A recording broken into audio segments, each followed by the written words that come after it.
The People and Their University 239.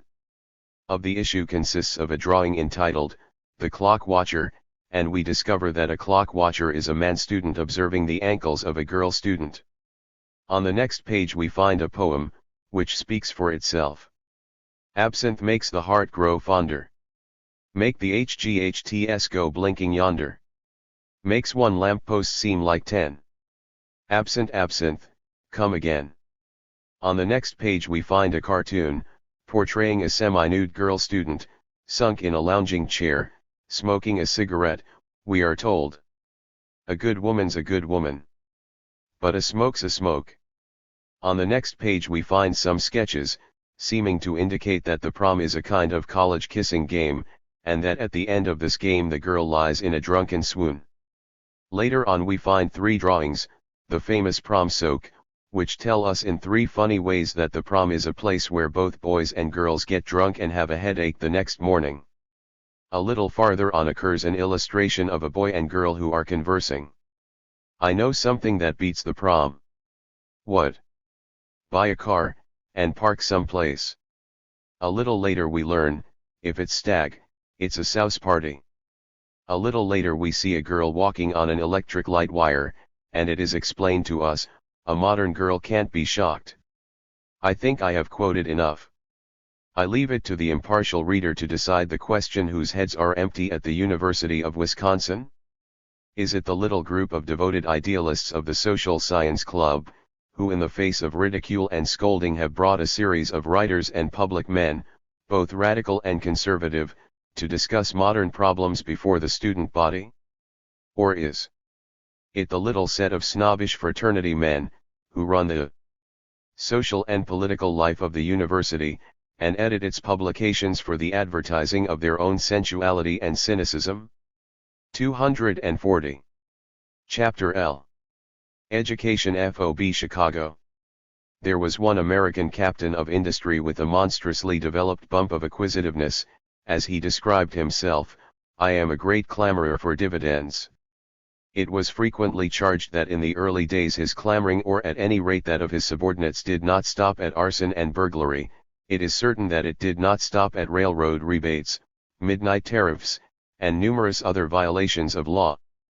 By such means he made himself master of the oil industry of the country, and was on the way to acquiring the railways and the banks and the child's restaurants.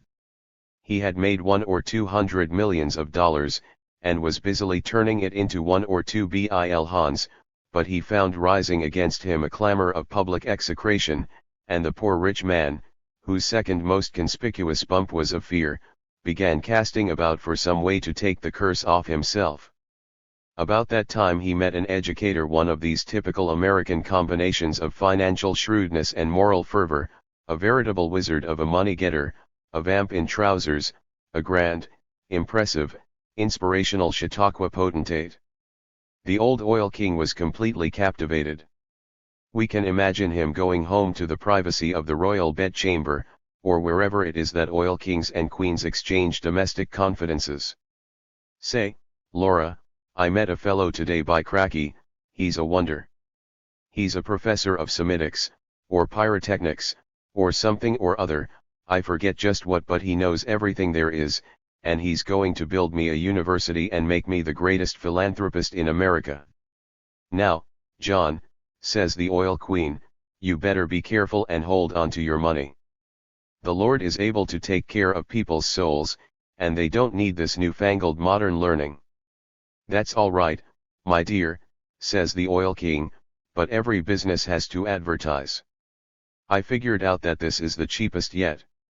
And, besides, I always wished I'd had an education, so that you and I might get invited out to dinner parties, and not have everybody laugh at us the way they do. Education FOB Chicago 241. This oil king had a pathetic trust in education, as something you could buy ready-made for cash, the same as a political machine or a state railroad commission.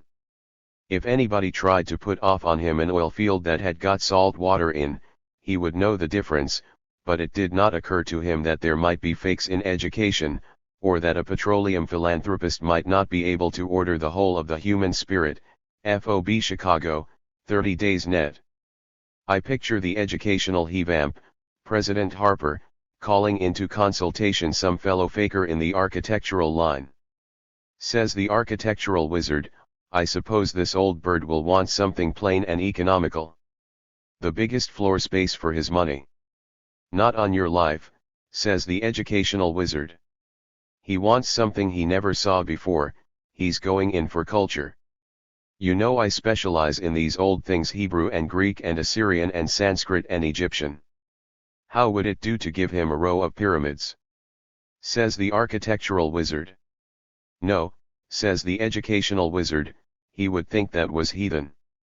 He's a religious old bird, a Baptist, like me, that's how I got him, in fact met him at an ice cream festival. Oh, well then, it's plain, says the architectural wizard. What we want is real old Gothic stained glass windows, mulionide, and crenellated battlements, and moat drawbridges. That sounds great, says the educational wizard. What does it look like? I'll have one of my office boys get you up a sketch this afternoon, says the architectural wizard. It's a good style from our point of view, because it uses about 4 times as much stone per square foot of floor space, and stone is where we get our rake off. 1,000 years ago, you understand, men rode over the earth, clad in heavy iron armor, like hard-shell crabs. Every joint had to be tightly covered, lest a flying arrow should pierce the crack, and when they built themselves homes they were moved by the same terror of swift arrows, so they made the windows narrow and deep. They built the walls of thick stone to withstand the pounding of 242 battering rams, and to hold up the enormous weight of the pile. Such was the origin of Gothic architecture. And I do not know any better way to expose to you the elaborate system of bunkum which is called higher education than to state that here in 20th century America, where we know of bows and arrows only in poetry, and have the materials and the skill to build structures of steel and glass, big and airy and bright as day, we deliberately go and reproduce the architectural monstrosities, the intellectual and spiritual deformities of 1,000 years ago, and compel modern chemists and biologists and engineers to do their research work by artificial light, for fear of arrows which ceased to fly when the last Indian was penned up in a reservation. Not alone at the University of Chicago do you find stone towers with crenellated battlements, that is, notches through which arrows may be fired, and stones and flaming Standard Oil hurled down. You find them at college after college all over the United States.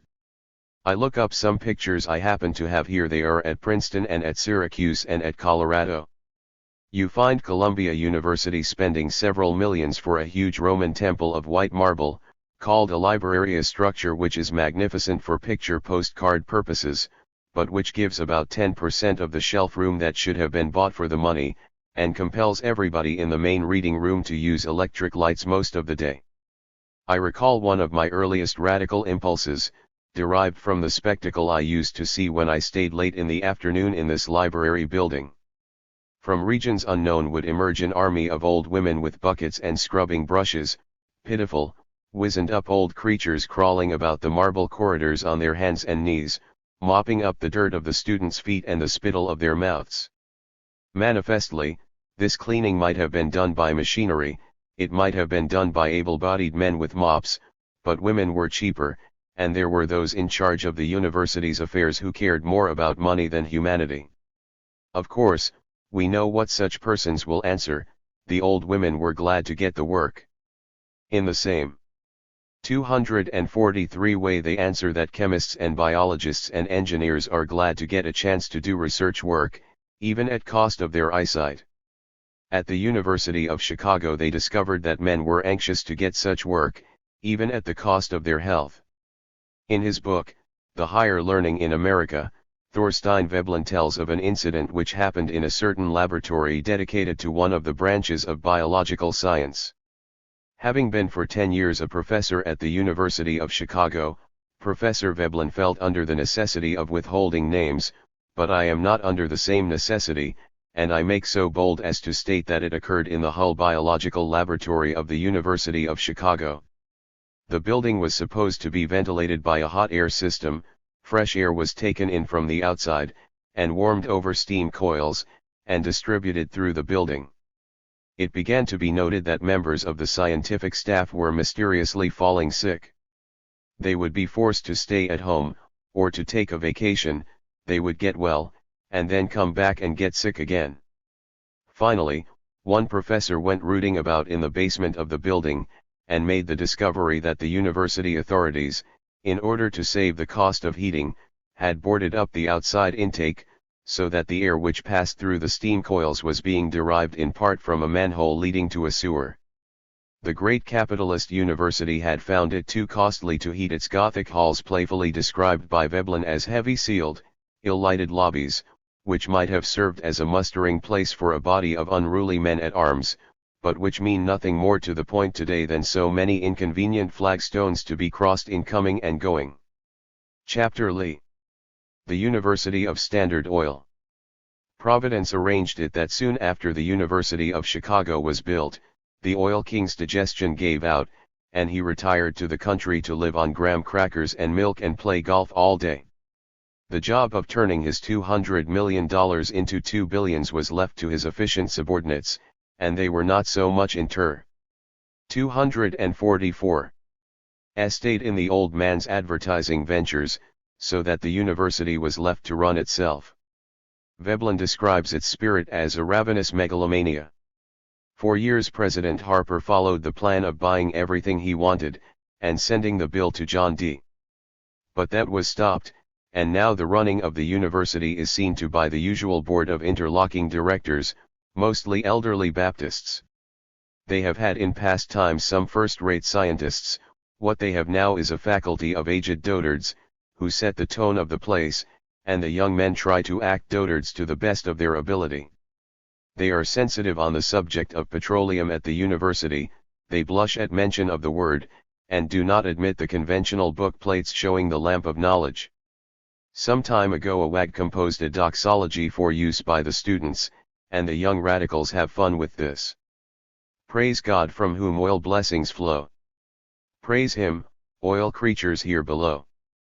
Praise Him above, ye heavenly host. Praise Father, Son but John the most. I met one professor at the University of Chicago who insisted that teaching was entirely free. He added, with some asperity, of course you will do the Bemis story. We shall never hear the end of the Bemis story. Too bad. I said, sympathetically. I haven't heard that story. What is it? Just a piece of slander, said the professor. I know positively that the case of Bemis was not a case of academic freedom at all, and he himself admits it.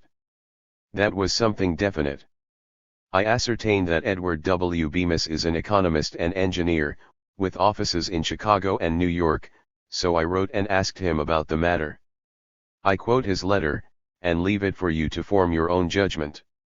I was called from Vanderbilt University to the University of Chicago to the chair of Associate Professor of Economics and Sociology, at the opening of the University of Chicago in October, 1892. In March, 1895, President Harper informed me that the trustees had dropped me from the faculty the previous December, to take effect in July, 1895. He informed me then and in subsequent conversations that my attitude on public utility and labor questions was the cause, and that if he cared to. University of Standard Oil 245. Talk about the reasons for my dismissal. I could not secure any other college position in the country. A great deal was made of the matter in the newspapers all over this country, under the heading of college freedom, and many papers took it up. I did teach after that, for 2 years, 1897–9, in the Kansas State Agricultural College, but, finding no openings in the larger universities, I turned my attention exclusively to the investigation of public utility questions, and to assisting states, cities, and commissions in such matters.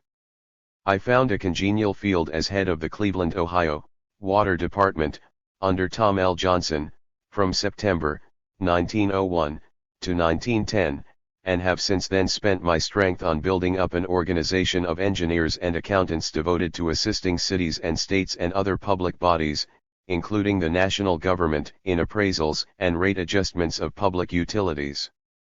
I received no calls for teaching, save as above mentioned, since I was forced out of the University of Chicago, and for over 20 years have sought none. I have never been a socialist, or an extremist along any line, but have investigated and to some degree favored public ownership of public utilities, and have had a friendly relation with the American labor movement. My opposition to the efforts of certain Chicago utilities to secure lighting and street railway franchises, while I was at the University of Chicago, and the public address which I made during the famous Pullman strike in 1894, wherein I did not endorse the strike but did say that the railroads had often boycotted each other, violated law, etc., as well as had the men, were features assigned by President Harper for the opposition to me, resulting in my dismissal by the trustees of the university. A professor at the University of Chicago who read this manuscript volunteered to get for me the university's side of the story, and he wrote me. At the time of his dismissal, Bemis was in the Extension Division. His appointment ran out and he was offered reappointment, his remuneration to come from the fees of students. This action might, of course, be described in Mr. Bemis' phrase, dropped me from the faculty. I submitted that statement to Professor Bemis, who answered by wire. My letter which you quote is absolutely correct. No proposition for continuance of my work, half of which was to advance students within the university walls, was ever made to me. Another of the casualties of Mr. Rockefeller's university was Professor Triggs, as I have told in the brass check, and I gather they were not sorry when Veblen moved west. I was told that one professor had 246 recently been on the carpet for excess of radical zeal, and I wrote to ask him if this was true. He answered that the trouble he had got into was for being away too much. Said he, I have never known of anyone at Chicago being interfered with in any way for excess of radical zeal. To be sure, no such excess exists. Which I find a charming reply. To the same effect is the testimony of John C. Kennedy, formerly a professor at the University of Chicago. Questioned by Chairman Walsh of the Industrial Relations Commission, Professor Kennedy stated concerning the faculty, a sincere desire to deal with fundamental conditions does not seem to be there in most cases. I think they are a poor crowd among which to look for leaders to bring about any fundamental change in social conditions. The reason for Professor Kennedy's discontent was that he had been engaged by the University of Chicago settlement to make a survey of labor and living conditions among the stockyards workers. He had prepared an elaborate and thoroughly documented report, which several of the packers found satisfactory, but Swift & Company, which has a member of the firm on the board of the University of Chicago, objected that Professor Kennedy had drawn political conclusions from his data. That is, he had suggested a remedy for the evil conditions in the stockyards, for the workers to organize to protect themselves. These portions of the report were cut out before it was published, and the whole matter was hushed up, both by the university authorities and by the newspapers of the interlocking directorate in Chicago. They have one renommé professor at Chicago, and are very proud of him. I don't think I exaggerate in saying that out of the score of faculty members I talked with on the subject of academic freedom, not one failed to mention Robert Morse's Lovett as the university's certificate of emancipation from Standard Oil. Out of the warmth of his big heart, Professor Lovett gives his help to Hindu revolutionists thrown into jail, and to Russian sweatshop workers clubbed over the head by the police.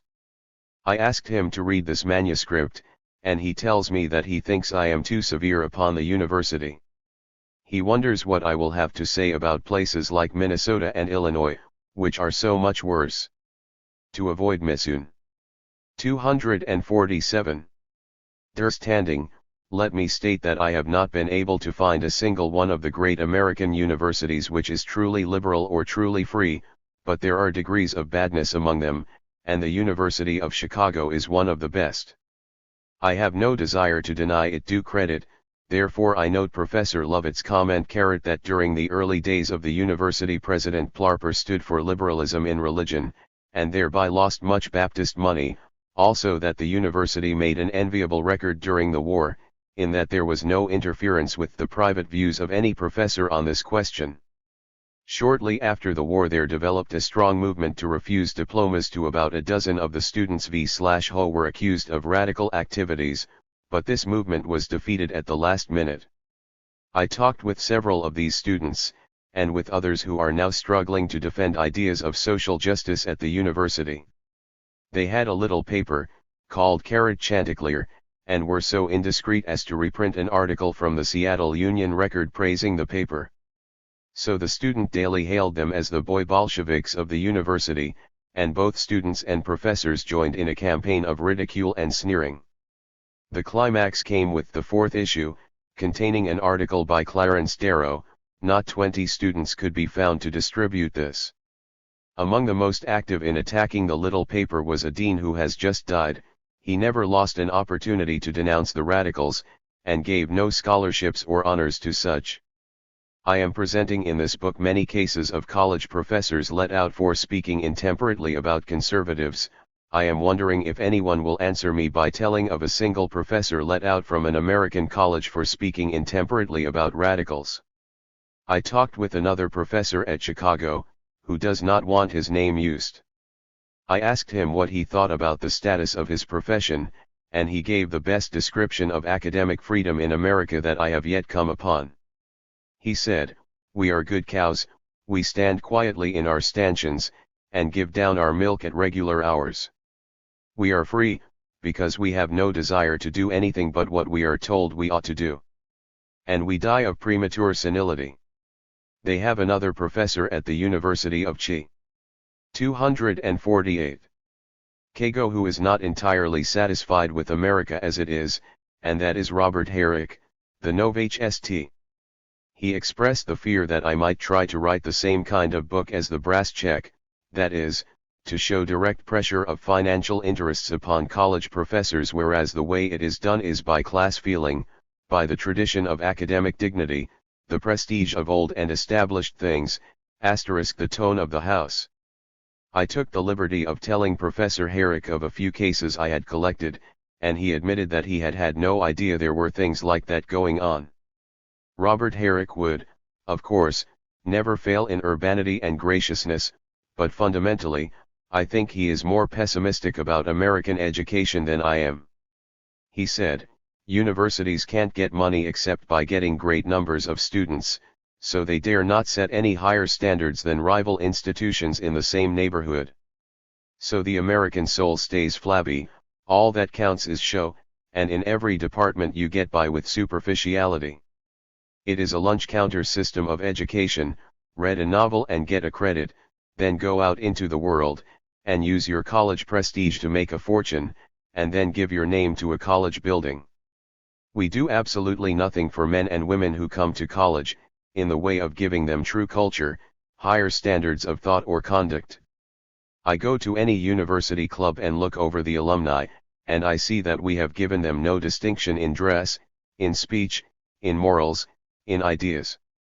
You cannot tell them from the bathtub salesmen or the agents of barber's supplies you meet in the lobby of the Blackstone Hotel.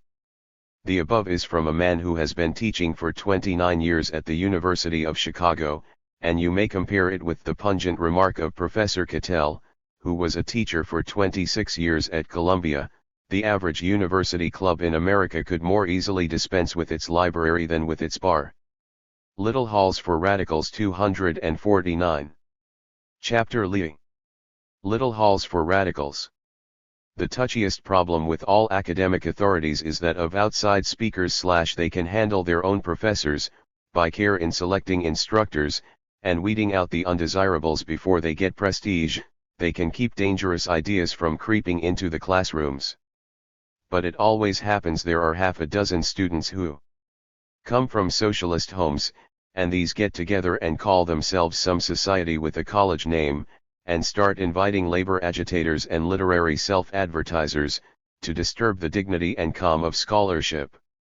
This puts the university administration in a dilemma, they are damned if they do and damned if they don't. If they refuse to let the radical propagandist in, there is a howl that they are repressing freedom of thought. On the other hand, if they do let him in, who can figure what millionaire may be led to alter his will? There is always a little group of disturbers at every large university, and those at Chicago were moved to invite Upton Sinclair to come to their campus and repeat his Wisconsin performance. I was not present at the consultation between the president of the University of Chicago and his loyal and efficient secretary, but I have been able to imagine the scene. You understand, there isn't a particle of prejudice against radicals, and we have absolute freedom of speech at our university.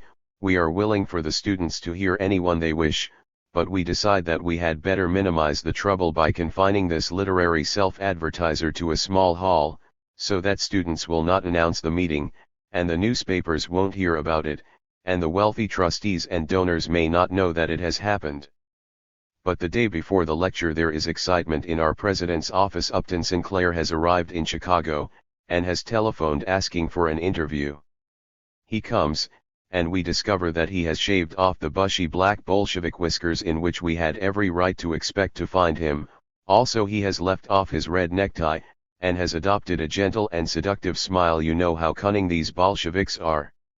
Our president's secretary, 250, tries to smooth him down, tells him what a great novelist he is, and how delighted we are to have him speak at our university, and how, of course, there is no particle of prejudice against radicals. Then he is taken into the dark Gothic chamber where our aged president sits by the dim light of arrow-proof windows. Harry Pratt Judson has been at our university since it was founded 30 years ago, and is a holder of 10 college degrees, and a high interlocking director in all the Rockefeller Foundations for the guidance of American intellectual life. Also he is the author of a manual for college presidents entitled, The Higher Education as a Training for Business, a book which deserves to be required reading for every course in educational administration, a standard guide to the art of persuading the rich to put up their money for mulioned windows and crenellated battlements and moat drawbridges. There has to be somebody to keep the interlocking directorate aware of the importance of culture, and Harry Pratt Judson is the boy for this job, showing how a college education really does pay in dollars and cents, and putting it in language so simple that the basest pork merchant over at the yards can get the point. Says our President Judson. Men buy and sell, not merely for fun, but for profit. And again, a reputation for honest dealing with customers is a valuable asset. And again, the habit of sustained mental application is got only by persistently applying the mind to work in a systematic way. Can anyone deny these statements? If so, let him speak, or forever after hold his peace, while we, the administration of the University of Chicago, assert and declare that our Harry Pratt Judson is an educated educator and an inspired inspirationalist. The Bolshevik author enters the presidential sanctum, still with that evil seductive smile. He explains that he has spoken to an audience of 2,000 people at the University of Wisconsin, and fears that a hall seating only 200 people will not accommodate those who wish to hear him at Chicago. He understands there is a large auditorium, Mondale Hall, which seats 1,300. Yes, says our president, with that urbanity which distinguishes him, but we are accustomed to reserve little halls for radicals. 251. Mondale Hall for speakers who are invited by the university. Well, says the Bolshevik author, could anyone imagine the impudence? I should be perfectly willing to be invited by the university. I'm afraid that could hardly be arranged, says our president, as sweetly as ever. Of course, Mr. Sinclair, you understand that we are quite willing for our students to listen to anyone's ideas. We have absolute freedom of speech at this university, but we have our established traditions regarding the use of our halls, and you could not expect us to make an exception in your case. Well, says the Bolshevik author, it would seem, President Judson, that your idea of freedom of speech is that the radicals have a small hall and the conservatives a large hall. But even that does not cause our president to waver in his urbanity. He is an old and wise man, Accustomed to handling many crude people, you cannot imagine the things he has had said to him by pork merchants. He smiles his gentle, rebuking smile, and says, "You must admit, Mr. Sinclair, it would be better for you to have a hall that is too small than to have one that is too large." To this the fellow answers that he is willing to take the risk. So our president sees there is nothing to be gained by prolonging the discussion, and tells him in plain words that the hall which has been assigned him is the only hall he can have. The Bolshevik author goes out, and doubtless would like to denounce us in the newspapers, but our interlocking trustees have seen to that they own all the newspapers in Chicago, and Upton Sinclair stays in the city a week, and not one pays any attention to his presence. More than that, we have got things so arranged all over the United States that Upton Sinclair can spend 3 months traveling over the country, stopping at 25 cities, and in all that time have only 2 newspaper reporters come to ask him for an interview. However, we know that he is a dangerous customer, and we watch with some trepidation to see what he will do. On the evening of the lecture we go to the hall, and 15 minutes before the time set we find a state of affairs truly, we don't know whether to be amused or 252 irritated. We can't think how the students manage to hear about this unadvertised lecture, and it is a distressing thing to see so many young people with a craving for unwholesome sensation. They have packed the little hall, the aisles are solid with them, they are hanging from our mulioned windows, and blocking all the corridors outside the many doors. And all the time more of them coming. The Bolshevik author arrives, accompanied by 2 or 3 professors. We have always said that these Reds ought to be kicked off the faculty, and now we see the consequences of tolerating them. The author shoves his way to the platform, and we tremble with indignation even now as we recall his proceedings. He tells the students about his interview with our august president, and states plainly that he thinks we have discriminated against him because he is a radical. He asserts, on the authority of several students, that no difficulty has ever before been raised about giving Mondale Hall for speakers invited by students. Also he mentions that the university has barred Raymond Robbins and Rabindranath Tagore. And we note that a large percentage of the audience laugh and applaud, as if they thought such fellows ought to be heard. He goes on to say that outside is a beautiful warm spring evening, and a quadrangle with soft green grass, and thick Gothic walls to shelter it from the wind. If they will go outside and squat, he will come and talk to them, and there will be plenty of room for everyone who wishes to hear his self-laudations. The students laugh and cheer. What can you expect of young people, who have little sense of dignity, and think this is a lark? They troop outside, and more come running up from all directions. Never in the 30 years of our university has there been such a violation of propriety.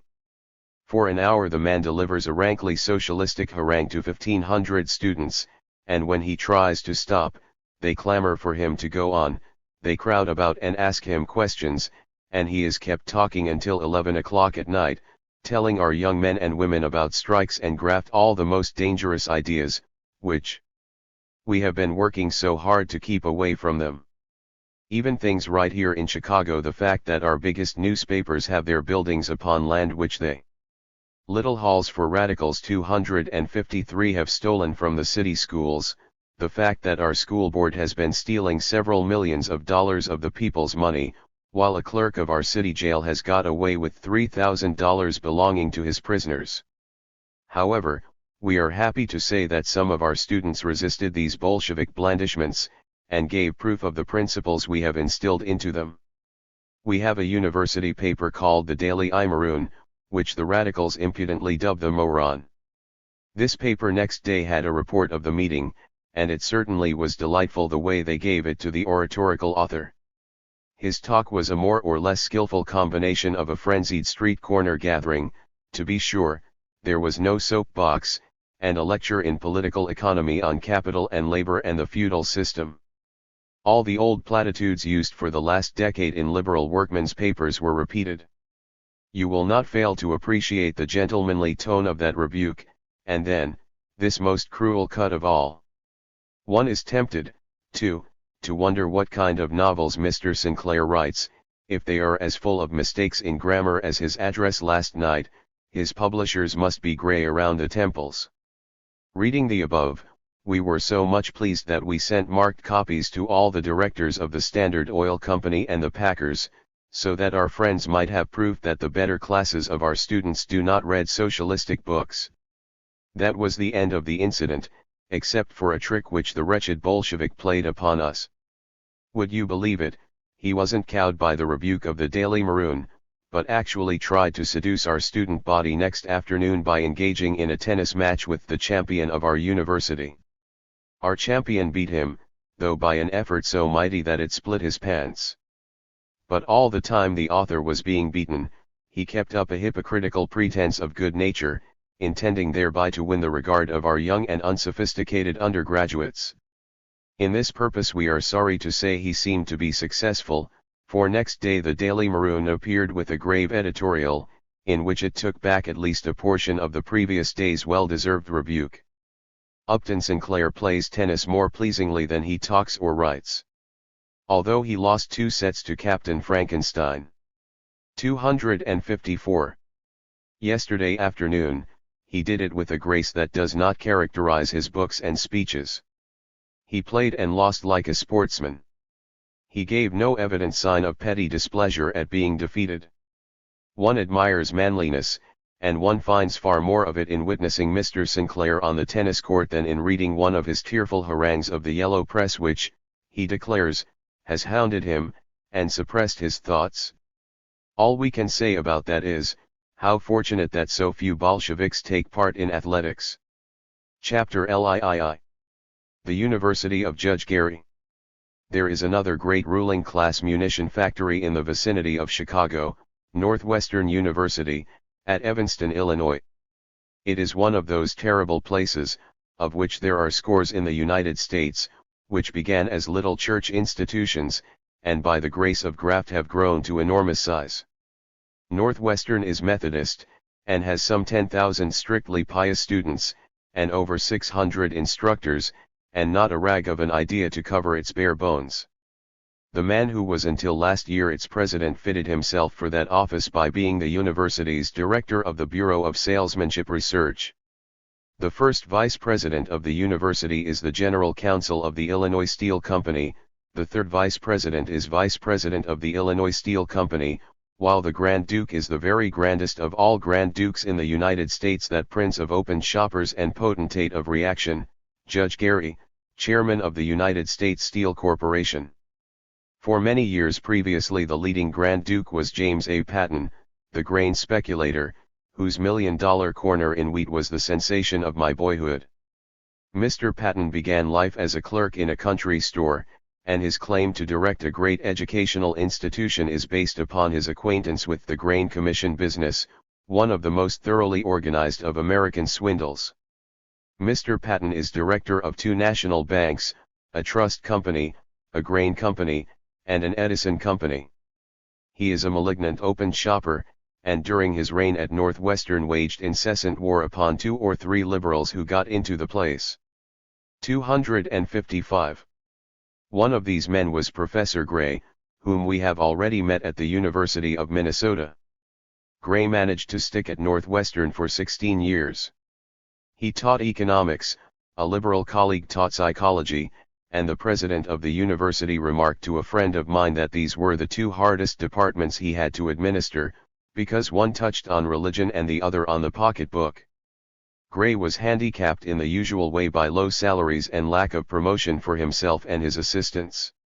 For many years he tried to get Harry Ward as assistant, but could never manage it.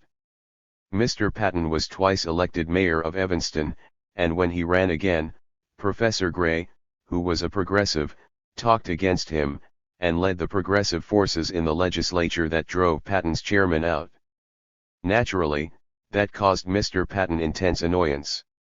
He had given the university a gymnasium, and a generous share of the millions he had extracted from the bread supply of the American people.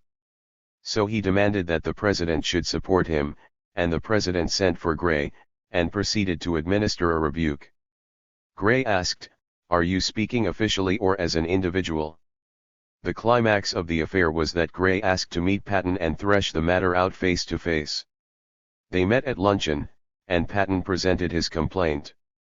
He was sore because Gray had quoted him as saying with regard to the pious students of the university it had cost more to get out the Bible vote than any other.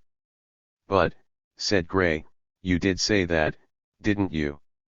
Patton admitted that he had said it, so Professor Gray finally offered to settle the matter by writing a letter to both the Evanston newspapers, stating exactly what Mr. Patton admitted he had said, and exactly what he denied, but Patton was not satisfied with the settlement of the difficulty. A little later Professor Gray was appointed by the National Civic Federation as one of a committee of economists to investigate municipal ownership in Europe. They were all supposed to be reactionaries, and their findings were supposed to be what they knew the National Civic Federation wanted, but Professor Gray had the wretched taste to become converted to the doctrines of municipal ownership by the facts he observed in Europe, and he so stated in his report. When he got a proof of this report, 256, he found that it had been doctored in the office of Mr. Ralph Easley, the very ardent open shopper and 100% plutocratic secretary of that organization. The professor had to threaten a lawsuit against the National Civic Federation in order to force them to correct the report. Also, Gray had a run-in with Charles Deering, Harvester Trust magnate, the second Grand Duke of the board. Deering asked Gray to speak against a strike of the Harvester Trust workers, and said that he purposed to put this strike down with guns. "Yes, Mr. Deering," said the professor, "but suppose the day comes when you are under the sod and the other fellow has the guns." Needless to say, the authorities of Northwestern were glad when this too popular professor received an offer from the University of Minnesota, which had come for the moment under a liberal administration. A friend of mine was present at a private luncheon, at which Mr. Patton made the statement that he had got rid of Gray, and was now going to get rid of another man. This especially pious university is the one we mentioned as having established a rule that only bachelors are to be accepted as teachers, also the one which we found officially declaring that excellence in a college professor lies, not in his being able to teach, but in his diligence in raking in the dust heaps of history. Last spring they gave their Grand Duke the usual honorary degree, and took occasion to have him instruct their 10,000 students in the principles of American piety.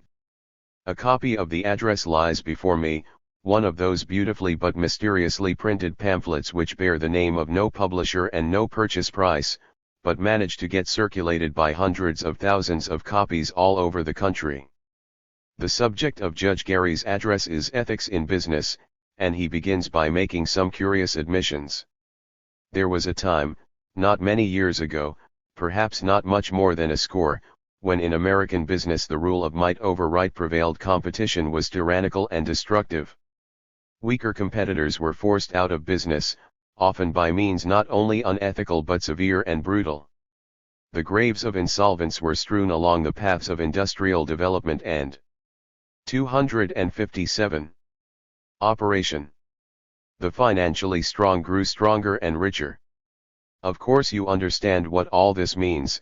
It is an amiable preliminary to the statement which Judge Gary is going to make, that now all these evil things have changed, this wicked time has passed. But I would like to put to Judge Gary the question, how did it happen to pass? Who brought it about, and what were you, Judge Gary, doing at the time? Were you going about the country, telling boys and girls in colleges about the need of business reform? The question answers itself. At that time Judge Gary was head of the Federal Steel Company, and busily engaged in organizing the Steel Trust, the most perfect illustration in America of the evils he refers to. Also he was engaged in denouncing as agitators and disturbers of the public peace the very men, from Theodore Roosevelt down, whose labors on behalf of reform he now pretends to justify and accept. In those wicked days, he tells the students, the masters of industry did not give to employees just consideration. The wage rates were adjusted strictly in accordance with the laws of supply and demand. The welfare of the workmen was decided almost entirely from the standpoint of utility and profit. But now, all that is over. The large majority of businessmen now conduct their affairs on the basis that employees are associates rather than servants, and should be treated accordingly. Conscientious treatment of employees which secures their respect and confidence will tend to increase their loyalty and efficiency. And this from the man who continues to maintain throughout the greatest industry in America a 12-hour day, with a 24-hour day once a week. Who uses all the power of his colossal organization to deny to his employees the most essential of all industrial rights, the right to organize for their own protection. Who, as an incident to this policy, ain't the most widespread and most infamous system of espionage and terrorism that has ever been known in an Anglo-Saxon country. This man, who pays more money to spies and provocateurs in 1 year than the Tsar of all the Russians paid in 10. This man, whose hands are slimy with the blood of union organizers shot down in cold blood, whose lips are foul with 10,000 lies, told about his 258 wage slaves during the last steel strike. This man has the insolence to stand up before a commencement audience at a Christian university, and declare that justice and kindness now prevail in American big business, and that wage rates are no longer adjusted strictly in accordance with the laws of supply and demand. Such is the state of social conscience in the greatest educational institution of the Methodist Church in America, but, thank God, the entire church no longer applauds this re-crucifixion of Jesus. The Inter-Church Federation has issued a report on the steel strike, and if you want to know just how honest a man Judge Gary is, take the trouble to read their account of the handling of this strike by his Pittsburgh newspapers. After that you will be able to get the full humor of the comment of Bishop McConnell of the Methodist Church upon the giving of the degree to Gary. At the Evanston conference, the bishop said that the conferring of this degree did not mean any intellectual attainments on the part of the recipient, it merely means that for certain specific and well-known purposes you are giving him a degree. In other words, you are selling your soul for the price of a building. Chapter Live. The University of the Grand Duchess. We take the Illinois Central Railroad, with its Columbia trustee, a recent University of Chicago trustee, a Knox College and a Rockford College trustee, and an Armour Institute trustee, and one First National, one Guarantee Trust, and 2 National City Bank directors, and find ourselves in the town of Urbana, where the State University is located. Here is another of these terrible mushroom places, with 1,000 instructors, and 10,000 students exposed to all the ravages of commercialism. I first heard of this university after the publication of The Jungle, when the Chicago Packers flew to their interlocking regions for protection, and a committee of the university faculty was appointed to inspect the stockyards and report that everything was all right. In return for this, Mr. Armour gave some money for a veterinary college, and Mr. Armour's partner, Arthur Meek. University of the Grand Duchess 259. E.R., was made a regent, and his portrait now hangs in the Sanhedrim where the interlocking regents meet. This University of Illinois has made itself conspicuous in the glorification of trade. They have a whole college devoted thereto, with an especially large building, and 10 years ago they had a solemn ceremonial in which they dedicated this temple to /Iamen. The affair was known as a Conference on Commercial Education and Business Progress, and doubtless it caused great progress in the business of getting contributions from the plutocracy and its politicians. It lasted 2 days, and was addressed by such dignitaries as the President of the Chamber of Commerce of the United States, the President of the Chicago Association of Commerce, the Dean of the College of Commerce and Administration of the University of Chicago, and the President of the Board of Trustees of the University of Illinois, who was, and still is, Chief Operating Engineer of Edison Electric. There was an invocation to the God of Commerce by the Reverend President of Knox College, and an address by the President of the Illinois Bankers Association, who opened the Hall of Fame of the university by presenting a portrait of a lately deceased banker. Then there was a prayer of dedication to the God of Bankers by the Reverend President McClelland, and on the evening of the last day there was a banquet tendered by the Commercial Club of Urbana, with all the big business potentates above mentioned listed as honored guests, and preceded by an invocation to the God of Gastronomy. The university traditions thus established have been reverently cherished. In 1916 the college put on 3 lectures, under the auspices of the Chicago Board of Trade, dealing with the art of gambling in the staff of your life and mine. A gentleman living in Urbana writes me. These lectures were illustrated by lantern slides, conspicuous among which was one giving the signals used on the Board of Trade in the rapid gambling when the board is in session. This was minutely dwelt upon and the manual code of signs fully explained. After the close of the lecture I went to a fine old professorial acquaintance. I said, I know now where my children are taught grain gambling. If they are to be gamblers I want them to be first-class gamblers. Where do you teach poker, baccarat, and other games? He said. Upon my word, I never knew any such thing was carried. 260. On by the University of Illinois.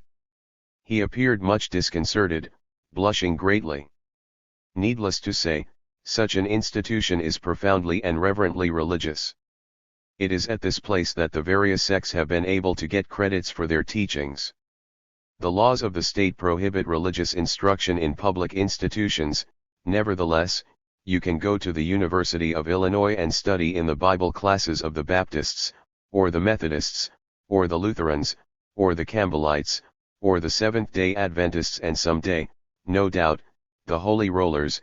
You may learn about how Jonah swallowed the whale, and how David killed Cock Robin with his little bow and arrow, and as a reward for these labors you may receive a university degree, having just as much cultural significance as if it were conferred by the King of Dahomey.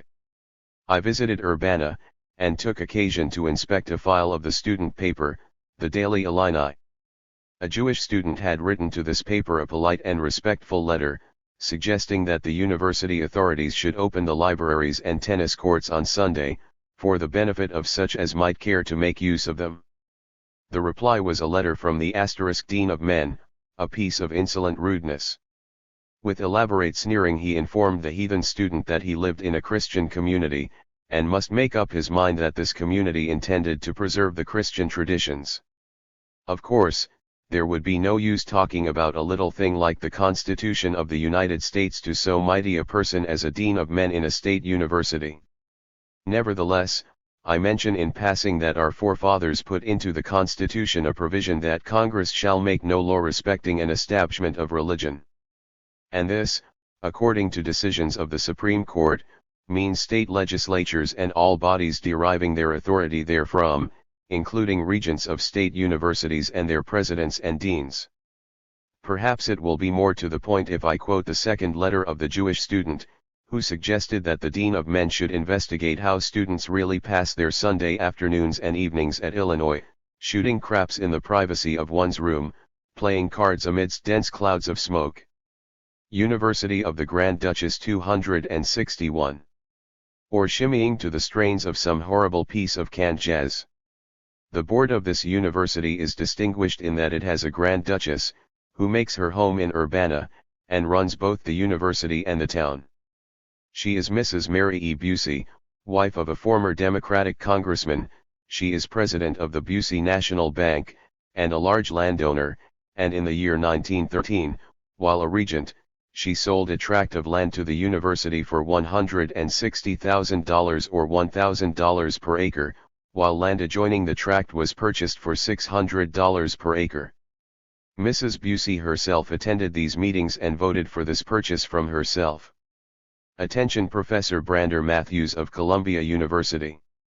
For president of her university Mrs. Busey selected an aged and venerable product of the university's own regime, who began his career 28 years ago as director of the School of Commerce. He is David Kinley, locally known as King David. I am told by several who have been his victims that he never fails to question an applicant for a position as to whether he is a socialist. This is no time for disloyalty, he says, nor will it ever be such a time while King David reigns. Before the war the university was not so careful, and agitators and disturbers of the academic peace crept in. There was one young member of the faculty who had acquired at the University of Oxford the evil habit of going without his hat, and in October, 1917, the dean of the graduate school delivered an address to the graduate students, formally condemning this practice. Other members of the faculty were seen to be smoking on the street. Whereas we have learned from the Jewish student that university smoking is done only at poker and jazz parties. Another member was reported to the president by the dean of the college, on the charge of having accepted an invitation to speak on the topic, philosophical reasons for the non-existence of God. Fortunately, he was able to prove that he had not accepted such an invitation, also that he had not received it. Another member of the faculty received an elaborate letter from the head of the sociological department, reporting several evil remarks he was said to have made to other professors, regarding his having taken some Wis 262 key with him on a camping trip, and other such matters. This professor was placed on trial before his dean, and was acquitted of the evil remarks. Later there were dreadful allegations concerning members of the faculty having been seen to be drinking at a supper party at the country club. All the servants of the club were interviewed by a faculty committee, and denied the charges, and the agitation died down. Nevertheless, the activities of the Scandal Bureau continued, and the Grand Duchess became fearfully wrought up. Another investigation was conducted, this time by Secret Service agents of the United States government. 5 professors were summoned, one of them a lady, Miss Shepherd, and she was told that she was a rank, rotten, vicious socialist and anarchist. Mrs. Busey was terribly upset, and wrung her hands, exclaiming, "To think that members of my faculty should behave in this way." "My faculty?" questioned Professor Tolman. "Do you mean to say we are your hired servants?"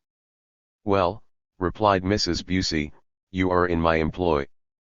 This was one of the incidents I mentioned to Professor Robert Herrick, who lives in his ivory tower at the University of Chicago, only 100 miles away, and thinks that college professors are controlled by the tone of the house, and never get direct orders from the plutocracy. The upshot of the matter was a formal trial before the interlocking regents, with the dean of the graduate school presiding. A great array of witnesses were summoned, and several of the victims described the scene to me. The affair was carried through with the utmost solemnity. The master of ceremonies would enter and announce, "2 witnesses wait without."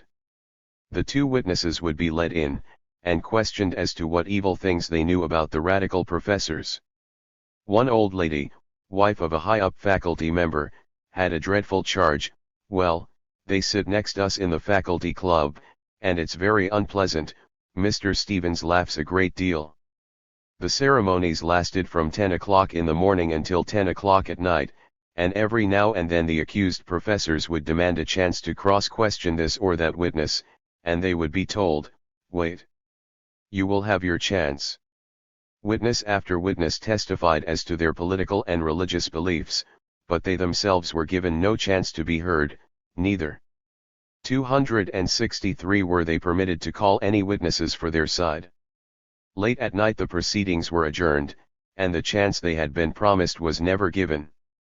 Even with this one-sided procedure, nothing wrong could be found with them, and the report of the regents exonerated them completely. Nevertheless, 2 of them were let out at the end of the year, and a third, Professor Richard C. Tolman, resigned. It is amusing to note that the charge against him had been disloyalty to his government, and as soon as he quit the university he was taken by his government into its most difficult and confidential service, the Department of Chemical Warfare. Apparently he gave satisfaction, for his government made him a major, and later on put him in charge of nitrogen fixation work. Chapter LV.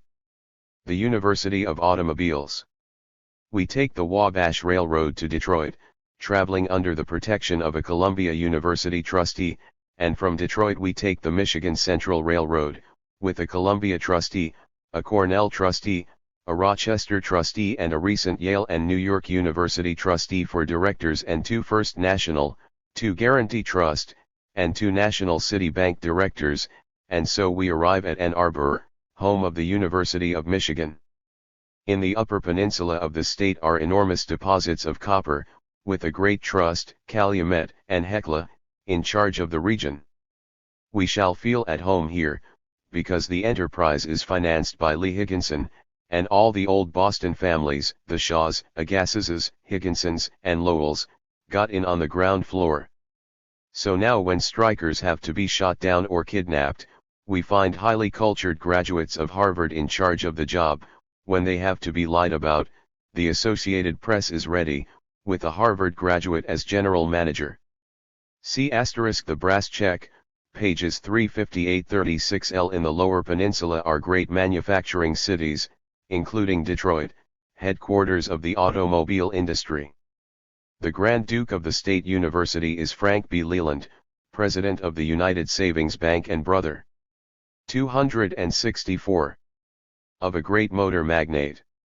As his right-hand agent and local manager at Ann Arbor he has Mr. Junius P. Beale, former owner of the Ann Arbor Times, prominent Republican politician, director of a bank and an insurance company, and owner of most of the saloon property in Detroit, also Judge Murfin, a leading stand-pat politician, a doctor, who is also an active politician, the manager of the Grand Rapids Street Railways, who is interested in banks, and a Bay City manufacturer, who is president of a national bank.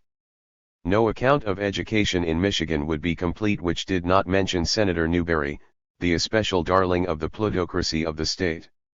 Newberry is the son-in-law of A.V. Barnes, president of the American Book Company, which is the school book trust, the most important single agency in the corrupting of American education. We shall come to know this American Book Company intimately when we deal with our public schools. Suffice it for the moment to say that when ex-Secretary of the Navy Newberry bought his way into the United States Senate, he used money which had been pilfered from the school children of the United States. Mr. Fred Cody, henchman of Newberry, and convicted with him, is an American Book Company agent, while his brother, Frank Cody, is superintendent of schools in Detroit. You see what a tight little system they have in Michigan. As president of the university they had until 2 years ago a native son, who began teaching there 50 years ago. He is described to me by one who had much dealings with him as a typical go-getter, with the mentality of a hardware sales agent, very expert at getting money from the rich, but in the realm of the intellect a bouncing old fool. A year or two ago they got in Marion Leroy Burton, the great inspirationalist whom we met at the University of Minnesota. We saw him introduced there with brass bands and fireworks, and I have a friend who saw the same thing happen at Ann Arbor. These inspirationalists, it seems, live always in the glare of fireworks and the blare of brass bands or else the sound of their own eloquence, which is the same thing. The University of Michigan is another of these huge educational department stores, a byproduct of the sudden prosperity of the automobile business. Its spirit was in 265.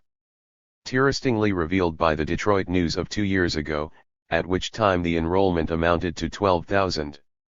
Said the news. Whether it is wise or best for the individual and society is difficult to decide, but it is true and very natural indeed that for nearly all of these young persons an education is not greatly worthwhile if at the end of the college course or soon thereafter it cannot be translated into good pay and the material comforts of life. The old ideal of education as an end in itself, as the deepening and broadening of one's view of life, as the acquiring of a certain amount and kind of culture, has gone from among us.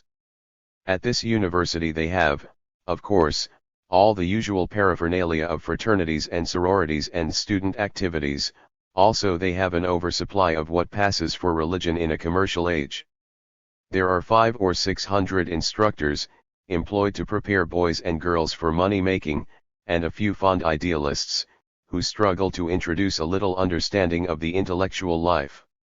At this, as at other universities, you hear wailing about the impossibility of getting college students to study, so you would have thought that when a man came along who proved himself a wizard at that art, the harassed authorities would have grappled him to their hearts.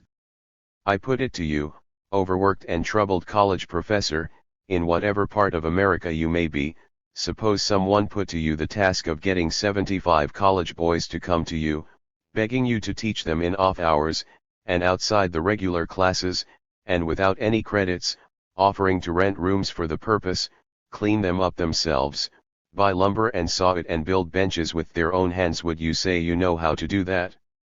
Suppose you were asked if you could spend hundreds of hours in intimate association with such students, and never once hear a dirty story, never once hear talk about football or society politics, never see a man light a cigarette. Would you say that any man alive could do such a thing? Suppose it were up to you to get yourself invited to the toughest fraternity house on the campus, to read the Bible to the men between 5 and 6 o'clock in the afternoon, and have everybody in the fraternity house attend, and even bring in crowds from the other fraternity houses. Would you think that could be done in any American university? And if a man were doing all these things, would 266. You say that he ought to be made dean of men, and then, as quickly as possible, president of the university, or would you say that he ought to be fired from the university in disgrace? Of course it would depend. Before giving your answer, you have to know whether the man is a socialist. He is, and so he was driven from the. His story was told to me by some of his former students, who asked me not to use his name. He has another job, and might very easily lose that. So let us call him Smithfield. He began teaching at Ann Arbor 15 years ago, starting in on rhetoric. Naturally, the way to make rhetoric interesting is to see how it is used by live writers, so Smithfield and his classes would read H.G. Wells, and the plays and prefaces of Bernard Shaw, and the essays of John Stuart Mill. He would set his classes interesting stunts to do, a passage from Wells to write over in the style of Milton, or one of Shakespeare in the manner of Carlyle. His classes grew, and when he turned them over to others they fell off. The head of the department brought him 3 boys, sons of the interlocking directorate, who could not pass. Smithfield taught them, and they passed. It's a marvel, said the professor, I don't see how you do it. But parents began to complain. Their children were coming home with different ideas, they were learning real things about modern life, instead of the pretenses the parents were used to. A nephew of Mr. Henry Leland, of Lincoln Motors, brought to Mr. Bulkley, the banker, at that time a regent, the dreadful story that Smithfield was a socialist, so the president of the university summoned him in haste. My dear Smithfield, said he, can't you see that if you were to divide everything up, it would not be many years before the more able people had got possession of everything again? Such was the mentality of the aged native product, and he was backed by Mr. Beale, the resident regent, owner of banks and saloon real estate. The boys had to come to this latter to ask for the use of a hall for a lecture by some unorthodox person, and they would regularly be asked this question about dividing up. Matters got so serious, with complaints of rich parents, that there was a formal investigation by a commit. 267. 30 students were corralled and questioned by 5 members of the faculty. Have you ever read a socialist book? Have you ever been to a socialist lecture? Where did you get these ideas? Were you taught socialism by Professor Smithfield? One and all, the boys testified that Smithfield had never taught them socialism, he had taught them to think. He had been tireless in impressing upon them that they should learn to hold their minds in suspense, and to judge for themselves. They should test new ideas, and accept what they found convincing to their reason. As a result of this investigation, one of the deans informed Smithfield that he had been suspended by the regents, but this statement turned out not to be true. Not yet. These professors were charming fellows in their social life, but when they were offended in their class prejudices, they became vindictive. They were incensed against Professor William E. Bond, who was a candidate on the socialist ticket, and made a speech at Kalamazoo, which was taken up by the capitalist press. Professor Bond's manuscript showed that he did not say what the papers accused him of saying, and many members of the audience substantiated his statement. Nevertheless, he was fired. About this same time they barred Jane Addams from speaking in a college building. She was arguing for woman suffrage, and that was a contentious political question, unfit for student ears. For 13 years Smithfield was in perpetual hot water, being called up and cautioned and pleaded with by the authorities. What is the matter? He asked of his dean. Can't I teach? The answer was, you teach too goddamned well. This was Mortimer E. Cooley, a high-up authority in the engineering world, one of those valuation wizards about whom we learned in our study of Harvard. Dean Cooley has been interested all his life in privately owned public utilities, and he stated his point of view to one of his professors: an engineer owes his first duty to the man who employs him. In the pamphlet, Snapping Chords, by Morris L. Cook, of Philadelphia, it is narrated how Professor Cooley serves his masters. He went to the Worcester Polytechnic Institute, and told these students that in 1911 the average rate of return on all the capital, of all utility corporations, was 268. But 2.3%. Mr. Cook cites a circular of Henry L. Doherty and Company, New York investment bankers, giving a table of net earnings of such corporations for the 10 years from 1902 to 1912, and they amount to: gas and electric, 8.45, industrials, 7.79, railroads, 4.25%. Mr. Cook adds the important note that the securities of such utility corporations are from 50 to 100% in excess of invested capital. Dean Cooley was troubled, because he could not get his engineering students to take any interest in ideas. They ought to have a little more culture than the average businessman, he thought, so he tried to get them to read Shakespeare and Milton, but in vain. He tried to get them to read Darwin and Huxley, but in vain. Chemistry and physics they got in the laboratory, but they had no biology and wanted none. Smithfield tried them on the social sciences, introducing them to Bertrand Russell and Bernard Shaw, and these hustling young engineers suddenly discovered that literature had something to do with life. In 6 semesters this teacher had 8 sections, over 200 students. But every bit of this was abolished by the university authorities, under pressure of the plutocracy of automobiles, railroads, and banks. It was then that Smithfield's students took matters into their own hands. They asked if he would meet with them for talks, and they started an open forum, renting some rooms above a drugstore, and doing all the work themselves. They cut out smoking and drinking, and took to debating social problems. As one of them phrased it to me, we let loose a spirit of real knowledge, and if we could have gone on, we should have changed the social order in 10 years. But, of course, that is exactly what the plutocracy of Michigan did not intend to have happen. They are going to keep the present social order. Which means that we are going to have civil war in America, with the horrors we have seen in Russia and Ireland. Some boys came to Smithfield, saying they would like to meet on Sunday mornings and study religion. Smithfield thought he would like to know something about religion himself, so they got together and began to read the Bible.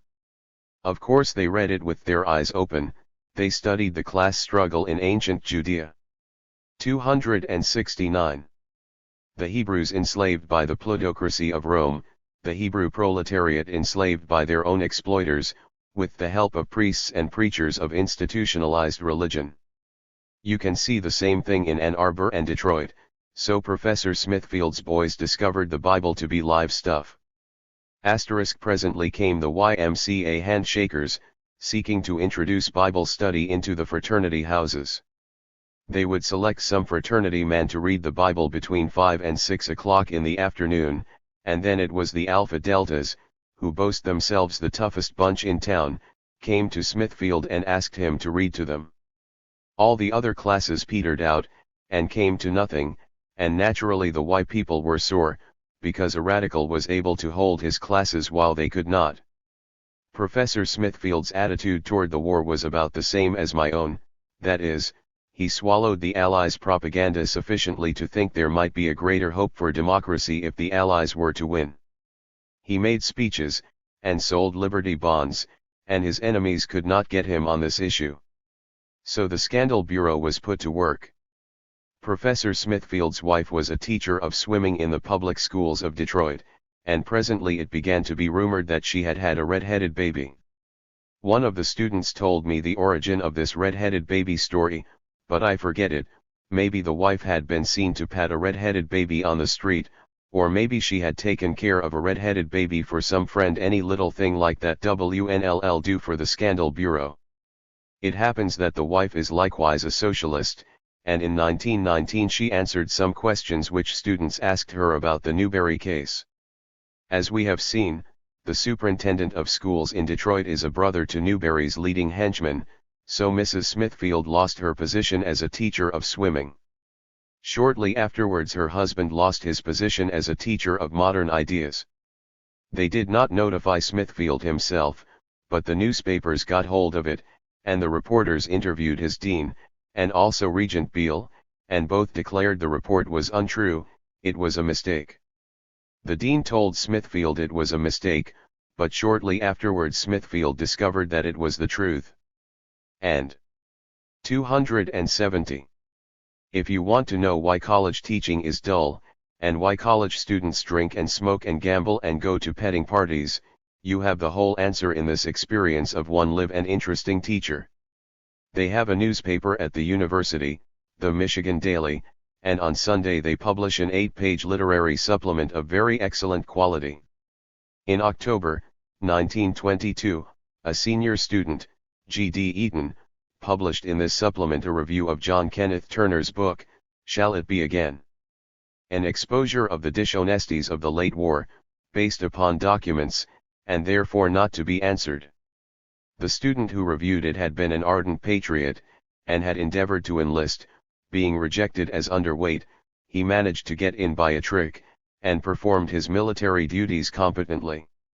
He was invalid, and is at the university as a ward of the Federal Board of Vocational Rehabilitation.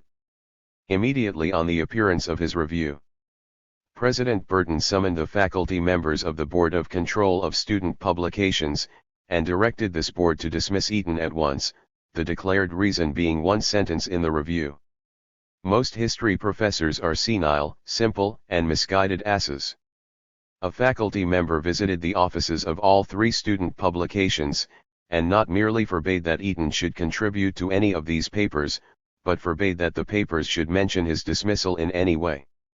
The dean of students endeavored to have the government withdraw support from Eaton, so that he would have to quit the university. Extraordinary efforts were made to keep the case from getting into the newspapers, but a month later the Detroit Free Press got hold of the story, and gave young Eaton a little course in practical journalism. They got an interview with him, and from this interview they cut everything that might be favorable to his case. As the rest was not unfavorable enough, they embellished it with 14 distinct falsehoods, which Mr. Eaton lists in a letter to me. Also I ought to mention that this returned soldier was mobbed and badly beaten by the students for an article in the Smart Set, discussing the university. His successor as editor has been forbidden to publish an article proving that freedom of opinion among the students is not desired or permitted. University of the Steel Trust 271. Chapter LVI. The University of the Steel Trust.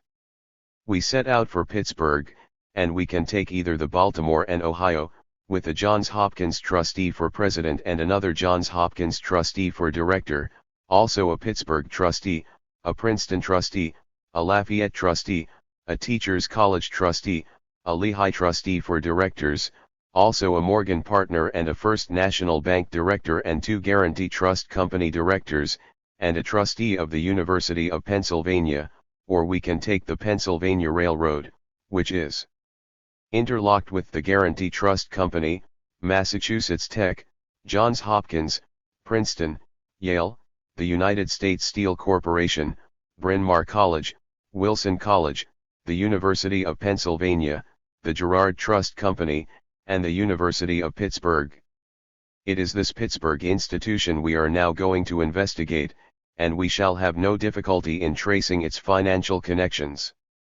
As one of the professors remarked to me, at Pittsburgh the plumbing is all open. He might also have added that this plumbing has been swiped. In other universities the members of the plutocracy who run things have put up at least a part of the funds. In Pittsburgh they have made the people put up the funds, while the interlocking directorate takes the honors and emoluments.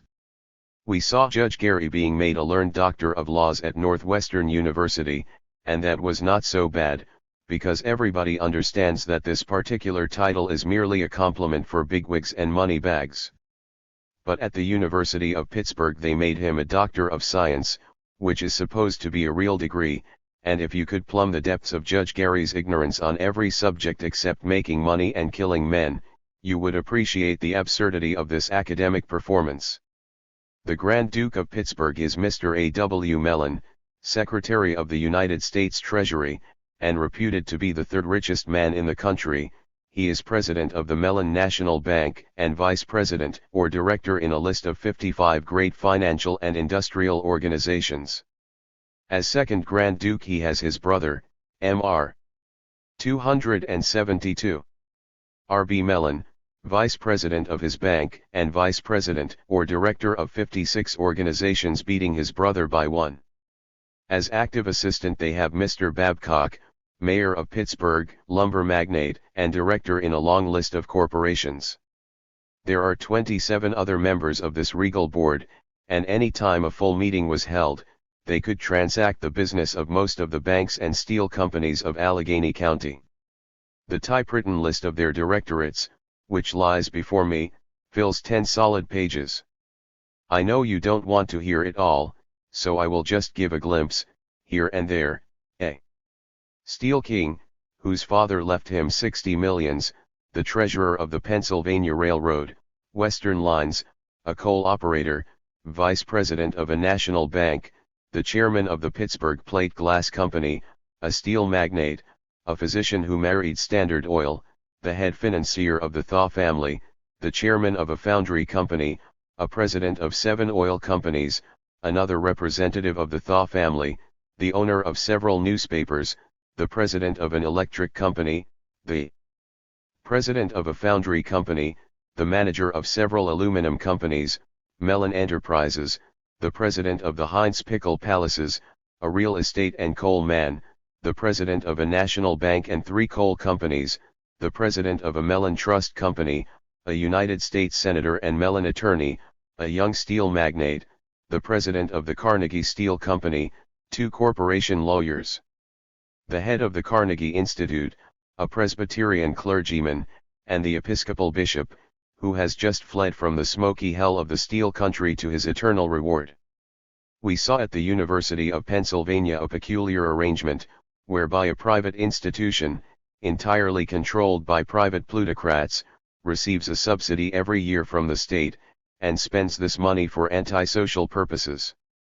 At Pittsburgh we see the same arrangement. The state contributes nearly $1 million a year to be expended by these steel and oil and coal and railroad and money kings. This means in practice that every year the chancellor of the university has to make a deal with the political bosses. Finding himself inadequate to the task, he has turned it over to a firm of lawyers, one member of which was Speaker of the Legislature, and afterwards Can. Uniat R. City of the Steel Trust 273. Died it for the Republican nomination for governor. Those who put through the appropriation get 10% of it.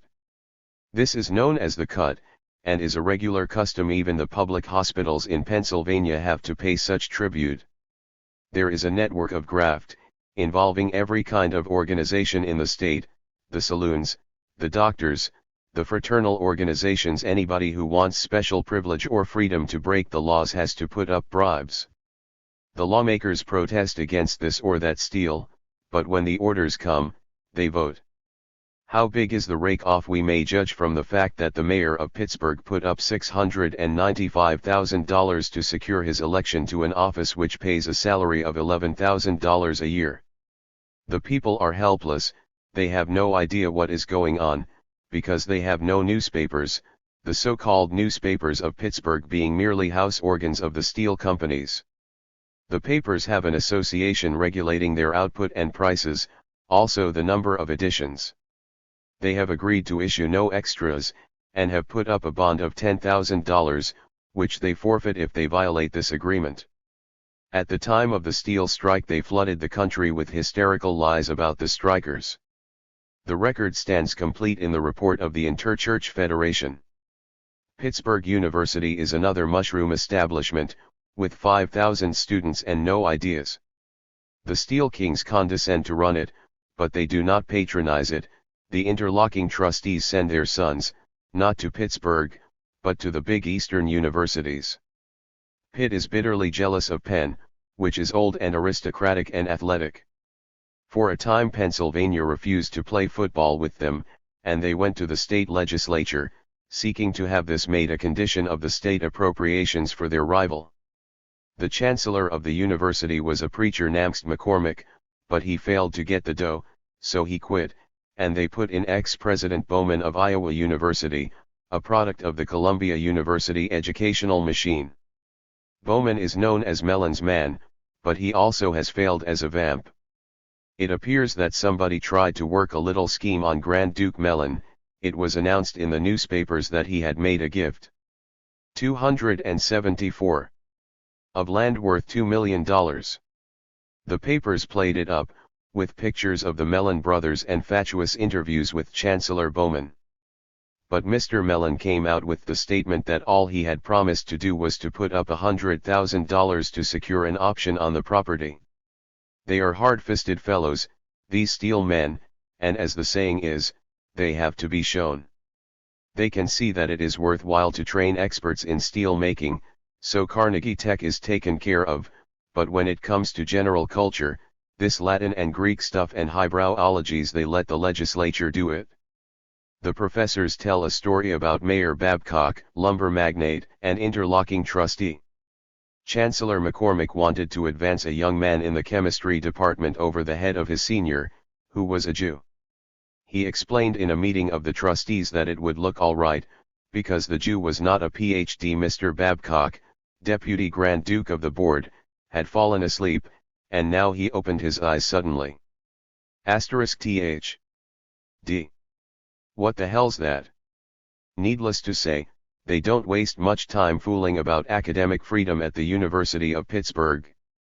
The nearest approach to a radical that ever got into the place is a professor at the law school, one of the 12 lawyers who signed the protest against Attorney General Palmer's raids on the Constitution of the United States. There was a terrible uproar in Pittsburgh over this. The professor received a letter of protest from the chancellor, and was called in for a long argument. The new chancellor came in at this time, and at the first meeting of the board he started his money spiel. "Gentlemen," said he, "the first duty before the university is to raise $6.5 million. But Mr. Babcock thought that the board had another duty, which was to listen to him curse the radical professor.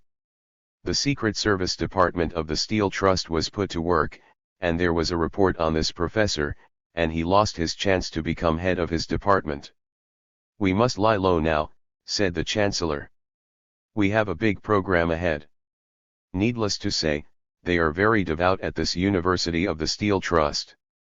One of their Grand Dukes was the elder Mr. Heinz, distinguished author of 57 varieties, and proud owner of 68 pickle factories.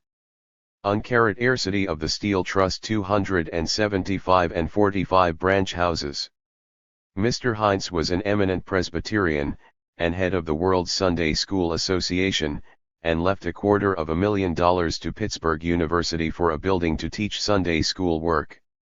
Naturally, therefore, it seemed a dreadful thing to the interlocking trustees that the church should turn traitor to their interests. Trustee Follansbee furiously attacked the Interchurch World Movement report on the steel strike. At a meeting in New York he said that it had set back the cause of Christianity 50 years.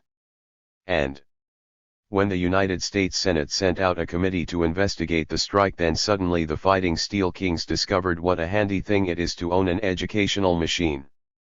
Mayor Babcock gave the senators a grand dinner party, to which he invited his chancellor and some of his trustees and deans, and these eminent and disinterested gentlemen loaded the senators up with information concerning the Bolshevik uprising in western Pennsylvania. Needless to say, there are no liberal movements of the students at this university, and no outside speakers bringing them improper ideas. A recent graduate writes to me, "One cannot describe the stupidity and ignorance of the students. Most of them could never see beyond themselves. Most of them attended school to avoid working, for the sake of the diploma which at least would give them more pay, if not secure them a better job, and some even because they could not think of a better, easier, and happier way to spend 4 years. The professors and instructors were even worse, there being hardly one who could inspire a student. Also, needless to say, there is no organization of the professors. The university has the open shop as well as open plumbing. At the time of the Scott-Nearing affair at Pennsylvania, there was a strong movement for faculty representation, and several of the men who stood for this movement were charged with insubordination and fired. Others, who stood by the authorities in order to curry favor, got promotions. A university council was established, but it proved a tender plant, and did not survive in the smoke-laden atmosphere of the steel country. Chancellor Bowman has now laid down the law, that all appointments are subject to annual renewal. Teachers are 276. No different from other employees, and he intends to run the university HKE a business concern. This is the sort of talk that brings satisfaction to Steel Kings. I was told about a professor who was brought before the chancellor, upon the charge of having destroyed the religious faith of one of his students. The boy's father had complained, and it developed that the professor, in a private talk with the boy, had been asked and had answered questions about the divinity of Jesus. There was a solemn council of the chancellor, the dean, and all the professors in this department, and the chancellor drew up a statement for the professors to sign, to the effect that they would do everything in their power to avoid tampering with the religious faith of the students. They refused. The utmost they were willing to sign was an agreement that they would not go out of their way to tamper with the religious faith of their students. These men, of course, are teaching the scientific method, which is incompatible with revelation. They know it, and the chancellor knows it. All he asks is to avoid trouble with parents and interlocking trustees who are making money out of the system of private monopoly, and wish to keep the thoughts of their wage slaves upon their future heaven and off their present hell. A friend of mine tells me that, at the time of the Braddock shootings, the Pittsburgh professors talked like Bolsheviks, but only among themselves. When it comes to public talking, that is attended to by people like Mayor Garland, a former trustee, who at a big meeting of faculty, students, and alumni declared that in a community like Pittsburgh, which depends upon a high tariff for its prosperity, it would be very wrong for any professor to advocate free trade. A friend of mine asks, was he joking? I answer that one might as well expect to hear a convocation of Catholic prelates joking about the Immaculate Conception. And while we are in this neighborhood, we ought to make note of the curious experience of Professor G. F. Gundelfinger, author of 10 Years at Yale, who was assistant professor of mathematics at the Carnegie Institute of Technology, and wrote a personal letter to the president protesting against an indecent orgy of the students, publicly conducted and led by the president. The University of Heat N 277. Letter was sent to the president's home, and was opened by his wife. Professor Gundelfinger was fired a few days later. He made a public fight, and the trustees dismissed the president, but they did not take Professor Gundelfinger back. Chapter LVN. The University of Heaven. We travel to Buffalo by the Pennsylvania Railroad, and from Buffalo we continue our journey by way of the New York Central Railroad, which has a Columbia trustee and a Cornell trustee and a Rochester trustee for directors, a recent Yale and New York University trustee for director, a Lake Erie College trustee for vice president, a Guarantee Trust director and 2 National City Bank directors, and so we arrive at the University of Heaven, which has God Almighty for a director. 30 years ago there was nothing here, now there are a score of elaborate buildings, and 6,000 students. Never has there been such a series of Grand Dukes and Duchesses as at this university. Mr. John D. Archbold, president of the Standard Oil Company, and Hyler, the Candy King, and Samuel Bown, the Cod Liver Oil King, and L.C. Smith, the Typewriter King, and M.R.S. Russell Sage, the Charity Queen, and E.L. French, head of Crucible Steel and the Halcombe Steel Company. At present they have as their chief Duke Horace S. Wilkinson, steel magnate, one of the leading powers in the steamship lines of the Great Lakes. As assistants there are half a dozen prominent businessmen of the town, including the two leading merchants, a former brewer of New York, who is head of a great asphalt company and a sugar company, Mrs. Bown, the widow of Samuel Bown, M.R. Childs, the coal tar king, Mr. Flaccus, the Pittsburgh glass magnate, the Honorable Lewis Marshall, millionaire lawyer of New York, the Honorable Edgar T. Brackett, leading politician of Saratoga Springs, headquarters of New York State's gambling and political conventions, and the Reverend Ezra Squire Tipple, D.D., Ph.D., president of Drew Theological Seminary, professor of practical theology, and author of the Drew Sermons, Series 1. 19. 278. And 2, and of the Drew Sermons on the Golden Texts, Series 1, 2 and 3. All this has grown out of the genius of one man, the Reverend James Roscoe Day, D.D., Doctor of Science, Doctor of Laws, D.C.L., L.H.D., Chancellor of the University of Heaven. He made it, unassisted save by God. What is heaven in the plutocratic sense? It is a place whose streets are paved with gold and flowing with milk and honey. It is inhabited exclusively by the elect, all others having been cast into outer darkness. It is a place entirely under the control of the right people, all unorthodox thoughts are barred, chapel is conducted every morning, and if anybody does not like the way we run things, he can go to hell. Some time ago I made you acquainted with the ideal university president of the metropolitan plutocracy, Nicholas Murray Butler, a man of the world, dignified and urbane, his religion of the Episcopahan variety, reserved and proper. Compared with him, Chancellor Day of Syracuse University is provincial and naive, representing the adoration of wealth in its primitive, instinctive form. His emotions flow with childlike enthusiasm, his denomination might be described as evangelical Mammonism. His fervor is such that he is not ashamed to bear testimony before the world, to raise his hands in public and shout, "Money, money! Hallelujah! Amen!" This chancellor brings to the support of his plutocracy the direct personal revelation of the Almighty. When he makes commencement orations, or gives interviews to the interlocking press, or sends telegrams of congratulation to the murderers of strikers, he brings to their support the latest decisions and interpretations of the throne of grace. God has made the rich of this world to serve him. He has shown them a way to have this world's goods and to be rich towards God. God wants the rich man. Christ's doctrines have made the world rich, and provide adequate uses for its riches. These are from the Chancellor's book, The Raid on Prosperity. You can find more of it quoted in The Prophets of Religion.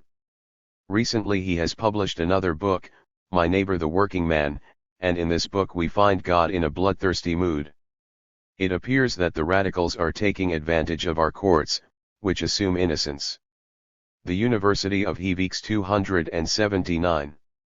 Until guilt is proved / there must be a suspension of this order of things, God says, we have found no foe more worthy of extermination. Strikes, God teaches us, are efforts to make labor superior to law. The strike is a conspiracy and nothing less. Yet when labor proposes to use legal methods, God does not seem to like it any better. We find him discussing the founding of the Labor Party in Chicago, and speaking of the delegates as these simian descendants, and just after he has made his chief complaint against strikers, that they call non-union men bad names. God portrays the socialist utopia, the soapbox orators, in the tramp's unclean rags, will take charge of the banks, and the bomb makers can be started to run the factories. Opposed to this is God's own utopia, and you may take your choice. The rich and the poor dwell together. There is divine wisdom in the plan. They always have so lived. They always will so live.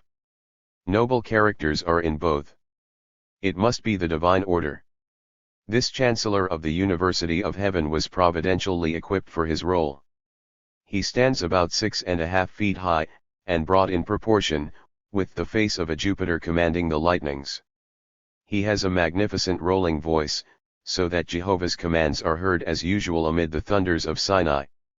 He is a masterful personality, he knows instantly what God wants, and he goes after the bacon and gets it for God, and every plutocrat, meeting him, recognizes him as the ideal person to take charge of the thinking of posterity. No nonsense is tolerated at Syracuse, they know what truth is, and how it should be taught, and you teach it that way or you get out, the quicker the better. Early in the Chancellor's administration he discovered that John R. Commons was tolerant toward free silver, and he fired him, giving as his reason that the professor was tolerant towards Sunday baseball. Every year he discovers that several others are tolerant towards something ungodly, and he fires them. There is no tenure or faculty control, or stuff of that sort, it is the Chancellor who pays the salaries, and the Chancellor who decides what the various men are worth, and he generally decides they are not worth much. He said at a faculty meeting, "You fellows needn't 280 think you mean anything to me, I could replace you all in an hour and a half." This is his regular manner toward his faculty, he subjects them to the most incredible indignities. For example, he gave the degree of Doctor of Science to one of his Grand Dukes, Mr. E. L. French, president of Crucible Steel. At a faculty meeting at which this project was brought up, one of the professors ventured to suggest that it might be better to make it an Doctor of Laws, which is generally understood as having an honorary significance, instead of an Doctor of Science, which is understood to indicate actual achievement in the scientific field. Chancellor Day pointed at the objector a finger which trembled with rage, and shouted, "Sit down and shut up." This was Professor E. N. Patty, and I find him still listed in the Syracuse catalog as director of the chemical laboratory, so I presume that he sat down and shut up as directed. Several people described to me the eloquence of the Chancellor's sermons, with the tremolo stop which reduces his auditors to tears. I asked one of them, "Does he believe in his religion?" The answer was, "No more than I do." He has no particle of Christianity or of faith, he uses it merely as a shield. To his faculty its purpose appears to be to beat down their salaries. If you go into his office to ask for a raise, he will glare at you and pound on the desk, shouting, "What's this I hear about you, John Smith? Do you believe in the divinity of Jesus? Have you been saying that you distrust the verbal inspiration of the Pentateuch?" Or maybe he will say, "I want you to understand, young man, I have been hearing reports about you. You were seen walking on the street with Professor so-and-so's wife." Or maybe he will say, "I have taken the trouble to inquire, and I find that you subscribe to the Nation and the New Republic." Heaven, from the point of view of college professors, is an intellectual sweatshop. I was told of a professor of geology, who was there for 20 years, and finally got up the nerve to ask for a raise, and he got $50 a year. Another professor asked for a raise, but the Chancellor discovered that this man had written a book, and he said, "A man who has written a book ought not to expect promotion, it shows that he had spare time on his hands." All contracts with the university are verbal, and you take. The University of Heaven 281. The Chancellor's word for your fate. It may seem a dreadful thing to say about heaven, but the fact remains that a number of the Chancellor's faculty, both past and present, unite in placing him among those college heads who do not always tell the truth. A few years ago he got rid of his treasurer, Mr. W. W. Porter, who had served the university for 19 years. The Chancellor published a series of accusations against Mr. Porter, and the latter replied in a printed statement of 12,000 words, which I have before me. It is a dignified and frank and convincing document. Mr. Porter bears testimony to that same wrath and vindictive spirit and methods upon which all authorities agree. He goes on to give the documents and figures of a series of petty grafts perpetrated by the Chancellor. For example, he states that laborers worked on the Chancellor's farm, and were paid out of the university treasury amounts aggregating $710.82, also, that the Chancellor sold this farm to the university at cost, and when the treasurer asked for proper vouchers, he immediately flew into a passion, stating that his word was sufficient, also, that a member of the Chancellor's family purchased a building, and leased it to the university, to be used as a bookstore, at an excessive rental, also, that the Chancellor sold his old automobile to the university at an excessive price. The Chancellor sold horses, wagons, harness, etc., at various times to the university, making out bills in favor of himself and receipting the same, acting as both seller and purchaser. We might go on to summarize 12 closely printed sheets of this kind of thing, but space is limited, so we content ourselves by stating that we know where this document is, and we will submit it to Professor Brander Matthews on demand. 282. Chapter Laine. The Harpooner of Wales.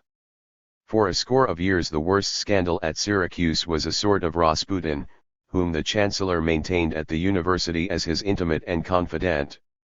The man was a Nova Scotia herring fisherman, originally hired by the late Dean French to split wood and mow lawns. It is generally whispered at Syracuse that he must have found out something about the Chancellor. At any rate, he was suddenly promoted to become superintendent of buildings and grounds, and became the chief power behind the throne. Dean Kent of the Engineering College, the most distinguished man who has ever been on the Syracuse faculty, criticized the inefficient heating and care of the buildings, whereupon this man demanded his dismissal, and incredible as it may seem, secured it. The incident almost caused a strike of the students of the engineering school. One professor writes me, "No picture of the Chancellor's regime would be perfect without the portrayal of a half-dozen or more prominent members of the faculty waiting in the anteroom outside the Chancellor's office, having been told that the Chancellor was too busy to see anyone.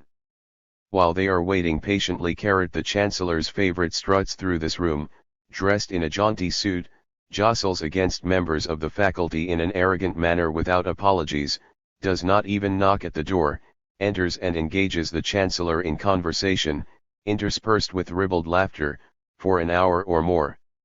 This was almost a weekly occurrence for a generation.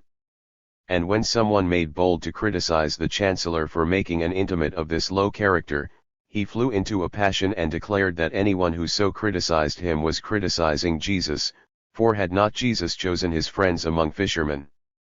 So the intimacy continued, and last summer it came to a climax.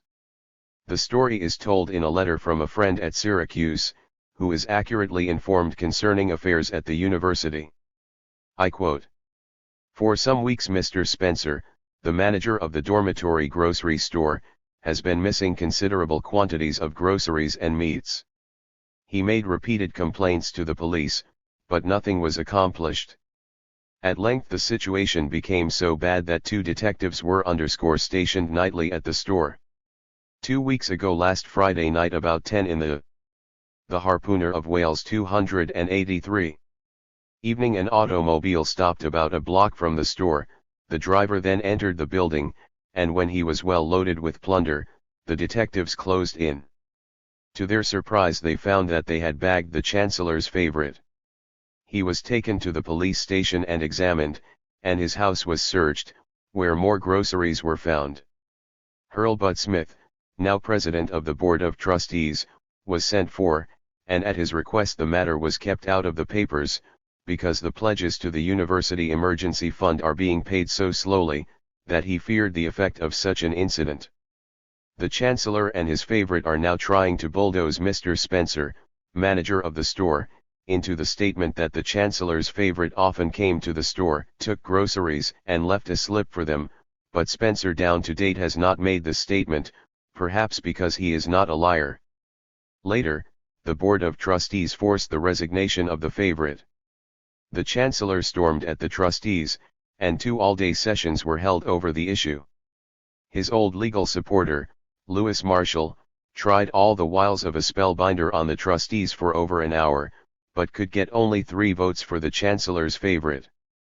The Chancellor has now made him his chauffeur and butler, but he will have to go downtown for groceries hereafter.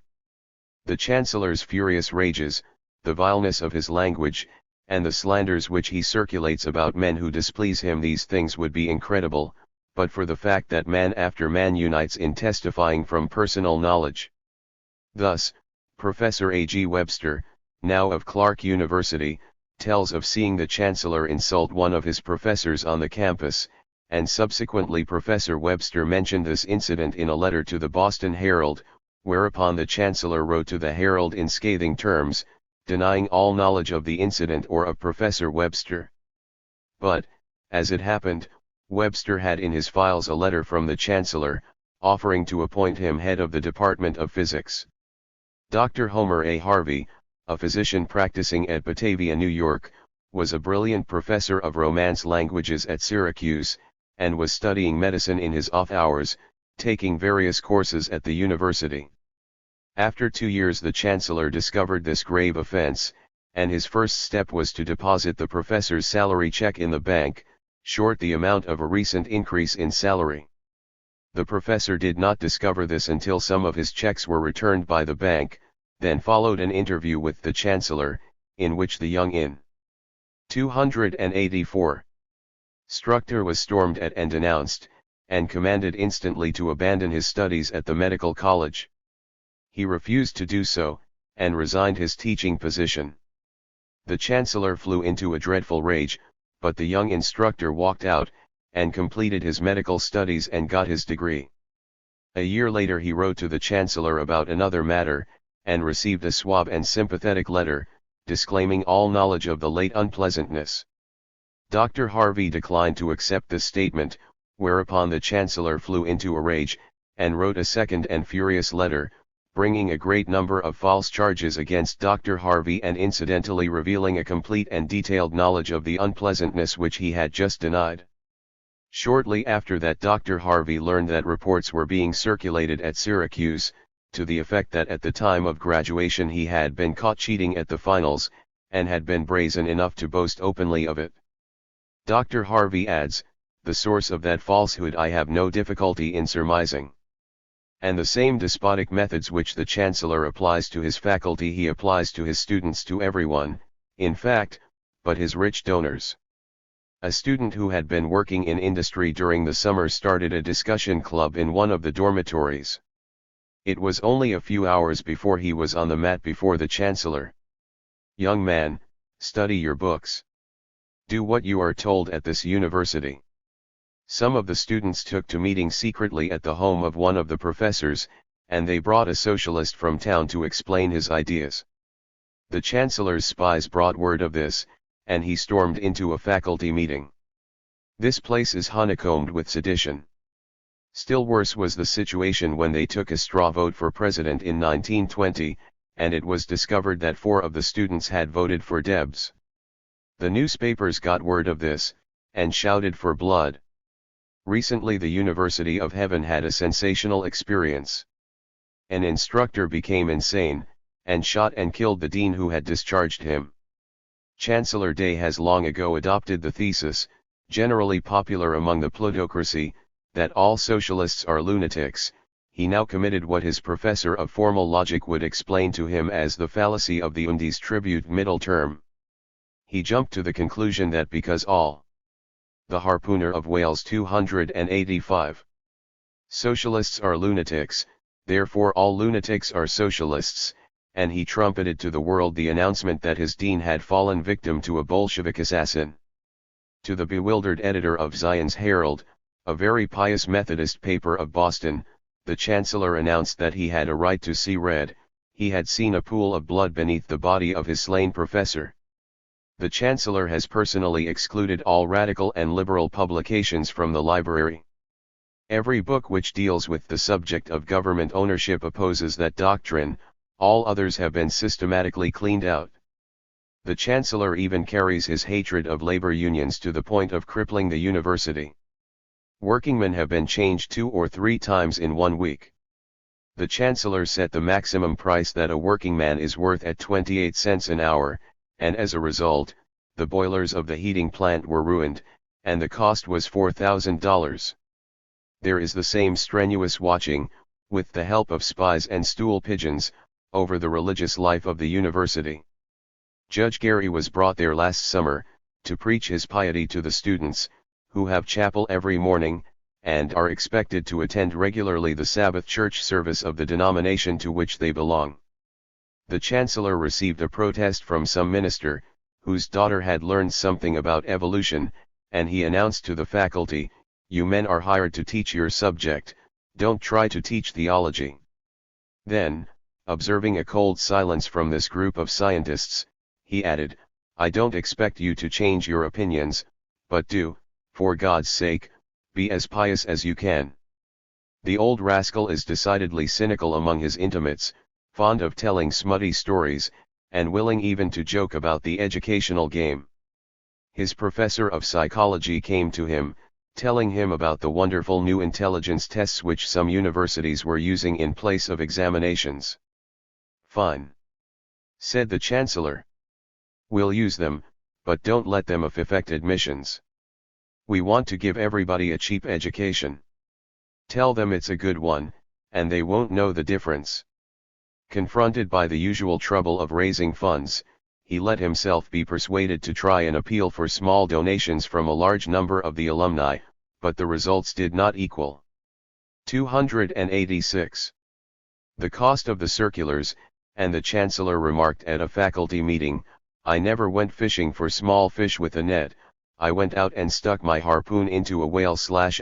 In the days of his prime our vicegerent of heaven was really a whale of a whaler, but he met with one great disappointment, which appears to have wrecked his career. He spent 20 years cultivating the president of the Standard Oil Company. He chiseled off the label of one of his buildings, the College of Liberal Arts, and labeled it the John Dustin Archbold College. He got Archbold to give him a stadium and a gymnasium, also a mansion to live in, but he hoped for more than that, and for 10 years he whispered to his faculty, be careful now, behave yourselves, we have a great endowment coming. But Archbold died and left him nothing, and all the family could be got to put up was $500,000. From that time on the chancellor's star began to wane. The university had been running into debt, and some time ago the banks refused to carry it any further, and the Grand Dukes refused to come across. The alumni would do nothing, for they share in the detestation with which the chancellor is regarded by the faculty and students. In order to confound his enemies, the chancellor hired a firm of professional money raisers, who undertook to get $6 million in 36 weeks for Syracuse. But before they had gone very far they realized that no one would put up money, so long as the chancellor remained in office. They told him so, and he dismissed them for incompetence. They sued for $36,000 still due, and it was shown that the chancellor had spent a huge sum of the university's money on this fiasco, and without getting a penny of return. The debts of the university now amounted to $1.5 million, and so matters came to a head. The interlocking trustees had done everything they could think of to persuade the aged whale hunter to resign, but all their efforts failed, so they worked out a most ingenious scheme. One morning the chancellor opened his copy of the Syracuse Post-Standard at breakfast, and there, to his consternation, he found himself confronted with an elaborate front-page article to the effect that he had resigned. There was his picture, and there were columns upon columns of an academic tragedy. 287. Laudatory articles about himself, written by his leading teachers and his leading Grand Dukes and Duchesses. Never was there such a series of panegyrics of a triumphantly retiring chancellor. All the Syracuse newspapers had it, and what was the poor man to do? Should he dump out all that milk and honey into the dirt, and make for himself a horrible scandal? He bowed to his fate, and the trustees appointed Dean Peck as acting chancellor, but shortly afterwards Dean Peck died of heart trouble, and our whale hunter moved back into his office.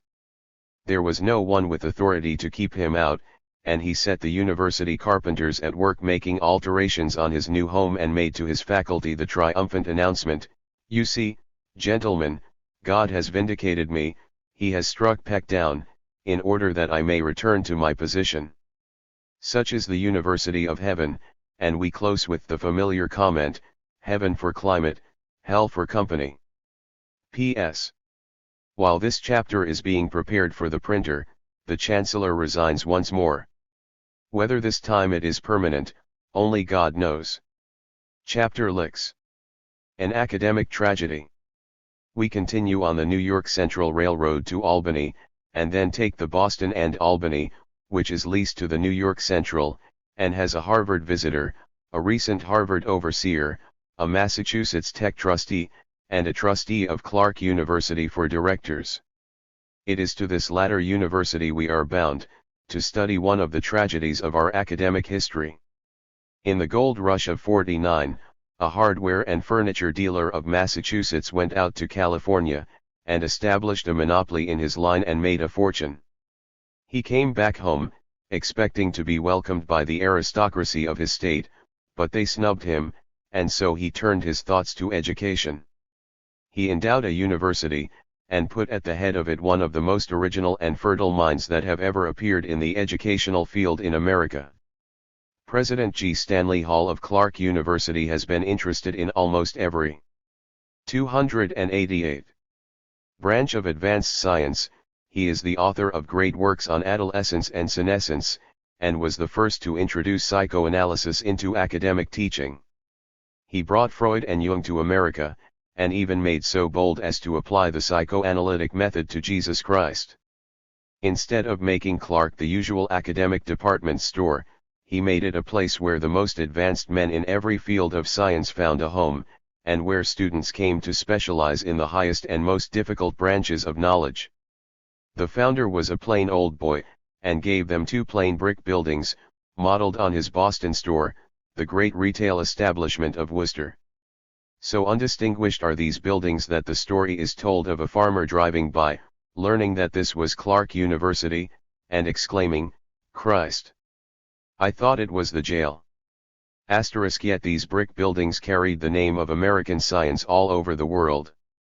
We saw in our study of Columbia University that the great home of the plutocracy had 1 distinguished scientist for every 13 members of its faculty, whereas the poor and unpretentious Clark had the highest standing of any university in the United States, having 1 distinguished scientist for every 2 members of its faculty. This was not what the old hardware and furniture merchant had wanted. He did not understand what was going on, and saw no sense in a professor of mathematics who filled 6 blackboards with a complicated demonstration, nor in a professor of chemistry who discovered substances with names that filled whole lines of print. He quarreled with President Hall, and cut off most of the funds of the university, and started a second institution, Clark College, where poor boys could get an education in 3 years. To this latter institution he left a large part of his money. Of course, there was no other plutocrat in America who cared for what President Hall was doing, so for a generation Clark University was starved for funds. Nevertheless, many of the scientists stayed, because it was a place where they could do their work in their own way. They were free not merely to teach their own specialties, but to help run their university. Never in America has there been such an unruly faculty. Men would pound on the table, and shake their fists in the air. An academic tragedy. 289. President's face, calling him a great number of impolite names, and threatening to resign, but he would argue it out with them, and they would stay on. The strongest emotion which animated old Jonas Clark was a hatred of the plutocracy of Worcester, which had scorned him. More than anything else, he wanted to make certain that this plutocracy should never get hold of his university or his college. Concerning the university he laid down the law in his will. And I also declare in this connection, that it is my earnest desire, will and direction, that the said university, in its practical management, as well as in theory, may be wholly free from every kind of denominational or sectarian control, bias, or limitation, and that its doors may be ever open to all classes and persons, whatsoever may be their religious faith or political sympathies, or to whatever creed, sect, or party they may belong, and I especially charge upon my executors and said trustees, and the said mayor to secure the enforcement of this clause of my will by applications to the court as above provided, or otherwise by every means in their power. Such is the purpose for which Clark was founded. Its founder is dead, and 2 years ago its great president retired at the age of 74, and the tragedy of America's most intellectual university can be told in one sentence: the plutocracy of Worcester has got it. There are 8 members of the Board of Trustees today. The Grand Duke is Mr. A. G. Bullock of Worcester, chairman of a life insurance company, president of a railroad and a railroad investment company, trustee of a savings bank, director of the Boston and Albany Railroad, 2 other railroads, a gas company, a Boston Trust Company and a Boston Security Company. The second Grand Duke is Mr. F. H. Dewey, lawyer, president of the Mechanics' National Bank and of the Worcester Street Railways, president of 5 other street railway companies and a steam railway, trustee for a savings bank and a national bank, vice president of a gas company and 2 railroads, director of 3 railroads, an investment company, an insurance company, and a telephone and telegraph company. The third Grand Duke is Mr. C. H. Thurber, business manager of Ginn & Company, school book publishers, the largest and most active competitors of the American Book Company. Mr. Thurber's political views are d. 290. Scribed to me by one who knows him well, anybody more liberal than ex-President Taft is a Bolshevik to him. These 3 constitute the Finance Committee and run the university. As assistants they have Judge Parker, one of the most notorious of the aristocratic corporation lawyers of Massachusetts, counsel for the men who smashed the Boston police strike, Chief Justice Rugg of the Massachusetts Supreme Court, a former Worcester lawyer and a very conservative individualist, Mr. Aiken, a high-up interlocking director, formerly of Worcester, but now president of the National Shawmut Bank of Boston, a cautious young lawyer of Worcester, in partnership with Judge Rugg's son, and another young man, who has just been appointed to the board, and is expected to serve as another dummy. This board is a close corporation, self-perpetuating, with no elected representative of faculty or alumni. For 20 years the Finance Committee has had charge of the investing of the endowment, and I should like to call the especial attention of Professor Brander Matthews of Columbia University to what they have done. I am not intimately familiar with the changing standards of American high finance, but I do not know whether the administration of this Finance Committee is what would be described in banking circles as honest graft or dishonest graft. They have invested the funds of the university through their own banks, railways, trolley lines, and gas companies, and have paid the university 4% interest on the funds, while neighboring institutions have been getting 5 or 6%. For example, the treasurer of Wesleyan University writes, "All the invested funds of the university netted us last year 5.71%. This will show you, of course, that we carry very small balances in our banks and make no investments through them. As we have seen, Clark University has been making investments through the banks, and it has thereby lost 1.71% on $4,700,000, or $80,370 per year for 20 years, a total of $1,607,400, which went to make fat the banks of Worcester instead of to educate the students of Clark. Also I took the trouble to inquire concerning the State Mutual Life Assurance Company of Worcester, and I find that for the year 1921 it realized 5.51% on its book. The Geography line 291. Assets. Mr. Bullock is chairman of this concern, and his son is vice president and general counsel, and you see how much better they do for themselves than they do for Clark. The treasurer of Clark is the head of a big Worcester bank, and his reports of the university's finances were not audited. This irresponsibility continued for some time, and this year Chief Justice Rugg asked that the report be audited in future. I am told by a former professor that it is almost impossible to get hold of a copy of this trees' Juris report, and when you do get it you find it a mass of enigmas. Thus the university carries one large block of New Haven stock at 200, and another at 110. Mr. Dewey, the lawyer who handles the finances of the university, is one of the shrewd big business manipulators of Massachusetts. He and Bullock were with the Mellon crowd which manipulated the legislature, and Dewey was head of the New England Investment Company, the holding concern for the New Haven Railroad, the device whereby the big investors schemed to fifth the cream from that huge system, and left the widows and orphans hungry. It is only the peculiar workings of our system of justice which enabled these able gentlemen to escape the penitentiary, and you find that their university has large holdings in all these half-broken down railroads. The Boston and Maine, the Vermont Valley, the Norwich and Worcester, the Providence and Worcester, and more than $100,000 in Mr. Dewey's Gas Company. Chapter LX. The Geography Line.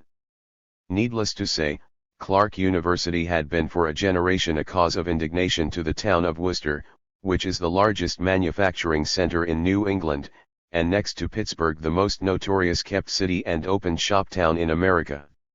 Clark regarded Worcester as the mammon of unrighteousness, while Worcester regarded Clark as a nest of atheism, infidelity, and Bolshevism. An American university with no stadium, no gymnasium, and no chapel, no 11 and no 292. 9. No rowing crew and no petting parties. Obviously, no gentleman would send his son to such a place. It would be left for muckers and Bolsheviks. One of the trustees expressed his opinion of the matter to a student with whom I talked. The college would fare better if it turned out a winning football team than if it had 11 of the most famous scientists in the country. That's what the public wants, and that's the way to get the money. When President Hall resigned, the plutocracy of Worcester perceived that their chance had come. They arranged for the president of Clark College to resign at the same time, and they cast about for some man of their own type to take charge of both institutions. The selection was made by Mr. Thurber, business manager of Ginn and Company, and again I don't know whether I should describe it as honest or dishonest graft. One of the principal lines of Ginn and Company is the Fryatwood Elementary School geographies, which are handsomely illustrated, and have been sold to the extent of over 500,000 copies to school boards throughout the United States. The author of these books was a professor of geography, first at the University of Chicago, then at Harvard.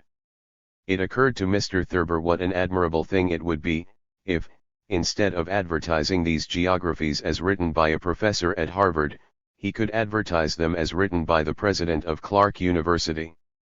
Also, if he could use Clark University as a place for tea parties to entertain visiting delegations of school superintendents and teachers desirous of meeting the distinguished author of Ginn and Company's leading line.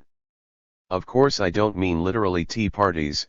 In the educational world these publicity enterprises proceed under the decorous title of summer schools. Elaborate advertising campaigns are undertaken, the praises of this or that particular line are seductively set forth, and the schoolmarms flock from all over the United States, likewise the principals and the high-up superintendents, and they meet the distinguished authors of school books, and listen to their patriotic eloquence, and go home singing the wonders of the various lines. Then when the new orders are placed for textbooks, the enterprising salesmen are on hand to get the business. The Geography Line 293. Mr. Thurber announced that he had a new president for Clark College and Clark University.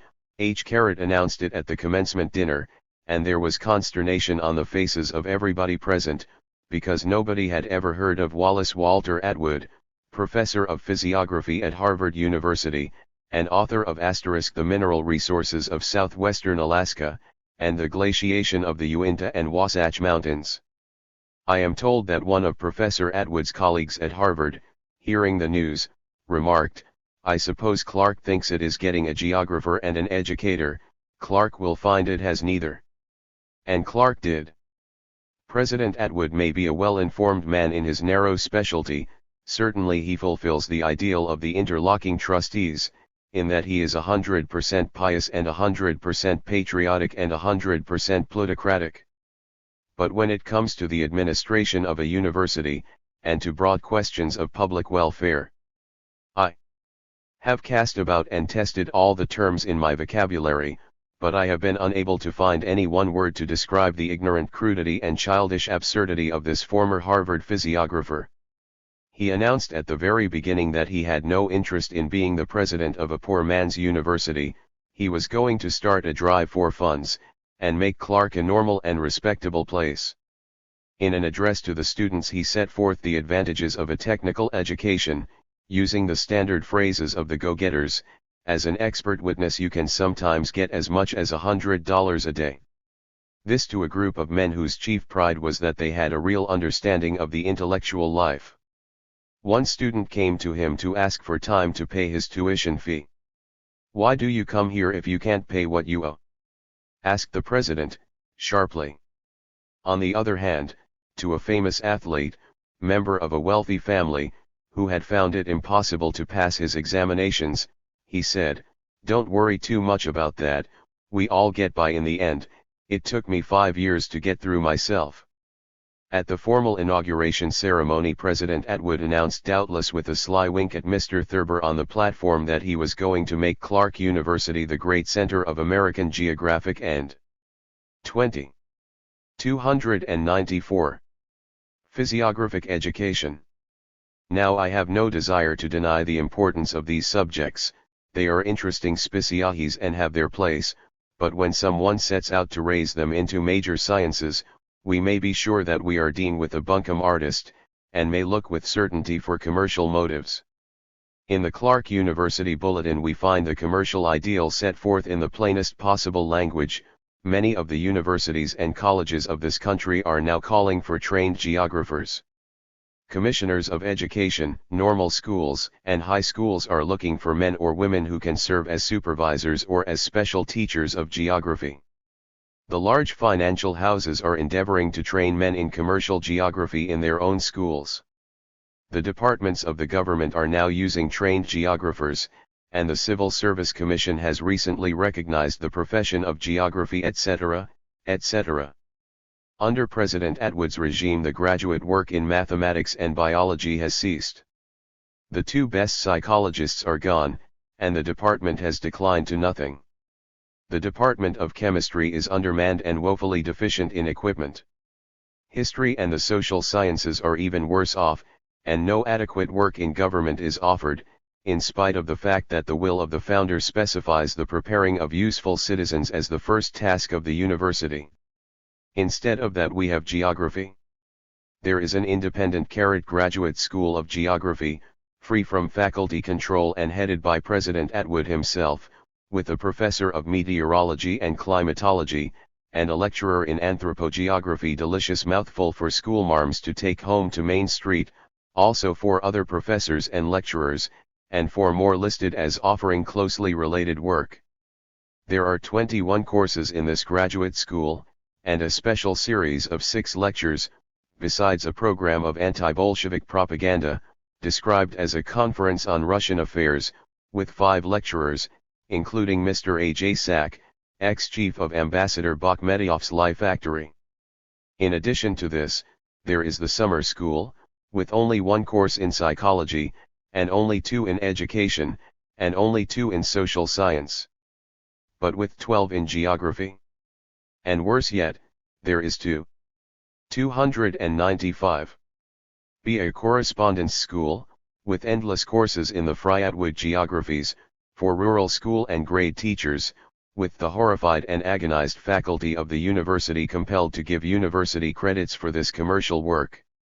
Men who can thus turn culture into cash are seldom permitted to hide their light under a bushel in capitalist society. President Atwood has also become editor of a magazine, or rather director of the Institute of International Information, a contrivance for getting subscriptions to a magazine called Our World. In its pages you may find a picture of our worthy physiographer in full academic regalia, holding one of his geography books, decorated with ribbons, clasped in his hands. For $4 you may join this institution, and get the magazine for a year, and have the privilege of asking any question of international significance, etc. The funniest thing about the proposition is that our pious and super respectable president of a reformed atheist university is here working hand in hand with and advertised alongside of Mr. Arthur Bullard.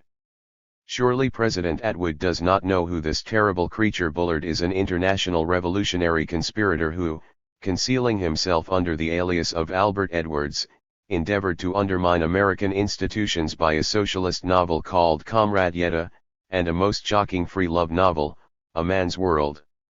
Chapter LXI. A Leap into the Limelight. The program of converting Clark University into an advertising department of Ginn and Company proceeded merrily so far as concerned Ginn and Company, but it caused great distress to the faculty of the university, which held a series of meetings and prepared a memorandum to the Board of Trustees, In v/Hitch they bitterly denounced the new policy. Also there were signs of revolt among the students. Even the Rotary clubs and other business organizations of Worcester began to tire of a diet of geography, fried, boiled and hashed for 3 meals a day. I have not been admitted to the inside of President. 296. Atwood psychology, but some of his professors suspect that he began to realize that something desperate must be done, and resorted to the favorite device of George M. Cohan, who, whenever one of his plays began to lag, would come dancing out on the stage with an American flag. The students at Clark maintain a liberal club, and invite speakers of all points of view to discuss public questions before them. They are accustomed to question these men and tear their arguments to pieces, and if the men cannot thoroughly document their statements, they have an unhappy time. That the students really conduct an open forum is proven by the fact that they brought not merely Harry Laidler to defend socialism, but the Reverend Mullen, president of Boston University, to speak against it. They invited Frank Tannenbaum to defend the radical movement, and they invited the Reverend Dr. Weiland of Worcester to denounce it. Dr. Weiland's point of view on social questions is sufficiently revealed by the fact that in the Worcester Telegram he referred to Scott Hearing's licentious and seditious utterances, and this without having attended Nearing's lecture. It was early in 1922 that the Liberal Club announced a coming lecture by Scott Nearing, and obtained President Atwood's consent for it.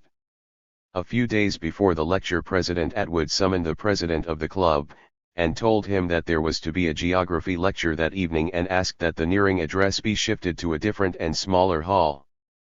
President Atwood himself, of course, went to the geography lecture. When it was over he came to the hall where Nearing had been, speaking for an hour and a half to some 300 people.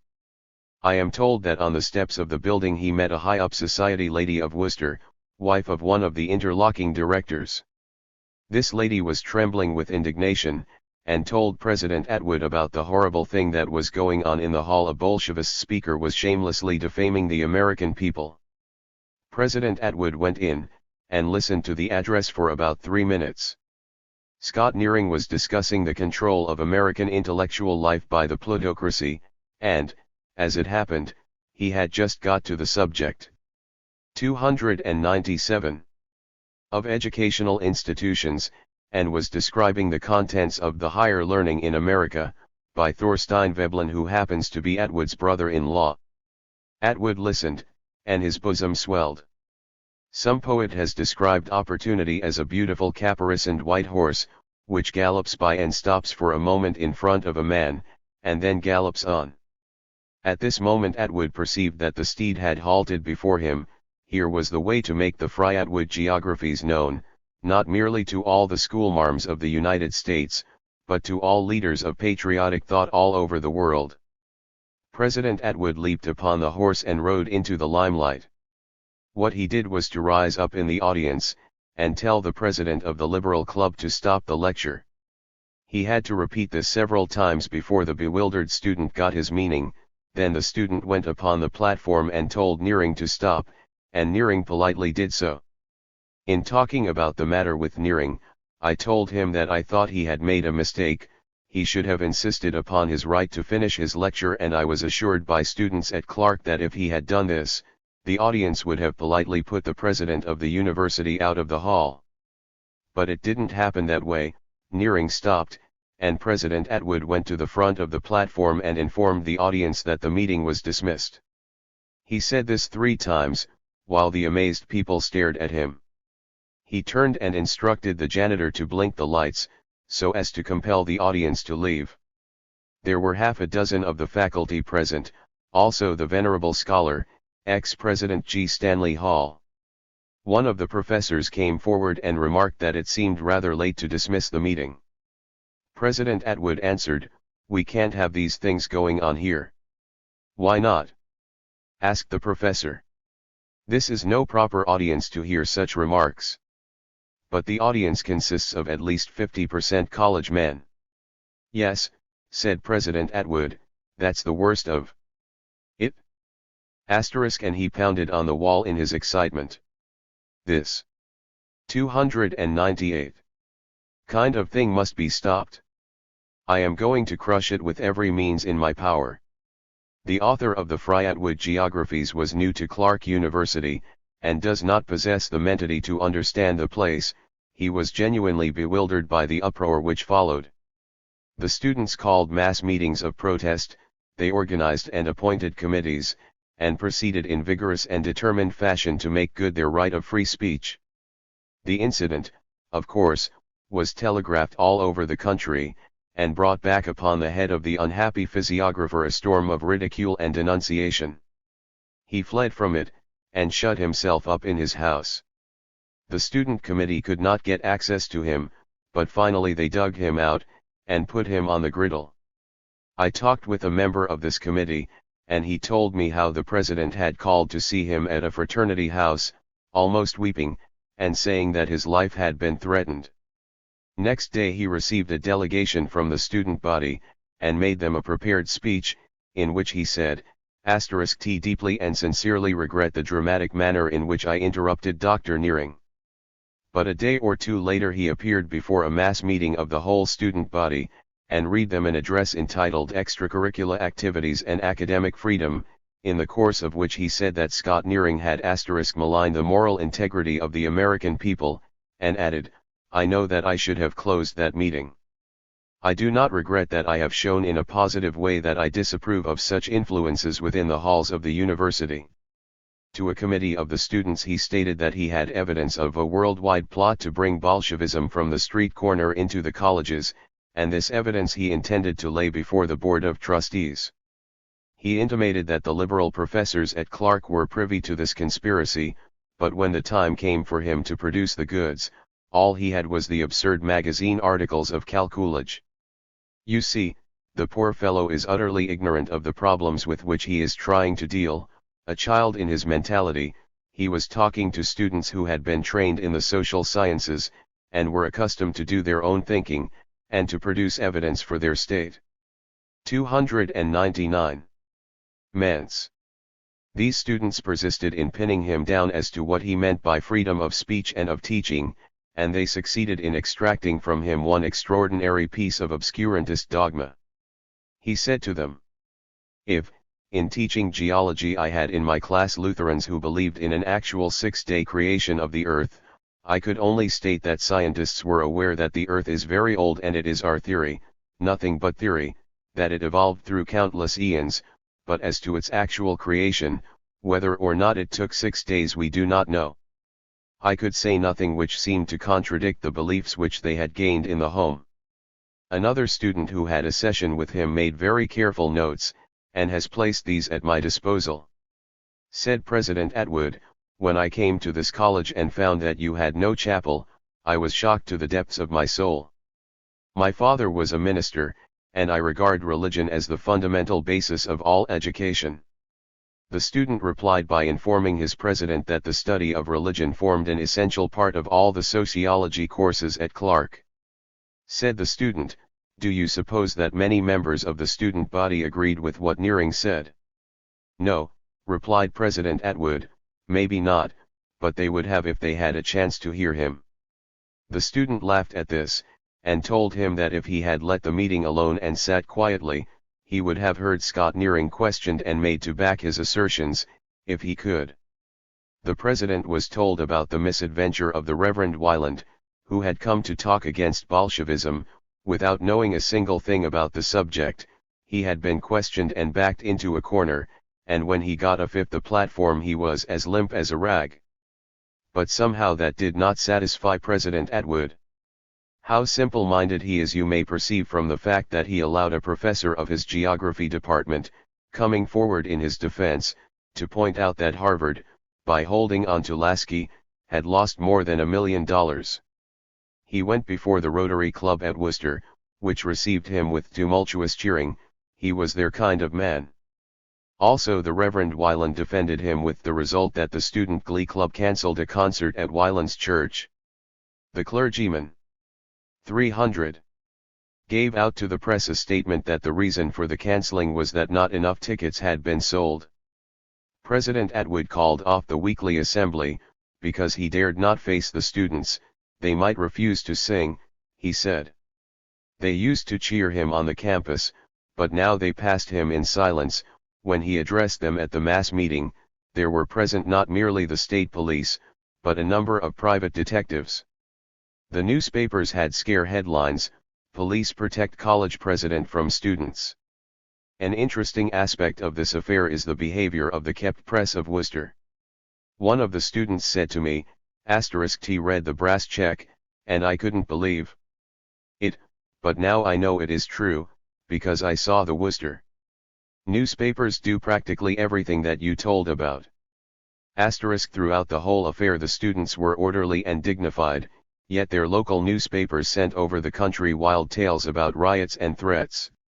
The Worcester Telegram, in its first account of the incident, ran the headline, "Speaker flays schools, churches, government," whereas Scott Nearing had not once mentioned the government. Next day the Telegram quoted the president of the Liberal Club as saying, "If we could raise enough money we would engage Upton Sinclair." This anecdote is told in the Clark College Monthly, a student paper, which declares, "This statement is without the slightest foundation in fact." Asked by a reporter if the Liberal Club planned to have any more radical speakers, as for example, Upton Sinclair, a racer had replied, "Why, he is in California, and thus grows the mighty oak." One day more, and the Telegram buried the students' official statement in an obscure page, and ran the headline, "Students Talk Strike, Prexy Says, Let Them Try It." The Springfield Union declared that the notorious Scott Nearing was delivering an anarchistic lecture. Throughout the whole affair both these papers referred to the student body by such phrases as irresponsible college boys, make-believe radicals, children who should be spanked, and sincere young people of an impressionable age, entirely concealing the fact that the average age of Clark students, including the freshman class, is 21 years, while 301. The average of the Liberal Club members at the time of the Nearing lecture was 25 6/10 years. To conclude the story, the protests of the students availed them nothing. The author of the Fryatwood Geographies announced his intention to oversee their activities and their thoughts, and he has done so. He did not announce his intention to get rid of the professors who had publicly opposed him, but he proceeded to make it so uncomfortable for them that they would hasten to remove themselves. The great tragedy of American academic life is the lack of solidarity of the faculty. Even the more courageous and public-spirited men among the Clark faculty did not seem to feel that they owed a duty to the institution and its traditions, instead of proceeding to organize the faculty, and to stand as a unit against the degradation of Clark. What has happened is that 6 of the best men have resigned in as many months, they have found congenial places in other institutions, and their colleagues are left to their fate. As John J. Chapman puts it, the average professor in an American college will look on at an act of injustice done to a brother professor by their college president with the same unconcern as the rabbit who is not attacked watches the ferret pursue his brother up and down through the warren to a predestinate and horrible death. We know, of course, that it would cost the non-attacked rabbit his place to express sympathy for the martyr, and the non-attacked is poor, and has offspring, and hopes of advancement. The students, of course, are helpless. No student body can ever control an institution, except for a brief period, by some violent outburst. The best trained and most intelligent men go out every year, and a new crop of youngsters come in, who know nothing of the traditions of the institution, nor can they find out what is going on in the outside world, since the librarian of the university keeps the nation and the new republic hidden away in the basement, among the obscene literature which can only be got by special signed request. So all that the interlocking directorate has to do is to sit tight and hold on to the purse strings. In 2 or 3 years the last trace of the Clark tradition will be forgotten, and the university which stood at the head of America's scientific life will be won. 302. More of the regulation standard educational department stores but distinguished by the fact that every summer it conducts geographical tea parties, at which the distinguished author of the Fryatwood Geographies tells the assembled 5th grade schoolmarms that the great object of you teachers is to prepare the minds of youth to stand firm against the great wave of radicalism which is sweeping American institutions off the face of the earth. Chapter LXII. The process of fortization. While we are contemplating academic tragedies, let us take our familiar Baltimore and Ohio Railroad, with a Johns Hopkins trustee for president and another Johns Hopkins trustee for director, also a Princeton trustee, a Lafayette trustee, a Teachers College trustee, a Lehigh trustee for directors, also a Morgan partner and a First National Bank director and 2 Guarantee Trust Company directors and a trustee of the University of Pennsylvania. We travel to Baltimore, where we shall find another university fallen upon exactly the same pitiful fate as Clark.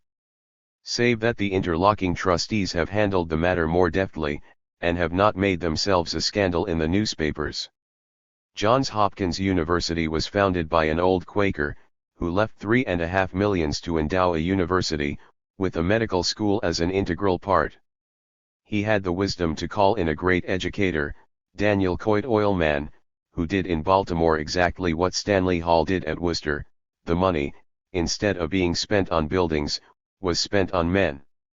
I doubt if any institution in America has made as great a reputation with as miserable a physical equipment as Johns Hopkins University. Recently a friend of mine was walking down the street with a stranger to Baltimore, and my friend remarked, "There is Johns Hopkins." The other looked, and thought my friend was joking. "Why, that must be a nigger school," he said. "That is Johns Hopkins." And the other asked, "Where is the rest of it?" But there was no rest of it, these old buildings were the whole thing. But to this. The process of fortization 303. Place came live young men of ability, some of them for almost nothing, because here the intellectual life was honored, and scientific investigators could do their own work in their own way. The businessmen of Baltimore regarded Johns Hopkins exactly as the businessmen of Worcester regarded Clark. It was opened without prayer, therefore it was an atheist university, a terrible place. Now that the work is done and the reputation made, of course they are proud of Johns Hopkins, as well they may be, since it and the Star-Spangled Banner are Baltimore's only contributions to world culture, unless someday they count H. L. Mencken and the author of / both of whom were born there. Some 20 years ago Gilman retired from Johns Hopkins, to start the Carnegie Institution at the age of 70. For 10 years the university was administered by one of its professors, then the interlocking trustees cast about for someone of their own type of mentality, and pitched upon Professor Goodnow, formerly of the Columbia Law School. As we have seen, Goodnow did not get along with Nicholas Miraculous, but that was a long time ago, and the servants of the plutocracy gain in wisdom and caution as they grow older. Professor Goodnow had been legal advisor to the Chinese government, and had recommended that they should not attempt to found a republic, the last word of an American scholar to a people struggling for freedom. President Goodnow possesses a rather uncouth and forbidding personality, and I am told that he is a poor speaker, but he is a favorite orator at Merchants and Manufacturers Association banquets, because he tells them what they like to hear, also because he has set out to make Johns Hopkins what they like, a university to be an elegant country club with athletics and college spirit and rah-rah stuff. They have moved out to a magnificent new site at Homewood, and have $15 million, and all the beautiful buildings which are the price of a university's soul. The Board of Trustees has as its chief Grand Duke Mr. Daniel Willard, president of the Baltimore and Ohio Railroad. As president the board has Mr. R. Brandt Kaiser, copper magnate and director of Mr. Willard's Railroad, also of a bank. There is Mr. Levering, coffee. 304. Merchant, and president of a national bank, also Mr. Blanchard Randall, a merchant, director of a national bank, a trust company, an insurance company, and a railroad, and reported to have made $1 million out of one speculation during the war. Also Judge Harlan, reactionary politician, counsel for a trust company, Mr. Woods, a steel magnate, Mr. Griswold, a prominent financier, Mr. White, another, Mr. Theodore Marburg, ex-minister to Belgium, and Newton D. Baker, who called himself a radical, but forgot it when he became a cabinet member.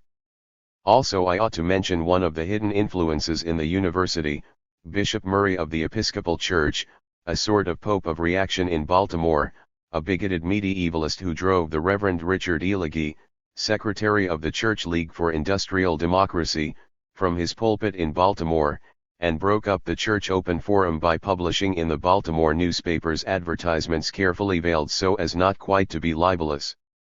Now the bishop is busy immortalizing himself by building a $12 million cathedral, giving lawn parties to the rich, and making speeches explaining how the great structure is to be 400 feet long and to have the highest tower east of the Mississippi.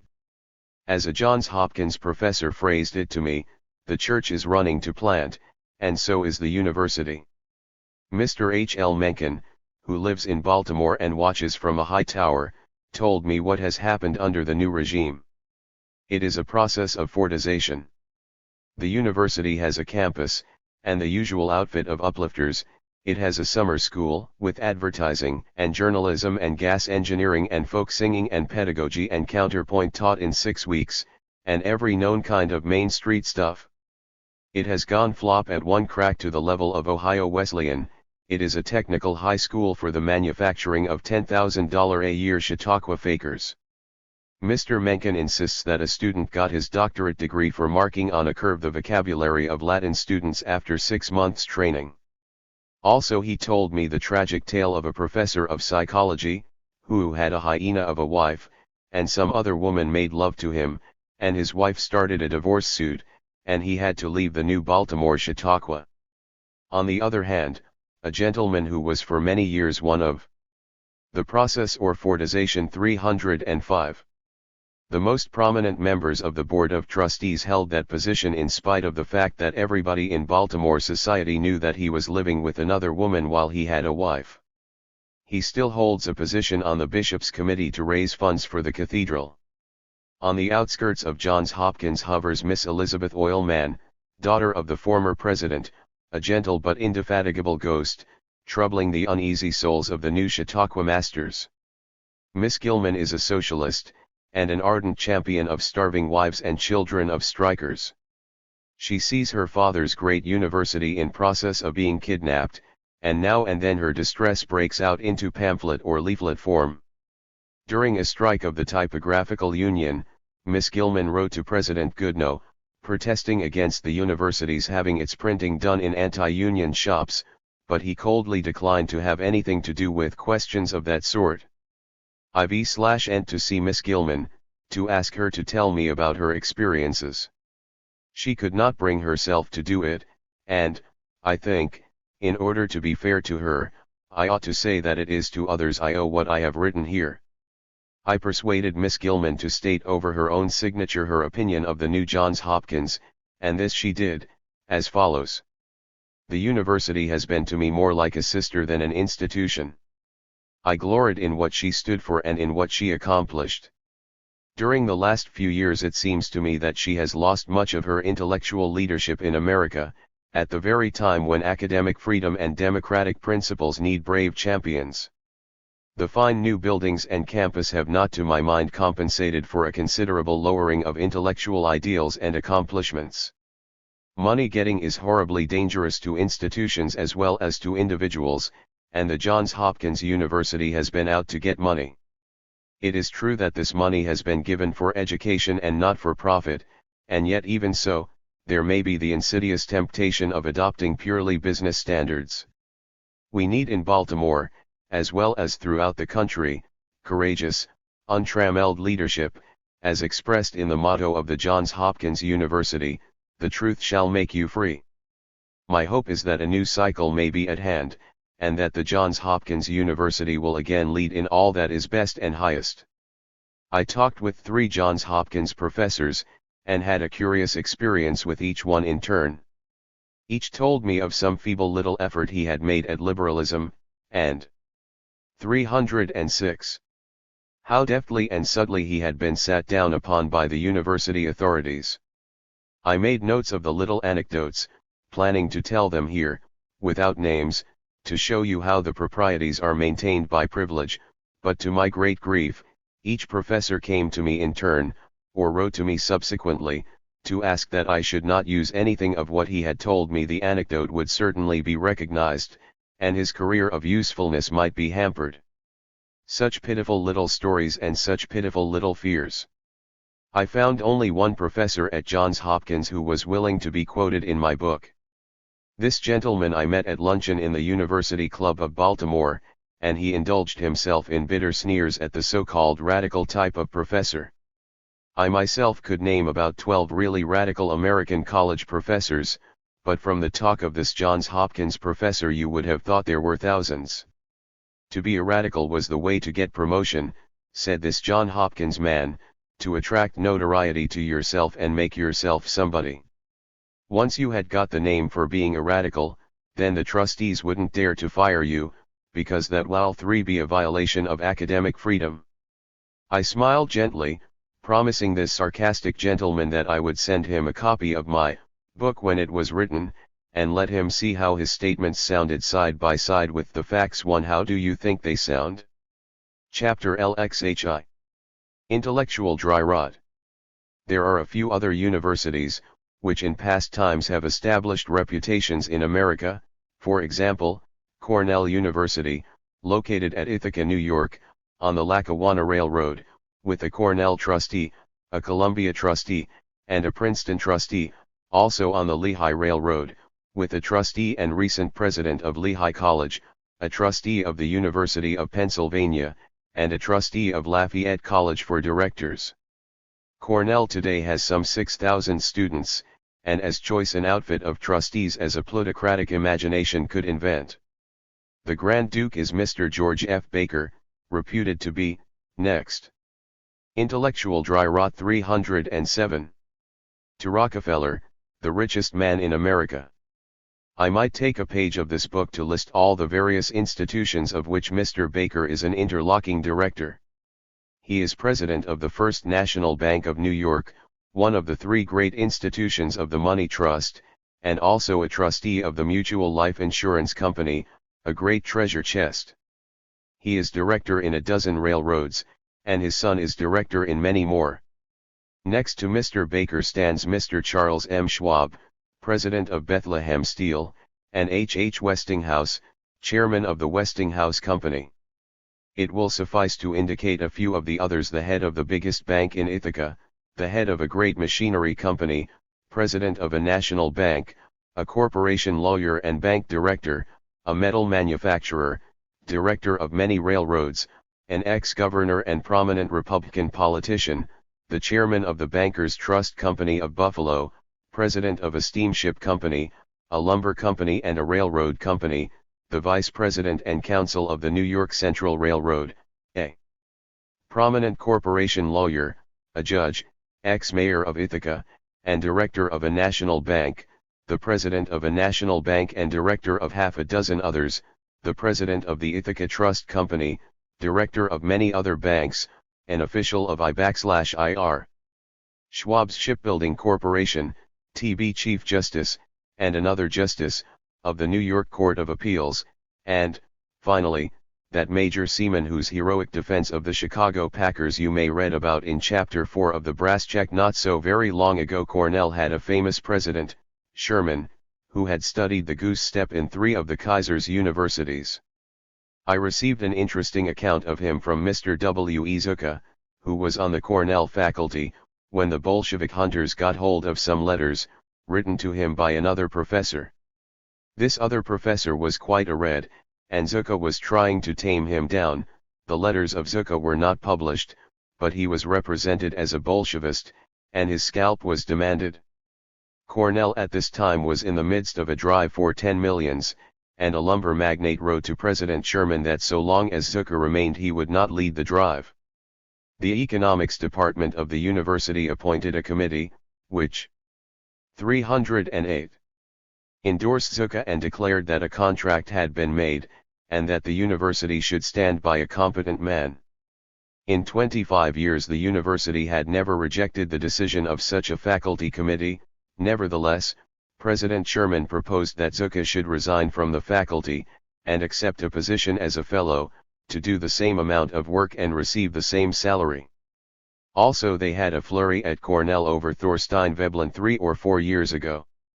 He had been scheduled for appointment, his courses had been listed, and the members of the economics department had sent out to various colleges a circular letter calling attention to the fact that Veblen was to come to Cornell, and that graduate students could get work with him there.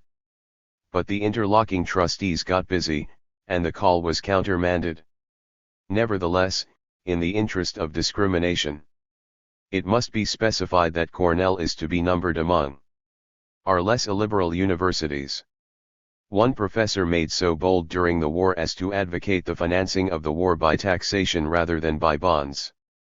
This would have meant that the plutocracy would have to pay at least a part of the costs instead of collecting it all by installments from you and me. The trustees of the university heard this professor explain his ideas. They did not take action to recommend this policy to the country, but they refrained from firing the professor. Also there is another professor, an elderly gentleman, who is a great favorite with the students, who take his liberal ideas with playful good humor. Several of this old gentleman's friends assured me that he would tell me the story of his 25 years struggle for the right to think for himself, but apparently the old professor decided that he did not want to have any more struggles. Henrik Willem van Loon, author of The Story of Mankind, was also a member of this Cornell faculty, and gave me an amusing account of the atmosphere of the place. President Sherman was selling $400,000 worth of education per year, training boys to become superintendents of sewage disposal plants and presidents of Rotary clubs. Van Loon was gravely rebuked by Sherman, because of a humorous remark which created a scandal. He had been writing on the intellectual dry rot 309 blackboard, when a thunderstorm had come up, and he playfully compared himself to Moses writing the 10 Commandments amid the thunders of Sinai. Van Loon swears it is true, and I am compelled to believe him, that when he asked to see the Dante collection they took him to inspect an electric manure sprayer. Or take Brown University, located at Providence, Rhode Island, on the familiar New Haven Railroad. Here is an extremely wealthy institution, catering to the sons of the plutocracy, and almost as snobbish as Princeton. It was built in part out of Rockefeller money, and the man who has been its president for the last 23 years is a Baptist clergyman, for 10 years pastor of Rockefeller's Fifth Avenue Church in New York. For chancellor, the university has an extremely wealthy cotton manufacturer, president of a bank. For treasurer it has the president of the Providence Banking Company, also treasurer of the United Traction and Electric Company, and of the Rumford Chemical Works. The three most active Grand Dukes of the board are Mr. Bedford, chairman of the Standard Oil Company, who represents the Rockefeller interests, Mr. Sharp, head of the Brown and Sharp Company, the largest manufacturers of tools in the United States, and Mr. Metcalf, a big textile manufacturer, president of the Providence Journal Company. Also there is the manager of the Brown and Sharp Company, the president of the Cadillac Motor Car Company, the head of a big New York banking company, president of a railroad and a coal company, director of 3 railroads, 3 trust companies, a milk company, a patent medicine company, and a brick company, a very wealthy manufacturing chemist, an influential New England textile manufacturer, a steel magnate, a lawyer, who is president of a land company and secretary of several railroads and trust companies, the treasurer of the largest textile manufacturing company in New England, who is director in half a dozen others, and in half a dozen of the largest financial institutions, another Providence banker, and, finally, Secretary of State Charles E. Hughes. Mr. Hughes first came under my observation when I studied the life insurance scandals in New York City. I noted that he sternly carried these investigations to the point. 21. On J.C. 310. Necessary to put Morgan and his group in control, and stopped exactly at that point. For this service he was awarded a national reputation and the governorship of New York State. He has since occupied the Supreme Court bench, and come within a few votes of being president, and is now guiding the foreign affairs of our country, making a desperate and almost a successful effort to exceed the futility of the Wilson administration. What happens to a great and wealthy university under such a regime? Brown has a high tradition, derived from Roger Williams, most famous of New England's religious rebels. But in 1899 its president, Andrews, was ousted, because he had dared to back Bryan in the campaign of 1896. Quite recently occurred a similar case, when William MacDonald, professor of history, was forced out, to become one of the editors of the Carrot Nation. Brown in its day had such outstanding men as Lester F. Ward and Michael John, now president of Amherst, but those days have passed, and there has followed a regime of intellectual dry rot. It is a league of the old men, maintaining a caste system, based upon seniority. Any young instructor who arises to suggest a new idea is quickly taught his place. A professor who knows the situation intimately writes. In the fields of history, political science, economics, and sociology the policy under Fouch has been silent and safe decay. These departments were once among the most eminent in the country. Now they are absolutely dead. Except for some formal texts by Professor Dealey, no important publication has come from these departments in over a decade. The economics department is now being made over into a business school to train men to make more money. The general educational policy throughout the institution under Fouch has been that of comfortable quiescence. With the exception of one man in physics and 3 biologists, there has been practically no intellectual activity or scholarly productivity at Brown for the last 15 years.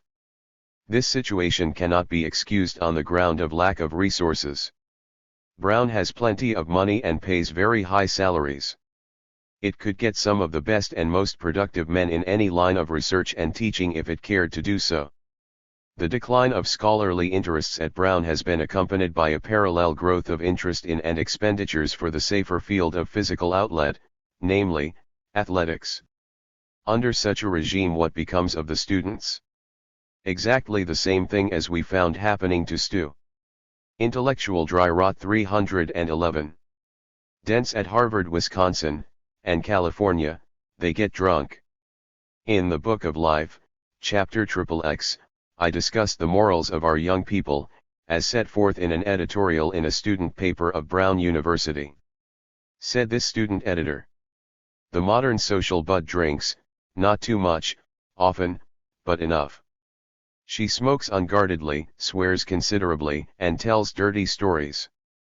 All in all, she is a most frivolous, passionate, sensation-seeking little thing." Let us move on to Wesleyan University, located at Middletown, Connecticut, also on the New Haven Railroad. Here is an institution with an old-time Methodist foundation and traditions of liberalism, and the usual board of interlocking trustees, the Grand Duke being a Philadelphia manufacturer of gas meters who is most versatile, being director in 4 large gas companies, 2 street railways, a bank, a trust company, 4 insurance companies, a publishing company, a sugar company, and a transfer company. 9 years ago his university began its downward course, with an especially notorious case of invasion of academic freedom. Willard C. Fisher had been a member of the faculty for 20 years, and professor of social economics for 15. He was one of those college professors who insist upon being a citizen. He served 2 years as councilman in the Middletown city government, and 4 years as mayor. He was not a socialist, on the contrary, an active opponent of socialism, but he considered himself a servant of the people, and did not hesitate to warn them of the economic waste and social peril of extreme inequality of wealth and the oppression of labor. As a teacher in a Christian community, he considered it his duty to assert that industrial relations should be moralized. He organized the Consumers League of Connecticut, and served it for many years as president.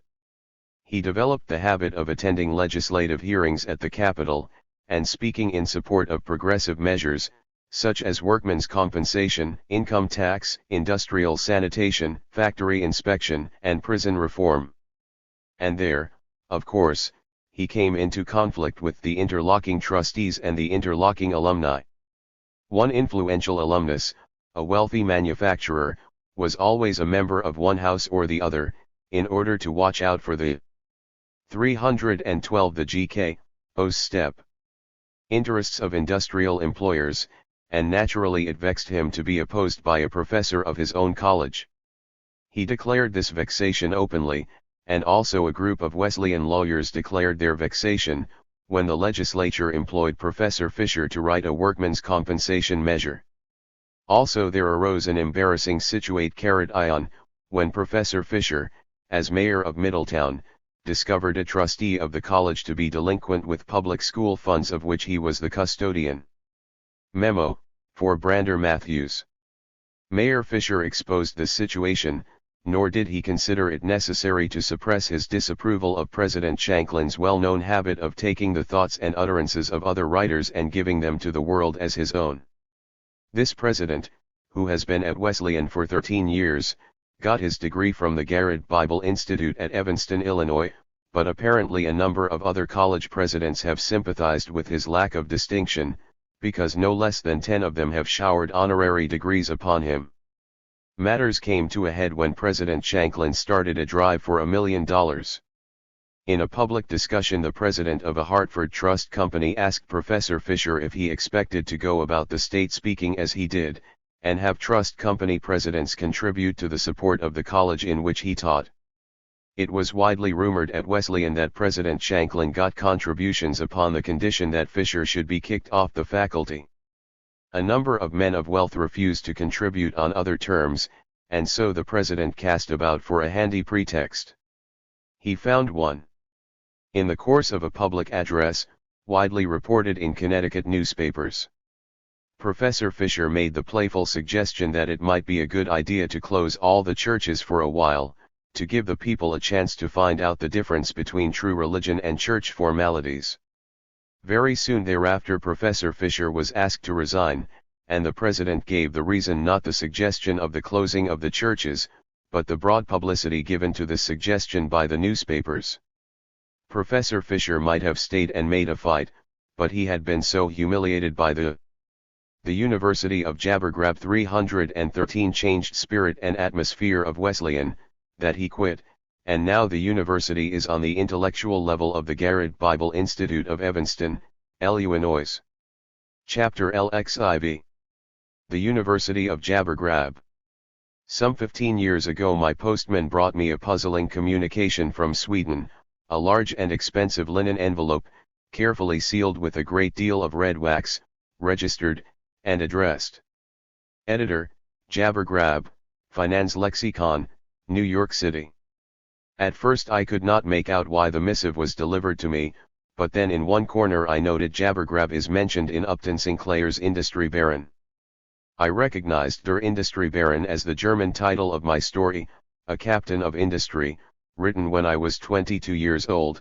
It is a satirical biography of a great financier, and after his ignominious death the story quotes some eulogies of his career from an imaginary publication, Jabbergrab, Heroes of Finance. I made so bold as to open the envelope, and found several sheets of heavy foolscap paper, written in German in an exceedingly fine hand, and giving the data for a biographical sketch of a wealthy Swedish lumber magnate and financier. Here, in carefully tabulated and precisely ordered form, were the minute details of his life, the enterprises with which he had been connected, the offices he held, the properties he owned, the names of his children, the college degrees they had earned, the names of his race horses and the prizes they had won, the names of his yachts and the cups they had won, all these items duly attested and signed by the great man himself. Gradually it dawned over me what had happened. The man had read my satirical story, missing the point of the satire. He thought that I really felt all that admiration for a man of wealth and social eminence, and reading about Jabbergrab's Heroes of Finance, the desire possessed him to have his and career immortalized in this biographical directory. So he had sat himself down, and painfully written out the data for the proposed sketch, and had sent it by registered mail to Jabbergrab. 314. It is the Jabbergrabs of America who have created a good part of our higher education, and placed upon it the stamp of their crude and simple faith in material success. I have shown how the spirit of Jabbergrab has destroyed two shrines of American scientific life, Clark University and Johns Hopkins. I purpose next to show what that spirit does, when it has its way from the beginning, unhampered by any intellectual traditions.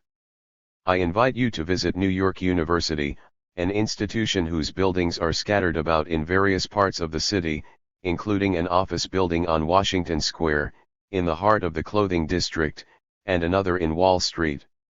New York University has enrolled no less than 13,000 students, and is described to me by one who works in it as an intellectual sweatshop. As chancellor it has one Brown, who learned the goose step from the Kaiser, and as treasurer one Kingsley, a Wall Street banker, interlocked with the United States Trust Company, the Sixth Avenue Elevated Railroad, and the Union Theological Seminary. Last year Chancellor Brown published in the New York newspapers a series of 30 advertising talks on education, in the very latest follow-up style. These talks came to me in a little pamphlet, with the cover all printed over with photographs of newspaper clippings, and accompanied by a circular, carefully disguised to look like a personal letter, and beginning, "Dear Mr. Sinclair, you are one of the prominent citizens we had in mind when we prepared the enclosed advertisement. What we have learned of you encourages us to believe that this appeal of New York University must strike a responsive chord in you. I may be over-suspicious, but I believe that these statements are not entirely in accordance with the truth. I believe that if they were made in accordance with the truth they would read this way: you are one of the 22,000 persons whose names we have got from Who's Who in America, and we are taking a chance on being able to interest you in our university." These necessary differences between advertising and fact are understood and taught to the students in all university schools of advertising. Chancellor Brown sets forth the fact that out of his 13,000 students, 10,000 are earning the University of Jabbergrab $315 money to pay for their education. I believe that every college student in the country should do this. My own son is doing it, so I should be the last man to sneer at New York University's lack of academic and social prestige. But here is the point: self-supporting students who go to night school in New York go in order to increase their money-making capacity, and they judge the education they get by that criterion, and they irresistibly mold the educational standards of the institution they attend. So the spirit of education becomes that of Jabbergrab. Ravenous greed, veiled by bunkum and hypocritical pretenses. That is what you have at New York University, and the fact is made clear in Chancellor Brown's own pamphlet. Talk number 16 is headed, "Welcome to the Advertising Men." Says our Chancellor of Jabbergrab. New York University is host today to members of the National Association of Teachers of Advertising, who are holding a sectional conference in the city, while a similar conference for Western members is held at the University of Wisconsin. I am glad to welcome the members of this association. Since I have been writing these little talks, I have gained a feeling of warmer sympathy with all advertising men and their work. I have learned something of the fascinations as well as the difficulties of the profession. So you see, our University of Jabbergrab has discovered advertising to be a profession. It takes its place alongside chiropody, palmistry, and foxtrotting. If you want to know what these new professors are doing to American journalism, I invite you to read chapters Slyin Slay of the Brass Check. I invite you to study the samples of advertising there quoted, one of which occupied a full page in all the most popular and respectable American magazines, and then come back to Chancellor Brown's pamphlet and read his statement.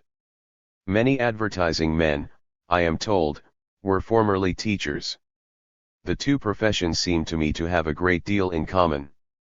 I should be sorry indeed to believe that about all American teachers, but I know it is true of some of the teachers who have been selected by the University of Jabbergrab.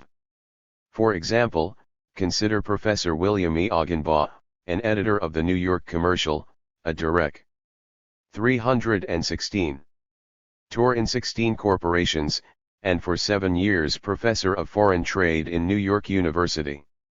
He boasts of having crossed the equator 36 times on commercial missions, and he publishes through one of our most esteemed publishing houses, the Century Company, an elaborately got-up book, entitled, Advertising for Trade in Latin America. The price of this book is $3, and if you will study its maxims and apply them, you will find it worth all that. For example, Latin American advertisements are replete with the nude female form, which appeals strongly to all classes of readers. Due to the fact that a majority of the inhabitants are brunettes, or have Negro or Indian blood in their veins, the blonde exerts a stronger appeal to their imagination, and for that reason should be employed when necessary or advisable to use such an illustration. And so we know what the Chancellor of Jabbergrab means when he writes, "Advertising men have it in their power to educate millions of people not only in an intelligent use of commodities but in well-considered habits of thought and action." Let us hear Professor Ogenbaugh again. Reproductions of famous holy or religious paintings or scenes from the Bible may also be profitably used. It occurred to me that if a saint could be found whose special duty was to prevent loss of life during seismic disturbances, much might be done through his aid to bring calm into these regions of terror. I selected my second name, Edmund, as the cognomen for the new assistant deity, added the prefix saint to it, and wrote an appropriate earthquake prayer which was printed beneath the picture of the homemade saint. Of course each card contained our advertisement, of a patent medicine, which the supplicant for protection must have seen as he prayed. And so we learned what the Chancellor of Jabbergrab means when he writes. I can appreciate the reasons that impel any manufacturer to spread abroad through the columns of our newspapers and magazines the information about his worthy products. I can believe, too, that this information is often of real service to the public in guiding them to wise decisions regarding their expenditures and investments. And again let us hear Professor Ogenbaugh on the subject of how to deal with the custom laws of the countries with which you trade. The University of Jabbergrab 317. When I have decided upon an advertising campaign in any given Latin American country, the requisite amount of cards, hangers, booklets, posters, banners, and other materials are boxed and shipped to the various ports, consigned to some man of straw. Upon their arrival at the local port they will be stored in the customs warehouse to await claim by the alleged consignee.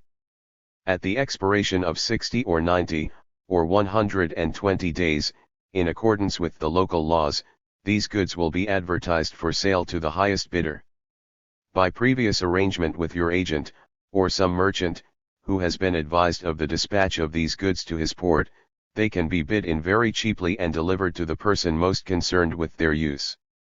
In Venezuela, for instance, on one shipment alone the duties would have amounted to much more than $1,000, yet the local wholesale druggist bought the entire consignment at auction for $85.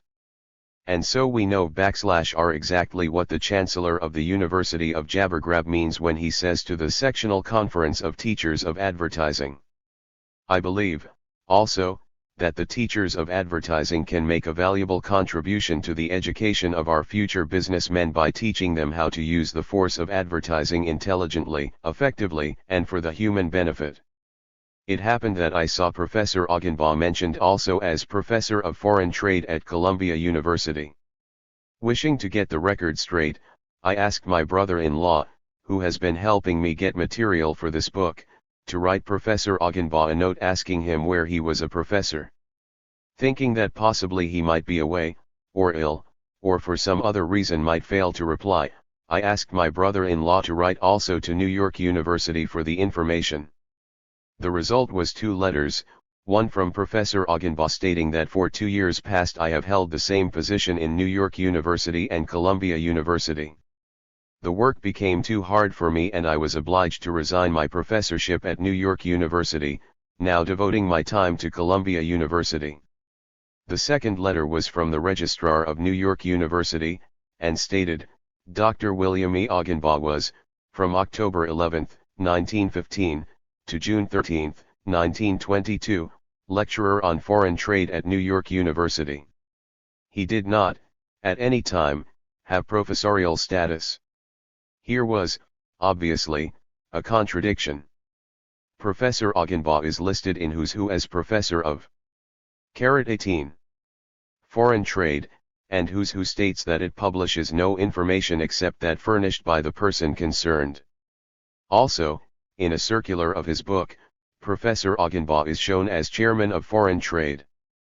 Wishing to make certain about this matter, I dictated to my secretary a formal note, calling Professor Augenbaugh's attention to the discrepancies, and asking him to state which title was correct. This note was signed by my brother-in-law and mailed, and no reply to it has ever been received. But some 3 weeks after it was mailed, there called at my office in Pasadena a man who announced himself as an agent of the Department of Justice, and gave the name of A.J. Taylor.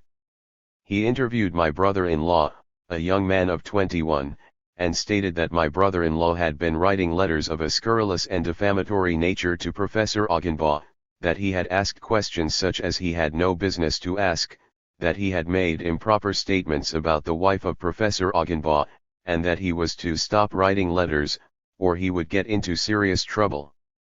Subsequent inquiry of the Department of Justice in Los Angeles, of the United States Attorney for this district, Attorney General Doherty in Washington, and Post Office inspectors of New York, Washington and Los Angeles, brought the positive statements that no such person as A.J. Taylor was known, and no investigation of any such matter had been undertaken.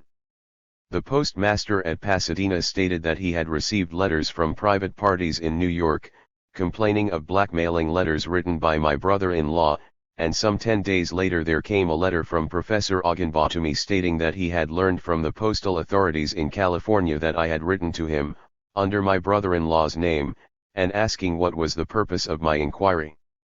I replied, stating to Professor Augenbaugh exactly what was my purpose, and asking him if he would in return answer some questions of mine, as follows. 1. Did you send this A.J. Taylor to see my brother-in-law? 2. Did you tell him to represent himself as an agent of the Department of Justice? 3. Did you make to him any statement which would have justified him in the wholly false and absurd assertion that my brother-in-law had ever mentioned your wife? 319. 4. If you did send this A.J. Taylor, who is he, and where can he be located? 5. If you did not send him, can you offer any suggestion as to how he learned about the correspondence between my brother-in-law and yourself, and what interest he had in troubling himself about the matter? To these questions Professor Augenbaugh made no answer, except to send me in an envelope 3 circulars of his book, in one of which he is described as lecturer, in another as instructor, and in another as chairman. I wrote again, calling his attention to his failure to answer, but no further response came. From the publishers of Who's Who I learned that the lecturer, instructor, chairman, professor himself furnished them with the information concerning his status, also that he has recently written to them asking to be recorded as no longer professor but as just plain lecturer. Chapter LXV. The growth of jabbergrab. Modern industry is an enormously complicated thing, and specialized teaching of industrial processes is just as necessary as any other kind of education. I would not give anyone the impression that I object to the teaching of advertising or foreign trade or finance, any more than I object to the teaching of plumbing or manicuring fingernails. My point is that all these arts should be taught in trade schools, and they should be taught as trades. For example, the International Harvester Company maintains an excellent school for training its employees. It does not pretend that the school is a university, it does not call the turning out of harvester machines a profession, and it does not constitute a high-speed steel worker a doctor of science.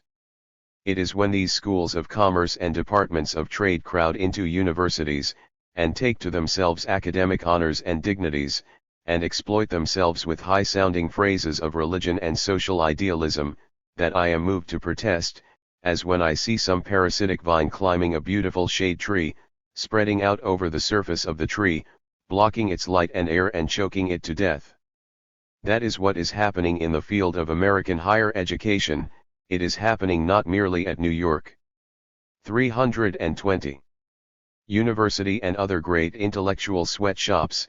It is happening at practically every one of our state universities and at most of our great endowed institutions.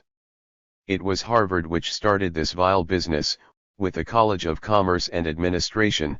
Columbia followed suit, and the plague has spread from Maine to California.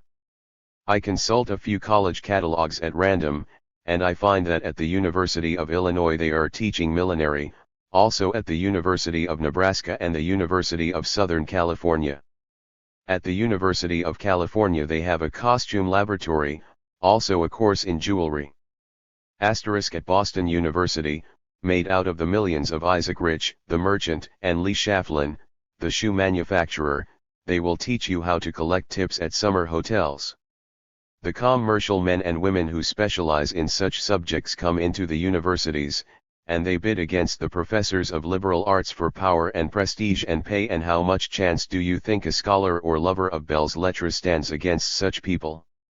You understand that the president of a university, making up his salary budget, is like all other businessmen, he pays what he has to pay. And here is the professor of department store advertising pointing out that at Goldberg and Isaacstein's, in the shopping district, he can get $15,000 a year, and he has a letter in his pocket to prove it.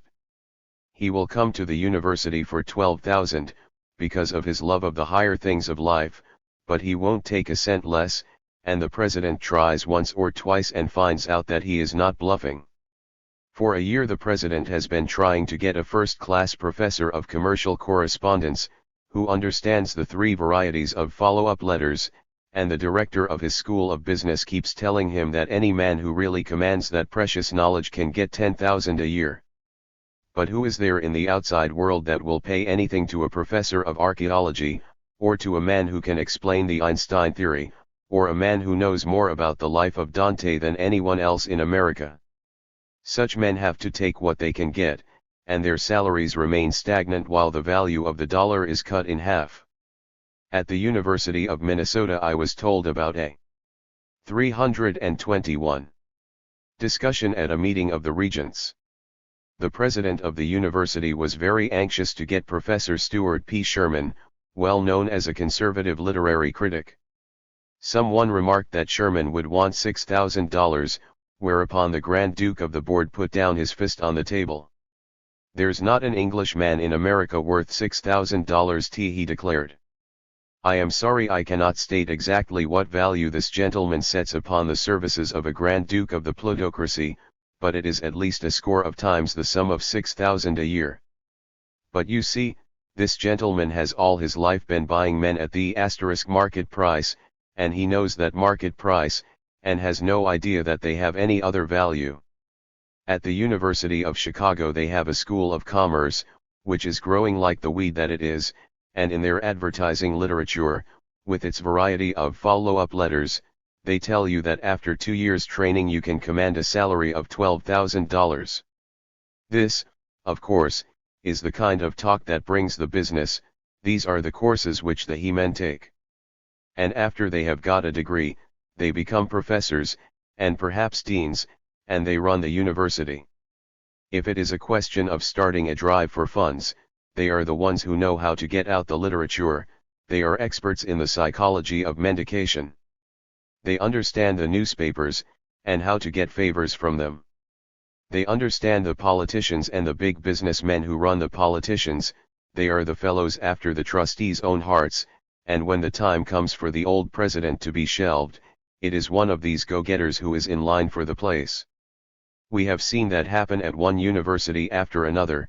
At the University of Illinois President Kinley was director of the School of Commerce, and at Northwestern University President Scott was director of the Bureau of Salesmanship Research. Let us return to our University of Jabbergrab, where these new educational tendencies rule the roost. Chancellor Brown sets forth that the School of Commerce, Accounts, and Finance of his university contains 6,000 students, and that from it has sprung a graduate school of business administration, also in the last 3 years a school of retailing. 22 depart. 322. Men's stores and other retail establishments in New York have made direct connection with the university, and 37 college graduates are each morning pursuing their studies in retailing in our classrooms, and in the afternoon of the same day are receiving practical experience in the various operations of the stores themselves. I have not attended these classes, but I do not need to inquire what these students are learning. I can go to the New York department stores, and see them displaying marked down goods, which were marked up before they were marked down. I have only to read their imbecile advertisements in the New York newspapers, setting forth the latest fads and foibles of milady, and the latest importations of the latest creations of the keepers of French mistresses. New York University's catalog lists 3 professors of marketing, 5 professors of finance, 4 professors of accounting, 4 of business English, 3 of management, 1 of salesmanship, 1 of merchandising, 1 of foreign trade, 1 of life insurance, and a director of the Wall Street division. Of course, this new kind of education is yet in its infancy, and we must not expect perfection. Pick up this university catalog 10 years from now, and you will find its deficiencies made up. You will FMD a professor of stock watering and an instructor in political manipulation. You will find an eloquent statement setting forth the fact that the handling of labor has now become an enormous American industry, that there are hundreds of large agencies for the putting down of strikes, and salaries as high as $20,000 and $30,000 a year are paid to competent masters of such work. Therefore the university is establishing a department of strike breaking, with a professor of gunmanship and a demonstrator of the 3rd degree.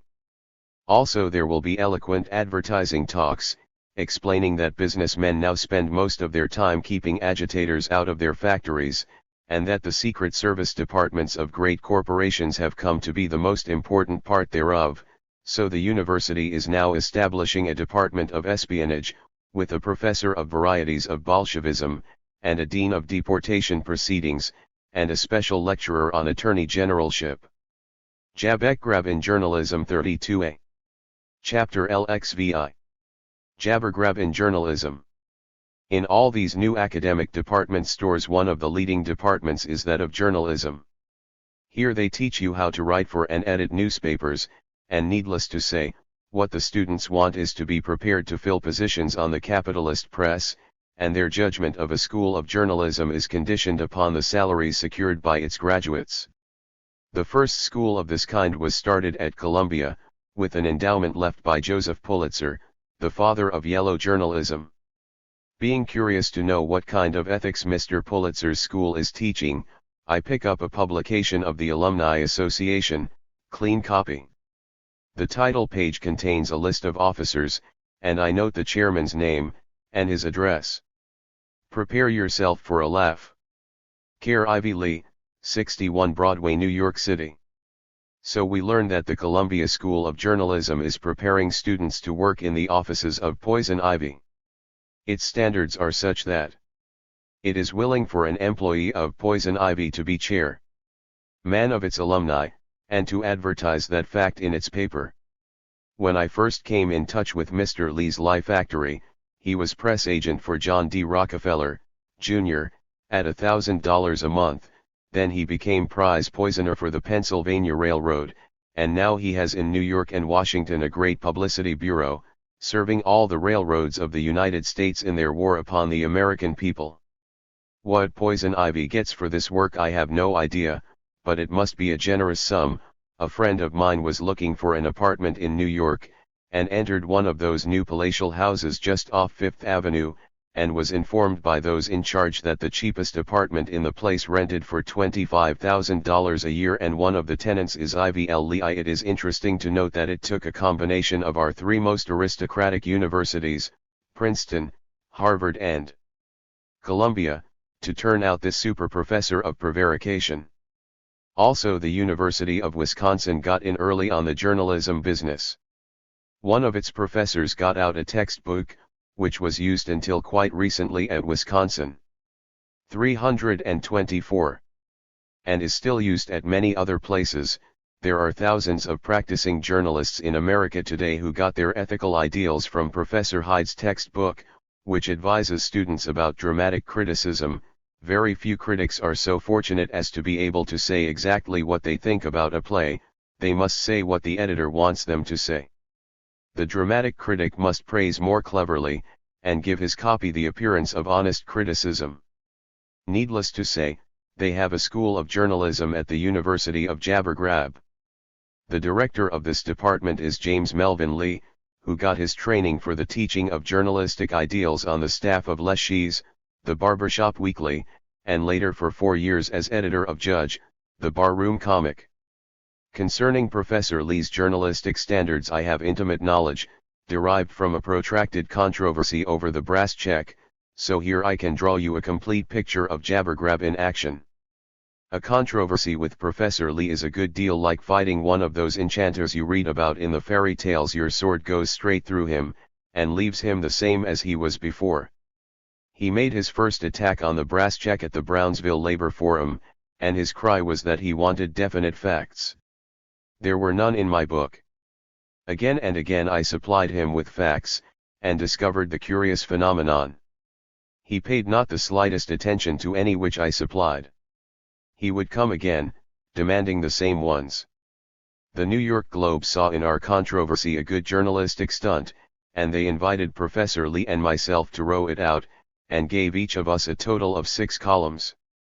And here in the Globe, Professor Lee repeated one after another all the various demands and challenges which he had issued at the Brownsville Labor Forum, overlooking almost all the data I had furnished him in the meantime. For my first article in the Globe, I took the trouble to go over the brass check and count the number of cases which give complete documentation, names, places, and dates, and these came to a total of 213. In addition, there are perhaps a dozen or two anecdotes which I narrate upon the authority of other people, being in every case careful to name my authority. Jabbergrab 9 Journalism 325. Finally, there are half a dozen trivial incidents, such as the fact that an old college professor of mine fell down an elevator shaft in a department store, which I did not document, for the reason that these incidents occurred to me in the final revision of the book, and I could not have the files of the New York newspapers consulted in time. Professor Lee's method of controversy was to pick out these few trifling incidents, and recite them to the Brownsville audience, and to the readers of the New York Globe, with elaborate challenges to me to produce this information. Thus, to a single anecdote of Gaylord Wilshire being misrepresented by the Associated Press, Professor Lee devoted 3 paragraphs in the Globe, demanding at great length the names of the newspapers and the dates. I supplied him with the names and dates of 2 newspapers, but to no result that I could discover. Both in his Brownsville address and in the Globe controversy he took up my story of the Associated Press rhymes in Colorado, but he was careful to confine himself to one detail, my telegram to President Wilson, because he was able to argue that this telegram was libelous and that it was self-advertising. He made no mention of any other aspect of the whole series of suppressions which I proved against the Associated Press during that Colorado coal strike. Still more significant is the fact that nowhere in these controversies could I get him to mention the conduct of the Associated Press in the West Virginia coal strike. The reason was obvious enough. The Associated Press had here been so indiscreet as to come into court and submit its own dispatches in evidence, and its poisoning of the news was proved by its sworn official admissions. This was not the sort of facts that Professor Lee was looking for, and so he never let anyone hear about them. Equally significant was his handling of the false report sent out by the Associated Press, to the effect that my wife had been arrested during our demonstration in front of the Standard Oil Building, New York, during the Colorado coal strike. I stated in the brass check that my wife notified the Associated Press of the falsity of this report, and demanded a retraction. In his first letter to me, Professor Lee made the flat statement, "The Associated Press does not have proof, it did not receive it in 22. 326. My reply, I pointed out to Professor Lee the naivete of his own statement, how without one particle of evidence, he accepted the word of the Associated Press, and turned it into a flat statement of his own. My wife filed full suits against 30 Associated Press newspapers which had published the false report, and the Associated Press was liable for every dollar that these newspapers might have to pay. Was it humanly believable that not one of these newspapers would notify the Associated Press of the filing of these suits? On the contrary, was it not certain that every one of these papers, under the advice of their attorneys, would notify the Associated Press of the filing of the suit, and of the paper's expectation that the Associated Press would defend it? I sent to my New York office a copy of a newspaper, containing an account of the filing of the suit, and Professor Lee inspected this evidence in the presence of my New York manager, but did this make any difference to him? It made not a particle. When he took up the controversy in the New York Globe, he brought up the same argument again. The point at issue is whether such attention was called to the Associated Press. Still funnier was what happened in the case of Professor Lee's demand that someone should name a newspaper which had suppressed the name of a department store in connection with a discreditable news item. Professor Lee, reading the brass check, observed that most of my anecdotes of this kind dealt with newspapers in Philadelphia, Boston, Milwaukee, and other cities. Therefore, he phrased his challenge at the Brownsville Labor Forum so that it referred only to NCZV York newspapers. He called for names, places, and dates, and of course nobody at the Brownsville Labor Forum could supply such data. In the New York Globe he repeated this challenge, very proudly and very confidently. But, alas, right in the middle of the controversy, his friends on the kept press threw him down. On June 27 he published in the Globe his article headed, "Lee calls on Sinclair for names, dates, places," and 9 days later the New York Evening Sun, in its baseball edition, Wednesday, July 6, 1920, page 2, column 8, published a story about a man who had sued a department store and col. Jabbergrab in Journalism 327.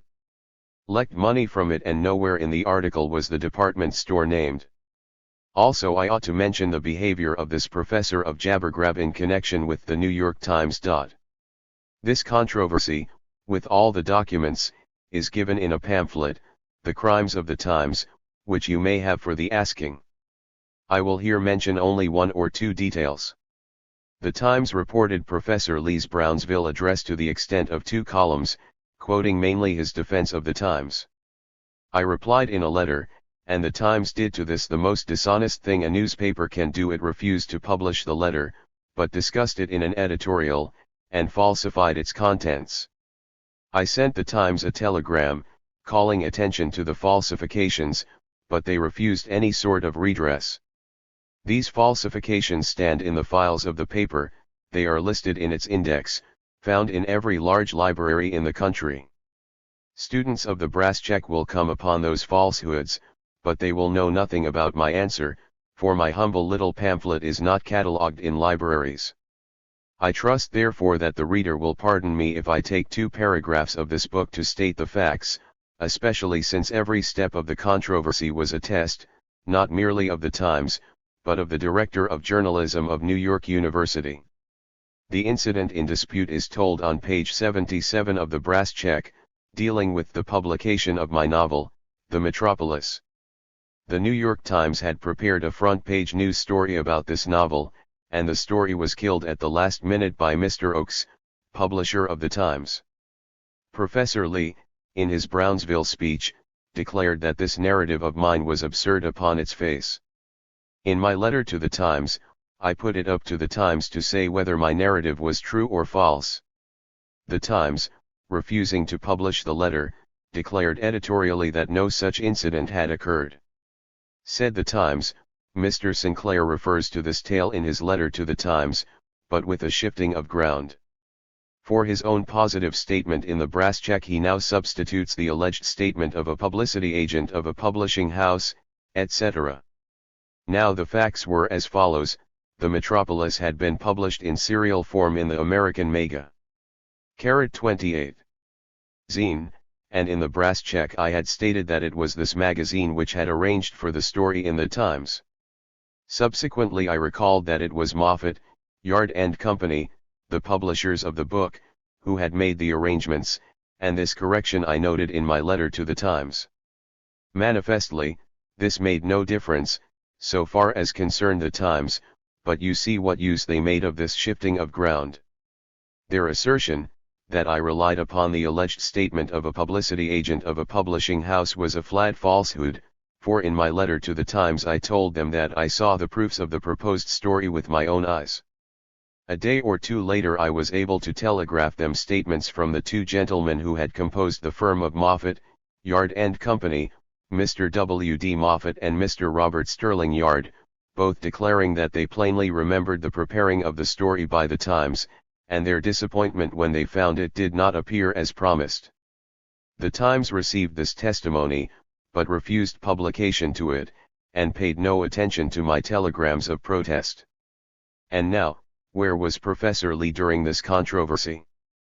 Professor Lee had furnished the Times with the ammunition to attack me, he had defended their journalistic practices, and they had published his defense. Here he saw them committing a piece of the baldest journalistic rascality, and what did he do about it? I telegraphed him again and again, asking him to take steps to induce the newspaper to correct its published falsehoods. Later on, I challenged him again and again to withdraw his published endorsement of the newspaper's ethical code. His reply was to go before the university settlement, and repeat his attack upon the brass check and his defense of the Times, and the Times once more featured his address. To the manager of my New York office, Professor Lee made the smiling statement that he was publishing a magazine for businessmen, and he did not care how much I attacked him in public, it would only help him with his business clients. You have heard me protesting against the practice of covering commercialists and servants of privilege with the mantle of academic dignity, and here you see what it means, and why it is done. The New York Times did. The City College's 329. Not dare to answer * the brass check itself.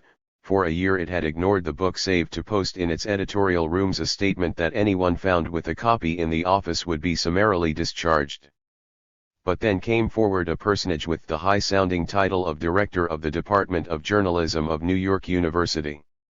And the Times made itself into a megaphone, to carry this hitherto negligible voice to the farthest ends of the earth. Chapter LXI. The City Colleges. There is another crowded institution in the great metropolis, the College of the City of New York, where I got the one degree of which I boast. I went back there this spring, after 25 years, and it was a curious experience. They have their new buildings, all in the venerable Gothic style, with arrow-proof windows, and in the faculty room I inspected a row of oil paintings of those old professors who had been the chief torment of 5 years of my youth. They were so lifelike it gave me a chill. I expected to see the old red-whiskered professor of Latin, or the old white-whiskered professor of Greek, come down from his frame and denounce me for my 20 years of socialistic agitation. This college has grown to enormous size, with some 16,000 students, and all the regulation Main Street courses. Also there is Hunter College for women, with 4,000 more. These are the only colleges in New York to which Jews can now get admission on their merits, and the student membership of CCNY is 85% Jewish. The Anglo-Saxons who constitute the interlocking trustees have a difficult time to keep down the active-minded East Side boys. One of them, Leon Sampson, ventured to ask a question of General Webb at a preparedness meeting, and for this he was expelled. He moved on to Columbia, from which he was expelled on the basis of garbled newspaper reports of a speech in opposition to the draft. The students have not been allowed to have an open forum, and the list of speakers is sternly censored.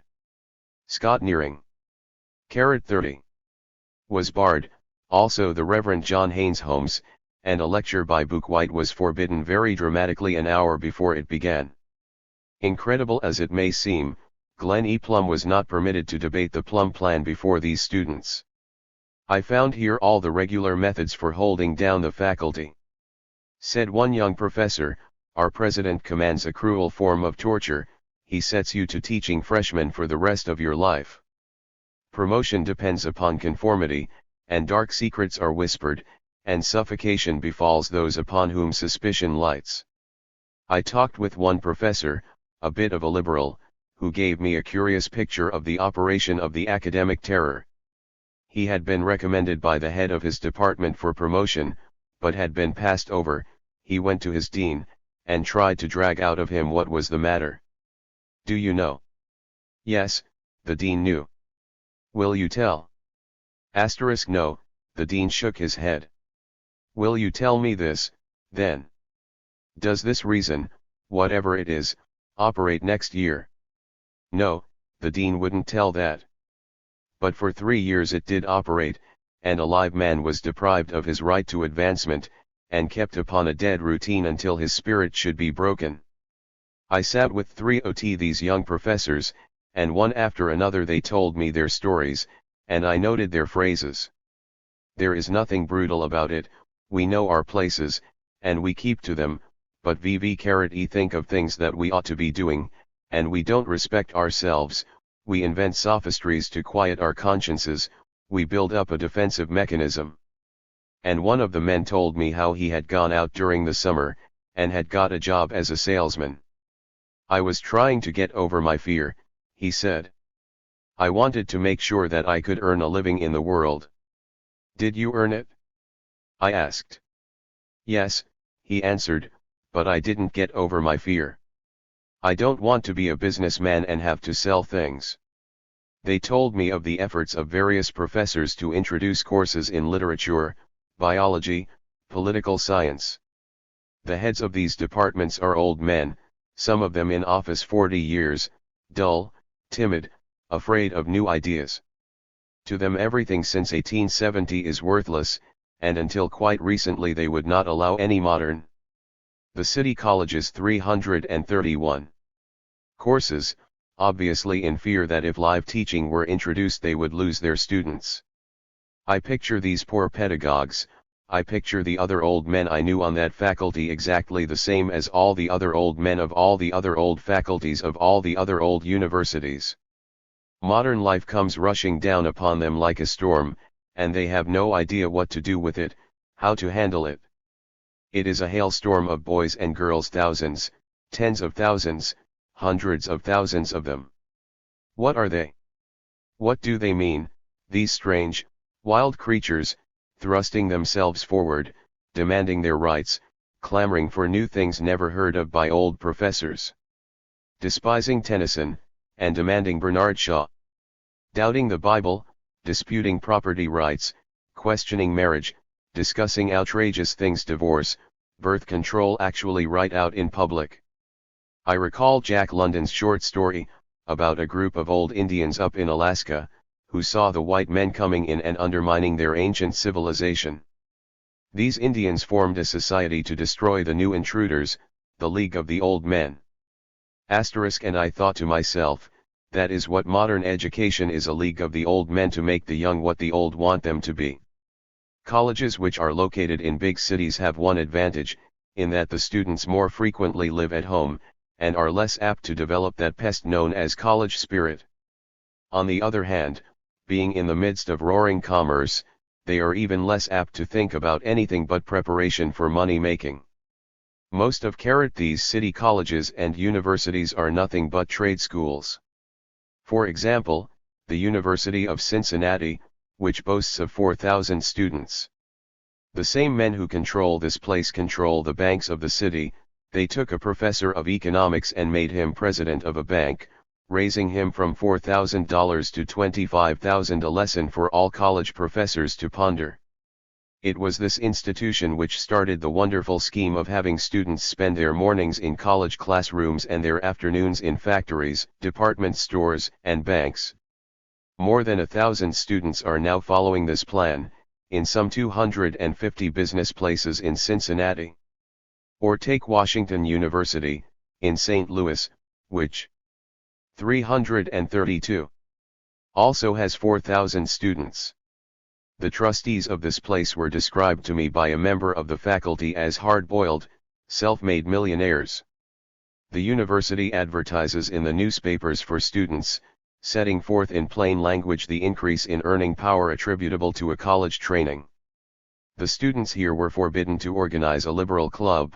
A young lawyer, a member of the faculty, is known as a Bolshevik, and when I asked him why, he said it was because, in a group of millionaires, he heard the opinion expressed that Judge Gary was the best man in the country for president, and he kept silence. The other day I received a letter from a man in Philadelphia, sending me the advertisements of Temple University. I had never heard of such a place, but I looked it up and behold, it has over 8,000 students. With a school of theology, a school of chiropody and a school of commerce with courses in salesmanship, hand lettering, advertising copy and layout, advertising campaigns, psychology of advertising. The president and creator of this place is Russell H. Conwell, a Baptist preacher, one of Philadelphia's great men, described by John Wanamaker as my yokefellow. He is the author of a lecture entitled Acres of Diamonds, which up to 1915 had been delivered 5,000 times, and had earned $4 million.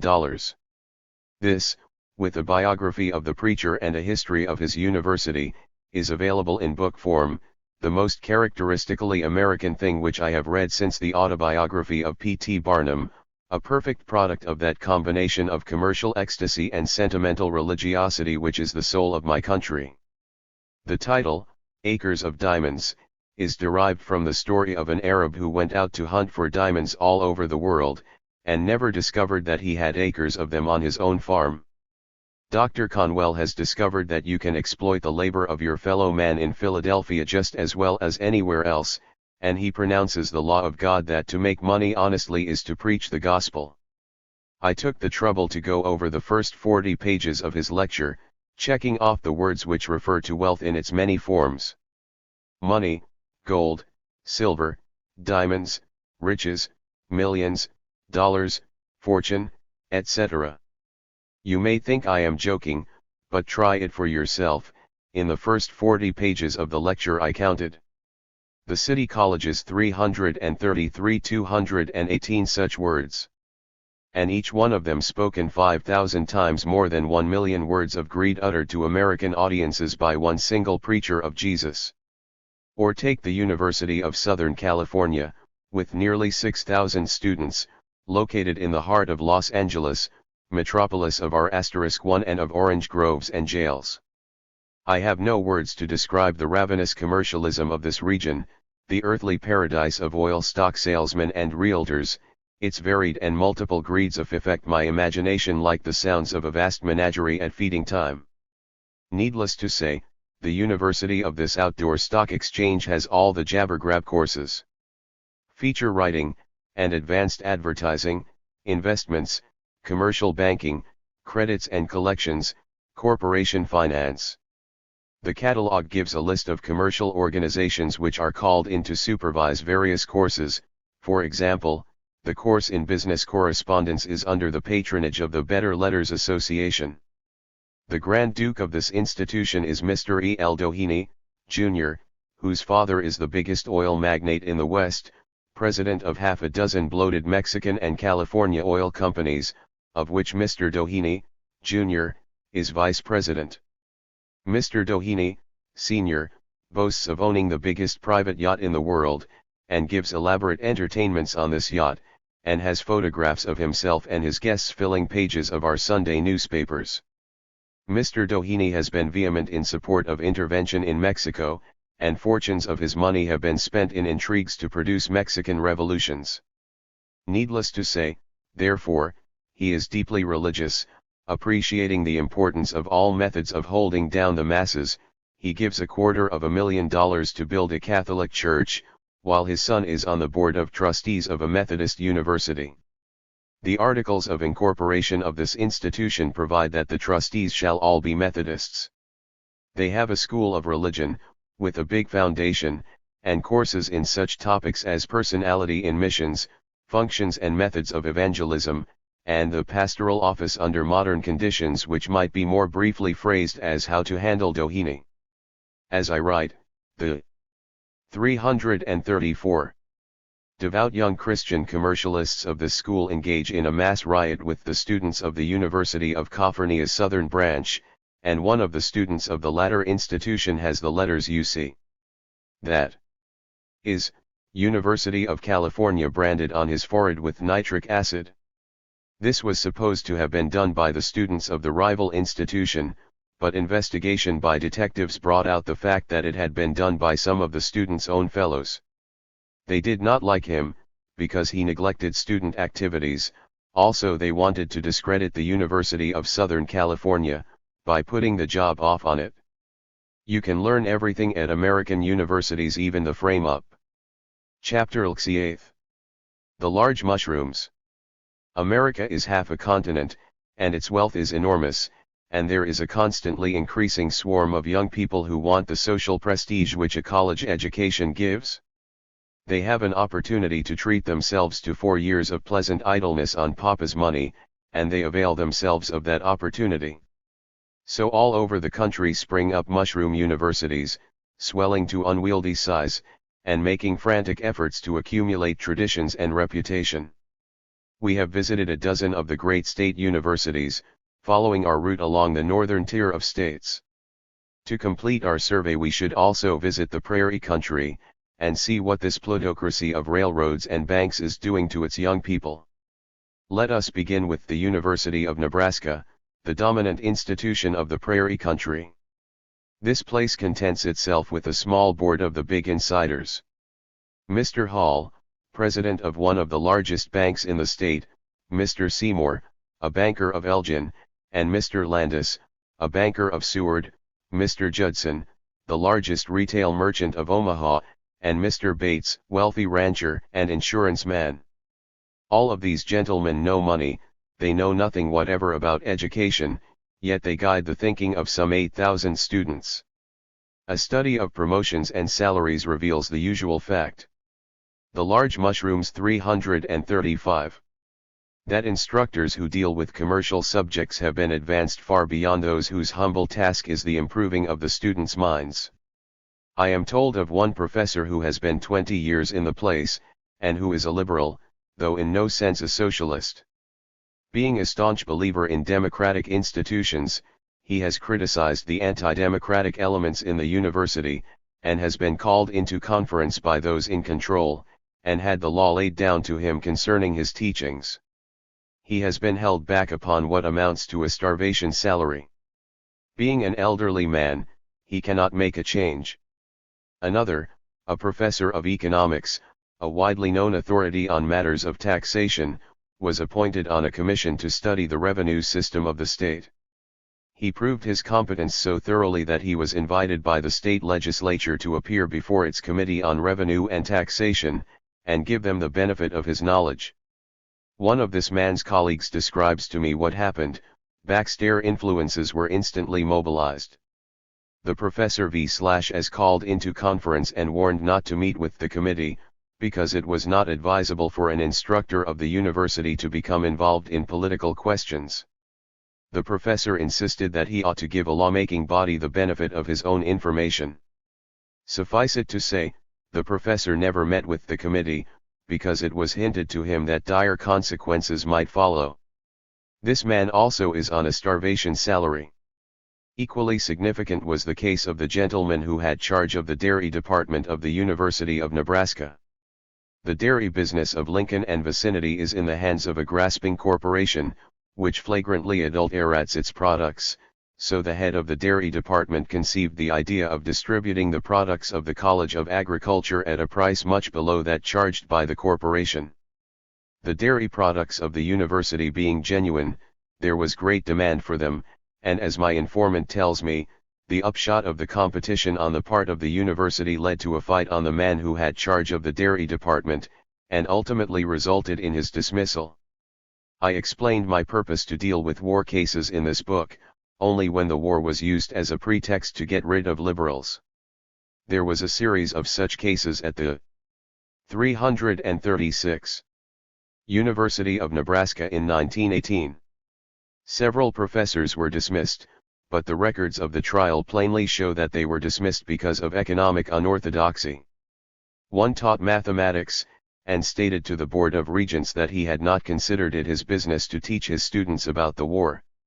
We have noted many cases of college professors being told that it is their duty to teach their specialty, and not meddle in public questions. Now again we note that this rule applies only when they are advocating measures contrary to the interests of the plutocracy. When the plutocracy wants to go to war, then all professors have to teach war, even those who are supposed to be teaching mathematics. An interesting demonstration of the policy of depriving college professors of their citizenship has just been given at the University of Oklahoma. Here is a state of oil speculators and starving tenant farmers. One of the products of their degradation is the squalid frenzy known as the Ku Klux Klan, and the Board of Regents has just issued a decree, declaring that the university must keep the goodwill of all factions and parties, and therefore members of the faculty are forbidden to take part in the controversy over the Klan. What this means is that they are forbidden to oppose it. I am told on good authority that the president of this board is a member of the clan, as also the vice president of the university, and about 2/3 of the faculty. The same decree forbids members of the faculty to take part in politics, but this does not interfere with 5 out of 7 members of the Board of Regents being actively engaged in putting down the Farmer Labor Party by every means of intimidation and corruption. Next, let us glance at the University of Iowa, which has nearly 6,000 students, and is controlled by the railroads which run this rock-ribbed Republican state. A member of the faculty writes me that its president is politically a hardened Republican, and personally he has no curiosity about or sympathy with liberal thought of any kind. His attitude toward freedom of teaching in his faculty is a purely pragmatic one. Since his main job is to get funds from the state legislature, he does not propose to allow the indiscretions of a professor to damage the cause of the university there. In the large mushrooms 337. Other words, a professor can say anything he wants to in the classroom, if his students don't talk too much and thus arouse sentiment in the state unfriendly to the university. An injudicious remark might cost the university $500,000 in much-needed appropriations. An excellent motto for the state of Iowa has been composed by Ellis Parker Butler, as follows: $3 million yearly for manure, and not 1 cent for literature / or take Ohio State University, with 9,000 students. Here the president is a clergyman, missionary and pastor. He describes himself, also he is a coal merchant and farmer, vice president of a bank and president of an insurance company, and faculty committees have to wait while he keeps his important business appointments. His professors are underpaid, and when they get into debt, he doesn't increase their salaries, but loans them money from his city national bank at the prevailing rate of interest. This, you perceive, offers a quite unique method of controlling academic activities. President Thompson, I am told, is frequently quite kind-hearted to those who conform to primitive Calvinism in their personal righteousness, but on the other hand, a man who does not subject himself to the established order is sternly disciplined for his own good, of course, as when a child is spanked. Ludwig Louison was on the faculty for 6 years, and tells me of one professor who struggled many years to pay off a debt incurred for the funeral of his wife. Another, an excellent teacher and scholar, who did not indulge in riotous living, but found that with the increase of prices during the war his family could hardly keep alive, delayed to pay a bill for a pair of shoes, and the shoe store sent the bill to the president of the university, and this guardian of the business proprieties fired the professor, stating that he lacked integrity. Louison declares that at the faculty gatherings in this university he never in his life heard a fundamental discussion of any subject, everything was silence and stealth. Another professor writes, describing the extreme patriotism prevailing, a bugler plays taps every Wednesday at convocation hour, and everyone is supposed 338 to stand still with bared head. The president is attended at all functions by his military staff. All instructors must swear to an oath of allegiance in the presence of a notary before they can receive their salaries. This correspondent tells me how a member of the staff was forced out because he had separated from his wife, also how the university pastors on the campus are trying to establish a school of religion, at state expense, and to get their courses listed for university credits. With a clergyman for president, this ought to be easy, especially when the president holds the opinion which President Thompson expressed in answer to a suggestion that his professors ought to have more opportunity to study and improve their education. He said that most of them held PhD degrees, therefore their education was a closed matter, and their only duty henceforth was to teach, both in the regular session and in the summer schools. A gentleman who was a member of President Thompson's faculty for more than 10 years writes me about the place as follows. My personal difficulties were primarily with the head of the institution, who is a Presbyterian minister, a man who would not tell a lie, but a man whose word cannot be depended upon, very jealous, sensitive to criticism, apparently always your friend to your face and your bitterest foe to your back. My observation is that 90% of the faculty at Ohio State are afraid to offend the president for fear he will make them suffer for it, either in failing to promote them or to raise their salaries. The result of this condition is a servile faculty that are working harder to have a good stand-in with the president than they are to develop their subjects. I think another result of this condition is to make narrow-minded, selfish, self-seeking men. One of the reasons that prompted me to leave teaching was the little narrow-minded individuals with whom I was compelled to associate, men whose chief thought seemed to be, how can I get my salary raised? I am farming now, and I must say that I find the companionship of my cows and horses a great improvement over some of my associates in university circles. 339. Chapter LXIX. The Little Toadstools. So far we have been dealing with the great educational centers, which number their students in thousands and even tens of thousands, but for every one such institution there are scores of little places scattered over the country, with anywhere from 100 to 1,000 students each. In general, one can say concerning these little places that they try to be as much like the big places as possible.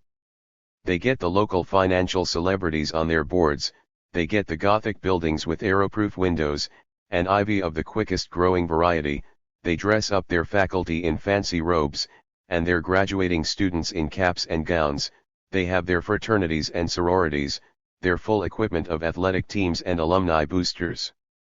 And, just as in country villages you find more spying and more spite than in big cities, so in little colleges you find class greed and religious bigotry incessantly on the watch for any trace of a new idea.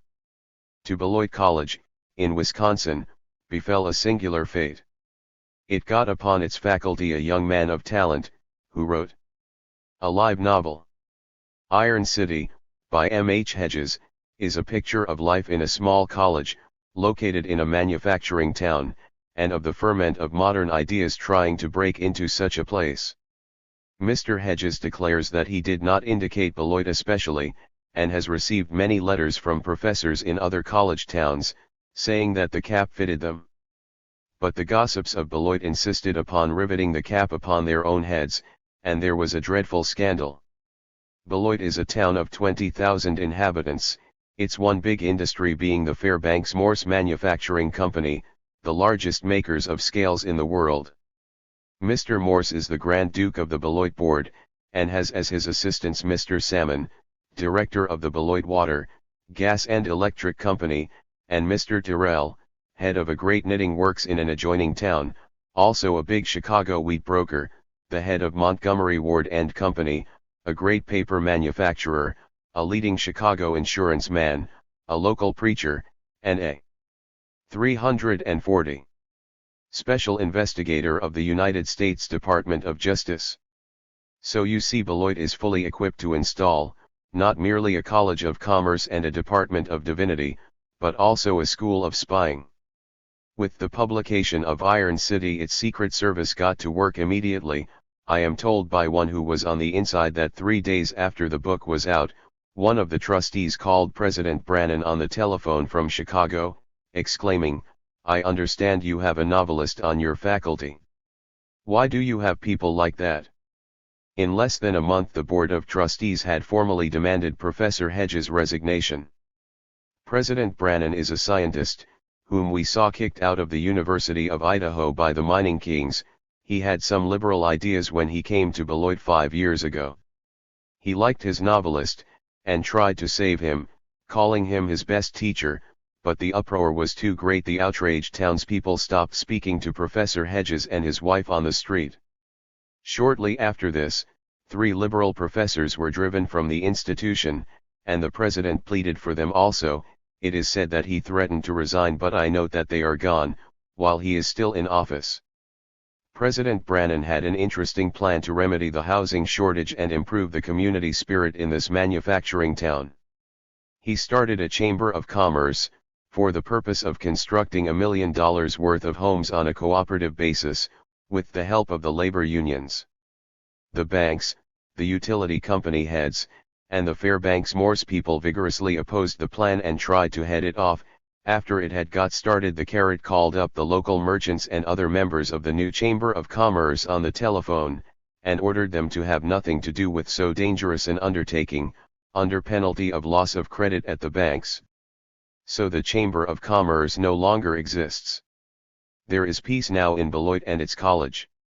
The last danger passed when a student was expelled after publishing in the student paper a review of the brass check. The head of the local knitting works, one of the ultra-religious type of trustees, comes to the college and makes orations, being introduced as a progressive. 341. Christian employer, whereas it is well known among the students that the white slave industry of the town is recruited from girls who cannot earn living wages in the knitting works. These manufacturing towns are scattered over the Middle West, and they and their colleges are very much alike. Let us have a glimpse at Marietta College, in Ohio. The recent president of this institution was formerly editor-in-chief of the Chicago Inter-Ocean, and championed the infamous Lorimer and the greedy Yerkes. A student with whom I talked was present in a class in sociology, to which President Hinman made the statement that preachers should not discuss social and civic problems.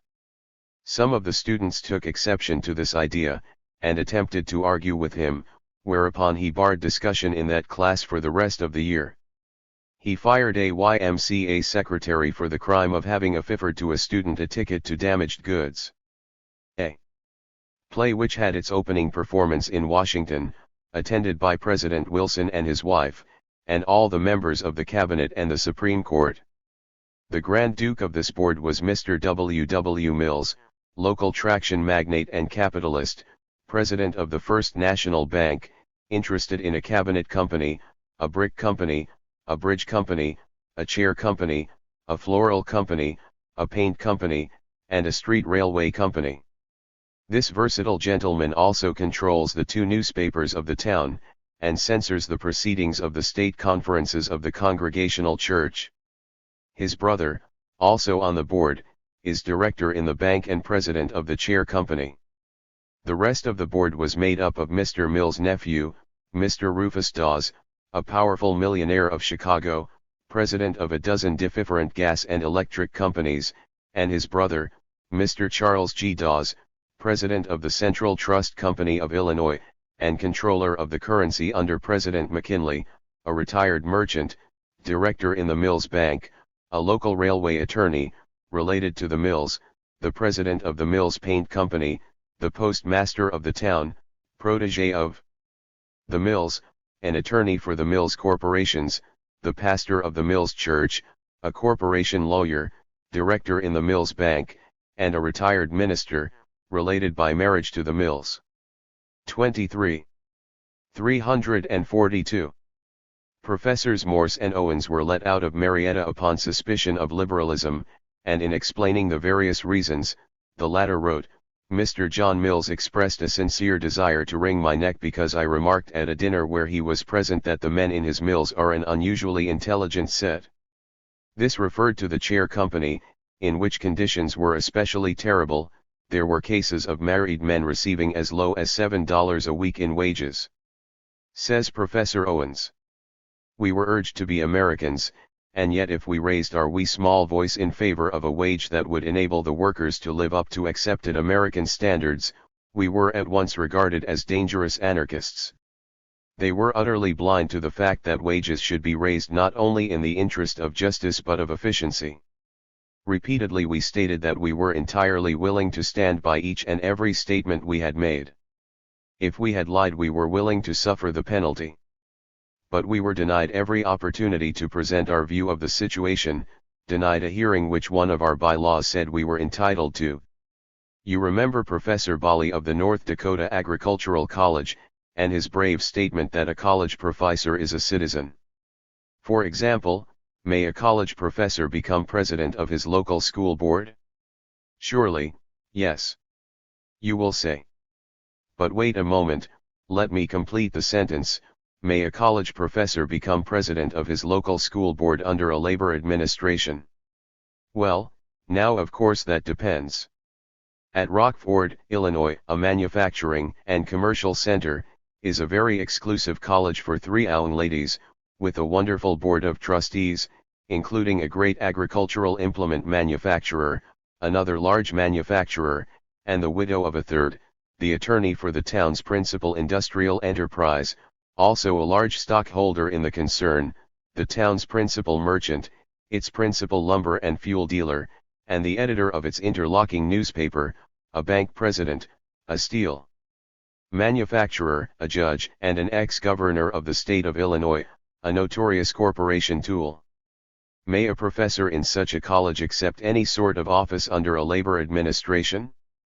Let us see. President Maddox of Rockford College went in for 343. Liberalism and the enlightening of the masses. He had got a very conscientious young teacher by the name of Saba Eldridge, and gave him a couple of impressive titles: head of the social science department and professor of economics and sociology. Professor Eldridge went out and did social work, and presently the labor men of Rockford elected themselves a mayor, and this mayor appointed a school board. It would seem to have been of a representative character, a Catholic businesswoman of independent mind, a socialist ex-teacher who was a good Methodist, a Swedish working man, self-taught but of particular intelligence, a building contractor of large practical experience, and finally, as president of the board, Professor Saba Eldridge of Rockford College. Professor Eldridge had served on a local school board of New York City, and is author of 2 books, including a useful work on social legislation, the very man for the place, you would have thought. So thought the president of the college and the chairman of his board of trustees, and Professor Eldridge accepted the post. But the businessmen of Rockford had still to be heard from. They had control of the board of aldermen, and they meant to smash this labor administration, so their aldermen rejected the board of education proposed by the mayor. Their newspapers fell to denouncing Professor Eldridge, and the big bankers made it plain that the city of Rockford could sell no school bonds until the board had a businessman for its head. The interlocking trustees came round and interviewed the president, whereupon that gentleman suddenly changed his position, and withdrew his approval of Professor Eldridge's acceptance of the school board presidency. As the school board position paid no salary, and as the young professor had a family dependent upon him, he decided to let the mayor name a school board president who would be confirmed by the city council. He resigned from the college also and accepted a position elsewhere. Mr. Fay Lewis, who lives in Rockford, has been kind enough to supply me with a file of newspaper clippings on this incident, which occurred in 1921. Among these clippings I find a curious illustration of the method by which the Morning Star of Rockford serves its interlocking directorate. There was a discussion before the 344 Rotary Club between the labor mayor of the town and a former president of the school board, representing the businessmen. The newspaper reports this discussion in full, that is to say, it quotes 29 inches of what the representative of the plutocracy had to say, and 2 inches of what the labor mayor had to say in reply. Also, I ought to give you a little glimpse into Williams College, at Williamstown, Massachusetts. It was originally established as an institution for poor boys. It has become the most exclusive country club in the United States, with the possible exception of Princeton. Like Brown University, it is a place of dry rot. The faculty is devoted to social life and respectability, and has been rewarded by Mr. Barney Barrack, who has established a summer school of politics for the purpose of promoting the Bankers International. The president of the university is Harry A. Garfield, son of a former president of the United States, and as I read the proofs of this book he rushes into the newspapers to set forth his ideas on the subject of a living wage. Unskilled workers, it appears, should not receive a living wage for their families, but only for themselves. Should the worker marry, the wife should help him to earn the household income until he educates himself out of the unskilled status, presumably by going to college and having President Garfield show him how. Before we conclude this chapter, you might be interested to learn what the invention of gunpowder has done to higher education, something which is on demonstration in the state of Delaware. This home of the powder oligarchy ranked almost at the bottom of the list of states in matters of education, until Mr. Coleman DuPont, the powder king, took the matter off the hands of the people, and put up the money for a new educational system?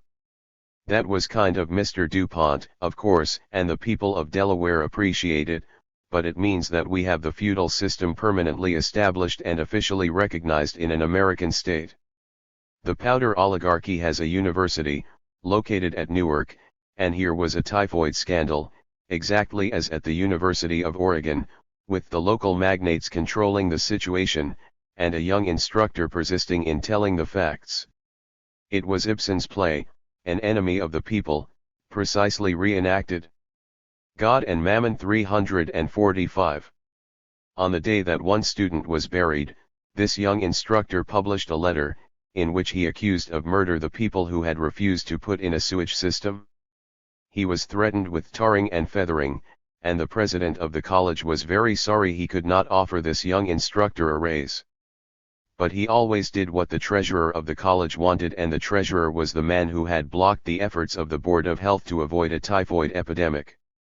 A gentleman who was for many years a member of the faculty of this university writes me, in very temperate language, as follows. I think the university needs an awakening to the fact that political and social conditions in the state and nation are proper and necessary subjects of the freest possible discussion.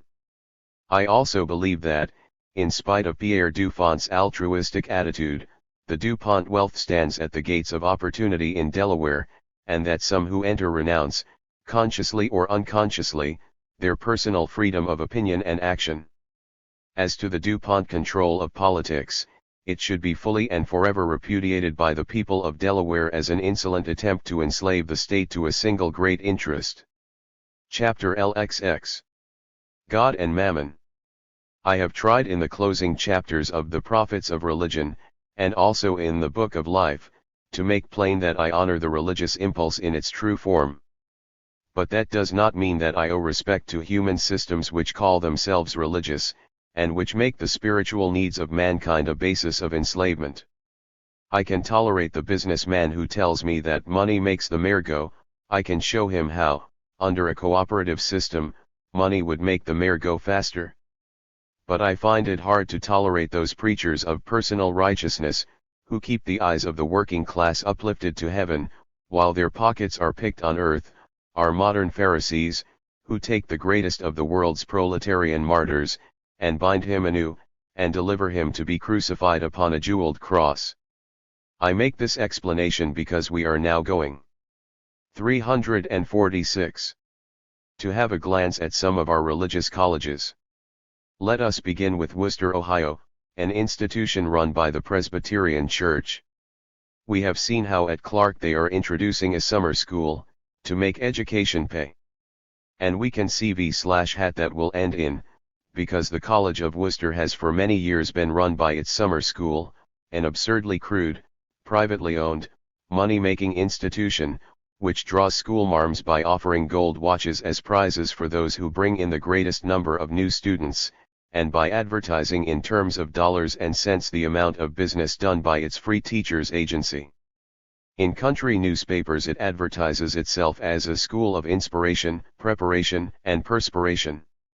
1,500 schoolmarms come each summer, and the local papers explain that they are free with their expense accounts. The regular college, having only 500 students, is relatively unimportant. The active trustees, being local businessmen, naturally want to boost the summer school, whereas the faculty of the college have absurd notions of the dignity of true knowledge. Out of this grew a furious quarrel, which lasted for several years. The partisans of the summer school kicked out the excellent president of the college, who had spent 16 years building it up from nothing. They brought in to replace him a shouting YMCA evangelist of no college training, an utter ignoramus, and so many kinds of a liar that it would take the rest of this book to tell about it.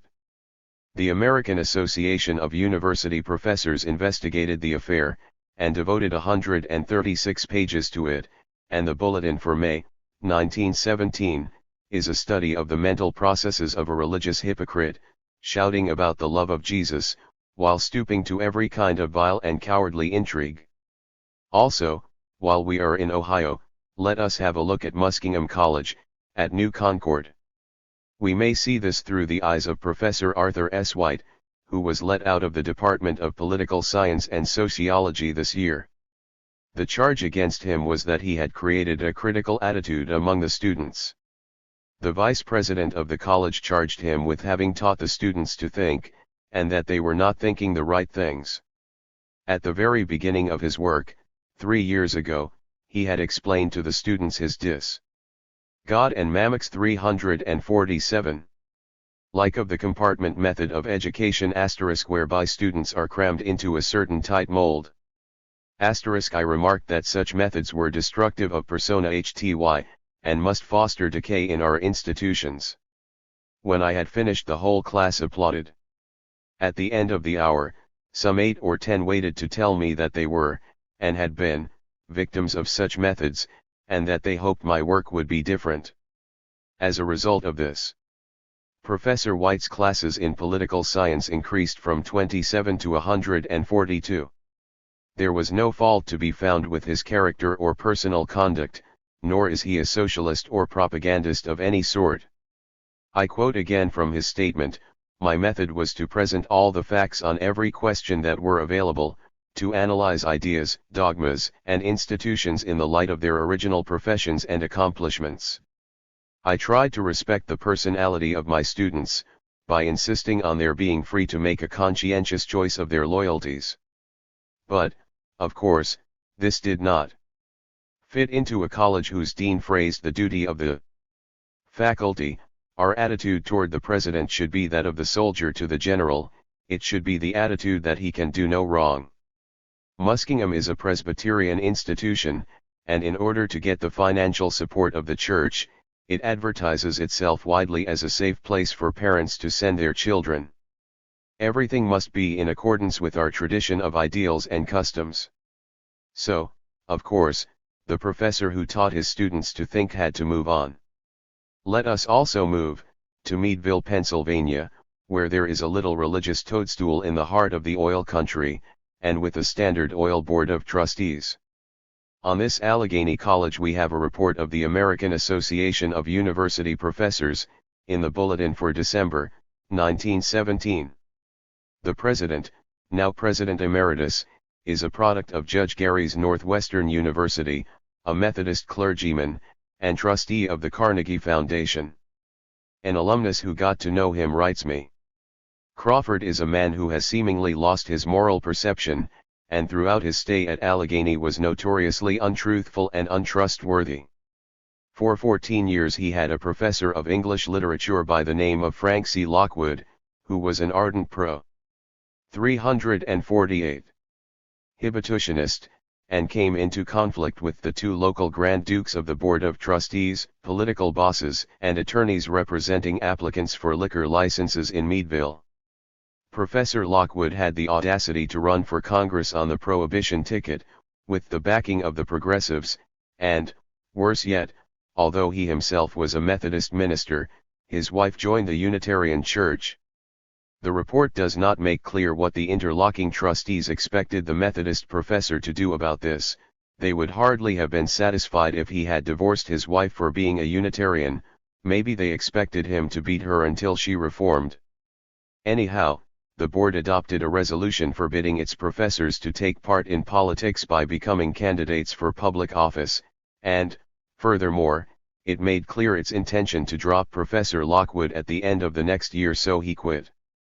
A college professor is not a citizen in Pennsylvania, any more than he is in Illinois.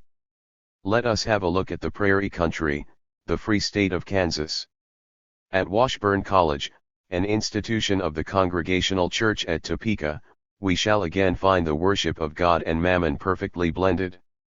All the local plutocracy is represented on this board, and also a collection of clergymen, headed by the Reverend Charles M. Sheldon, famous throughout the Middle West as the author of In His Steps. The president of Washburn is the Reverend Parley Paul Womer. I am aware this sounds like a novel, but it isn't. Washburn had been in financial need, and President Womer was called in as a fundraiser, he being the perfect type of plutocratic piety, with knees calloused from constant worship before the altar of the golden calf. His record also is set down in a report of the association.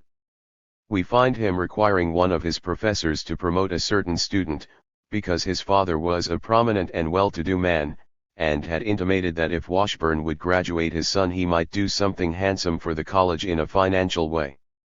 We find him continually humiliating members of the faculty, by warning them not to do this and not to do that which might conceivably be displeasing to any persons from whom we might hope for aid. We find him refusing all reforms in the way of faculty control, because God and Mammon 349 Burn depends for its financial support on businessmen, men of large financial interests who would be quick to resent any appearance of Bolshevism in the administration of the college. We find him summarily discharging professors who opposed his combination of bootlicking and bullying, and then lying about these professors, and then asking that the committee of the association should consider these lies to be kept confidential. Finally, matters came to a head, more than half the faculty either resigned or were discharged, and the students rose up and began bombarding the pious president's house with rotten eggs. But did that make any difference to President Womer? It did not. The smell of rotten eggs evaporates quickly, but money endures, and he is the boy who gets the money. His interlocking trustees stood by him, and 1 month after the publication of the damning report of the association, I find in the Topeka Daily Capital a front-page story about the culmination of President Womer's marvelous drive to raise the endowment of Washburn to $800,000. He has raised $375,000 outside of Topeka, and $300,000 inside. $50,000 of this comes from Mr. Job Mulvane, the Grand Duke of the city, and according to the newspaper, the walls of the Chamber of Commerce shivered in the greatest uproar of applause they ever enclosed. President Womer received at last night's meeting a demonstration of cordial goodwill and appreciation such as few public men hope for in a lifetime. One of the greatest days in the history of Topeka, was Mr. Mulvane's own characterization of the event. There are 2 columns of this kind of rapture, with the names of all the donors and the volunteer workers, and descriptions of parades, fireworks, dancing, brass bands, and the singing of Washburn pep songs. Also the Catholics have their educational machine, and raise money from wealthy Catholics for the protection both of Catholicism and of wealth. In the city of Washington they have a great central institution. An official of the United States Department of Education writes me. I made a study of the American University in Washington not long ago. There are a number of wealthy men on the board. 350. They are obviously placed there for the usual purpose. Most of them never went to college themselves, and they know nothing about higher education in general or in particular. Now I saw no occasion to doubt their desire to do the best they know how for the institution. But some things they know about, from their associations, and others they do not. They simply cannot appreciate, for example, the fine zeal the founders had for the establishment of a great graduate university. They can see a considerable demand for education in law and business, and so they very naturally let the institution turn in this direction. Consequently, a low-grade law school and a lower-grade business course are being established. The trustees can see some use in these courses and some demand. The need for a great graduate school, so patent to educators, the trustees are blissfully ignorant of, and I doubt very much whether on account of their limited educational experience they will ever be able to appreciate the need for such a graduate institution in Washington. We move south to Durham, North Carolina, home of Trinity College, a considerable religious institution, founded by Washington Duke, the Tobacco King. A friend of mine who knew the old gentleman tells me how he furnished his mansion, ordering the books for his library by the size and color of binding, and now his statue decorates a college grounds. The present head of the family is James B., locally known as Buck * Duke, and it would be a poor pun to describe him as the Grand Duke of Trinity College. He and his brother, Mr. B. N. Duke, his wife, his son, and his daughter, have all purchased the goodwill of North Carolina Methodism by making public gifts to Trinity, amounting to $4 million. All 3 of the male dukes are therefore on its board of trustees. James B. has just given $1 million to the endowment, $50,000 towards a new school for religious training, and other sums for gymnasium and law building. So I note in the Greensboro Daily News an editorial headed, "The Duke also has virtues." 40 years ago Buck Duke could not borrow $10,000 in North Carolina. Today he boasts that he is worth $400 million, beside what his father and brother have accumulated. Assuming that his services in providing the world with tobacco were worth $100 a week, it would have taken 154,000 years to earn his own share of this money. Buck is distinguished among interlocking trustees in that he has had a decision of the United 351 States Supreme Court on his money-making methods. The exact words are that he persistently and continuously and consciously violated the law. The Supreme Court has not yet passed on the fact that a man who is worth $400 million pays only $828 taxes in the state where he lives in a magnificent palace. The Methodist Church is, as we know, violently opposed to the use of tobacco, but it applies the ancient saying of one of the Roman emperors, pecunia non olet. Money has no smell. Mr. Duke completed his purchase of the church by a so-called donation for the support of its superannuated ministers, and so his right to run both church and university is undisputed. He brought in a South Carolina minister of pliant principles, and made him president of the university, and this president never lost an occasion to chant the praises of his Grand Duke. The Grand Duke had this chief chanter made a director of his Southern Railroad, and wanted to have him made also a bishop of the church, but for 3 successive years he failed. Then he hired some regular lobbyists and sent them to the Methodist General Conference, and that was the way to do it. Pecunia non olet, and also, pecunia parlet, and also, pecunia ambulare equinem facit. If you will let me fix up the Latin. Chapter LXXI.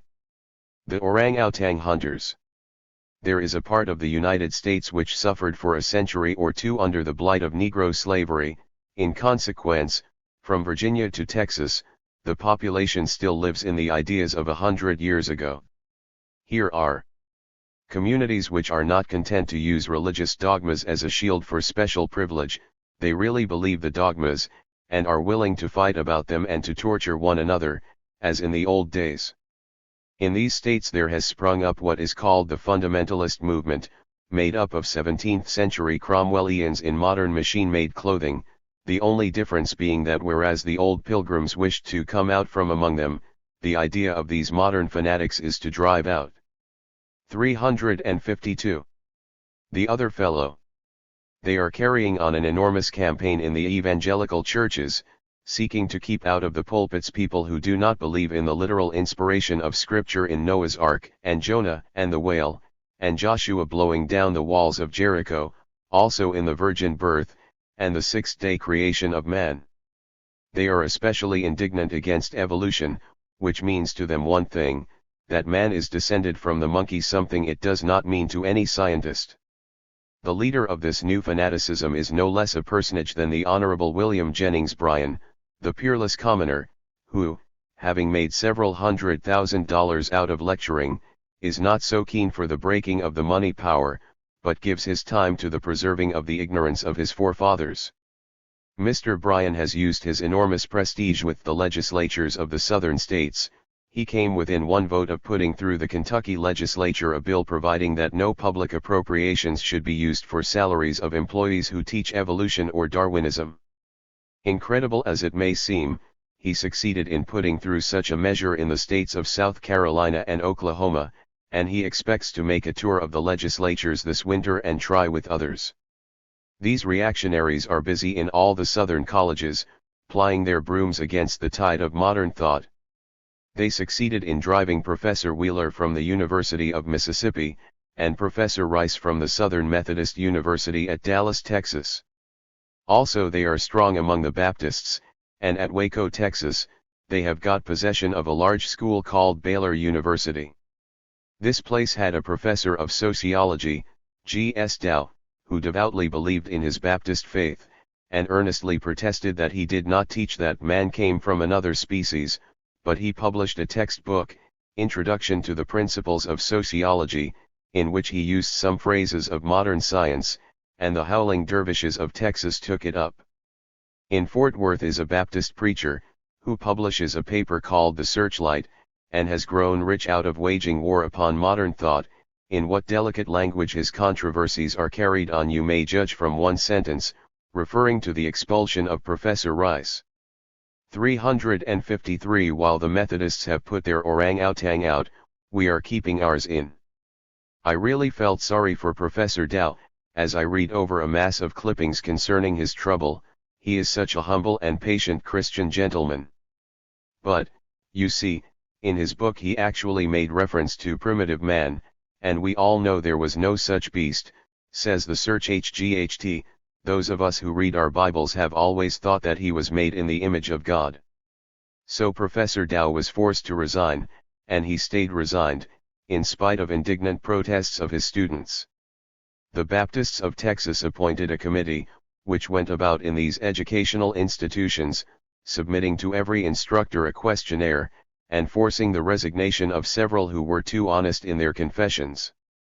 They held a pastors' and laymen's conference, in which they laid down uncompromising opposition to the teachings of Darwinian evolution, and the substitution of social service for regeneration. Reading their literature is to a modern man like having a nightmare. It takes you back 300 years in human history, when they burned witches at the stake, and tore men to pieces on the rack. In Texas now they burn only Negroes, but the wretched, half-starved, rack-rented tenant farmers and their wives are victims of the most degrading sort of terrors. In one issue of the Searchlight I find a portrait of a maniac with a big black mustache, cavorting with clenched fists on a platform, and advertised as the man who preaches sin black, hell hot, life short, death certain, eternity long, and calls sinners to a blood-bought redemption. In the Prophets of Religion I have pictured the bootstrap lifters, with their eyes uplifted to heaven while the agents of the Wholesale Pickpockets Association are robbing them on earth. Just so it is with the fundamentalists. While they were getting the professor of evolution fired from the Southern Methodist University, the public utility interests of Texas, camouflaged as the Texas Public Service Information Bureau, have been poisoning the minds of the students. They have contrived a course of lectures, to be given by expert public utility pickpockets, the general manager of the telephone company, the president of the Power and Light. 354. Company, the general manager of the traction company. So on through a long list. Also these fundamentalists are active in Tennessee, where they brought destruction to an old friend of mine, a thoroughly trained scientist and most humane and charming gentleman, who was director of hygiene and physician at the State University. They were cordial to him in the first weeks, until he began attending the Unitarian Church. Then a pillar of the rich Baptist Church in Knoxville refused to donate to the Y work at the university so long as they had Unitarians on the faculty. In the hope of forcing my friend to withdraw, the president and dean proceeded to make him unpopular by requiring all freshmen to take a course of 2 hours a week in personal hygiene with him and receiving no credit for the course. Still, the professor made a success of it, and more students came to him for treatment than he could handle, so last spring he was unceremoniously dropped. At Bethany, West Virginia, is a college of the Carrot religious body who call themselves the Disciples of Christ, or Christians to distinguish themselves from Baptists and Methodists and Presbyterians and other kinds of heathen. This institution is described as a literary, moral, and religious school, and it now has some 500 students and 30 or 40 members of the faculty. They got a young professor by the name of Crowell, in the chair of Hebrew and Old Testament, and they kept him less than a year, and then summarily fired him without notice. The professor put the case in the hands of the American Association of University Professors, which wrote to the president of the college and proposed an investigation. The president's name is Cramblett. Again, I have to explain that I do not make these things up. President Cramblett replied to the effect that he and his college did not want any interference from professors' associations. For the present we are quite sure that we can make our own rules and conduct our own affairs better than some people who are not able to take care of their own business. It is interesting to follow this story and watch the slow process of the opening up of this religious hard shell. It took the association about a year and a half to do the 355 job, they kept boring away a little publicity here and a thread of publicity there until finally President Cramblett popped open and wrote a long letter, explaining the crimes of Professor Croyle, and agreeing to meet a committee of the association and prove his charges. It appeared that Professor Croyle had come from the Union Theological Seminary, with his mind full of what in the West Virginia mountains is known as destructive criticism. In one of his classes he had explained that maybe the story of God's plan to drown everybody in the world except Noah and his family was not to be taken quite literally. That night President Cramblett was called to the girls' dormitory, because a number of them were weeping and well-nigh hysterical over this experience.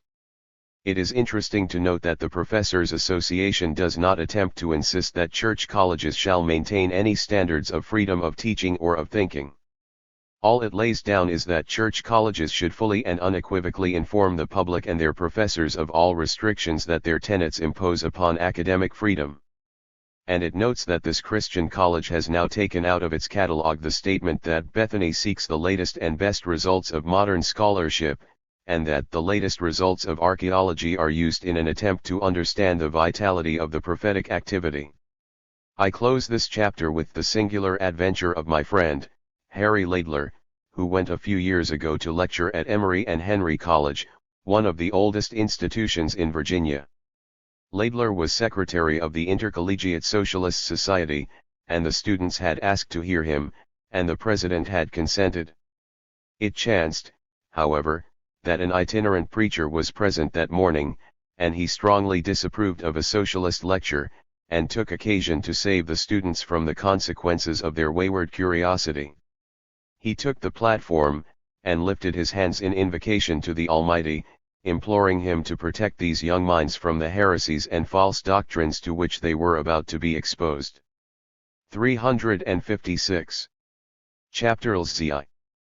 The Academic Pogrom. It is natural that in a time of reaction such as the present, every form of organized cruelty and hatred should lift its ugly head, and so we have in our colleges not merely campaigns of religious bigotry, but also of race prejudice. We know the ideal American college student. He comes from our best families, his figure is tall and straight, and his features regular and blank, according to the Gibson standard. He is perfectly groomed, in the arrow collar and the Kuppenheimer clothes and the brogue boot. He has always had plenty of servants to wait on him, so he does not know how to work. He is thoroughly skilled, however, in every form of play, and has been raised in a system of conventions which constitute good manners. He comes to college to spend the 4 pleasantest years of his life in the company of his social equals. His father and big brothers before him have belonged to the right clubs, and are prominent in the Alumni Association. He goes in for athletics, and for the Glee Club, and gets a fraternity pin and a big Y, or whatever letter it may be, on his sweater.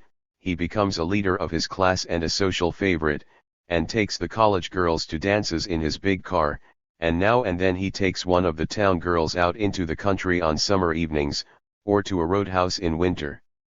He is an expert in smoking tobacco, and connects up with the best university bootlegger, but all quietly, of course, and nothing to excess, except on football nights and special occasions. There is only one thing wrong with this 4 years of paradise, and that is a lot of fool pedants and bookworms, who think they have something to do with running the college, and worry a fellow to death stuffing his head with old Anglo-Saxon roots and mathematical formulas, names and dates of dead kings and battles, and peculiarities of French and Greek irregular verbs. The young gentleman in college regards these pedants as his natural enemies, and the outwitting of them as one of his entertainments. You have plenty of money, you. The Academic Pogrom. 357. Can hire sharp fellows to study examination papers and work out the science of getting by, and 2 weeks before examinations you shut yourself up in your room, with a wet towel about your head and a pot of strong coffee on your desk, and you cram your mind with the necessary mass of facts, and so you pass. You understand the unwritten law of colleges just as the old French marquis understood the heavenly system, when he said that God would think twice before he damned a gentleman like him. Make yourself a power in athletics and in social life, and pay a certain minimum debt to the thing called learning, and you may be sure that no member of the faculty will have the insolence to flunk you. Such is American college life today, and when we read in college journals and in the capitalist press about the preservation of Anglo-Saxon traditions in our institutions of higher education, that is what we are talking about. But now along come a lot of fellows and worse, a few girls as well, whose features lack the regular vapidity of the Gibson type, but on the contrary, have been distorted by suffering and struggle. These people have for the last 2,000 years been an oppressed race, and they display the painful qualities which oppression causes in human beings. Sometimes they cringe, and again, when they get power they may become insolent. For 2,000 years they have survived in the world by two qualities, racial and religious solidarity, and commercial shrewdness. We in America are full of the raptures of dollar getting, but here is a people who can make $2 while we are making $1, and can save $10 while we are squandering $100. Being people who have had to make their own way in the world, they are apt to be pushing and thick-skinned. They sometimes come where they are not wanted, and do not always take a hint to leave. They try to break into society, that is, having acquired wealth, they assume they are entitled to the perquisites of wealth. But we bar them from our dinner parties and our clubs, and sometimes from our hotels. Naturally their sons and daughters turn their eyes upon our colleges, and here is an atrocious situation. These institutions have established no social tests, but have left 24. 358. Their doors open for anyone who can pass an examination. And these people take advantage of us. They actually expect to break in among our sons and daughters, just by learning more than our sons and daughters know. That is easy for them, you understand. Not being admitted to fraternities and glee clubs, they have nothing better to do than to sit in their rooms and read and study. And what chance do our Gibson types stand against such a proposition? They stand no chance whatever, and so the Jews carry off the honors and the prizes. Actually, if things were allowed to go on, they would become members of the faculty, and we should be sending our future Anglo-Saxon conquerors to be taught by Jewish scientists and men of letters.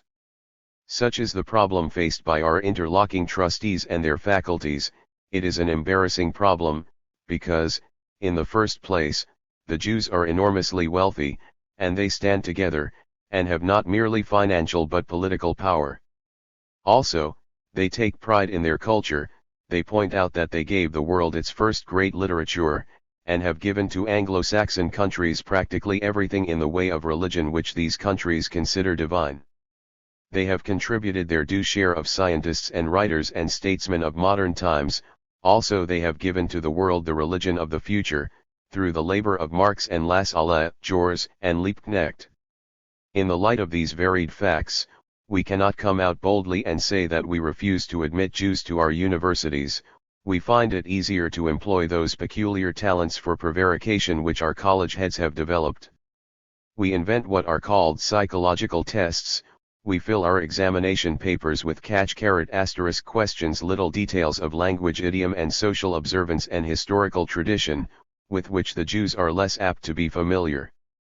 Or we conduct oral examinations, concerning which there are no records, and therefore no proofs of prejudice.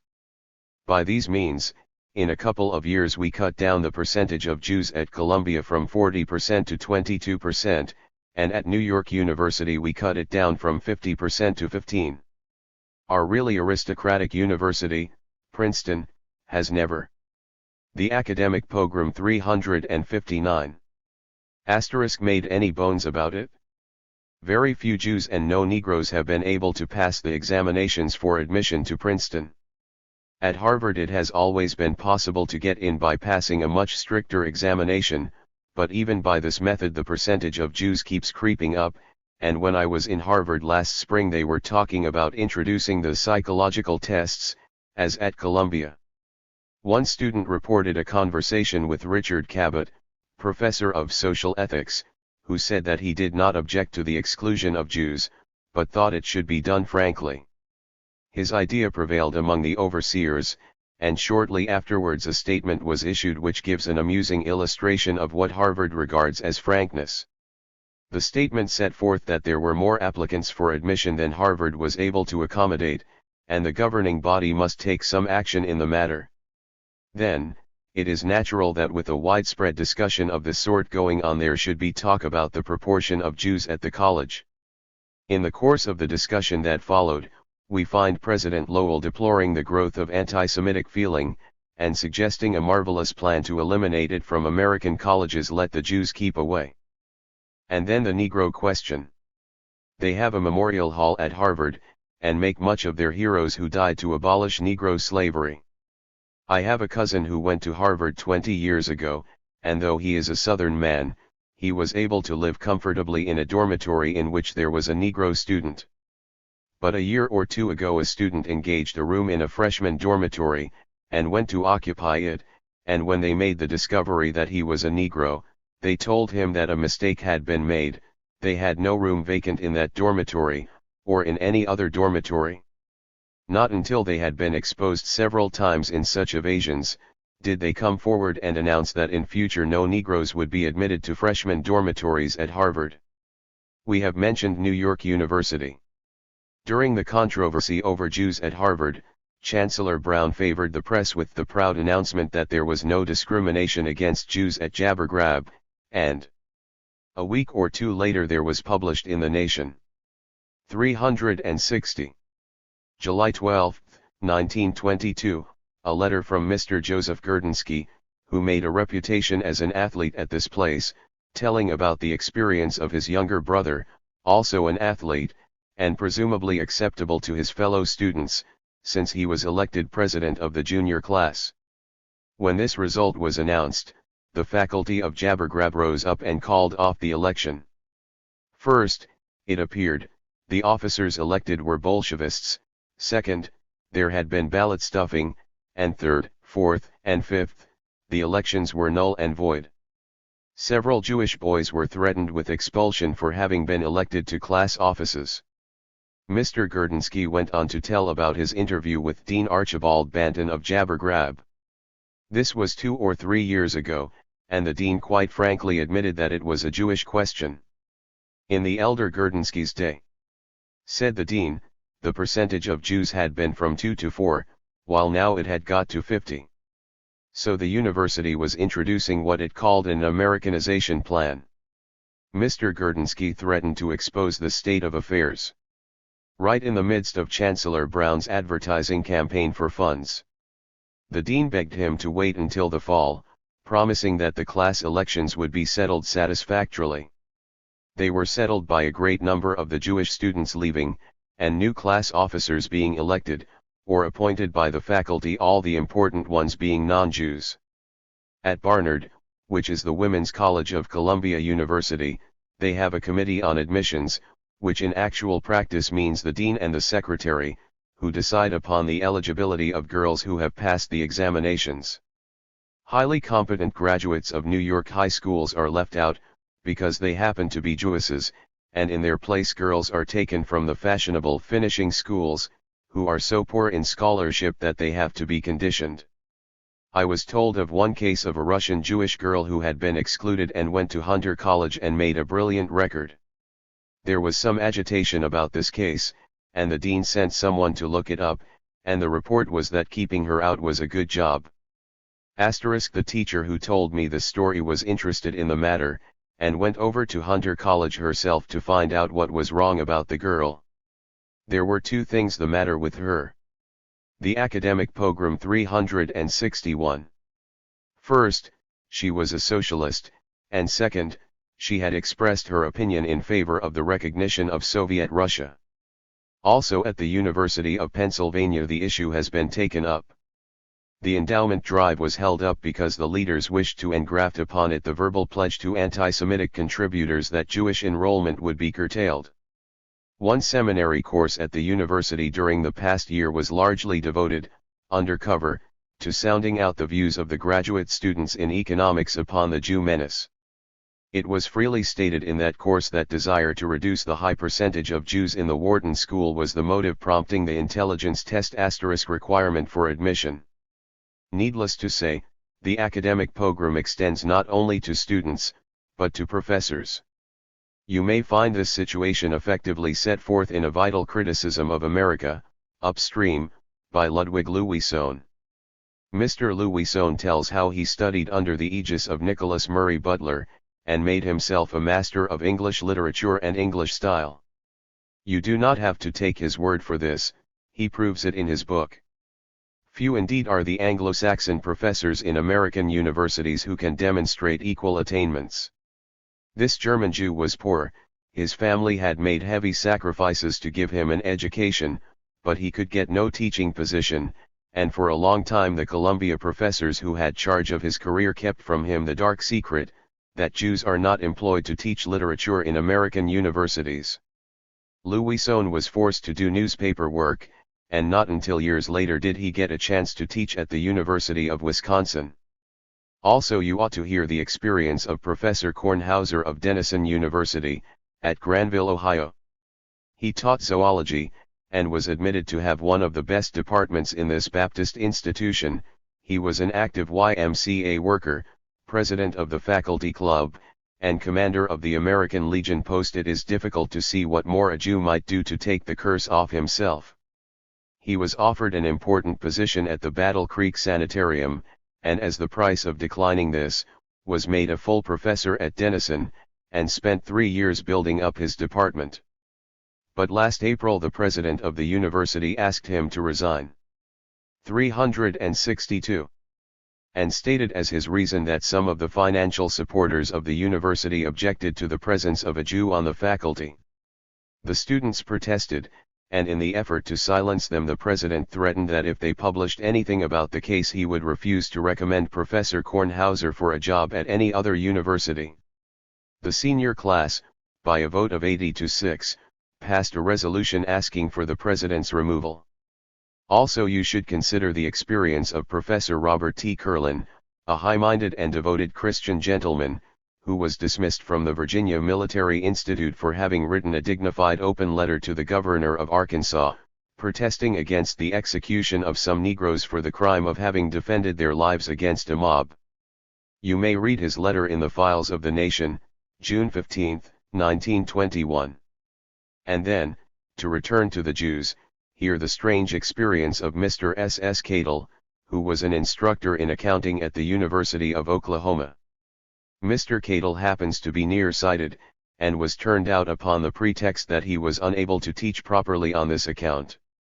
He sent a questionnaire to his students, and out of a total of 49, 30 said that his work was above the average, while 18 said it was average. 1 was absent and did not reply. But this did not get Mr. Cadle restored, and so he investigated, and discovered that the head of his department did not like Jews. The way in which the young instructor made this discovery would seem sufficiently convincing to anyone. He met the head of his department in the hallway of the latter's home, and the department head put to him a question: "Do you know who killed Jesus Christ?" Mr. Cadle, in his letter to me, says that he contented himself with the answer: "I do not know, since it was so long ago. If I were a cultured Jew in America, I know what I should do. I should not flatter the race conceit of Anglo-Saxon colleges. I should make it my task to persuade wealthy Jews to establish an endowment and gather a faculty of Jewish scientists and scholars. There are enough of them to make the most wonderful faculty in the world. And then I should open the doors of this university to seekers of knowledge of all races, save that I should bar students who had anti-Semitic prejudice." The Semi-Simian Mob 363. Chapter 8. The Semi-Simian Mob. Race prejudice is merely one side of the many-sided snobbery of college life. The college is the collective prestige of a mob of socially superior persons, and each and every one of them is interested to protect that prestige. I asked one of the most eminent of American scientists, a man who has lived most of his life in universities, what is the matter with these institutions, and his answer came in an explosion: it is the Semi-Simian mob of the alumni. They have been to college for the sake of their social position, they have gone out utterly ignorant, and made what they call a success in the world, and they come back once a year in a solid phalanx of Philistinism, to dominate the college and bully the trustees and the president. You don't think it's the president's fault, then? I asked, and the answer was, it is the alumni, that semi-simian mob. The problem of who is to blame, the president or the alumni, is like the ancient question, which comes first, the hen or the egg? The president makes the alumni, and the alumni make the president, and the vicious circle continues ad infinitum. The alumnus who counts is the successful son, and he values in his college those qualities which have enabled him to succeed. The college is to him a place where he can be sure of having his son made into the same admirable thing he knows himself to be. The college is an insurance agency for the business and social prosperity of his progeny. When he has got the youngsters into Groton, and then into Harvard, and finally into the Harvard Club, they will have made so many affiliations that nothing can hurt them. There will always be openings, desirable friendships, quick promotions, favors and honors. There will be rich girls to choose from, a welcome in homes of luxury. The college is to the alumnus a place in which he has invested 4 years of his life, and he wants to keep up the value of that investment. He welcomes everything which enhances that value: football victories, for example, which fill the columns of the newspapers, and enable him 364. To swell out his chest and remember that he is a son of 01D Eli. On the other hand, if there are stories in the newspapers that his college has become a hotbed of some kind, that is a humiliation, that is a diminution of his prestige. He calls up the president and trustees on the telephone, and wants to know what the hell does this mean? College is the place in which the alumnus spent the happiest years of his life. It is the center of pleasant memories, about which to grow sentimental. He goes back to renew old friendships, to sing old songs, to feel tears in his eyes, delicious emotions stirring his bosom.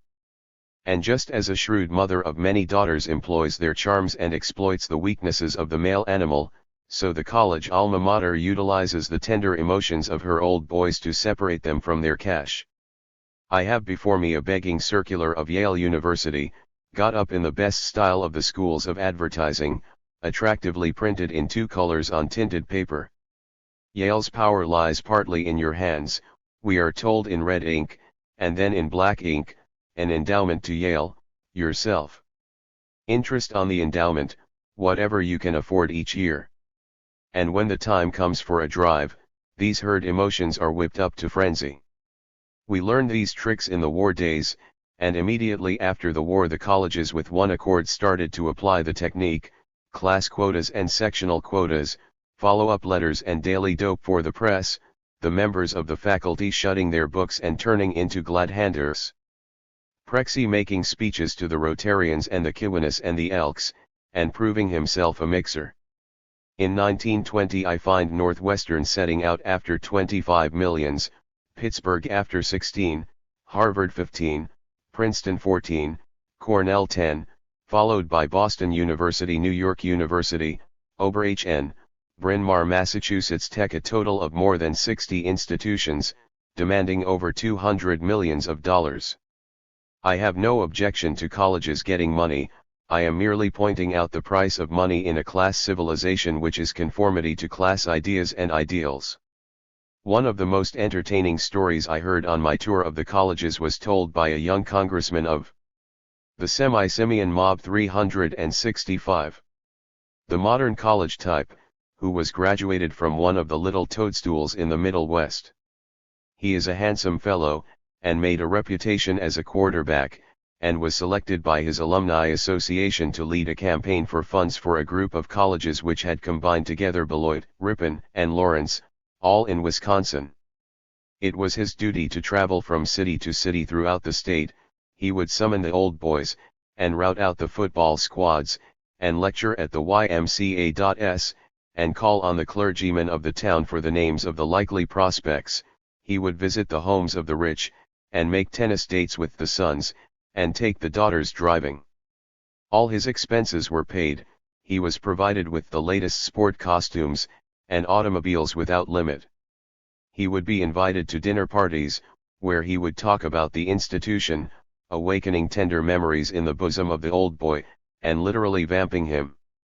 He was furnished with a supply of fraternity pins, which he allowed the girls to extract from his necktie, needless to say, he was many times engaged. Sometimes, he told me, he even stooped to kiss the babies. He came back in triumph, with a total of $300,000 to his credit. And one of his crowd made an even greater success. He not merely got engaged, but got married to the daughter of a multimillionaire wheat speculator. The bride gave real estate and money to the institution, so the bridegroom's share of the loot was not begrudged him. You thought perhaps I was exaggerating when I portrayed the childish pleasure of the oil king in his Gothic buildings, with crenellated battlements and moat drawbridge. But that is the precise and calculated purpose of these trappings. They are part of the vamping equipment. They create an atmosphere and a glamour. They set the college apart from wholesale haberdashery or hardware or whatever may be the line of the successful son. This is the purpose of the ivy and the college songs, the sheepskins and gold seals, the gowns and mortarboards and solemn processions. I have before me the picture section of the New York Times, showing the installation of the new president of Yale. It is only a photograph, but if an artist had composed a picture of college flummery, he could not have done better. In 366. The background are the venerable buildings, with ivy-covered walls, memorial tablets, and huge iron gates. And here comes a procession, headed by a solemn young official in a long black nightgown, carrying a huge drum-major's baton, covered with filigree like a bridal cake. A mace of office, no doubt copied from the one used in the House of Commons. Behind him stride the outgoing president and the incoming president, a pair who might be labeled, like the patent medicine advertisements, before and after taking. Before taking you are a fairly capable and intelligent-looking human male, but after taking you have a large mouth, with jaw hanging down, and an expression of withered imbecility. In both cases you wear gorgeous colored robes, and immediately behind you, in frock coat and silk hat, walks the Grand Duke of your board, grim-faced, solemn, and paunch-head.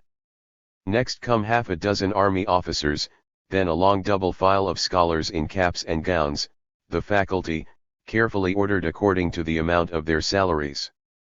On each side stand the rows of graduating students in their black neckties, their heads respectfully bared, their hands folded across their tummies. This kind of monkey business goes on once or twice a year in every American college and university. There is no toadstool so small that it does not hasten to get up such a performance, and to contrive itself a set of traditions. There is none big enough or mature enough to put away childish things, to dispense with the tinsel and gold lace of the scholastic life. At Harvard they have a solemn commencement day parade, with the House of Morgan and the House of Lee Higginson all in top hats and swallowtail coats, the only sign of a sense of humor being that they forbid the taking of photographs. At Columbia, Nicholas Miraculous appears in a rakish tam o' shanter, which is of almost infinite dignity, because it signifies that he has not been content with a baker's dozen of honors from upstart American universities but has received the supreme academic accolade from Oxford. We have heard the statement that colleges grow by degrees. There is no law regulating the distribution of fancy names, and they serve just as peerages and lesser titles serve in England to get campaign funds for the semi-simian mob 367 gang in office. Through the pages of Who's Who in America they are scattered as if with a pepper box, and a study of them is an amusing revelation. Pick out the leading old Tories in the United States, the blind leaders of the blind who have almost tumbled our country into the ditch, you will find every one of them with a string of academic dignities tacked to his name. William Howard Taft has 9, Charles E. Hughes 11, Woodrow Wilson 10, Leonard Wood 9, Henry Cabot Lodge 9, William C. Sproul 9, Robert Lansing 6, Elihu Root 16, Herbert Hoover 24. On the other hand, think of the men who have been struggling all their lives to make this country a little bit of a democracy. Take the very truest and bravest of them. How many honorary degrees have they?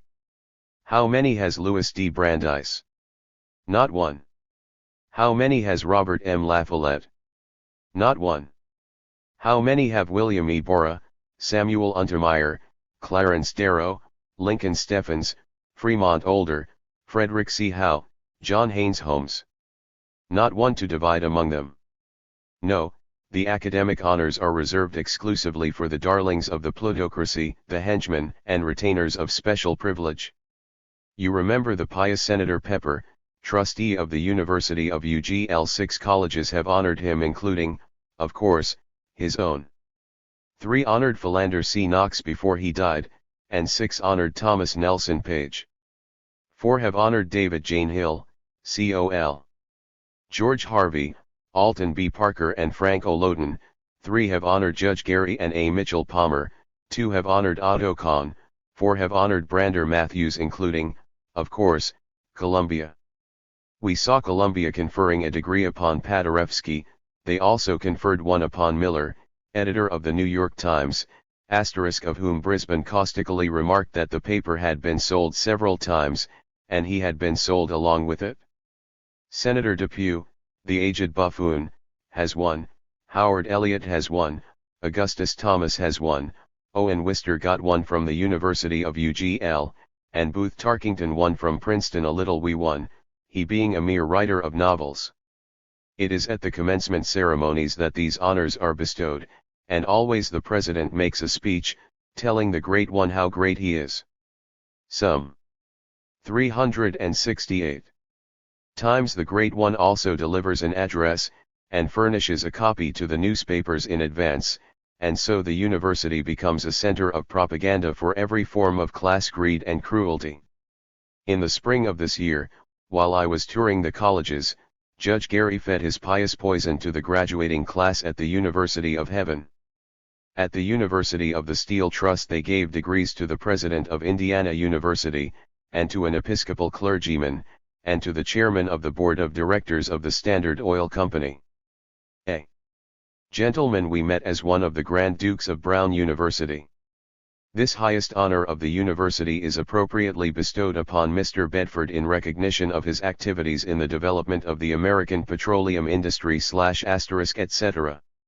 At the Pennsylvania Military College degrees were conferred upon Secretary of War Weeks and the pious Senator Pepper. Mr. Weeks is described by the Literary Digest as a banker and broker of high standing in private life, and he takes the occasion to give a boost to the liquor lobby, and recommend to these budding soldier boys the return of Bacchus to America. And while I am revising my manuscript for the printer, the college hordes reassemble, and the college orators remount the rostrum, and the broadcasting stations go into action. The world is informed by the president of Dartmouth College that too many students are trying to get an education in America. There is no use wasting our time on any but superior minds. And a few days later the new head of Colgate University, Dr. George Barton Cutton, repeals the Declaration of Independence and overthrows the political theories of Washington, Jefferson, and Lincoln. Democracy is a delusion, founded on a mistaken theory, and more than ever we must look to be ruled by aristocracy. Manhood suffrage has been our greatest and most popular failure, and now we double it by granting universal suffrage. With exceptions so few as to be hardly worth mentioning, the rule holds good that everywhere, in every issue involving a conflict between the people and special privilege, the universities and colleges are on the side of special privilege. In the San Francisco graft prosecutions, the University of California was almost unanimous. The Semi-Simian Mob 369. In support of the grafters, so much so that when Rudolph Spreckels and Francis J. Henney entered the University Club in San Francisco, every man in the room would get up and leave. On the other side of the continent, the Harvard alumni machine fought almost to a man against the appointment of Brandeis to the Supreme Court, and for 29 years this machine has voiced its political ideals in the United States Senate through Henry Cabot Lodge. At the risk of boring you, I am going to take you to just one of the meetings of these Harvard alumni. It is a dinner, the 40th anniversary of the class of 1881, held in the University Club of Boston, June 22, 1921. The principal speaker is a distinguished member of that class, Mr. Howard Elliott, C.E. of Harvard, and LL.D. of Middlebury College. Mr. Elliott was at this time a Harvard overseer, and chairman of Harvard's favorite New Haven system. He is now also chairman of Mr. Morgan's Northern Pacific Railroad, and a trustee of Massachusetts Tech. He is, therefore, the beau ideal of the successful son, and what he says to his classmates after 40 years' experience in the outside world represents the very soul of the alumni. Mr. Eliot is naively proud of his remarks, and has had them printed in a pamphlet, which he sends about freely. Try to enter into his primitive state of mind for a minute or two, and read half a dozen paragraphs of his oratory. There is a spirit of unrest, of discontent, of extravagance, of idleness, of expected perfection, and impatience when we should remember that perfection and success are not immediately within one's grasp. There has developed out of this a noisy effort by a relatively small number of people to upset and dislocate the established order of things and to fly to evils that we know not of. What are called radicalism, socialism, Sovietism, and Bolshevism are advocated, and too many people who should know better lend a receptive ear to those foolish, yet dangerous, doctrines, and thus encourage the ignorant, the thoughtless, and the wicked. In schools, colleges, and even in our beloved Harvard, there is some of this atmosphere, and it is disturbing many of the best friends of education and progress in the country. In giving young people their physical nourishment, we do not spread before them every kind of food and say, eat what you like whether it agrees with you or not. We know that the physical machine can absorb only a certain amount and that all 370 else is waste and trash, with the result that bodies are poisoned and weakened. In giving mental nourishment, why lay before young and impressionable men and women un-American doctrines and ideas that take mental time and energy from the study and consideration of the great fundamentals and eternal truths, fill the mind with unprofitable mental trash which, with some, result only in sowing the seeds of discontent and unrest? And which can result only in absolute life failure, spiritual and material. The first thing we note from the above is, what an extremely low standard of English composition prevailed at Harvard from 1877 to 1881. The second is, upon what feeble intellectual equipment it is possible for a man to have charge of two great American railroads. The third is, why Mr. Howard Eliot declined an invitation to discuss the railroad problems of the country on the same platform with Glenn E. Plum. The fourth is, why an advocate of special privilege tries so desperately to avoid giving the young people of the country an opportunity to compare his mental equipment with that of the radicals. Chapter LZIV. The Rah-Rah Boys. The most conspicuous of the activities of the alumni have, of course, to do with athletics. This is the part of college life which the students have made for themselves, and it is what college really means to the great bulk of them. Now, the sedentary life is one of the many evils invented by our civilization, and if college athletics meant that all the students in the institution, both men and women, were getting a thorough fork-out 3 or 4 times a week, I should be willing to say that the athletics justified the colleges. But what college athletics really means is that 2% of the students, or in small colleges probably 10%, get an excessive amount of exercise, sometimes to the permanent injury of their vital organs, while the great bulk of the students are surrendered to the mob excitements of a series of gladiatorial combats and sporting events, which provide exercise only for the vocal cords and the gambling instincts. College athletics, under the spur of commercialism, has become a monstrous cancer, which is rapidly eating out the Rah-Rah Boys. 371. The moral and intellectual life of our educational institutions. College rivalries have been erected into the dignity of little wars, enlisting an elaborate cult of loyalties and heroisms. The securing of prize athletes, the training of them, the exploiting of them in mass combats, has become an enormous industry, absorbing the services not merely of students and alumni, but of a whole class of professional coaches, directors, press agents and promoters, who are rapidly coming to dominate college life and put the faculty on the shelf. Drives are instigated and funds raised for the building of stadiums, and these, being a source of income, are a continual stimulus to new activities. So this evil, also, is one which breeds itself. The athletic alumni bring in new students for athletic purposes, and these students increase the athletic excitement while they are undergraduates, and go out from the institution to multiply the athletic alumni. I am only stating what every insider knows perfectly well, that our college athletics today is almost universally commercialized. All the big colleges have alumni committees, who are out scouting for the best athletic material. They are watching the athletic life of all the prep schools and other institutions where likely material is to be found, including steel mills and lumber camps. They are offering Husky men all sorts of inducements to come to the right college. The offering of money is supposed to be forbidden, but there are very few colleges today which do not regularly and systematically violate or evade this rule.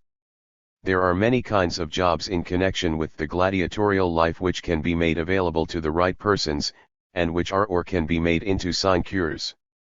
There are tickets to be sold and accounts kept. There are duties as masseurs and attendants and janitors' assistants. I know of one case, of a student who managed the intercollegiate track meet not so very long ago, who received $800 for this small service. The athletic budget of Harvard is considerably over $1 million a year, and football pays for it. First-class coaches claim $20,000 a year and get it, and graduate managers also receive high salaries. There is a careful pretense kept up that this gladiatorial industry is managed by students, but in all the big universities this is a farce. The student managers are 372 puppets, the real masters of the industry being the alumni businessmen who bring the business point of view into sport. Anything to win. Consider, for example, the athletic developments at Stanford University, which have played their part in the demoralizing of that great institution. There is a noisy bunch of alumni who have been called upon to raise money on various occasions, and who have thus come to power, and know it. They have cast out the honest but unpopular rugby game, and brought in the American game of batter and smash. They run the annual contests with the University of California, working in alliance with the railroads, the hotels, the restaurants, and the sporting houses, which of course make millions out of the enormous crowds of free-spending people. The stadium at Stanford seats 60,000, at $5 apiece, so you can see how much money there is at stake, and how quickly there grows up in the university a powerful group of students who are nothing but sporting promoters, with the point of view and the vices of the underworld. Of course, everything depends upon victory, and to make certain of victory there are professional coaches. The alumni pay the Stanford coach $10,000 a year, which is more than any professor has ever received in the history of Stanford, and twice the salary of the professor of clinical history. The alumni have raised a yellow dog fund, to bring in professional athletes, and of course these fellows know what they are there for, and do not waste much of their precious time upon studies. A Stanford professor assured me that many of them did not even bother to get textbooks. The Committee on Scholarship was changed, because some professors had made themselves unpopular by refusing to lower the standards for these athletic idols. Such was the story I was told at Stanford in April, and in July I read in my paper that Stanford's Board of Athletic Control is beginning the construction of a $450,000 men's dormitory, to be built out of the receipts from athletic contests. This news appears on the sporting page of my newspaper, and is written by a sporting man, with a sporting point of view. Note the haughty tone in which the academic world is taught its place. The Rocky Boys 373. This would seem to be the correct answer to the row about taking in gate receipts by certain academic-minded professors in the East, who charged commercialism. The stadium cost Stanford approximately $205,000, and approximately $110,000 was realized by Stanford as her share of gate receipts from the big game alone. A certain sum of money had already been advanced by the trustees to build the stadium. The crowd at this year's contests in the stadium is expected to be even larger. And of course, if Stanford has a stadium, the University of California must have one. Her alumni and athletic boosters set to work to raise $1 million, using the methods of intimidation they had learned during the wartime drives. One member of the faculty, full professor and dean, became especially truculent about the meaning of California spirit to be proven by putting up money for the stadium. Students were compelled to subscribe, and in the fall, when some of them found that they had not been able to earn money to pay their full subscriptions, they were refused admission to the university, that is, the university refused to accept their registration fees, until their stadium pledges had been paid. Ex-President Jordan talked to me very emphatically about the athletic evil at Stanford and at other institutions. There was a famous coach at Stanford, who was taken to a university of the Middle West many years ago. He gathered in among his gladiators men who were too ignorant to speak English correctly, and someone paid them with cash, and with promises of college promotions, which the faculty duly delivered. Thus a certain famous football champion published in his home paper in California the statement that he had been offered $1,500 and an education, to play football at this university. He went to the law school, with less than a high school education, and he was graduated from the law school the year he would only have entered Stanford. There was a gathering of college heads in Chicago, to consider the problem of professional athletics, and President Jordan was invited by a professor of the university in question to tell about his experiences with this coach. The result was that the alumni organized to demand the resignation of this professor. Concerning one of these gladiators, President Jordan writes me. 25. 374. After leaving college, he used to stand in a San Francisco saloon where he collected small sums for letting men feel of his muscles. He is not now living. It would seem that one needs more than muscle to secure survival in modern society. That was 10 or 15 years ago, and the exploiting of muscle has grown like all other kinds of American big business.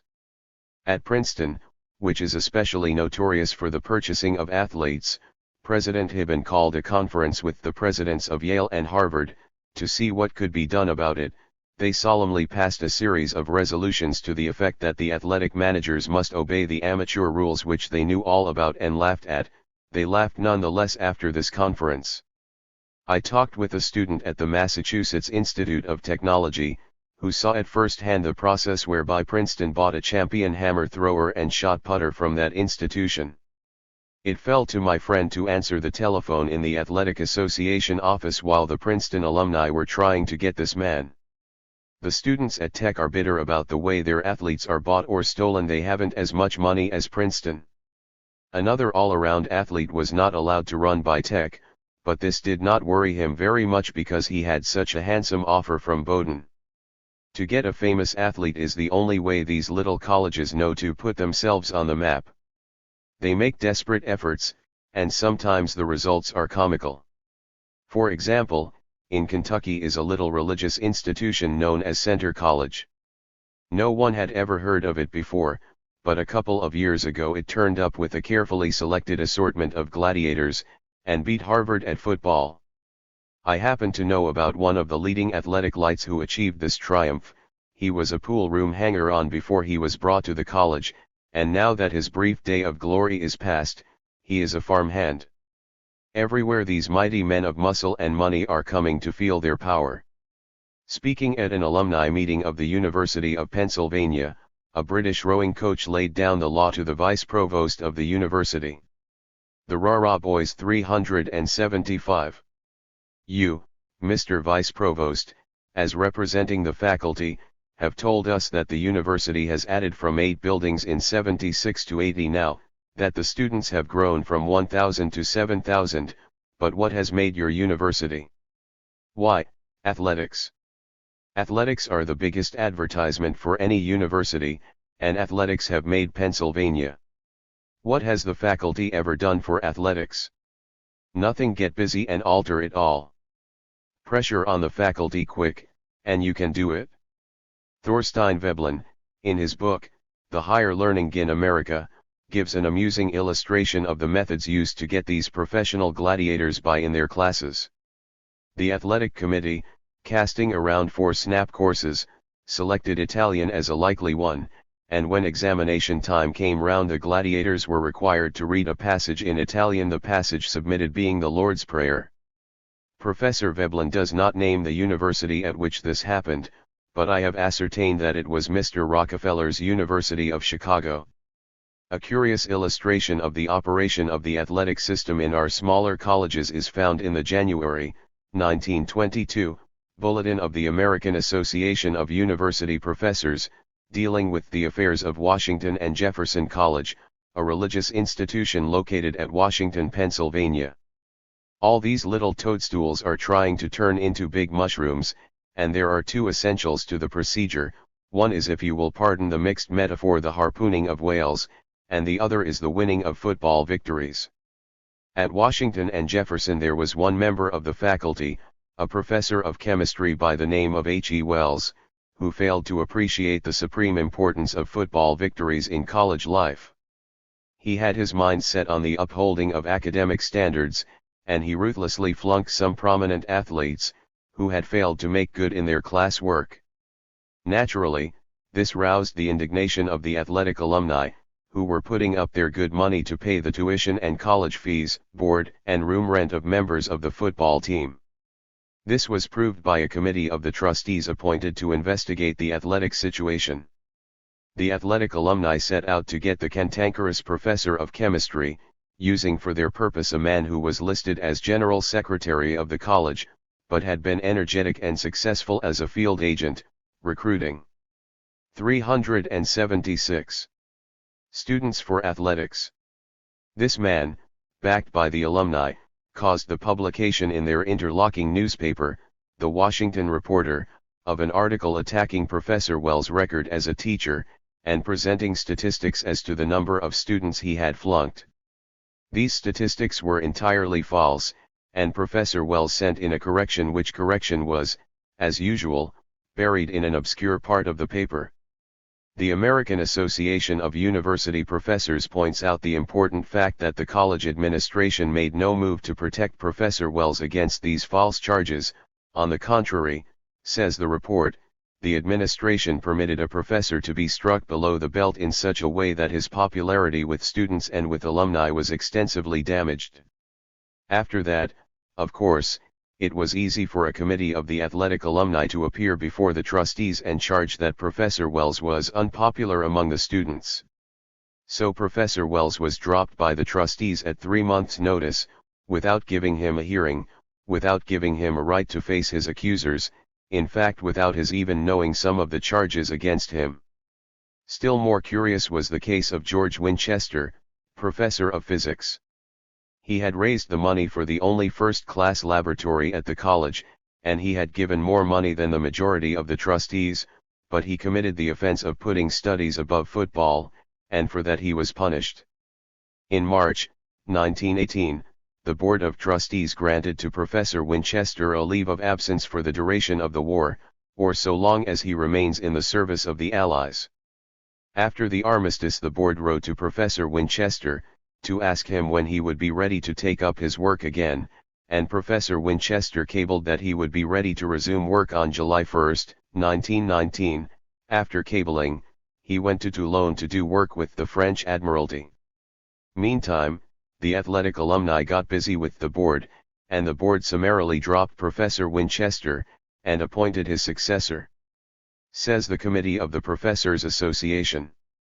It would require stronger language than is suitable to this report to characterize justly the action taken. Regardless of any argument that might be developed to account for the extraordinary 377 nary action of the board, it is sufficient to recount the bare fact that the board, after having granted a leave of absence, dismissed Professor Winchester in absentia, while he was in France on active service in the work for which leave had been granted, without a previous notification, without a hearing, without any redress whatsoever. It constitutes an act about which there can be no difference of opinion among right-thinking men. Chapter LXXV. The Social Traders. The failure of colleges to impart culture is a standard topic of our time, so I shall not dwell upon it. The theme of this book is something of far greater importance: the success of colleges in imparting a spirit of bigotry, intolerance, and suspicion toward ideas. Says a teacher in a Pennsylvania college, who asks me not to use his name. Our students are climbers, strangers to idealism, or at best mere dabblers at it.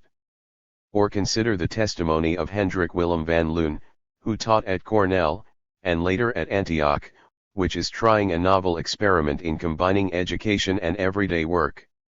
Van Loon declares that he found in the students of both colleges a profound and deeply rooted hostility toward originality, a personal resentment toward anyone who interfered with their standardized notions.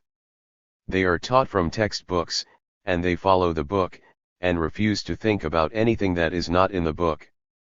To the same effect testifies Robert Herrick, after 30 years' experience at the University of Chicago.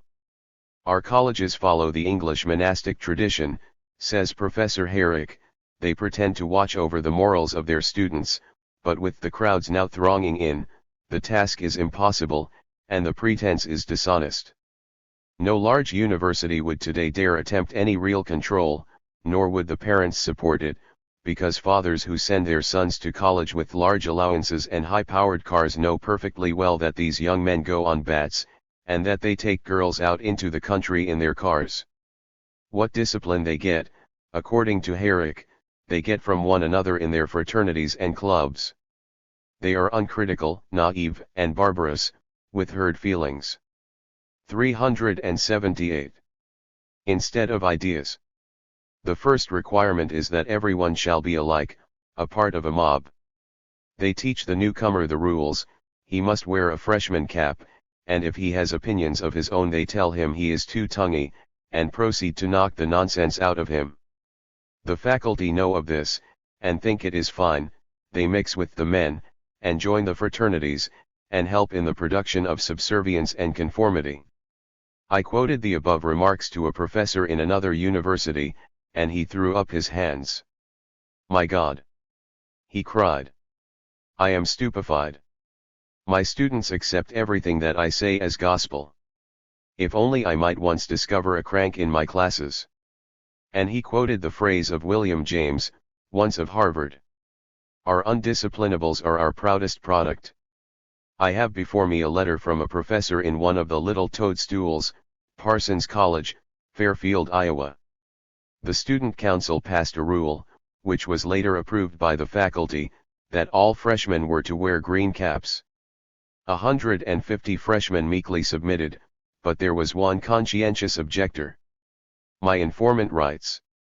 The upperclassmen got together and announced that unless every freshman got a cap by noon of a certain day he would be subjected to the gauntlet of the PAD-HNG machine.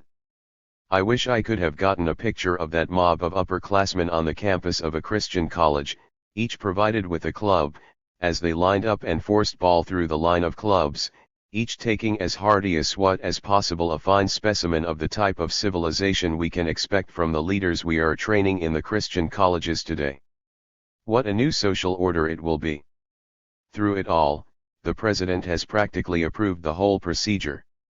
From the chapel platform, Ball still refuses, in spite of a boycott by the student body, even his own fellow freshmen, and I understand a paper is to be read in chapel next week denouncing him, and calling for a boycott unless he submits. This is supposed to be the daily Christian religious service, the hour of devotion for the students. Yet another professor compared his students to the crackers which are packed in tin boxes by the wholesale bakeries, all cut from certain patterns, and stamped with certain standard designs. We have sheltered them from realities, and kept them ignorant of the problems they are to confront. We have taught them a few formulas of morality, utterly unpractical and impossible to apply, as we prove by not applying them. Our 379 selves. From their social life the students learn what the real world is, a place of class distinctions based upon property. They learn the American religion, what William James calls the worship of the bitch goddess success. They throw themselves into the social struggle with ferocious determination to get ahead, and when they go out into the world, they carry that spirit into the commercial struggle. In every profession they find, of course, that the way to get ahead is to serve the powers that rule, and to betray the general welfare. I could take you through the professions which are taught in our universities, one after another, and show you how the prevailing ethical standards constitute treason to the human race. I could show you in academic teaching how these same standards are justified, in phrases only partly veiled. Take Harvard, for example, and the Massachusetts Institute of Technology, admitted to have the highest standards of any engineering school in America, we saw the professors in these institutions selling themselves to predatory corporations, and laying down high-sounding principles, whose sole effect and purpose is to enable the Wholesale Pickpockets Association to plunder the public. I have a letter from a high official of the United States Bureau of Education, who tells me more about these engineering traders. He says, "I recall one man, for example, who was called in by a water company for expert service in connection with the purity of the water, which was being questioned by the people. He contended with me that it was his business if he could find remunerative employment of that sort, and that he was under no obligation to give the public the benefit of his expert knowledge concerning the impurity of the water supply. But what aroused my ire more than anything else was the fact that he preached that kind of thing to his technical students as the standard of loyalty they should pursue toward the companies where they might be employed after graduation. This man was a real scientist. He was so thoroughly interested in his subject that he was willing to take considerable personal risks in conducting experiments, but he was sadly lacking in that social and religious conception which makes us realize our mutual obligations and duties. Or take the work of inventors. They have a man at one of our greatest universities who is a famous inventor, and he makes great scientific discoveries, and then he goes to the big corporations and sells them what? The right. 380. To use his invention and spread it throughout the world for the benefit of mankind? No, he sells them the right to suppress the invention, and deprive mankind of the use of it for a generation or two. You see, a new invention may mean the scrapping of a great deal of existing machinery. If it falls into the hands of some independent concern, it may cost the big monopolists enormous losses.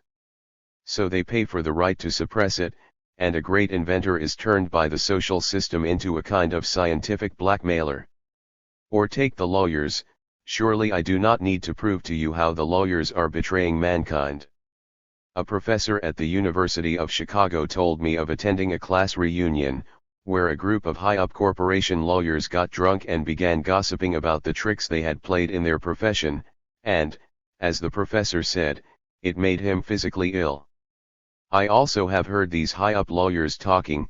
The late James B. Dill, who was paid $1 million to organize the Steel Trust, spent many an evening in his home telling me the game as he had seen it, and it began with bribery of judges, juries, and legislators, and ended with wiretapping and burglary.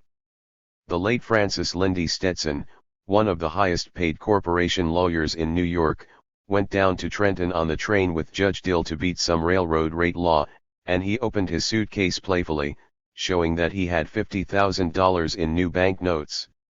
"That's a fine kind of work for a pillar of the church like you," said Dill, and the other answered, with a grin, "How do I know but that I may have to pay for my lunch?" Or if you cannot believe Judge Dill, believe Judge Lindsay, who told me about a young man who came to Denver from the Harvard Law School, full of the fine phrases of altruism with which his teachers had filled him, and when he learned what he had to do to practice corporation law in Denver, he broke down in Lindsay's office, and buried his head in his arms and cried like a baby. Afterwards, so Lindsay writes me, he capitulated and joined the gang. Or maybe it is medicine the young man has studied. He has heard about the nobleness of the healing art, but he has to keep an automobile, and his wife wants to get into society, and competition is keen. There is one way. 381. A physician can make $1,000 by a few minutes' work, and any physician who is in touch with the leisure class has women on their knees to him every week, begging him to take their money. Dr. William J. Robinson estimates that there are 1 million abortions performed in the United States every year, so you see that our medical schools have not steeled all their graduates against this temptation. Now we have another one added: every physician in the United States is made by law a dispenser of joviality, the seneschal of the castle, the keeper of the keys to the wine cellar. Or maybe the graduate becomes a newspaper reporter. One of the oldest Wall Street reporters in New York talked to me last spring, telling me a little of the way things are going there. The newspaper reporters also are keepers of the keys of the wine cellar. They have police passes, and some of them are running a bootlegging industry between New York and Canada. Others have gone into high finance on a large scale because, of course, a financial reporter comes on information which is worth thousands, and sometimes tens of thousands. Nowadays, Carrot said, my friend, when a Wall Street reporter gets a tip and rushes to the telephone, you don't hear him call his city editor, you hear him call his broker.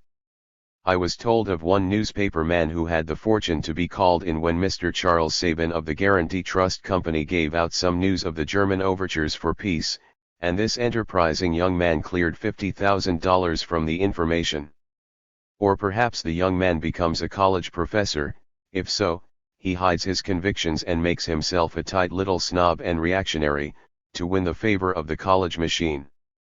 He hides the truth from his students, or he shades it, which is the same thing, and takes his pitiful little bribe in the dignity of a full professorship. He turns out class after class of young men, as ignorant of life and as helpless against temptation as he himself was once. So reaction rules in our country, and men who plead for social justice are slandered and maligned, and turned into criminals in the public eye. All the agencies of law and justice become mobs, and the Ku Klux Klan meets every night in lonely places, and lights its fiery 382 cross and prepares for the wholesale slaughter of the future of mankind. Just now the rich are having it all their own way, they can do the killing and the bludgeoning and the jailing. And it never occurs to them to think what an example they are setting to the workers, and what it will mean when the tables are turned, and the disinherited of the earth have their way for a while.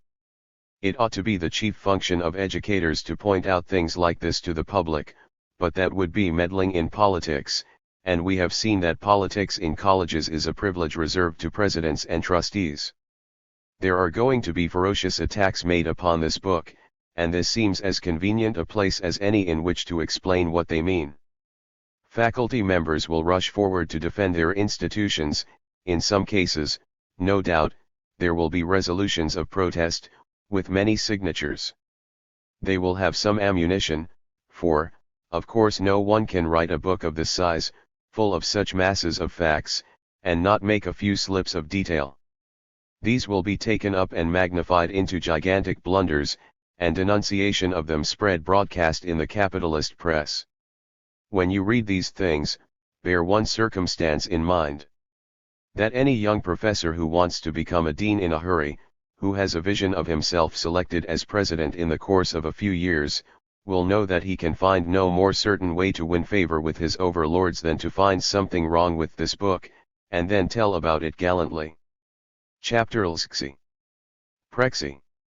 I promised early in this book to consider how it happens that so many college presidents are men who do not always tell the truth. We have now seen far enough into the inside of colleges to understand the reason. The president of a college or university is the great reconciler of irreconcilabilities. He is the chemist who mixes oil and water, the high priest who makes peace between God and mammon, the circus rider who stands on two horses going in opposite directions, and all these things not by choice. Pkexy 383. But ex officio and of inescapable necessity. The college president is a man who procures money from the rich, and uses it for the spreading of knowledge, in fulfilling which two functions he places himself, not merely in the line of fire of the warring forces of the class struggle, but between the incompatible elements of human nature itself, between greed and service, between hate and love, between body and spirit. Consider the rich, how they become so. Either they or their ancestors before them have taken from others, and that which they have taken, the others have lost. The very essence of their richness is that there are many poor. If all were rich, there would be no sense in wealth, no power in it, for there would be none willing to serve. It is plain to anyone who can think that richness means possessing material things, and excluding others from possession thereof. Of such is the kingdom of mammon. And of what is the kingdom of God? In the region of the mind the situation is exactly the opposite. The wealth of one is the wealth of all, and the highest joy of possession is that the thing possessed may be shared by all and be of benefit to all, with no diminution to anyone. I am trying here to write a useful book. My pleasure is in communicating to you what I believe to be truth, and exactly proportionate to my success in spreading this truth is my own gratification. This applies to Shakespeare writing a play, it applies to Beethoven composing a symphony, it applies to Newton discovering a natural law. Each gives something which all mankind may enjoy forever, and no one's pleasure in As You Like It, or in the Fifth Symphony, or in an understanding of the movements of the planets, is any less because at the same time millions of other people are having that same pleasure. This fact determines the attitude to life of the true scientist, the scholar, and the lover of the arts. It is as different from the attitude of the trader, the speculator, and the exploiter as black is different from white, or night from day. There can be no greater irreconcilability conceivable to the human mind. But now comes a new species of Superman, whose function it is to make peace between these two forces, to persuade the lion of commerce and the lamb of learning to lie down in the same. 384. Pasture together. The name of this great American enchanter is Prexy. How does he do it? I am moved to be blunt, and say in plain English that he does it by being the most universal faker and the most variegated prevaricator that has yet appeared in the civilized world. He does it by making his entire being a conglomeration of hypocrisies and stultifications, so that by the time he has been in office a year or two he has told so many different kinds of falsehoods and made so many different kinds of pretenses to so many different people, that he has lost all understanding of what truth is, or how a man could speak it. The college needs money. Colleges always need money, because college students get 3 times as much as they pay for, and the hope of getting social prestige, to enable them to live easy lives, brings constantly increasing crowds each year to the college gates. So Prexy seeks out possible donors, prospects, as they are called in the slang of mendication. He cannot go to them directly and ask for money. The man who tries methods so crude is speedily eliminated from the list of college presidents. The successful one is the possessor of what is called tact, that is to say, he understands the weaknesses of human nature.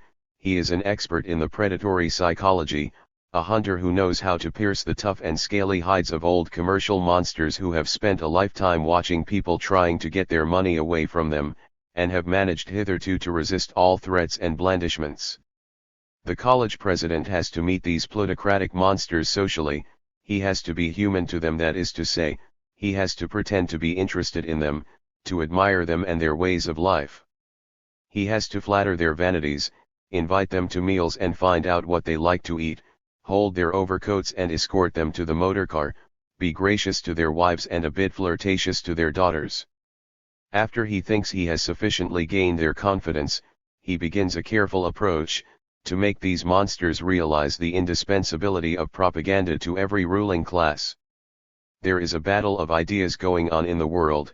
Dangerous notions are clamoring for attention, class hatreds and jealousies are raising their hideous hydra heads. What safety can there be for vested interests, on Prexy 385. Lest they make it their business to see that the new generation is taught respect for the property clauses of the Constitution? There is no department of human thought into which the struggle with new ideas does not penetrate. There is nothing that universities do or teach that cannot be related, in the eloquence of college presidents hunting money, to the cause of law and order and safe and sane stagnation. On that basis the college president does his vamping.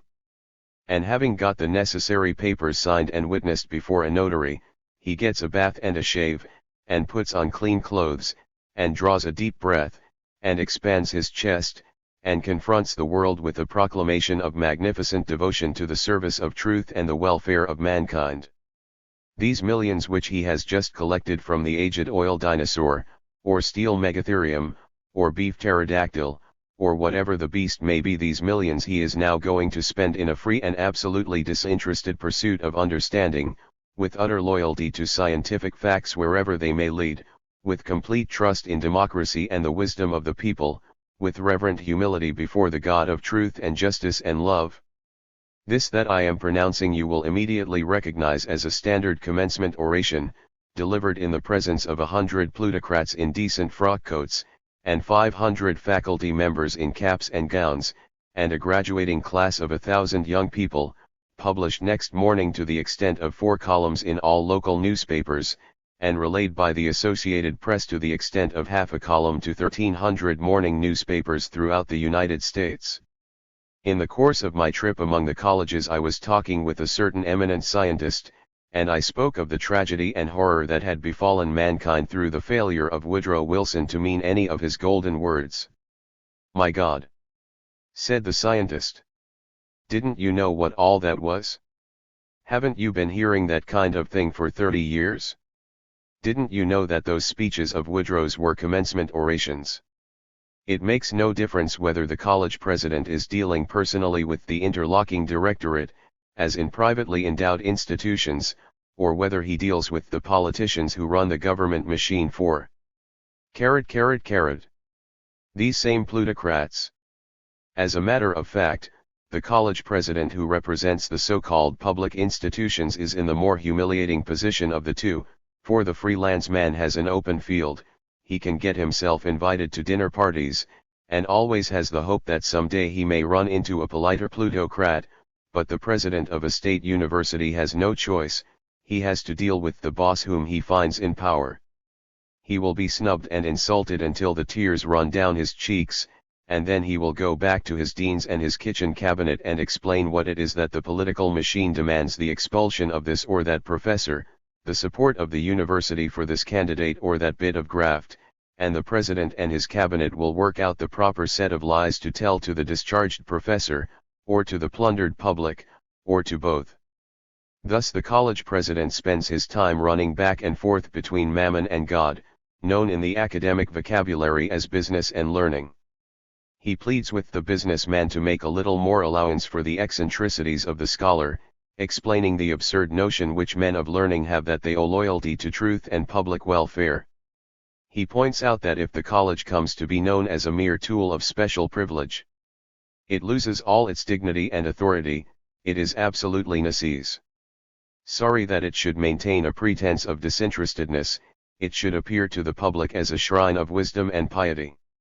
He points out that Professor so-and-so has managed to secure great prestige throughout the state, and if he is unceremoniously fired it will make a terrific scandal, and perhaps cause other faculty members to resign, and other famous scientists to stay away from the institution.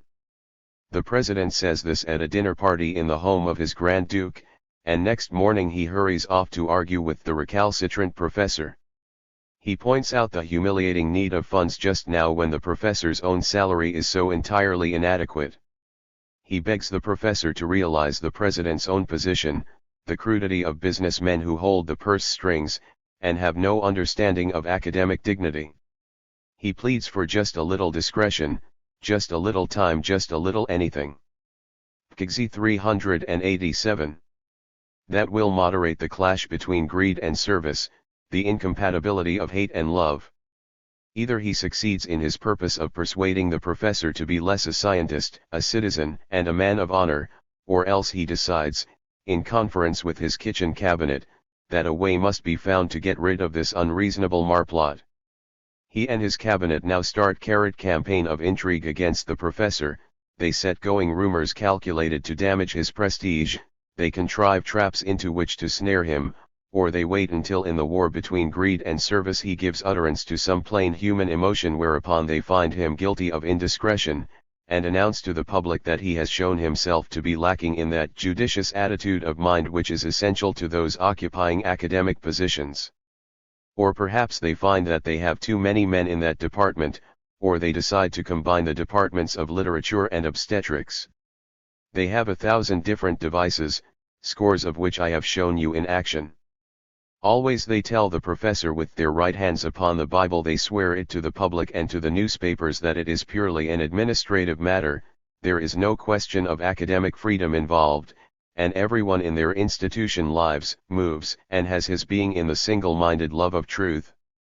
I have on my desk a letter from a Harvard professor, who tells me that my chapters on that institution are interesting, but he thinks I attribute too much cunning to the objects of my indignation.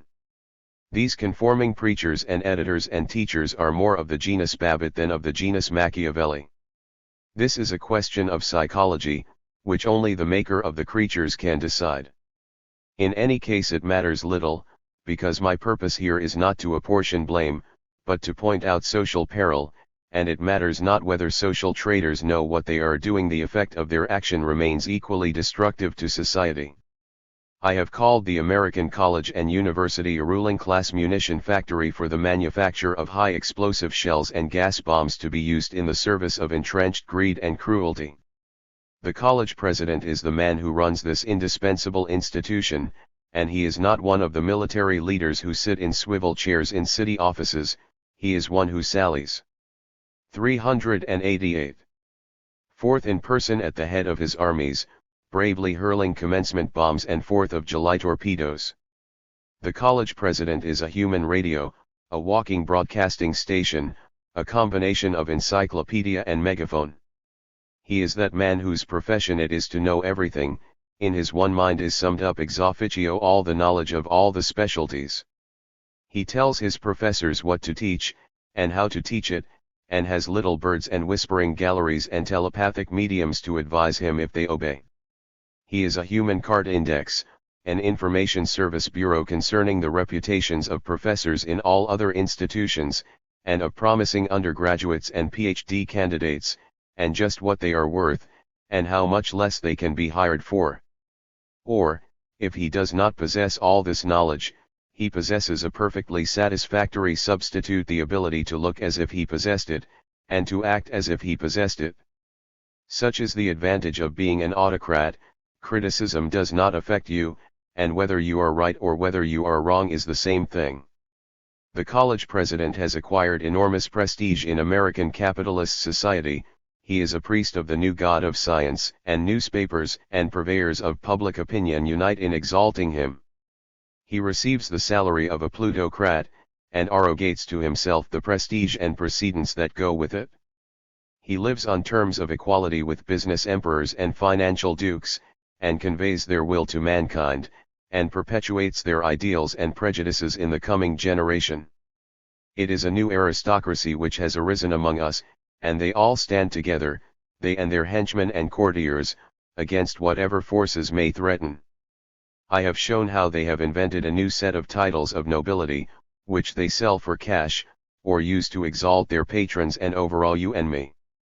We shall find it worthwhile to turn over the pages of Who's Who in America, and see what these mighty ones of the earth think of one another, and what they do to flatter one another's pride, and to keep their own order in the public eye.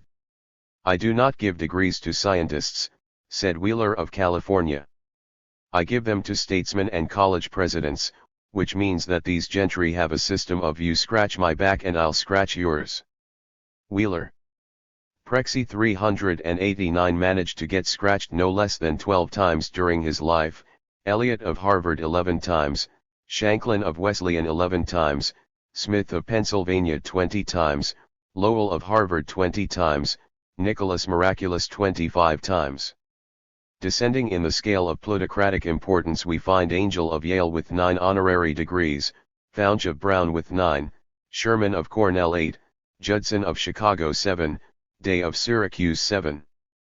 Burton of Michigan 6, Goodnow of Johns Hopkins 5. Jordan of Stanford got only 4. You remember that our ichthyologist and racehorse expert was tainted with pacifism and democracy. You remember also the mushrooms and toadstools, and the absurdities we discovered at these places. I look up the present and recent heads of these institutions, and there is scarcely one who has not been able to get his back scratched. I find Crawford of Allegheny with 7 degrees, Thompson of Ohio State with 5, Mitchell of Delaware with 3, Wishart of Worcester with 3. Few of Trinity with 3, Garfield of Williams with 5, Conwell of Temple with 2, Hickson of Allegheny with 2. Brooks of Baylor with 1, Buchtel of Denver with 1, Parsons of Marietta with 1. Goodnight of Bethany with 1, Montgomery of Muskingum with 1. Also, it is interesting to note, you will find all these presidents of little toadstools duly recorded in Who's Who.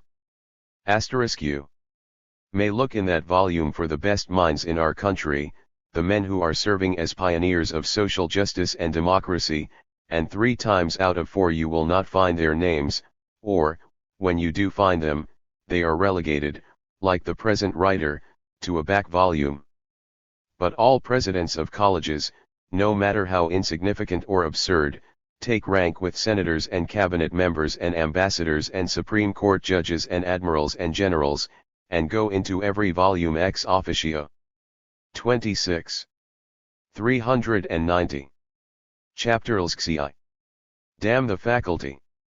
We have seen the successful sons returning to shed their glory upon their alma mater, and we have seen the successful grandsons enjoying their 4 years of play at learning and work at football.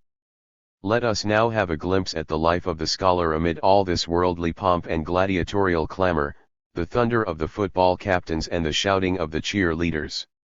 There are few more pitiful proletarians in America than the underpaid, overworked, and contemptuously ignored rank-and-file college teacher. Everyone has more than he trustees and presidents, coaches and trainers, merchants and tailors, architects and building contractors, sometimes even masons and carpenters. A young instructor in a great endowed university, living on a starvation wage, made to me the bitter remark, "We are the fellows of whom the Bible speaks. We ask for bread and we are given a stone." He waved his hand toward a showy new structure rising on the campus. I have before me a copy of School and Society, for November 6, 1920, giving the result of an investigation, How Professors Live. At the University of Illinois 167 men, or 40% of those at the institution, filled out a questionnaire. I quote a few paragraphs from those of the associate professors, each paragraph referring to a different man. Old clothing is invariably made over for children. Have gardened a lot and kept chickens. Use butter substitutes. Wear clothing until frayed. Above expenses do not consider depreciation of furniture and household equipment. Using vacations to earn money. Postponing dental services. Using inferior grades of clothing and using them when they should be discarded. Cut down food in quality and quantity. We have no help, do our own washing and my wife makes all the children's clothes, etc. Neglecting necessary repairs, inferior clothing, butter substitutes, etc.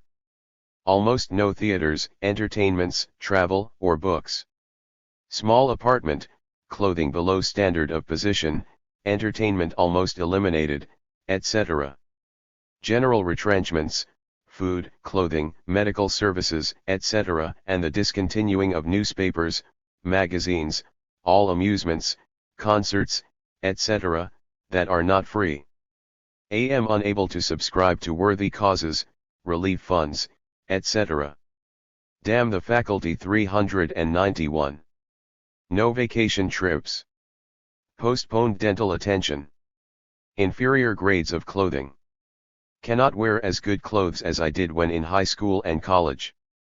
Have not spent as much on entertainment. We use butter substitutes. I run a garden and sole the family's shoes. My wife makes all her own clothing. Unable to take vacations or trips to relatives who live at distance. Buy no books, only clothing absolutely necessary. Self-denial in almost everything imaginable. There you have 9 little family tragedies, out of 90 I might have quoted from the article, out of 1 or 200,000 that exist in our country. So the poor professors and their wives and children live, and above them is the world of prominence and power into which they dream of climbing. The way of success is the way of toadying and boot-licking, of conformity and reverence for the gods established. Do you wonder that, as Harold Lasky says, some men deliberately adopt reactionary ideas as a means to promotion, while others, whose brains do not permit them to be reactionary, conceal their real opinions? Do you wonder that the young instructor comes like the chameleon to take the color of the environment which surrounds him? However much he may be absorbed in his books, his wife knows about the world outside, and their children have to be reared in this world. To show you how college professors are tempted, let me tell you an anecdote, the experience of a teacher of political science at one of our leading Eastern universities. I will call him Smith, and he was invited to meet the head of one of the largest universities of the Middle West, whom I will call Jones. President Jones had suggested that Professor Smith should come to his institution as head of a big department, and while Jones was in the East they met to talk it over. Said Smith, telling me the story, this was a big chance, and I was disposed to accept it, but first I wanted to find out what would be my status. Of course, I could not ask the man directly, shall I be free? I might as well have asked, shall I be allowed to commit rape? What I did was to set a trap. I said, you know I teach a ticklish subject, public service work. The question is, should my teaching be administrative, or should it be policy determining? My conception of the matter is that I should get the data, but not determine policies / and you should. 392. Have seen the man's face hght up? That's it exactly, he said. I'm so glad to have you make the distinction. That makes the matter perfectly clear. And he went home and told his faculty that I was the best man they could possibly get. While Professor Smith told me the story, we were sitting at dinner in a restaurant, and he added, it happened right in this room at that table over there. I declined the appointment, of course.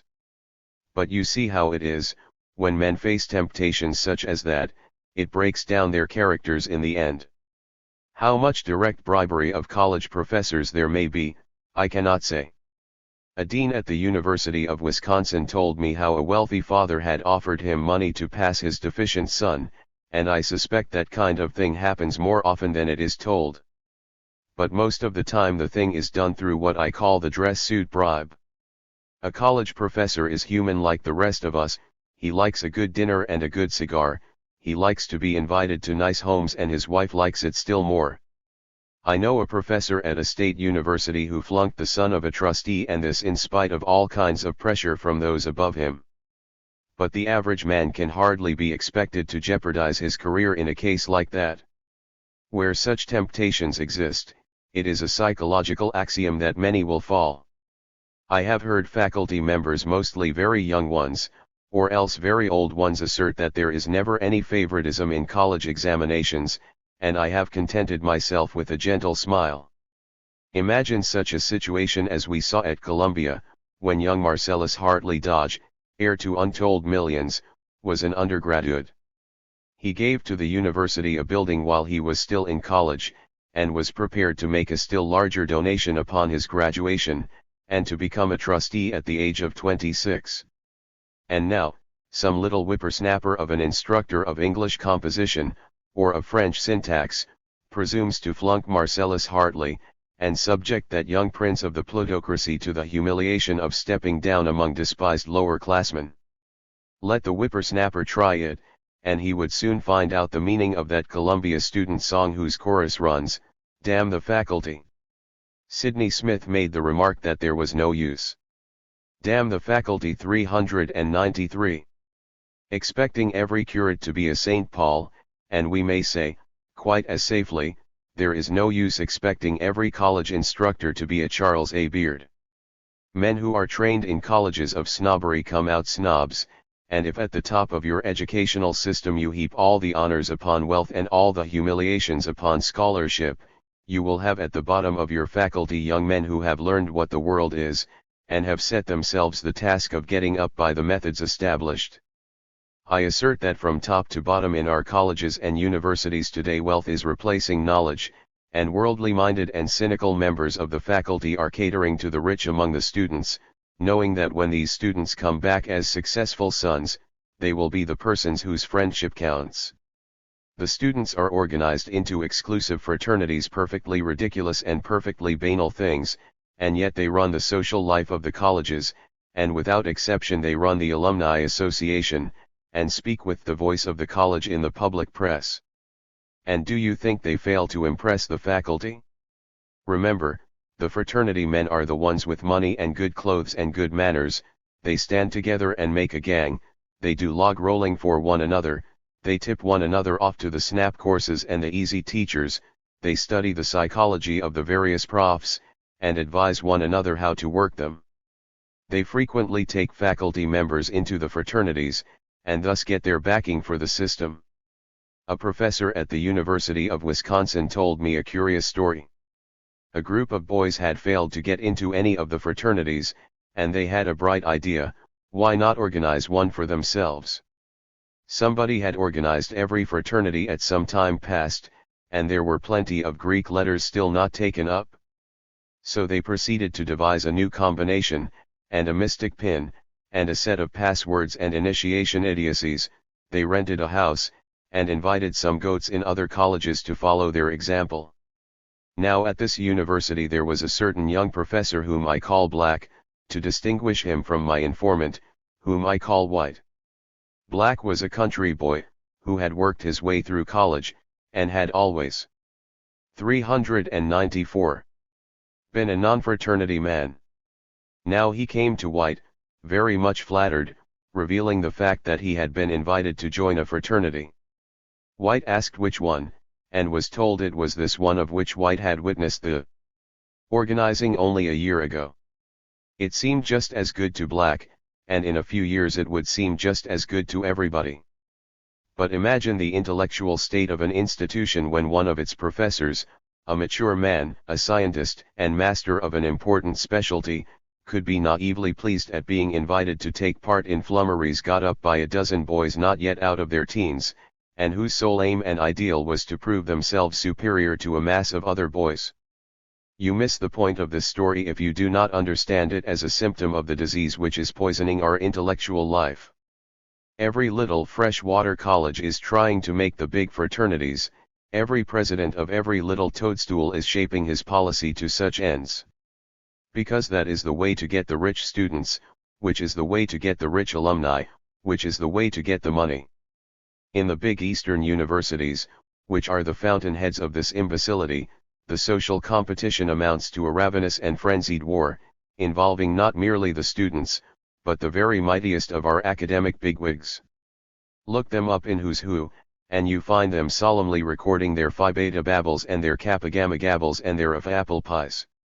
And when men of science and learning come down from the thrones of reason and take part in the jostling and the trampling and the climbing of the silk hat mob, then you witness sights that make you despair for the human race. Not so long ago the greatest thinker of our time came to America, Albert Einstein, who happens to be a Jew, and still more terrible to mention, a German. As fate would have it, there came to our country at the same time another distinguished visitor, the Prince of Monaco, a mighty potentate, his bosom covered with various ribbons and jeweled orders. He is owner of the world's greatest gambling hell, at Monte Carlo, and keeps himself out of jail just as do the gambling princes of New York by owning the police. Now the institution whose duty it is to welcome visiting scientists is the American Academy of Science, and Small Souls 395. This institution prepared to welcome Einstein and the Prince of Monaco at the same banquet. But, horror of horrors, His Excellency, the Prince, refused to be received along with the German. There was terrible excitement in academic circles. The Master of Ceremonies was a high-up scientific snob, married to a member of the Morgan family, and a pet of Nicholas Miraculous. He decided that the invitation to Einstein must be cancelled. But finally a compromise was arrived at. His Excellency consented to come, provided Einstein was put away in an obscure place at the foot of the table, and not asked to speak. The greatest thinker of our time is a naive and childlike person, simple and human, and he apparently had no idea what was happening to him. He was not used to the world of what calls itself science in America, with its pushers and tuft hunters, forcing themselves to the front, while the real workers stay in their laboratories and do their work, suffering in silence the insolence of office and the spurns that patient merit from the unworthy takes. Chapter High Small Souls. What every man and every organization of men in America want is to grow big. You ask why they want to grow big. They are puzzled, because it has never before happened to them to hear anybody question the moral axiom that bigness is greatness. An office building which is 12 stories high is twice as admirable as one which is 6 stories high. A city which has 1 million inhabitants is twice as important as one which has only 500,000.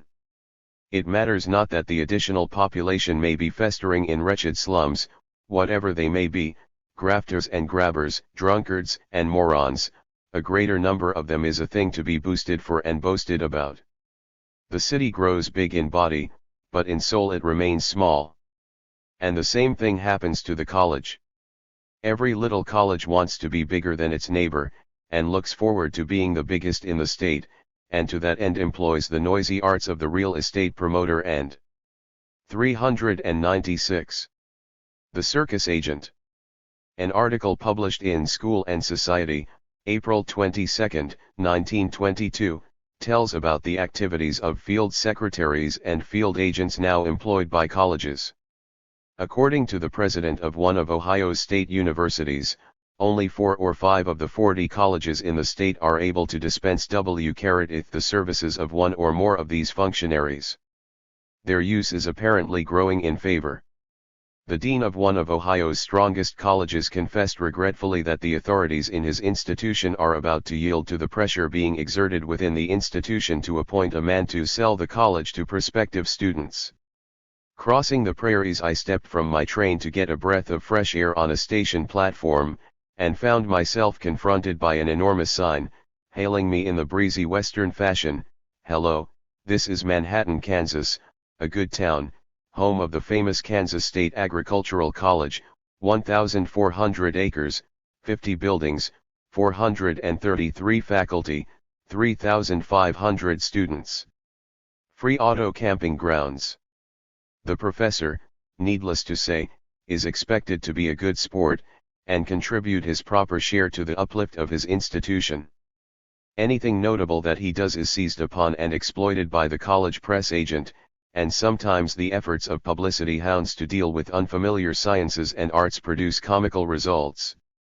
Professor Jacques Loeb began to experiment in the artificial fertilization of the eggs of sea urchins, and this was marvelous material for stories. It went all over the world. Hardly any of it was right, but that made no difference. Not even in academic circles, Professor Loeb's star ascended, and so did his salary. He was invited to the University of California to continue his researches, and there he found the successful sons prepared to use him as they do the Mission Bells and the Bohemian Club Jenks.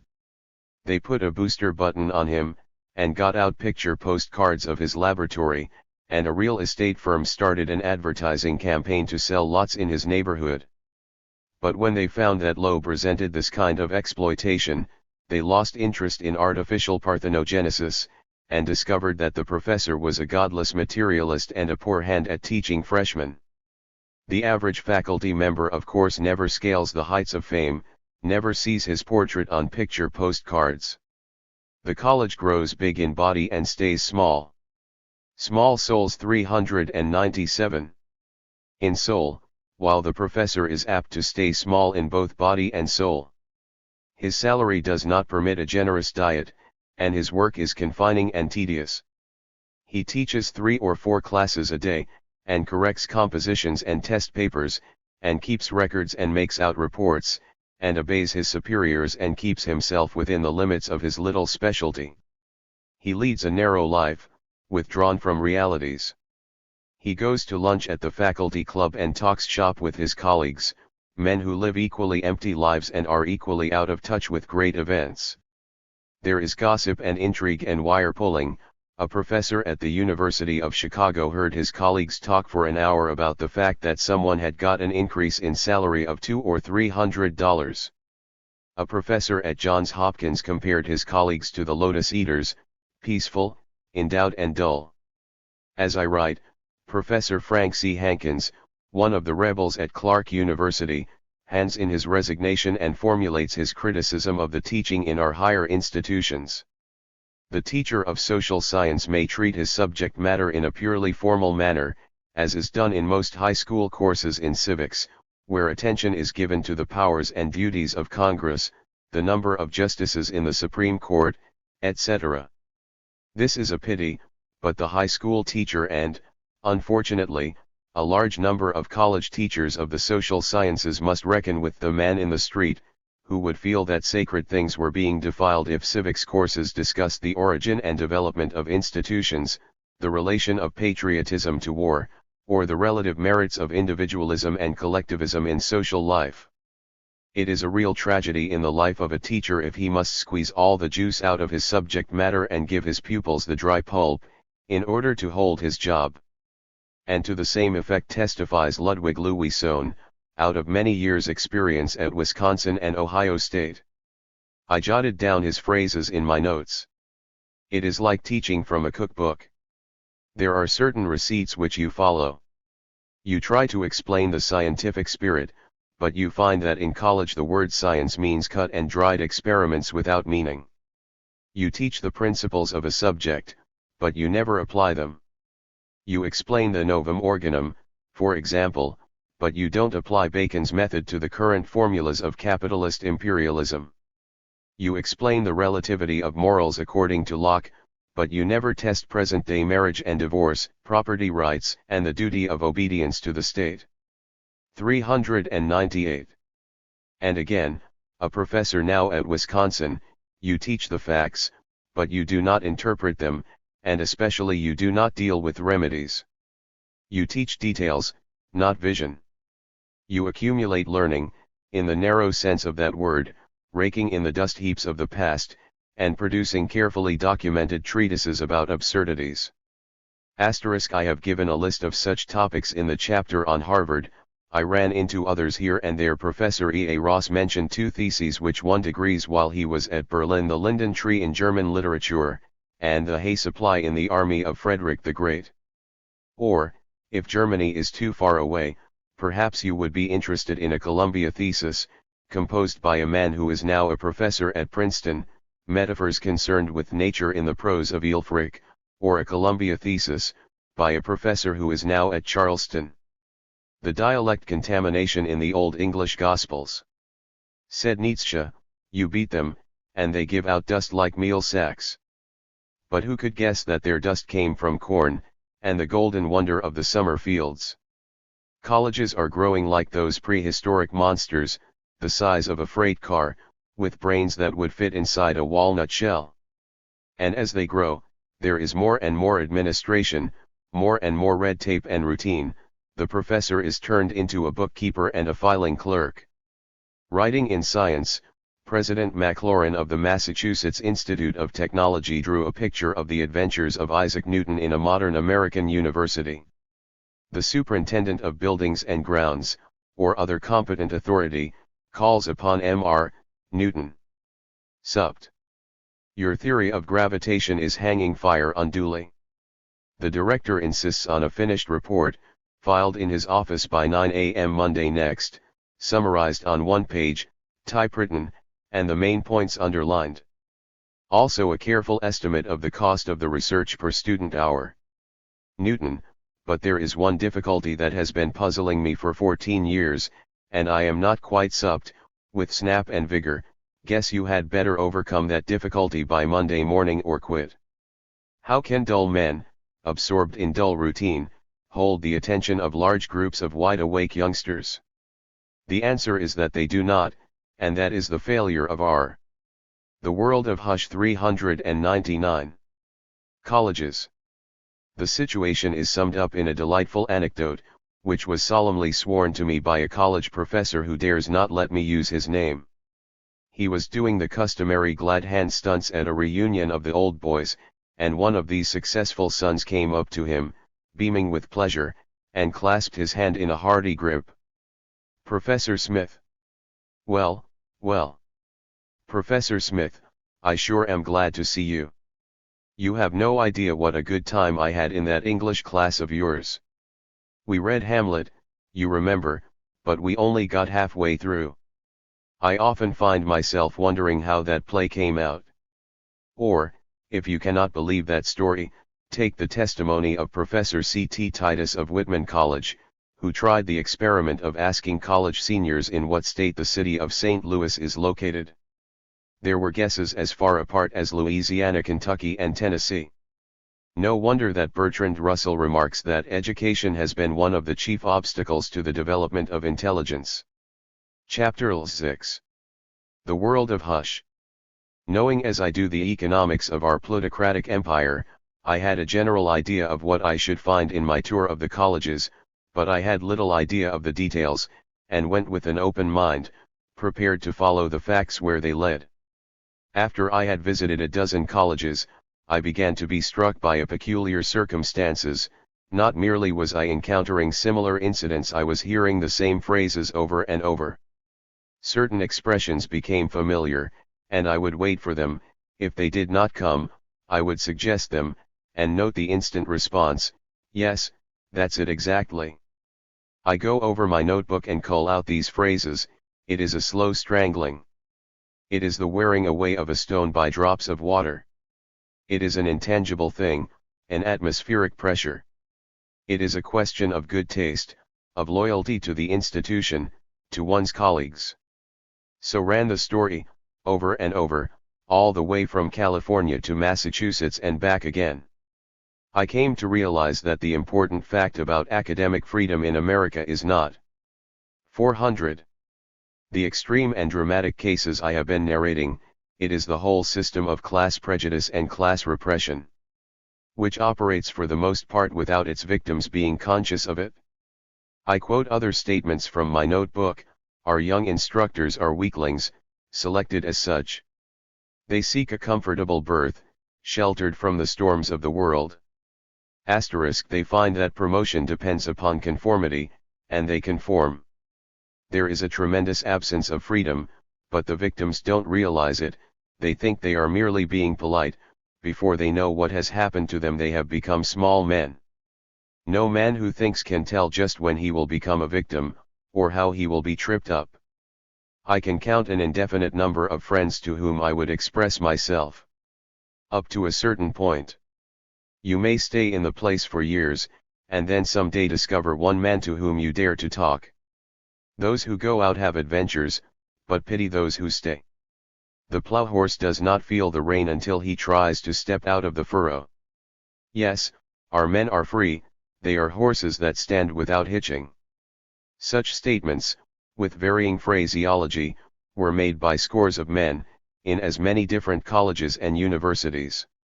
I sat in one group of faculty members discussing this subject, and the conversation took a humorous turn. They started making a list of the various offenses for which a man may be fired from an American university. You may be fired if you don't like your wife, or if your wife doesn't like you. You may be fired if you use the word revolution, referring to anything since the 18th century. You may be fired if you get into a fight with the janitor. That happened to a very distinguished botanist of my acquaintance, said one professor. You may be fired if you go to church too little, or you may be fired if you go to church too much. I asked how the latter could be, and the explanation was that there are aristocratic universities like Harvard and Princeton and Pennsylvania, which follow the Episcopal tradition, and an excessive demonstration of piety would be highly offensive. You may be fired if you are nearsighted, and also if you are farsighted. You may be fired if you are discovered to have Negro blood in your veins, an incident narrated by Alvin John. The World of Hush 401 Sun in the New Republic, under a thin veil of fiction. You may be fired if you undertake to prove that a candidate of the Republican Party for president has Negro blood in his veins, the singular experience of Professor W. E. Chancellor of Worcester. Of course you will be fired if you are discovered in any irregular sex relationship. Also you may be fired if you discover the president of your university, or one of your prominent trustees, committing a similar offense. In general, you may be fired if you depart in any way from the beaten track of propriety. And this whether your motives be the lowest or the highest, whether you are subnormal or supernormal, a crank or a genius. And here is the all-important fact: the decision in this difficult matter lies not in the hands of your colleagues, who know you, but in some autocratic individual who is too important to know you, and too busy. Says Professor George T. Ladd of Yale University, discussing the position of the college professor. His whole career, and the reputation and influence which he has won by a life of self-sacrificing labor, may at any moment be in peril through the caprice, or cowardice, or ill will of a single man, or of a little group of men who have influence with that single man. There are many college professors who have learned to adjust themselves to the situation, and make the best of it. They will call this book exaggerated and even absurd, but can they deny the statement of Professor Ladd above quoted? Can they deny that this is the situation in 95% of American colleges and universities? The professors have no tenure and no security, save the kindness and good faith of those who hold the purse strings and rule their lives. Says Professor Cattell in his book, University Control, in certain departments of certain universities, instructors and junior professors are placed in a situation to which no decent domestic servant would submit. If you will look up this book in your library, you will find in it overwhelming evidence of the discontent of college professors with their status. 300 leading men were consulted, and out of these, 85% agreed that the present arrangements for the government of colleges are unsatisfactory. Says 402. James P. Monroe, for many years a professor at Massachusetts Tech. Unless American college teachers can be assured that they are no longer to be looked upon as mere employees paid to do the bidding of men who, however courteous or however eminent, have not the faculty's professional knowledge of the complicated problems of education, our universities will suffer increasingly from a dearth of strong men, and teaching will remain outside the pale of the really learned professions. The problem is not one of wages, for no university can become rich enough to buy the independence of any man who is really worth purchasing. Or consider the testimony of Professor E. A. Ross, of the University of Wisconsin, in the Publications of the American Sociological Society, Volume 9, 1914, p. 166. I agree with Professor Nearing, academic asphyxiation is much more common than is generally realized. President Pritchett's paper is, I think, far too optimistic. The dismissal of professors by no means gives the clue to the frequency of the gag in academic life. We forget the many who take their medicine and make no fuss.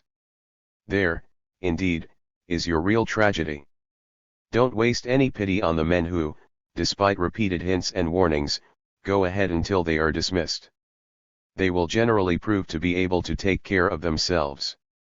Pity rather the men who, without giving sign or creating scandal, bow to the powers above and cultivate a discreet silence. There are very many of them. I know it, for many of them have come and told me with bitterness and rage of the gag that has been placed in their mouths. Remember, too, that the source of danger is not endowment, at least if the donor has kept no strings upon his gift or is dead. It is not what has been given but what is hoped for that influences most the policy of university authorities. When a sizable donation is trembling in the balance, when an institution has been generously remembered in the will of some conservative gentleman who takes an annoying interest in the details of its life, how the governing board of the institution caters to the prejudices of the potential donor and how intolerable and unpardonable appear untimely professorial utterances or teachings which put the gift in peril. I have before me a letter from Mr. Arthur E. Holder, who is not a college man, but a labor leader who had 4 years' experience with college men, as representative of labor on the Federal Board for Vocational Education. Mr. Holder writes, "My conclusion after several years' contact with college professors and public school teachers is that the environment of school and college life is degenerating to the male species. Outside of a bare half dozen, these men seem to be afraid to say. The world of Hush 403. That their souls are their own. They apparently admire boldness in others, and they applaud when another exposes the economic evils surrounding them. They do not hesitate to whisper as to their experiences, but it almost always is followed by a caution, don't say I said so, or this is on the square, or this is just for yourself alone, etc.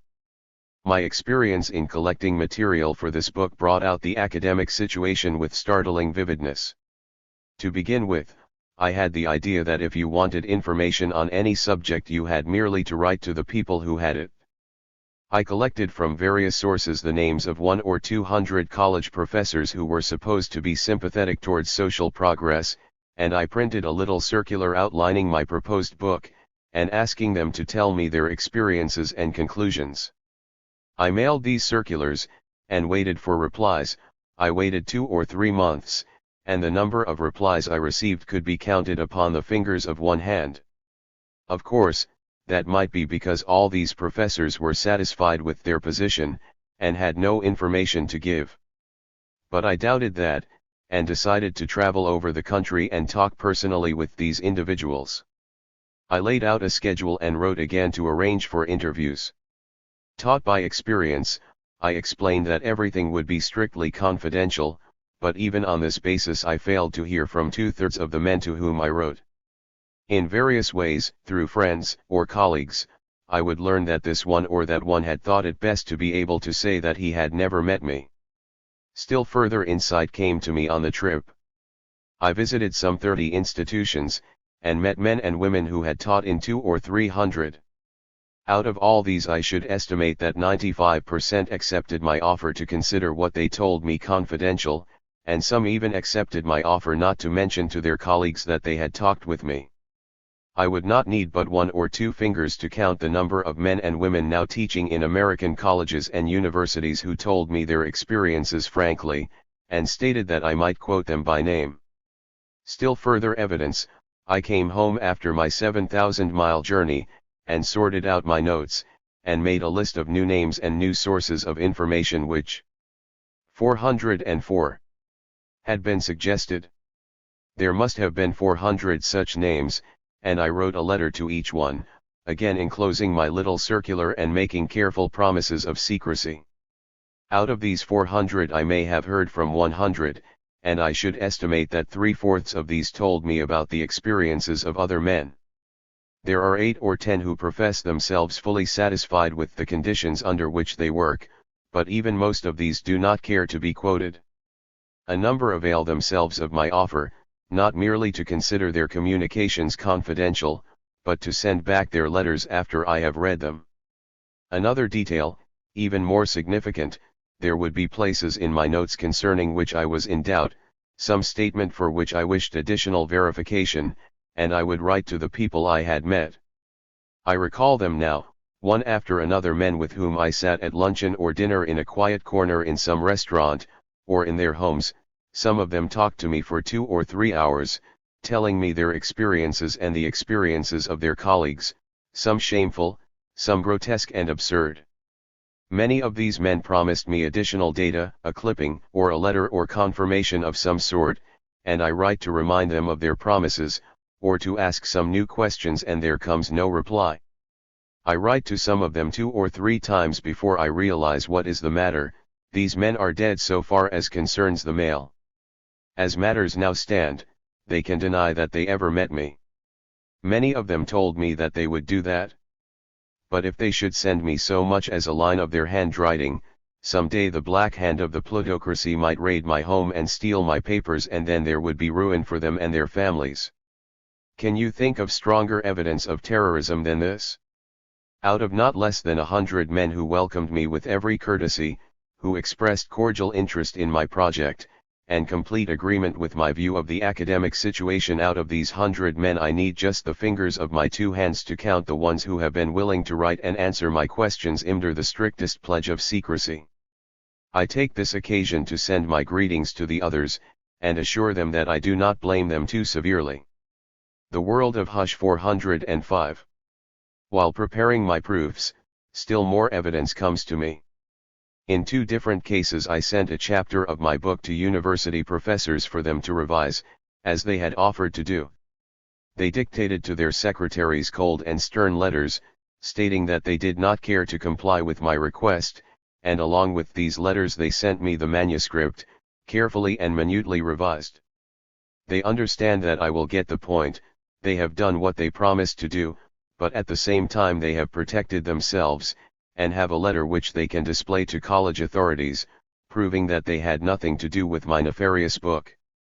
Another case, still more significant, the liberal professors in one state university in the Middle West banded together and sent me a message through a former colleague, imploring me not to tell the story of their experiences in my book.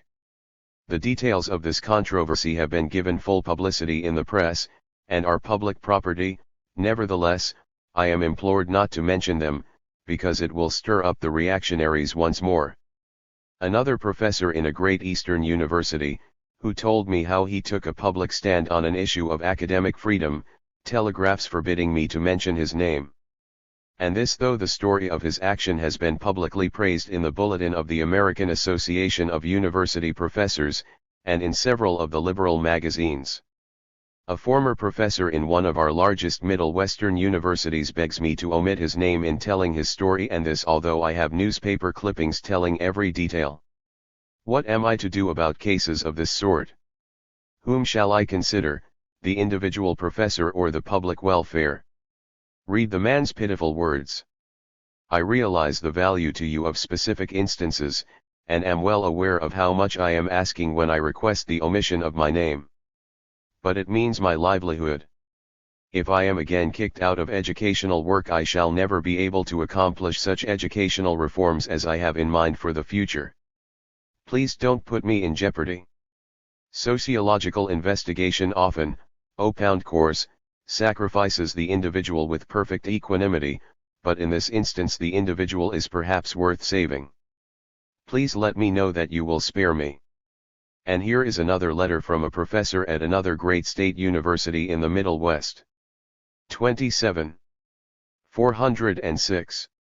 I am greatly interested in the subject of the book which you are preparing, and I gladly give you my answer to the questions contained in your circular, with the definite understanding, however, that you will not mention my name as the source of information, or in any other way disclose my identity. The mere fact that as a matter of self-preservation and of protection to my family I feel compelled to make this proviso, disgusting as otherwise it is to me both as a man and a scholar, is proof sufficient of the control which special privilege exercises over educators in this country. And here is one more letter, perhaps the most significant of all. The writer is a young scientist, who got his training at the University of Wisconsin, where for 2 years he took part in the activities of the liberal students. He tells me the effect which these 2 years have produced upon all his later career. Read his analysis of academic freedom among scientists, it covers the case completely, and every fair-minded scientific man who reads it will be forced to admit that it is as exact as it is painful. My position was student assistant, a half-time instructorship. I stayed at Dr. P.'s house 2 years, and my relations with all the faculty of that department were intimate and cordial always, and still are. I was known as a rather harmless and intellectualized radical, and as rather a hard worker, one who spent long hours in his laboratory and applied himself assiduously. Being especially useful around a scientific department by reason of ingenuity with apparatus. A sufficiency of all the technical virtues, you see, and the result was that IV/as very well thought of. A taste for sociology and radical discussion was looked upon as an amiable and altruistic weakness, which might serve to give my biology a humanistic turn. No specific thing has ever happened since which I could lay against any of my professors at Madison. They have backed me cordially and enthusiastically whenever the occasion demanded. However, my reputation as a radical, still re-echoes through my career as a scientist, almost overshadows it. My chief professor, though he said I was the best man he had ever turned out, when I wanted a job, said also privately that he didn't think I would ever make a scientist. I was interested in too many other things. Another Wisconsin professor, when asked about me, questioned whether I would ever settle down to a scientific career, though I had done absolutely nothing else for 3 years since I left there. A third expressed doubt, to me personally, that I would ever accomplish anything. My reputation has followed me through 2 jobs, so that when considered for the one I now hold, the question of my radical proclivities was again raised. All these things, and many others, are hard to get at objectively. But they sum up to a condition in which an activity incidental to 3 years' study on a Ph.D. thesis appears still to be of more. The Foundations or Fraud. 407. Weight in the eyes of the men who pride themselves on being unbiased and liberal-minded scientists, than anything scientific that I may have accomplished. Every one of them would unhesitatingly state that a man's radical opinions were of no concern to them if he did his work, and no one of them would admit that any man would be doing his work if they knew he held these opinions. My own reaction is to pretend that I have lost interest in unconventional affairs, and to sedulously avoid any appearance of such interest in them in my professional capacity. In FECT, I am one thing as a scientist, and another as a human being. I have dissociated most of my private concerns from my official ones, and the barrier between my school activities and any other intellectual interests is complete. I have two sets of ideas, two sets of friends, two modes of behavior, a regular double standard of morality, and I suppose I am only half Arnan in either capacity. This is something of a tragedy to me personally, though that is not the interesting thing in general. The aspect of this that has struck me is, how perverted the whole unconscious thought of the academic institution is. As I have said, this is not evidence for a book. I might have trouble in demonstrating that my professors were not right about me. But one thing is certain, that I could have spent more than the amount of time and energy I spent on radical activities, on any of a number of more or less creditable things, on wine, women, and song, on student activities, golf, poker, or just plain idleness, and never have attracted any discreditable attention scientifically. Those things my professors and colleagues old disregard, provided I kept up a reasonable show of professional proficiency. There is only one realm of relaxation or dissipation which is recognized academically as a vicious incursion into scientific single-mindedness and assiduity, and that one is an intellectual interest in social unconventionality. That one distraction, and that alone, is recognized as an inherent and incontestable enemy of scientific right thinking. And the amusing part of it is that the scientists themselves fail to realize their own bias. For that is what it amounts to, even in the best of them, about one whole set of data. If they are not positively reactionary, then they not only have no positive opinions, but they impose upon themselves and others a negativity of opinion that amounts to a condition of positive prejudice. Chapter LXXX. The Foundations of Fraud. I have taken you about from college to college and shown you the interlocking trustees, using the institution for the protection of their money bags, also the successful sons, guarding the prestige and good name of their alma mater. To complete the picture I now draw your 408. Attention to the many organizations, national in their scope, which have been formed for the purpose of keeping our educational system in the capitalist fetters. I begin with the Carnegie Foundation for the Advancement of Teaching, which was started 17 years ago with a gift of $10 million. Its purpose was to provide pensions for superannuated college professors, and in his letter to the trustees Carnegie announced that according to expert calculation the revenue would be ample to provide retiring pensions for the teachers of universities, college and technical schools in our country, Canada and Newfoundland. This statement was speedily shown to be absurd. The total cost of the system for Columbia University alone would have been twice the income of the foundation, and the cost for all the country would have been 200 times the income of the foundation. So very speedily the foundation was compelled to limit the institutions included in its list, and it began laying down rules for colleges, and assuming control of higher education. It refused pensions to professors in the University of Illinois unless the university would alter the conduct of its medical school at Chicago. In like manner the governor of Ohio was informed that the universities of the state must be reconstructed on lines laid down by the foundation. Becoming still more embarrassed for lack of funds, the foundation discovered that it was bad for teachers to have the risk of dependence lifted from them by free gifts, and it proposed to have the professors begin paying for their own insurance. Now, in the first place, a slight knowledge of economics will enable anyone to realize that a free gift of life insurance to professors at certain institutions would not permanently benefit the professors, because, under the stimulus of competition, this benefit would at once be taken into account in the salaries paid by the institution. So, what the foundation amounts to is an endowment to certain privileged universities, with a highly autocratic control accompanying the gift.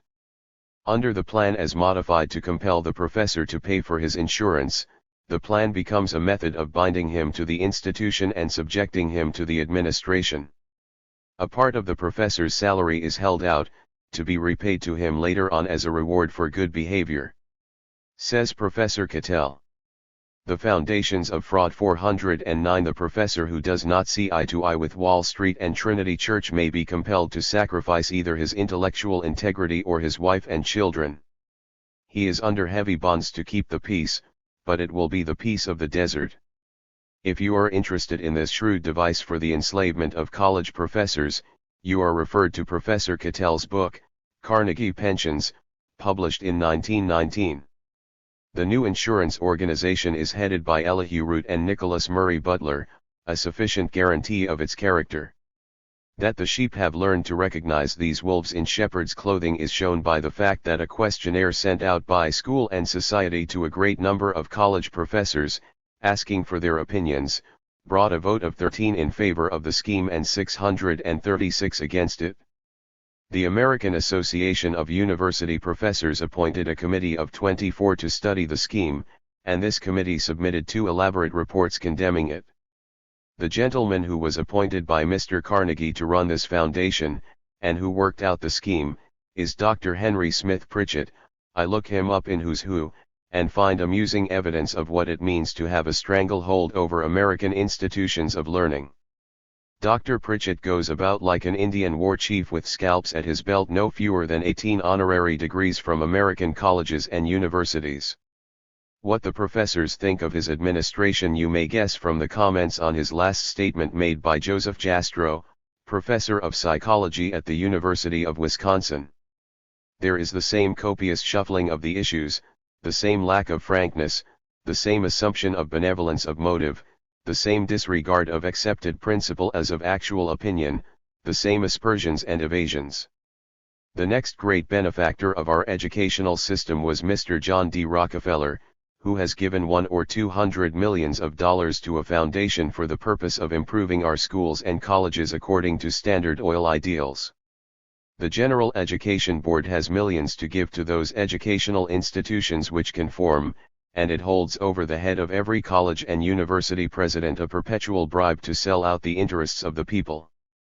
Great numbers have accepted, a few, 410, have refused, and these have been the object of continual intrigue.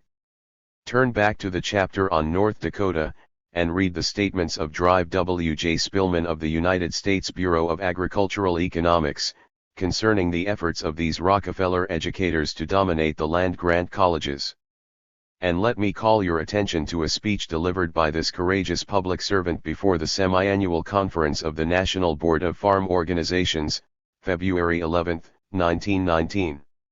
In order that you may understand Dr. Spillman's charges, I will first make plain the economics of the situation. After the war there was a frightful slump in values. The Federal Reserve Board, which controls our banking system, gave unlimited credit to the Wall Street banks, which they passed on to the big corporations, to enable them to get by the crisis without dropping the prices of their products. The farmers were left to hold the sack, and they were ruined by millions. On my trip through the Northwest I was told of whole counties in which every single farm was for sale for taxes. The farmers wanted to know why the price of farm products should drop to nothing, while the price of manufactured articles was not affected. They wanted to know the cost of producing farm products, and they looked to the experts of the Department of Agriculture to get these figures. On the other hand, of course, big business decreed that the figures should not be got. Their agent in carrying out this decree was the Secretary of Agriculture, David F. Houston, Harvard graduate, ex-president of the University of Texas, ex-chancellor of Washington University, and holder of 7 honorary degrees, a member of the Southern Education Board, a subsidiary of the Rockefeller General Education Board, later chairman of the Federal Reserve and Farm Loan Boards, and now president of the Bell Telephone Securities Company. Dr. Spillman portrays Dr. Houston as lying, cheating and intriguing, resorting to every device in order to keep the facts about farming costs from being collected. Says Dr. Spillman, I cannot give you the full facts about this matter without exposing honest and honorable men to the fury of this brutal autocrat, under whom they unfortunately have to serve. Early in his administration there was circulated through the department The Foundations of Fraud 411. A typewritten sheet said to have been written by a member of Mr. Rockefeller's General Education Board, and which was said to represent Mr. Rockefeller's views, in which Secretary Houston concurred. This sheet purported to outline the duties of the department. It stated that the department should make no investigations that would reveal the profits made by farmers, or that would determine the cost of producing farm products. No representative of the department should ever under any circumstances even intimate that it is possible to overproduce any farm product. The entire business of the department was to teach farmers how to produce more than they now produce. The General Education Board, you understand, possesses unlimited funds, it pays no taxes, and renders no accounting to anyone. Professor Cattell stated in Science that it keeps for its own private use the information that it collects, and does not even publish the financial statements that should be required by law from every corporation, and first of all from those exempted from taxation. And these funds are used in paying fancy salaries to experts in all subjects, especially intrigue and wire pulling. Dr. Spillman tells how this board got charge of the farm demonstration work in the South, and how he kept them from getting charge of the same work in the northern and western states. In order to hamper Spillman's work, Mr. Houston issued orders to demonstration workers in the department not to cooperate with any outside agency except Mr. Rockefeller's General Education Board. Soon after Mr. Houston became secretary, he established an office in the department, known as the Rural Organization Service. The funds for the initiation of this work were furnished by the General Education Board. The important work of the Bureau of Markets was placed under this office, and Professor T. N. Carver of Harvard was invited to become head of the new bureau. He came to the department with real enthusiasm for his work, and at once proceeded to outline a series of important investigations on marketing of farm products, rural credits, and similar subjects. But when his plans were laid before the General Education Board by Secretary Houston, they turned him down flat, with no explanation for their action. Professor Carver was much puzzled at this, and sought an interview with certain members of the board, for the purpose of finding out, if possible, why they had decided 412 to discontinue their support, but he could get no information of any kind.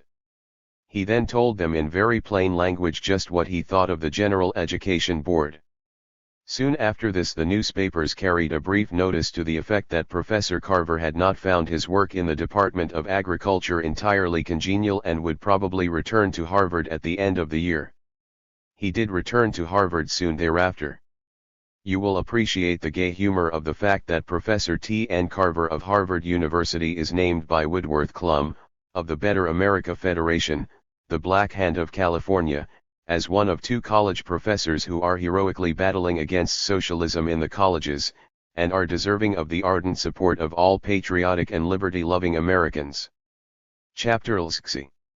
The Bolshevik Hunters. We shall next have a glance at those organizations and foundations which are frankly propagandist in their purposes, and which conduct departments of espionage and slander. We have already seen the work of the Better America Federation of California. There are a number of similar institutions which are nationwide in their activities. You remember, in the story of the University of Wisconsin, the young instructor whose career was placed in jeopardy by the National Association for Constitutional Government. This organization has been active in our educational centers, and among its publications is a pamphlet by a prominent corporation lawyer of Washington, advocating the establishment in all American colleges of a compulsory course in opposition to socialism. Nicholas Murray Butler has actually established such a course at Columbia. It is required of freshmen, and is camouflaged under the name of contemporary history. The students have embodied their opinion of it in the phrase, contemptible history. Also, the National Association of Manufacturers has been active. It was this organization which was exposed, in the famous Mulhall letters, as expending many mil. The Bolshevik Hunters 413. Lions in the bribing of Congress in the interest of big business. This organization has sent out agents to make propaganda in favor of commercial training in all colleges, and also to turn our public school system into an institution for the perpetuating of a class civilization. They call their scheme vocational training, and they wish to educate the children of the poor as workers, and to exclude them from general culture. Also there is the National Security League, a high-up 100% organization, whose active educational head received a 3 years leave of absence from Princeton University, to carry on propaganda on behalf of capitalist nationalism. In the beginning it was Hun hunting, but later it turned into a Bolshevik hunt, with Woodrow Wilson waging a private war in Siberia and Archangel, and Attorney General Palmer's thugs clubbing the heads of men and women who dared to disbelieve in the divine right of the plutocracy. Just now this organization is carrying on a campaign in defense of the Supreme Court's right to annul acts of Congress, and defeat the will of the people in the interests of property. It has what is called a program for economic education. It proposes to have the Constitution taught in the public schools, meaning thereby the inviolability of special privilege. It sends out dope to the press of the country, and in this material I note an amusing concession to the well-known habit of newspapers to falsify. The dateline of this press matter begins with the word New York, and then a blank is left, so that newspapers may pretend to have received a long telegram from the metropolis. There are such organizations as this in every section of our country.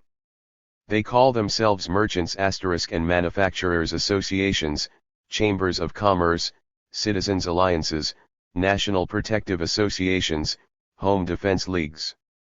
They do not deal especially with education, but when their attention is called to unorthodox teachings, or to outside activities of college professors, they intervene with authority. From the National American Council I have obtained a list of 79 such organizations, all pledged to keep the American people in blinkers. Recently a number of them, the National Association for Constitutional Government, the Public Interest League, the League for Preservation of 414. American Independence, the Constitutional Liberty League, the Anti-Centralization Club have formed themselves into one super-organization known as the Sentinels of the Republic. They intend to enlist 1 million patriots, their motto being every citizen a sentinel, every home a sentry box. The object of the sentineling is to smash the socialists, and among the organizers are of course David Jane Hill and Nicholas Murray Butler. Also, this chapter would not be complete without mention of that immortal committee of the New York State Legislature, which has given to the English language a new word. The Luskers hauled radicals of all sorts before it, raiding their homes and offices, smashing their furniture and stealing their papers. It went particularly after the school teachers, and we shall meet it again when we come to the schools. One of its chosen victims was the Rand School of Social Science, which is really a college, but modestly refrains from calling itself such. It is an institution in which students are frankly and shamelessly taught to think for themselves, and the politicians of the state and city of New York understand that their existence is jeopardized by such a place. The first steps taken against the Rand School were to raid the place and throw the typewriters and the teachers down the stairs. As that did not cause the pupils to stop thinking for themselves, the Lusk Committee recommended, and the New York State Legislature passed a bill, requiring that all institutions which carry on teaching in New York State shall have a license from the Regents of the State Education Board, the intention, of course, being that a license shall be issued to all institutions in the state except the Rand School of Social Science and the Modern School, organized by the followers of Ferrer. The Rand School has refused to apply for a license under this law, and the Supreme Court, Appellate Division, has just ruled against the school, holding the act constitutional. The next step is to carry the case to the Court of Appeals, and after that to the United States Supreme Court. It is manifest that if this Lusk law is upheld, there will be no use talking any more about academic freedom, so far as concerns the state of New York. Common sense would suggest that the provision in the United States Constitution, forbidding the passing the Bolshevik hunters 415 of laws interfering with freedom of speech and of the press, should cover this case, but when you investigate the subject you find that common sense and the plain words of the Constitution are not what count in capitalist law. There is a provision in our Constitution forbidding interference with the right of the people to bear arms in time of peace, but that right has not prevented the courts of New York State from upholding a law forbidding a citizen to keep a revolver in his home. It is pleasant to be able to record that Governor Miller, who signed these Lusk laws, was defeated for re-election in November, 1922, by a plurality of 410,000 votes, the largest plurality ever cast in the history of an American state. There are many other organizations watching our colleges. The interlocking newspapers are vigilant, and do not always confine their activities to their own locality. The Chicago Tribune has exposed and caused the expulsion of more than one college professor. We have seen in this book such activities on the part of the Oregonian of Portland and the Missoulian of Montana, the Seattle Times and the Boston Evening Transcript, the Grand Forks, North Dakota, Herald, the Rockford, Illinois, Star, the Fort Worth, Texas, Searchlight. In Rhode Island is the Providence Journal, whose publisher we have met as one of the 3 leading trustees of Brown University. The editor of this paper is a super patriot, Mr. John Revelstoke Ritham, who is tireless in war upon radicalism in the colleges, not merely of his own state, but throughout New England. I find Mr. Ritham lecturing before the Liberal Club of Clark University, the same organization which was so bitterly denounced by the Worcester Telegram as Bolshevist. Mr. Ritham put no restraint upon his contempt for the parlor socialists, he denounced them as unsexed brains, and declared that he would not pay them $25 a week on his newspaper, this being the final test of excellence in human brains. Still, says Mr. Ritham, they are permitted to teach our young students all this filth, this infidelity to country, this bestial doctrine. He declared that in many places our public 416 schools have become hotbeds of anarchy, instead of shrines of liberty. Mr. Ritham's title to 100% Americanism is secured by his Australian birth and English education. In the days before America entered the war, this multiple patriot took up the task of bringing us in, and published in his paper an elaborate series of exposes of German intrigue in our country. It read like Sherlock Holmes, and was taken up by the interlocking press, and created an enormous sensation. Then Mr. Ritham started a series of articles in the World's Work tales about German spies and bomb plots, and how Mr. Ritham with his host of secret agents had penetrated even into the German embassy at Washington. But something happened, nobody knew what. Mr. Ritham's narrative came to a sudden stop, and the World's Work said no more about it. It was not until several years later that the truth was revealed. The United States Secret Service authorities had objected to being represented as a collection of boobs, and had forced Mr. Ritham to a showdown. Not merely had they made him stop the publication of his articles, they had made him sign an elaborate document, in which he admitted that a good part of his material was the product of his own imagination, and the rest had been furnished him by the Bohemian National Alliance, and the Croatian and Serbian National Societies, and other anti-German and anti-Austrian groups in America. I quote you just one sentence of this document, in order that you may observe the nature of a worm when it wriggles. I feel that the general public opinion, which has rather unfortunately credited us with the actual bringing to justice of German spies and malefactors, has been misdirected to the extent that our only possible claim to valuable constructive work in the past 3.5 years ought in fairness to be restricted to the educational value of our combined efforts, and the newspaper enterprise which produced a great number of stories printed in our newspapers. And then follow 28 long paragraphs, in which Mr. Ritham admits in detail the falsehoods in the stories he published, and winds up by agreeing to make no more public addresses during the war.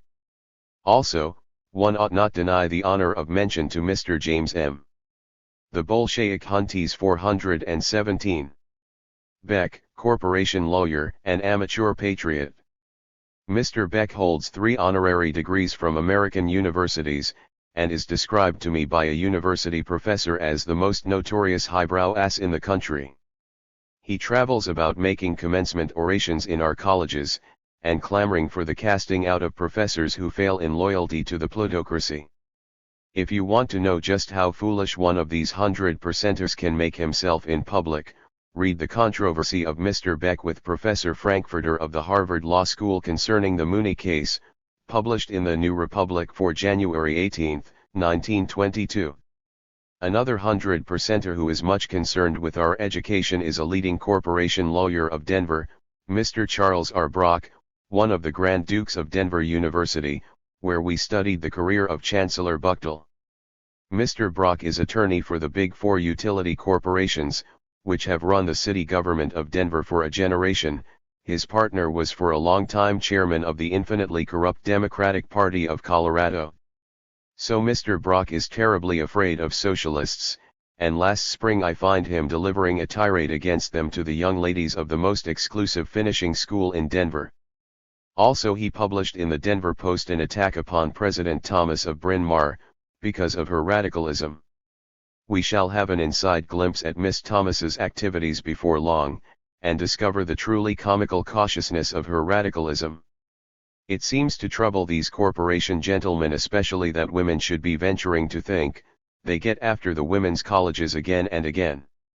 Thus, some years ago, the president of Vassar received a letter from a high-up interlocking trustee, informing her that it had been discovered that 20 girls in that institution had formed a socialist group, and that the trustee proposed to take action unless this group was broken up. The president of Wellesley received a letter from a prominent successful son, stating that he had learned that 2 members of the faculty had voted for Debs. At Vassar they pretend to permit freedom of discussion, but they limit the socialist organization to 2 speakers a year, while they place no restriction upon the number of speakers brought. 418. In by the YMCA and other groups.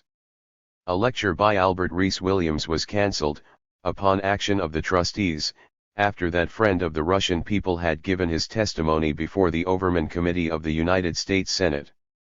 A professor at another woman's college, she will not permit me to name the place, told me a funny story of how the president was visited by a 100% banker, who frightened her with the tidings that he had unearthed radical activities among the faculty, and proposed to take action about it before the trustees.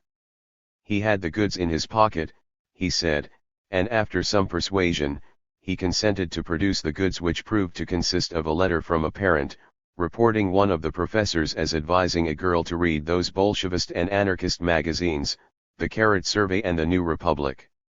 Chapter LXXXH. The Helen Ghouls. I have reserved for a separate chapter our most active anti-socialist organization, the National Civic Federation, a combination of class-conscious capita HSTS such as Elbert H. Gary and Alton B. Parker, with high-salaried labor leaders who have sold out their class. Once a year these labor leaders are honored with an elaborate banquet in New York City, where they listen to patriotic speeches from the wholesale corruptors of our public life. This National Civic Federation has a special department, headed by Conde B. Fallon, a Catholic lecturer, the Committee for the Study of Revolutionary Movements. It runs an elaborate system of espionage, and is perhaps the greatest single agency for the browbeating of college professors. I had special opportunity to observe the workings of this enterprise, because I served for 10 years on the executive committee of the Intercollegiate Socialist Society, which used to receive the special attention of Mr. Ralph M. Easley, Secretary of the Federation.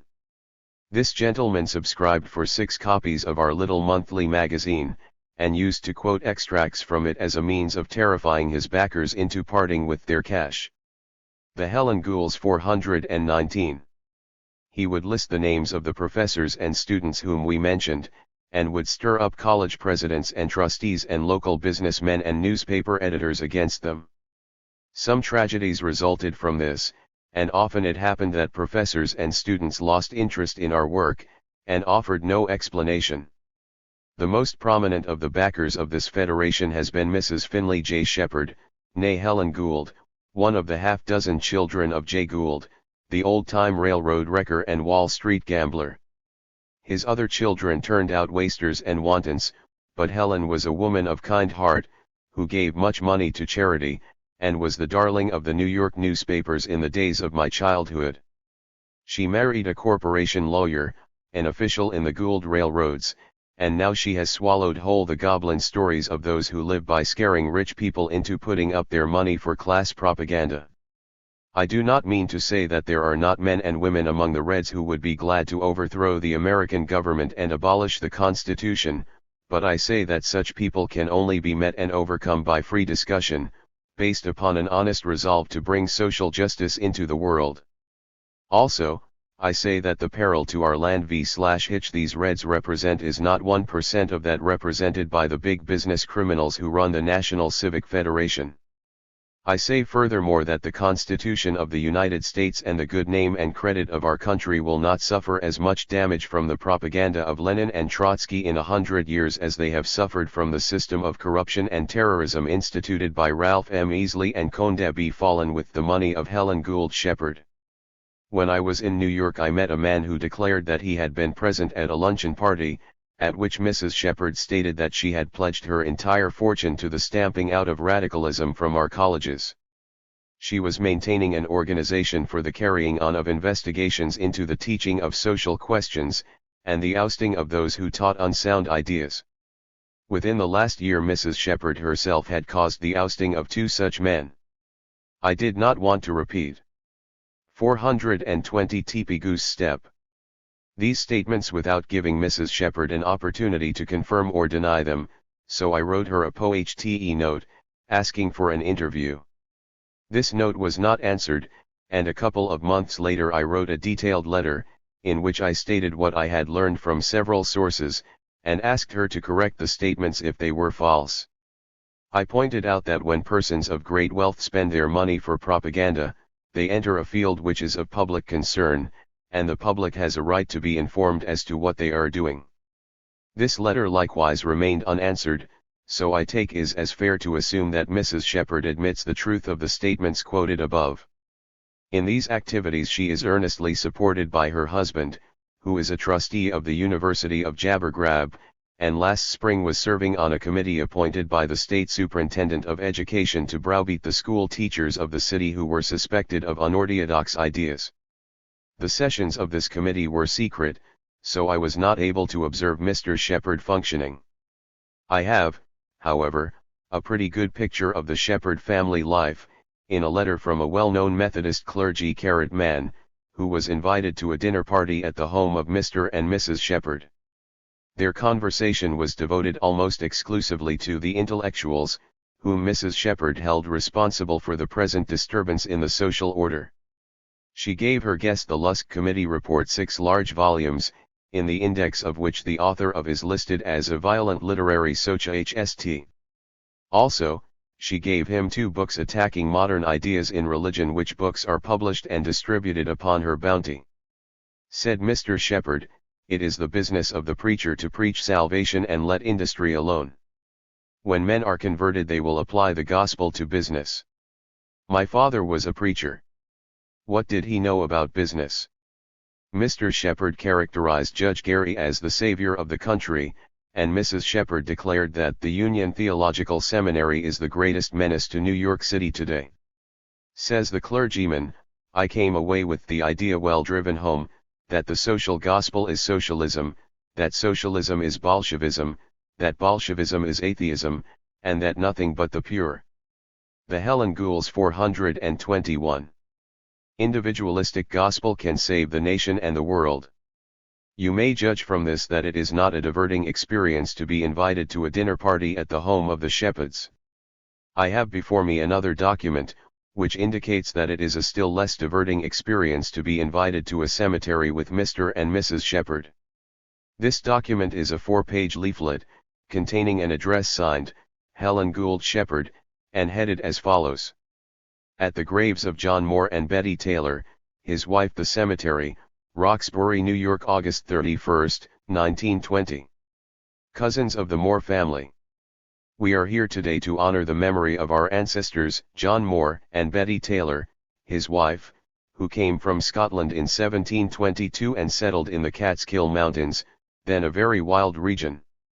The little speech goes on for 3 paragraphs, to tell about the virtues of the John Morys, after which, For 5 paragraphs is proceeds to implore the cousins of the Moore family not to fall victims to the evil and insidious modern isms which are threatening to carry us on to utter catastrophe unless the Christians of the nation awaken.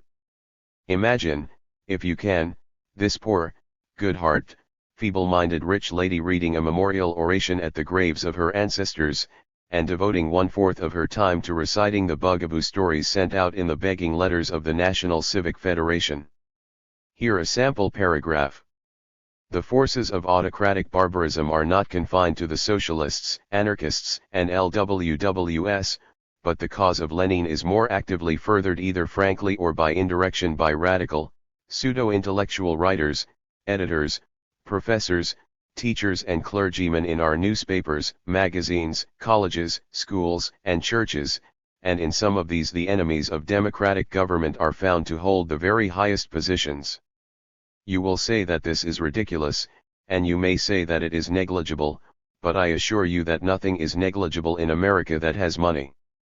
The wage slaves of the railroads of the United States furnish millions of dollars every year for Mrs. Shepard to use in circulating such drivel, and subsidizing professional intriguers and 28. 422. Character assassins. I presume that Mrs. Shepard is a tender-hearted woman, who would be incapable of killing a mouse with her own hands. History reports the same thing of Queen Mary, but that did not keep her from causing Protestants to be burned at the stake. Moved by religious terrors and class arrogance, Mrs. Shepard considers herself justified in setting in motion machinery for destroying the careers of men whose only offense is that they resent social oppression, and venture here and there to raise a feeble voice against it. I have before me a letter from one such man, who has been blacklisted by the National Civic Federation, and in consequence has been hounded from college to college throughout the United States. I submit him as an exhibit of Mrs. Shepard's achievements, a scalp which she wears at her belt. Or perhaps I might call him a series of scalps, since the poor man has lost his job 10 times in 16 years. I refrain from giving his name. At his request, he says, I am perfectly capable of accumulating enough notoriety for myself without any professional assistance. He goes on to tell about his adventures, one after another. He was on the faculty of the Florida State College for Women, and was very successful as a teacher, but it began to be noticed that his students developed socialist opinions, and the local newspapers took up the case, and the Board of Trustees fired him, in spite of the protest of the students. Then he went to Lenox College in Iowa, a town which had elected a socialist mayor. In the spring the president called me in and told me that he did not want me to think they had decided to drop me, but they made no move toward holding me for another year, so I got another job. He went to Maryville College in Tennessee, and at the end of the 2nd year moneyed people in the East objected to my writings, so he was dropped. Next he was dropped at Clark University, on account of his opposition to the war. He went to the University of Kentucky, and after a year of teaching was invited to give a lecture on Russia by the college YMCA. The head of the department said it would be as much as his job was worth to recommend me for reappointment, and that the same would be true of the dean and the president, so I was not reappointed. That was the summer of 1919, and he went to DePaul, but the Helen Ghouls 423. Before he got started the Chicago Tribune got after him, so that he was out of a job before entering upon it. The curious thing about all these experiences is how little the professor himself realized the significance of them. He wrote me, my record does not seem to occasion special suspicion. Again he said, there is no organized system of control by privilege over American education. As it happens, I was behind the scenes in New York, and heard some mention of this same professor's name. Some day we shall have a government in this country which will indict the heads of the National Civic Federation for criminal conspiracy, and then we may take a turn at looking into their papers, and this professor may learn why it was that the heads of so many colleges suddenly discovered that it would be as much as their jobs were worth to recommend him for promotion. P.S. It is interesting to note that only 3 months later this young professor had grown wiser. He wrote to me again, as follows. I have been thinking that I might have to revise my letter to you in one point. I said I had never encountered anything like a blacklist. Now I am not so sure. I had to hunt another job this year, just why I am not perfectly sure, but failed in my efforts to land anything suitable. A certain proportion of the institutions to which I applied answered in such a way as aroused no suspicion of anything ulterior. A good many did not answer at all, or else merely returned my material. I have a notion that some of them have me spotted. In one case where I was asked to apply in person, the case was closed in a dubious way, etc. We have one supremely successful organization for standardizing the thoughts and morals of America, the Ku Klux Klan. The reason for its success is that its members dress themselves in nightgowns and white hoods, and its leaders call themselves Grand Gob HNS and Imperial Kleagles. These symbols and names of terror have proven so effective, that I wonder the idea is not taken up by the secret agents and scandal hounds of the National Civic Federation's Committee for Study of Revolutionary Movements. I offer the suggestion for what it is worth. Let them name themselves the Helen Ghouls. And let Mr. Conde B. Fallen be known as the Shepherd's Watchdog, and Mr. Ralph M. Easley as the Shepherd's Crook. I must not suggest this latter name without definite reason, so I set aside the next chapter to show you. 424. By what devious devices Mr. Easley does his work of destroying the reputation of educators who fail to recognize his plutocratic authority. Chapter Lxith. The Shepherd's Crook. There is at Annandale, New York, an Episcopal Church institution called St. Stephen's College, having as its president the Reverend Bernard Iddings Bell, who was dean of the cathedral at Fond du Lac, Wisconsin, for 5 years, and chaplain of the Great Lakes Naval Training Station during the war.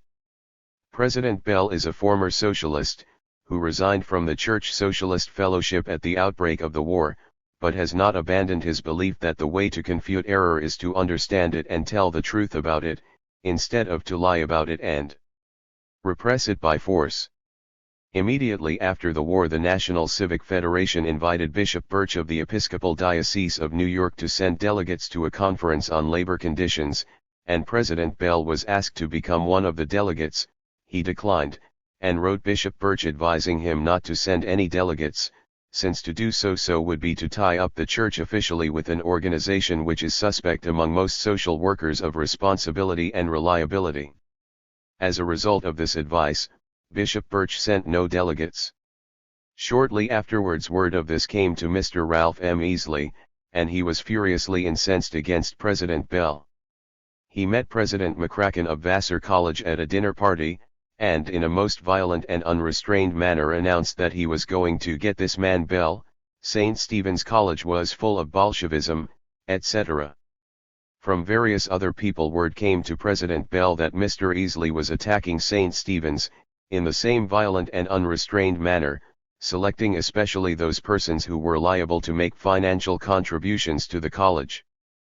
President Bell thereupon wrote Mr. Easley a very courteous letter, explaining that he was under an entire misapprehension concerning St. Stephen's, and inviting him to come there. The Shepherd's Crook 425 and make an investigation of the place, and incidentally to explain the Civic Federation's work to the students. Mr. Easley replied that he could not come at once, but would take up the matter later. He never did take it up, nor did he ever accept the invitation several times repeated by President Bell during the controversy which followed. What Mr. Easley did was to publish in the National Civic Federation Review for January, 1920, what President Bell described as a vituperative article, based on false information and illegitimate deductions. These words were used by President Bell in a letter to Judge Alton B. Parker, President of the Civic Federation. Said President Bell, "I do not believe that the Civic Federation stands by this kind of thing, and I think it is high time that someone takes your publication in hand and teaches it the principles of honest journalism." President Bell went on to express his confidence in Judge Parker's belief in honesty and fair play, but apparently his confidence was misplaced, for Judge Parker never answered this letter, nor any other letter on the subject of the misdeeds of Mr. Easley. What Judge Parker did was to show President Bell's letter, with violent indignation, to the General Counsel of the Metropolitan Life Insurance Company, in the Metropolitan Club of New York, known as the Millionaires. He was surprised to learn that this gentleman was a trustee of St. Stephen's, and that he stood by President Bell. The trustee undertook to obtain from President Bell a detailed statement of the falsehoods in Mr. Easley's article. So President Bell wrote to his trustee, pointing out a series of 10 false statements and inferences in Mr. Easley's attack upon the college. I don't suppose the reader will wish to go into these details. Suffice it to say that the clergyman proved his case thoroughly, and that his bill of complaint traveled by way of the trustee and Judge Parker to Mr. Easley, who wrote to President Bell, stating that he was turning the whole correspondence over to a committee composed of members of the Protestant Episcopal Church who are interesting themselves in the subject of the extent to which the revolutionary forces have permeated that church. This committee consisted of an obscure lawyer by 426. The name of Townsend, an Episcopal clergyman by the name of Carstensen, and Mr. Everett P. Wheeler, a New York lawyer, whose excuse is that he is 82 years of age. Dr. Carstensen was courteous enough to advise President Bell that he was serving on this committee, and asked that an anti-Bolshevist army officer should be permitted to address the students of St. Stephen's College. Which request President Bell cheerfully granted. About this time happened one of those mysterious things which may always be counted upon to happen when you are dealing with the Helen Ghouls and the Shepherd's crooks. Somehow or other the news of the affair gets to the capitalist press, somehow the capitalist press comes into possession of the complete documents of one side of the case. This time it was the New York World which learned that a committee of the National Civic Federation was preparing a report on Bolshevism at St. Stephen's, and the World published this report upon its front page. Dr. Carstensen, who in the meantime had visited St. Stephen's, wrote to President Bell that he had refused to sign the report. He added that the report was about to be issued officially by the National Civic Federation, to which President Bell replied, expressing doubt that the report would be officially issued. The publication in the New York World had raised a storm among the supporters of St. Stephen's, and, said President Bell, Easley is not fond of making charges the responsibility for which he cannot easily disavow, when he discovers that he has done something unpopular. Sure enough, when one of the trustees of the National Civic Federation came out in the World supporting President Bell, Mr. Easley suddenly stepped from under.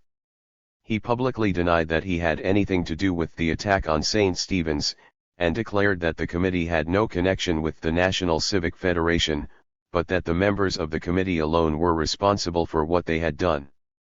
Imagine, if you can, the chagrin of poor Mr. 82-year-old Everett P. Wheeler. Mr. Wheeler wrote to President Bell to explain that he had nothing to do with the publication, that he had protested against it to the New York World, and that he considered it a shameful abuse by a great The Shepherd's Crook 427 newspaper. The purpose of the committee, said Mr. Wheeler, had been to act toward President Bell as Christian brethren, and to give you every opportunity to explain your position. We are not without hope that we may convince you that you have erred.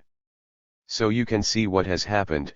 Poor Mr. Wheeler blames the New York World, but his aged mind does not go back to the question of who supplied the world with the data of which it made use. Who was it, do you think? As it the Shepherd's Crook, employing the name and reputation of an aged dotard, once a vigorous reformer, as a means to assail a liberal teacher and clergyman? Telling Mr. Wheeler that he is serving on a committee of the National Civic Federation, and that the purpose of this committee is to prepare an appeal to President Bell, in the hope of convincing him that he has erred, and then secretly permitting this confidential material to reach the New York World, and finally when he sees that his charges have overshot the mark, disavowing his aged tool, and leaving him exposed to public contempt. I conclude with President Bell's summary of what this story shows about Mr. Ralph M. Easley. 1. His willingness to attack an institution and a person because of personal bias, and to involve the National Civic Federation in the task of pulling his personal chestnuts out of the fire. 2. The absurdity of his contention that his society has never attacked individuals. 3. His absolute lack of courtesy in correspondence. 4. His willingness to circulate sub rosa information about people whom he does not like, and when caught at it to deny responsibility in the name of himself and of his federation. 5. His using of other people for his purposes, telling them only what he wishes of the controversies in which he seeks to engage their aid. This is especially plain in his refusal to tell the committee headed by Mr. Wheeler that this college was welcoming investigation and that it had invited him to investigate for himself or send others to investigate. Mr. Wheeler had known all this, it would have thrown an entirely different emphasis upon the whole situation. 428. Chapter LXV. Cities of Refuge. The reader will be ready by this time with the question, are there no free colleges whatever in America, no institutions of higher learning where truth is sought and respected? There are a few, and we have now to give them credit. We have heard Mrs. Helen Gould Shepherd declaring at her dinner table that the Union Theological Seminary is the greatest menace to New York City today. Translated into common sense, this means that there are professors at this institution who have come to realize the futility of basing the moral standards of mankind upon a literal acceptance of fairy stories, the product of the child mind of the race, also who have read the words of Jesus about the impossibility of serving both God and mammon. Among these revolutionary theologians is Harry F. Ward, Secretary of the Social Service Federation of the Methodist Church. Dr. Ward was active in protest against the crimes of Judge Gary during the recent steel strike, and as a result fell victim to the Helen Ghouls.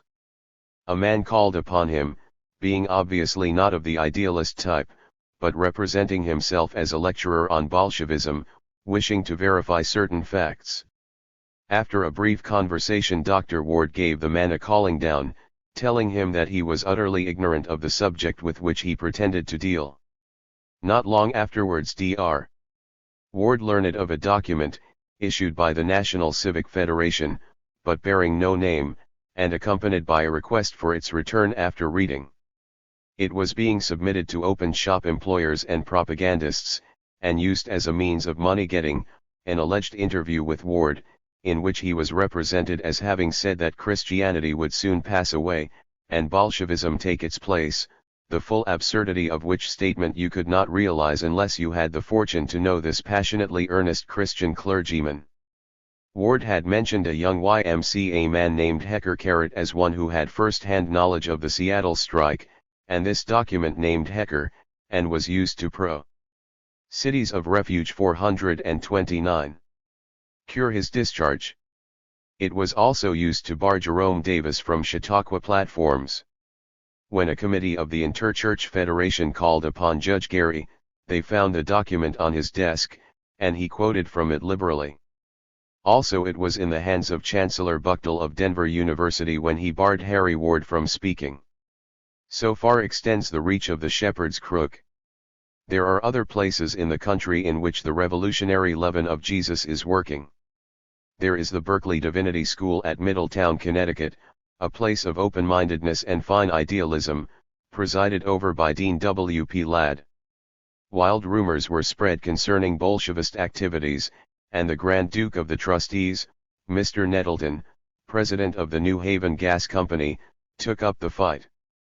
One of the charges was that the dean belonged to the Church League for Industrial Democracy, among whose members are 15 bishops of the Episcopal Church. The investigating committee of the trustees decided that it was unwise for the dean and members of the faculty to belong to this organization. They qualified their statement, in the present state of the public mind, and from the standpoint of the citizen of the world, to which Dean Ladd makes the pungent comment, one would have thought that even a citizen of the world would prefer that a member of the faculty of a Christian divinity school should regulate his conduct, not with reference to the world and the prevailing state of the public mind, but according to the principles of the religion which he professes. Also the committee laid down the rule, we cannot for a moment permit any action or influence of theirs, the faculty, as teachers, which would seem to develop socialism as a political idea. And further, the committee laid down the rule. What the teachings of the school shall be and how they shall be taught, and under what influences the students shall live are matters for The trustees, if not entirely, at least in cooperation with the dean and the faculty. Dean Ladd issued a counter-statement, in which he frankly and completely differs from this policy, and declares that he will not follow it. He says, "I cannot while I remain dean of the school be a party to a policy so entirely at variance with my own judgment and con. 430. Viction of what is right. The Berkeley Divinity School is, of course, desperately in need of money. And trustees and others have repeatedly said that no money will be forthcoming so long as our present policy continues. I hope this is not so. But if the school has to die in a losing fight for a policy, one feature of which is to try to make justice and love the controlling motive in all social conditions, I am quite ready to say, with Bishop Brewster, then let it die. Better so to die than to live on prosperously in an attitude of subservience and compromise. The school still lives, but you may judge the drawing power of social idealism in America today by the fact that it has only 15 students. It has to exist by gifts, because its trustees invested most of its funds in the shares of the New Haven Railroad. Also at Oberlin, Ohio, is an old college under religious auspices, struggling hard to preserve the high traditions of its abolitionist founders. From its beginning in 1833 it admitted women and Negroes, and its internal affairs have always been controlled by its faculty. Appointments are made by the faculty and ratified by the trustees, and so far the trustees have behaved themselves. During the war they tried to drive out a professor on the ground that he was pro-German, but they were only able to get one faculty vote for the proposal, and so were forced to drop it.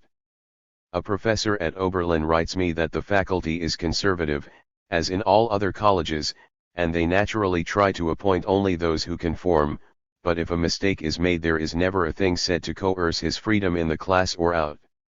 As a consequence, this professor has ventured to advise his classes to read the brass check.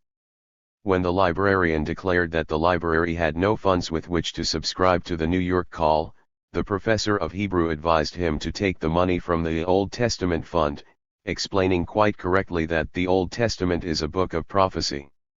Also, in Denver is the Eliphaf School of Theology of the Methodist Church, where several Young professors are following the example of the dangerous Harry Ward. When Ward was barred from speaking by Chancellor Buchtel, they brought him across the street and triumphantly listened to his message. When I came to Denver they welcomed me in a church, and told me the story. Cities of Refuge 431. Of their struggle against the infinite corruption enthroned in Denver podix, and worshipped in Denver churches.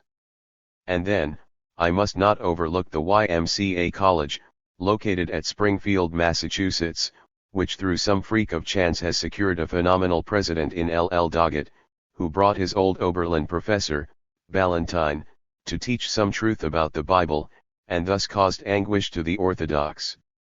The war brought President Doggett to the conclusion that the world cannot be saved by prayer and Indian clubs, and he went abroad and got into touch with the London School of Economics, and other European progressives, and came back and founded an industrial course, in the face of bitter opposition from a solemn, prayerful, and gymnastic faculty. The pious morons in the association are fighting him tooth and nail, and have, of course, curtailed their gifts to the college. President Doggett has taken up an endowment campaign of his own, and I cheerfully give him this boost, though I fear it may do him more harm than good.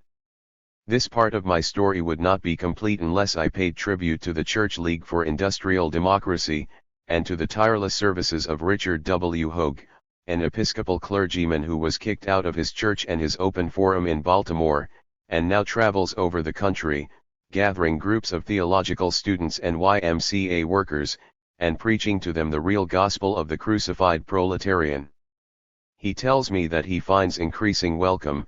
He tells of several little colleges throughout the Middle West, whose faculties, and in one or two cases, the presidents believe in free discussion, and have given him a hearing. Also, there is one free law school in America at Harvard. We have seen Dean Pound and Professors Frankfurter, Sayer, and Chaffee taking a bold stand for freedom of speech. These men fearlessly teach the evolution of law, and suggest to their students the possibility of improvement in American institutions.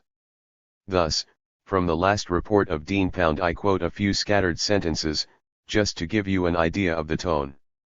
A clear body of law has grown up already as the result of the experience of a generation in the Interstate Commerce Commission.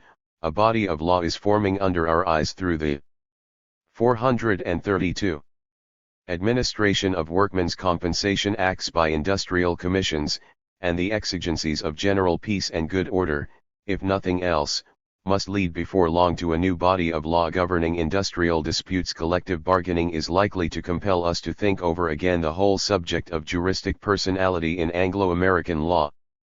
Criminal law and procedure call for the best efforts of thoroughly trained common law lawyers acquainted with the social science of today, for much that we have had to study and to teach in the immediate past is already yielding in importance to these new elements in the legal system.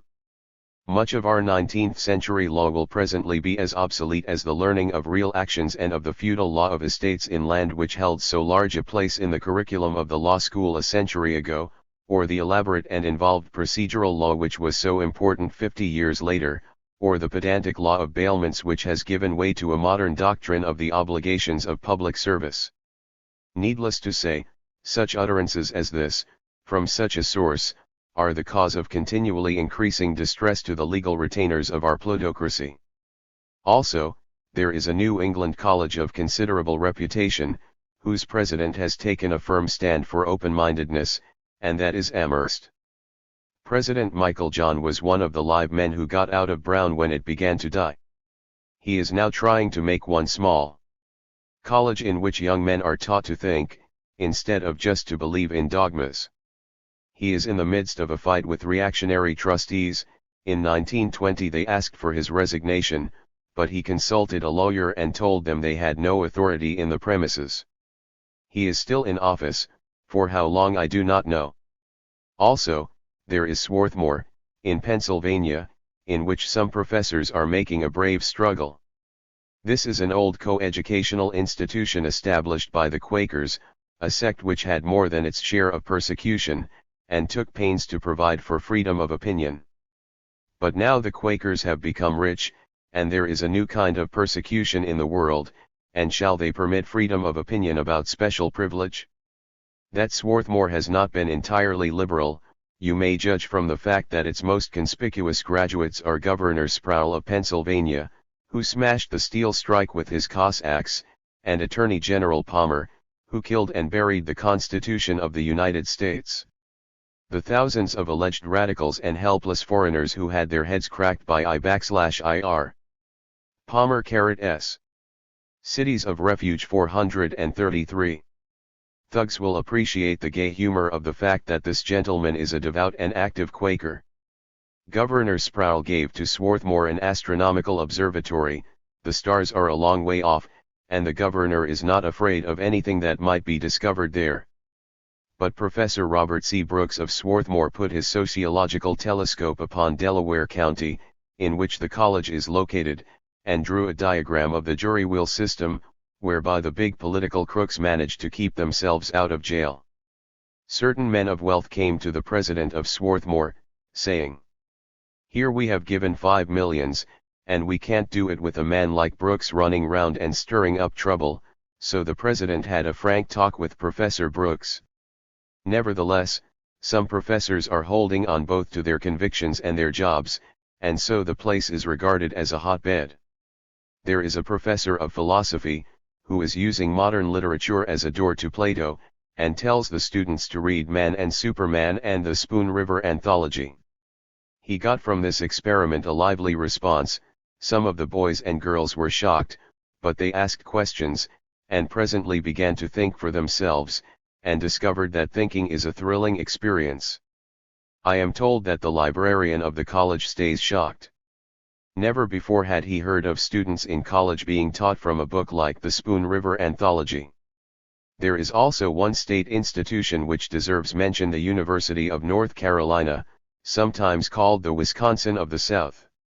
Richard Hogue tells me that he was permitted to explain the meaning of industrial democracy to the students of this institution. I wrote one of the professors and received from him a letter, assuring me that here was a place, having some 2,500 students, which was both free and democratic. I thought I would test the matter a little, so I asked him whether a professor who was an avowed socialist would be tolerated, and whether the modern socialist movement was adequately explained to the students. My correspondent replied that he himself was a Christian socialist, but that he did not mean as Buchweit sees it, or even as Ward sees it. He adds, my 434 experience is that the destructive radical is a chap with a screw loose somewhere, with a twist in his intelligence, or with an excess of inflammable emotion. Ofttimes he has intellect and courage, but is emotionally unbalanced, like Scott Nearing, for instance. Or he is intelligent and deliberately destructive like Foster. In comment on the above, I will merely state my own opinion. First, that Scott Nearing is the ablest economist in the United States today, and second, that William Z. Foster is a very constructive force in the American labor movement. I have letters from several other professors, who are sure that their institutions are free, and I tested them also with these questions. You will be amused to know that one of them was a professor at the University of Pennsylvania. He stated that professors known to be socialists would be permitted to teach as scientific scholars. I suppose if they devoted their time to propaganda they would properly be eliminated. Of course, no mention is made of the many professors at the University of Pennsylvania who devote their time to capitalist propaganda, such as, for example, Meade, Conway, Hess, Johnson, and Huebner. Some of the professors who seceded from Columbia University, including James Harvey Robinson, Charles A. Beard and Thorstein Veblen, organized a free institution known as the New School for Social Research. It was to cater to students who really wished to study, and to dispense with all the flummeries, including examinations and degrees. The enterprise has not proved a financial success, for a peculiar reason. The capitalist system does not permit people to study for the luxury of possessing knowledge. The purpose of study is to earn a living, and to that end you have to have a certificate that you have studied. In other words, you must go to an institution which fits as a cog in the educational machine. The New School for Social Research has on its teaching staff half a dozen of the best minds in America, and its purpose is really to teach people to think. Therefore I give it a free boost, and advise you that its address is 465 West 23rd Street, New York. There was another free college in America. It didn't last long, but I mention it because it was a gallant effort, and offers a model for the future. It was known as Wire. Cities of Refuge 435. City College, and had a beautiful location in a big house high up on the banks of the Missouri River at Leavenworth, Kansas. Its professors, and likewise its students, were military prisoners of the United States government, and they proceeded to organize themselves, forming a really free college, governed by its students and faculty. All the teachers were elected by the students, and ran the class until they were deposed. All the papers were voluntary, there were no examinations, and most vital this difference from other colleges, all the students studied. There was a secret library of 300 radical books, in addition to the prison library of 7,000 respectable books. The library reading room was the lavatory. There were lectures every evening from 7 to 8, on Monday English was taught by H. Austin Simons, a former reporter for the Hearst newspapers. On Tuesday logic was taught by Carl Heisler, now managing editor of the Federated Press. On Wednesday economics was taught by Carlton Rodolph, secretary of the Marx Institute of New York. His students decided that he was too technical, so they fired him. There was also Clark Getz, later connected with the Federated Press. On Thursday biology was taught by George Schmieder, former high school teacher and graduate of the University of Pennsylvania. On Friday philosophy was taught by Heisler, and on Saturday there were discussions. The college published a paper, the Wire City Weekly, also a bulletin, clandestinely made on prison typewriters. The time schedules were printed by a conscientious objector in the prison printery.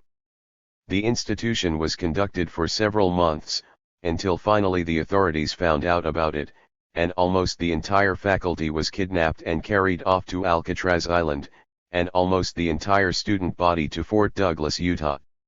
So far as I know, this is the only college in America which has thus been dealt with, but no doubt the interlocking directorate has made note of the plan, and if free colleges should continue to spring up, we shall get used to the wholesale disappearance of college faculties and students.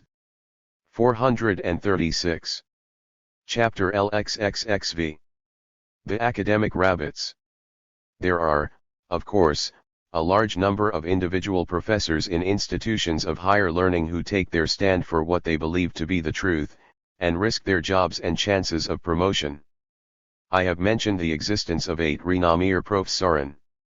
At Wellesley is Vita Scudder, who gets by because she is a devout Episcopalian, also Professor Ellen Hayes, who gets by because she is old, and because she teaches astronomy. These reasons are not my guesses, but were the statements of the president of the college, when she was asked at a women's club in Denver why she kept a notorious socialist and labor agitator on her faculty. Professor Hayes got this reputation by running for office on the Socialist Party ticket. I visited her on my trip, and heard some funny stories. Here is one of the sweetest and most lovable old ladies you ever met, who is not mealy-mouthed about her belief in the right and destiny of the workers to control the world's industry for their own benefit. She deliberately lives in a working-class neighborhood with rather comical results. Her neighbors are in awe of her, because she is a college professor, and a little afraid of her, because of her bad reputation. The one way she might get to know them, through the church, is not available, because Professor Hayes is a scientist. On the other side of the continent is Guido Marx of Stanford, who shamelessly avows his sympathy with the cooperative movement, and likewise with faculty control of universities.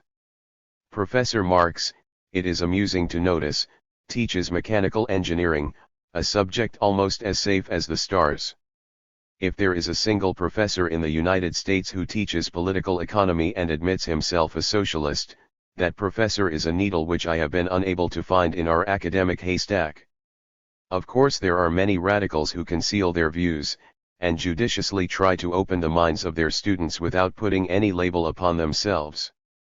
I have told in The Prophets of Religion about Jowett at Oxford, who got by with the Apostles' Creed whenever the academic rabbits 437 he had to recite it in pub HC, by inserting the words used to between the words I behave, saying the inserted words under his breath, thus, I used to behave in the Father, the Son, and the Holy Ghost.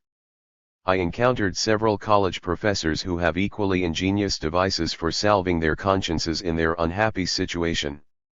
I might terrify the plutocratic world by stating that I know 2 presidents of small colleges in the United States, who in their own homes and among their trusted friends are real Reds. One of them, a young man recently appointed, was asked by his assembled trustees, "What are your views on property questions?" He answered, with an easy smile, "I fear I am far too conservative for a man of 37, and he got by with that." The other one is head of a woman's college, and was asked by her trustees, "Are you a socialist?" She said to me, I could answer no with a perfectly good conscience, for I had just made up my mind that I am a convert to the Soviet form of political and industrial organization. Of course, it is perfectly possible to teach modern ideas without the labels, and to open the minds of your students by seeing that they hear both sides of every case.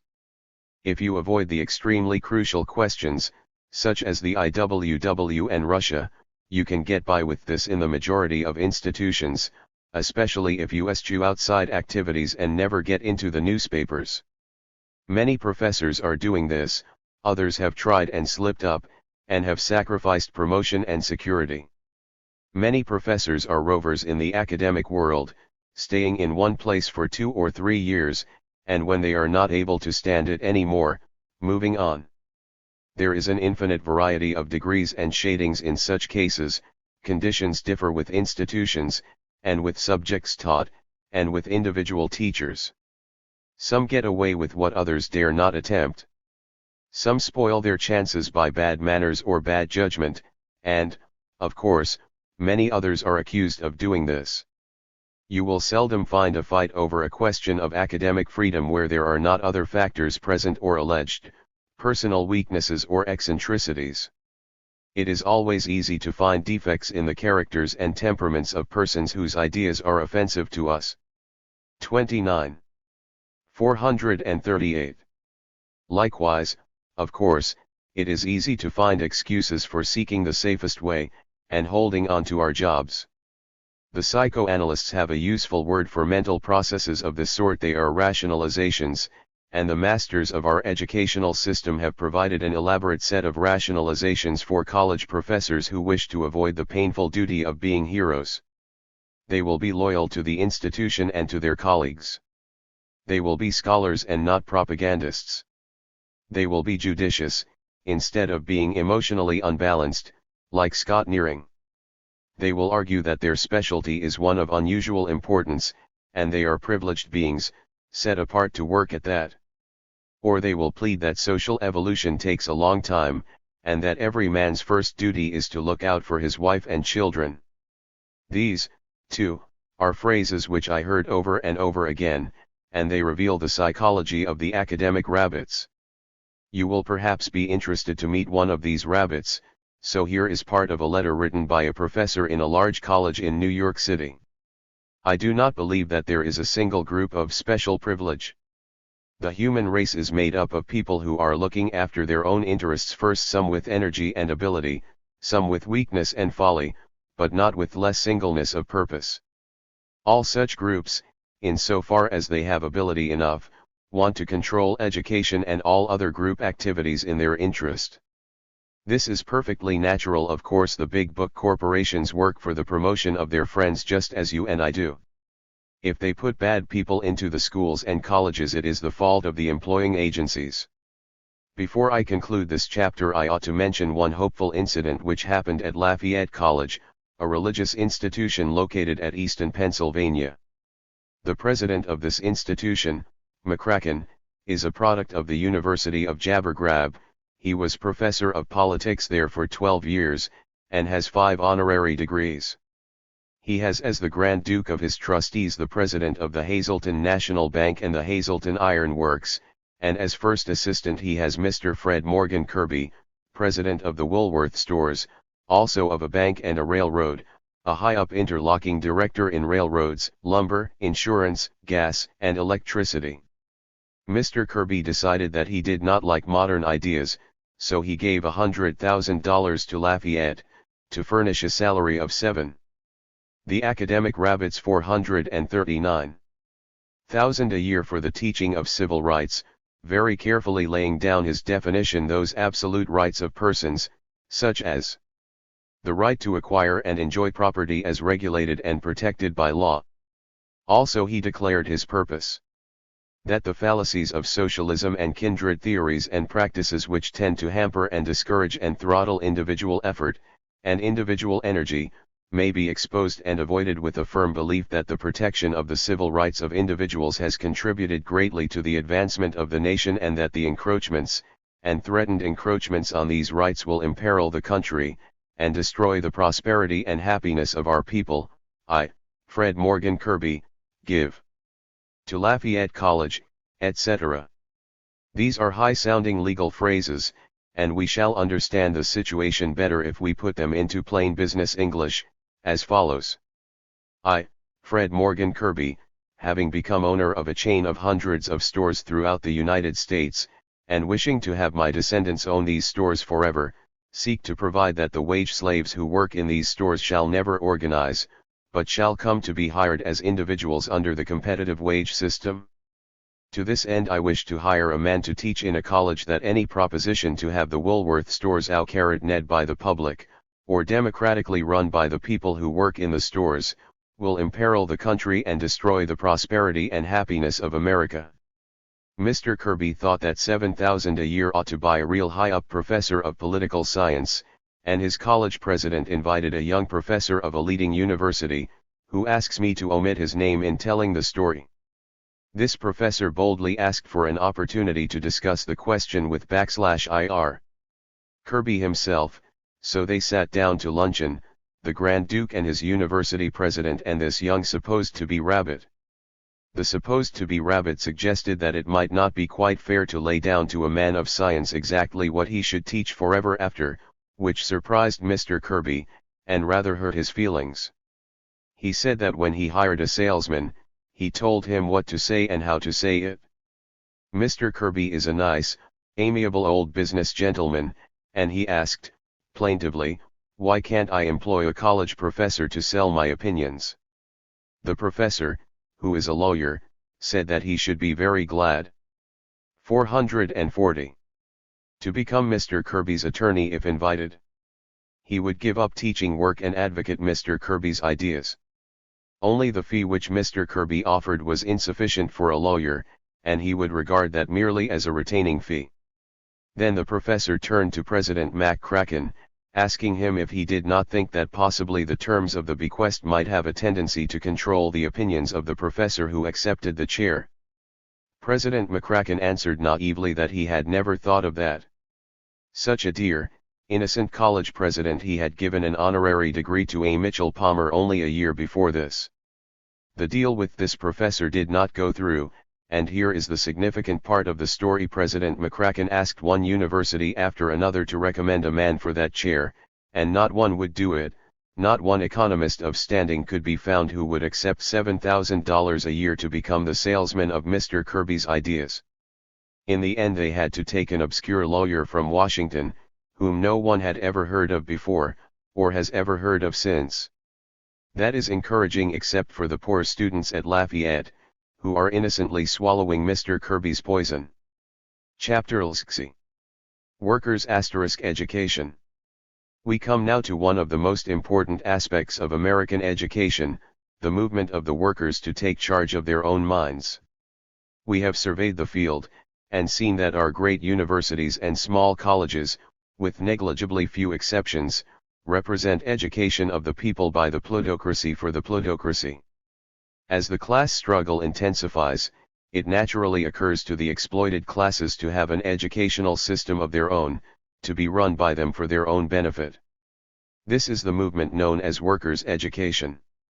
I have been protesting in this book against class control of thinking. So the average American reader will be moved to say, you object to capitalist class education, but now you are going to favor working class edu.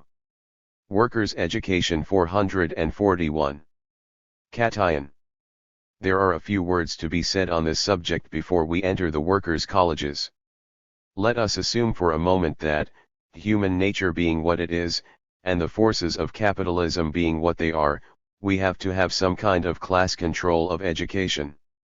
Which would be preferable, capitalist class education or working class education? The first point in reply is that the workers outnumber the capitalists in our society by 100 to 1. Education for the benefit of the workers would be, therefore, education for the benefit of 100 times as many people. The next point is that the workers extend to all capitalists a cordial invitation to become workers, whereas the capitalists extend no such invitation to the workers. They may, of course, do it in 4th of July speeches and political campaign platforms, but in everyday life they do everything possible to keep the workers from becoming capitalists, and compel them to remain workers. If the capitalists were to accept the invitation of the workers and become workers, we should have classes abolished in our society, and our workers' education would be education for the benefit of all. For this reason the program of the workers is generous and free, whereas that of the capitalists is selfish and repressive. The worker is able to face the truth, while the capitalist dares not face it. The worker has everything to gain by the truth, while the capitalist has everything to lose. So it happens that if you compare workers' colleges with capitalist colleges, you invariably find this difference: the workers' college believes in free discussion, and will hear anybody argue about any question, whereas the capitalist college fears free discussion, and invents 100 pretexts to keep the other side from being heard. I have shown you everywhere throughout the country representatives of the working class being denied an opportunity to present their point of view to the students in capitalist colleges. I have never heard of a capitalist being denied an opportunity to explain his point of view to the students of workers' colleges, On the contrary, I have known of many cases of capitalists, or representatives of capitalism, being invited to debate, and finding some excuse to decline the invitation. In the above discussion I am using the word work. 442. ERS in the intelligent, revolutionary sense.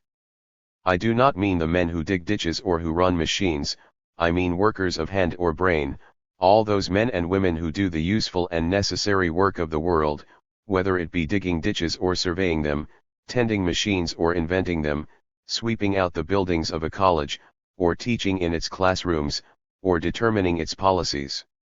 I am using the term workers in contradistinction to the owners, those who live by monopolizing the means whereby other men live, and exacting from the others a tribute for the right to work. Also, I should explain that when I speak of labor, I do not mean the old-style labor unions which hold the field today. I perfectly well understand that they are products of capitalism, animated by the greeds and jealousies of the profit system.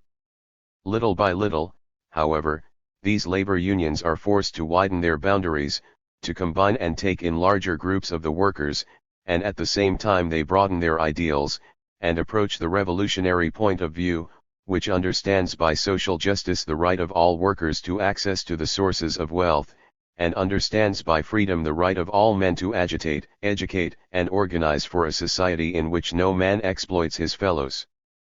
In college after college we have seen the brains of the working class stolen away from them, we have seen young men and women who come from the working class, and who should fight for their class and save it, being seduced by the dress suit bribe, the flummeries and snobberies of academic life, and becoming traitors to their class, betrayers and even murderers of their class.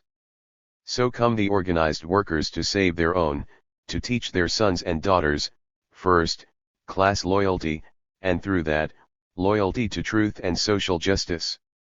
Such is the meaning of workers' education. We have seen the capitalist college reveal its true colors on many occasions, but never does it reveal it more plainly than when the workers proceed to organize their own educational system. I have shown you Professor Egbert, Director of University Extension and Director of the School of Business of Columbia University, displaying himself to the extent of 3 columns in the New York Times, announcing that workers' education has workers' education 443 virtually broken Dov/N in America.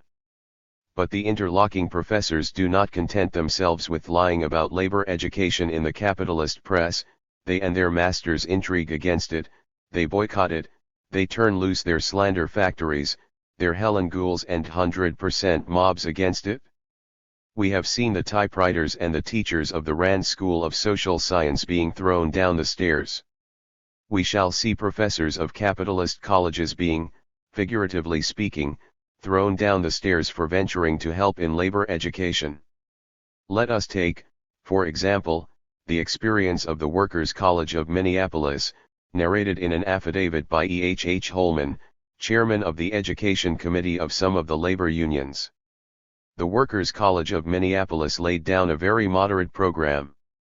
It is hereby proposed to organize an educational program for the workers of Minneapolis, under their own control, through which such educational work will be undertaken as will better fit them to serve society through a wider comprehension of social problems, through an understanding of the technique of industrial production, and through a better knowledge of the labor problem in general, thus to be in position to act effectively in the solution of pressing problems that grip the world today. Not such a bad statement, you may concede. This statement was adopted in December, 1920, and classes were organized, among them a class in public speaking. Professor T.P. Bayer of Hamline University was asked to take charge of this class, and he did so. There were protests in the newspapers of the Twin Cities, and several of the interlocking regents of Hamline gave newspaper interviews registering their indignation. It had been stated in the contract with Professor Bayer that he was not expected to advocate any theories or further any propaganda. Nevertheless, the Grand Dukes of Hamline spoke, and Professor Bayer withdrew. Shortly afterwards Mr. Holman happened to meet President Carefoot of Hamline University, a Methodist clergyman holding 3 honorary degrees, and this gentleman said that it would never do to have one of his professors linked up with radicals. Those who contribute the money to support Hamline would never stand for it. Again in Topeka, Kansas, the labor men were conducting an open forum, and considering the project for 444. A labor college. Some of the professors from Washburn College took to attending this forum, and meeting these labor leaders. The interlocking newspapers made a scandal out of it, the intrigue being conducted by the secretary of the Merchants and Manufacturers Association, who was maintaining a blacklist against union men. One of the professors at Washburn College received a threatening letter. It was supposed to have come from the labor group, but manifestly it came from this M&M agent, or some of his spies. Anyway, the Washburn College professors were compelled to cease attending the open forum. In Denver, the president of the newly organized labor college applied for the use of some of the high school buildings, in the evening. The request was turned down, on the ground that the college was too radical. If the authorities allowed working class people to meet in the schools, they must also allow the capitalists to meet. In Denver, you see, they have never opened the schools for free discussion, or for teaching the people anything except what the politicians approve. In this case, the school authorities said that they would allow the use of the rooms, provided they were allowed to appoint the instructors. Johns Hopkins University moved out to its magnificent new site at Homewood, which it had obtained by the selling of its soul. The old buildings were left in Baltimore, and the Reverend Richard Hogue, secretary of the Church League for Industrial Democracy, applied for the use of one of the buildings. They had actually begun meeting, under the direction of one of the professors, but the university put them out by order of the trustees. The 100%ers who superintend education in Baltimore call themselves the George Washington Society, and they bitterly attacked one Johns Hopkins professor for taking part in a labor college, and demanded that he be forced out of Johns Hopkins. You may be interested to know how it comes about that a young professor in one of our most prosperous and important universities happened to be espousing the cause of self-education by the workers. This young professor at the outbreak of the war was a reporter for the Richmond News Leader, and a strike was threatened. The Spider and the Fly 445. In the Richmond plant of the American Locomotive Company. The basis of the strike was the refusal of the company officials to comply with the regulations of the War Labor Board, and the young reporter wrote the facts, and his newspaper published them, to the great indignation of the interlocking directorate. In the midst of the controversy, a stranger turned up. E will call him Brown, producing credentials from the New York World. He pretended to be sympathetic to the Union men, and diligently sought information concerning them. The news leader became suspicious, and telegraphed to the New York World, and the answer came, "Brown is all right." So Brown continued his operations for a few days longer. He suggested to the young reporter a wonderful plan to get the facts about what the company was doing. He and the reporter were to bribe the bookkeeper, and break into the company offices at night. Such temptations arise now and then in the lives of newspapermen, and if it is information against labor unions you are seeking, you may employ such methods. But this reporter knew that you cannot commit burglaries against big business, and his paper investigated further, and discovered that Brown was a secret agent of the American Locomotive Company, operating under the protection of the New York World. The young professor suggested that this story would fit in the brass check, but it seems to me that it does very well in this place, showing how a college professor who leaves the shelter of the cloister is forced to revise his formulas concerning large-scale capitalist industry. Chapter LXXXVH. The Spider and the Fly. We have noted Professor Egbert of the University of J.P. Morgan and Company, advising the workers to avail themselves of the existing college system, in other words, to let the capitalists do their educating for them. "Won't you walk into my parlor?" said the Spider to the Fly. Just what labor education turns into when it is superintended by the existing educational authorities was amiss. 446. Ingley demonstrated at Bryn Mawr, a very aristocratic college for women located near Philadelphia, and having the president of an insurance company for its treasurer, and for its Grand Duke the president of a steel company and a trust company, vice president of a national bank and director of a sugar company. We have seen President Thomas of Bryn Mawr branded in the Denver Post as a dangerous radical, and we now discover the basis of the charge. She started a movement to educate working girls. The idea was that the brightest and most promising members of labor unions should come to Bryn Mawr in the summer and be taught by professors from various colleges. This, of course, was a step in the right direction, and I have no desire to belittle it, though I should have liked to see the further provision that at the same time the young ladies of Bryn Mawr should take the places of the working girls in the factories. I have no doubt whatever that this experiment was well meant, but in its working out it revealed the impossibility of honesty under our present class system. In raising money it was set forth that the purpose of the plan was to bring the working girls into touch with the cultured classes and break down the spirit of class consciousness. Then, after the money was got, it was necessary to get the girls, and so the unions were told that the purpose of the plan was to make the girls into more efficient and capable leaders of unions. Bryn Mawr has received a heavy endowment from John D. Rockefeller, a hall is named for him, and also a gateway.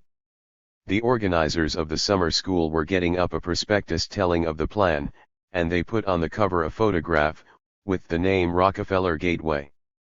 But at the last moment it occurred to someone that this might not look well to the unions, so the label Rockefeller was left afiff, and the photograph went out with the caption, "A Gateway."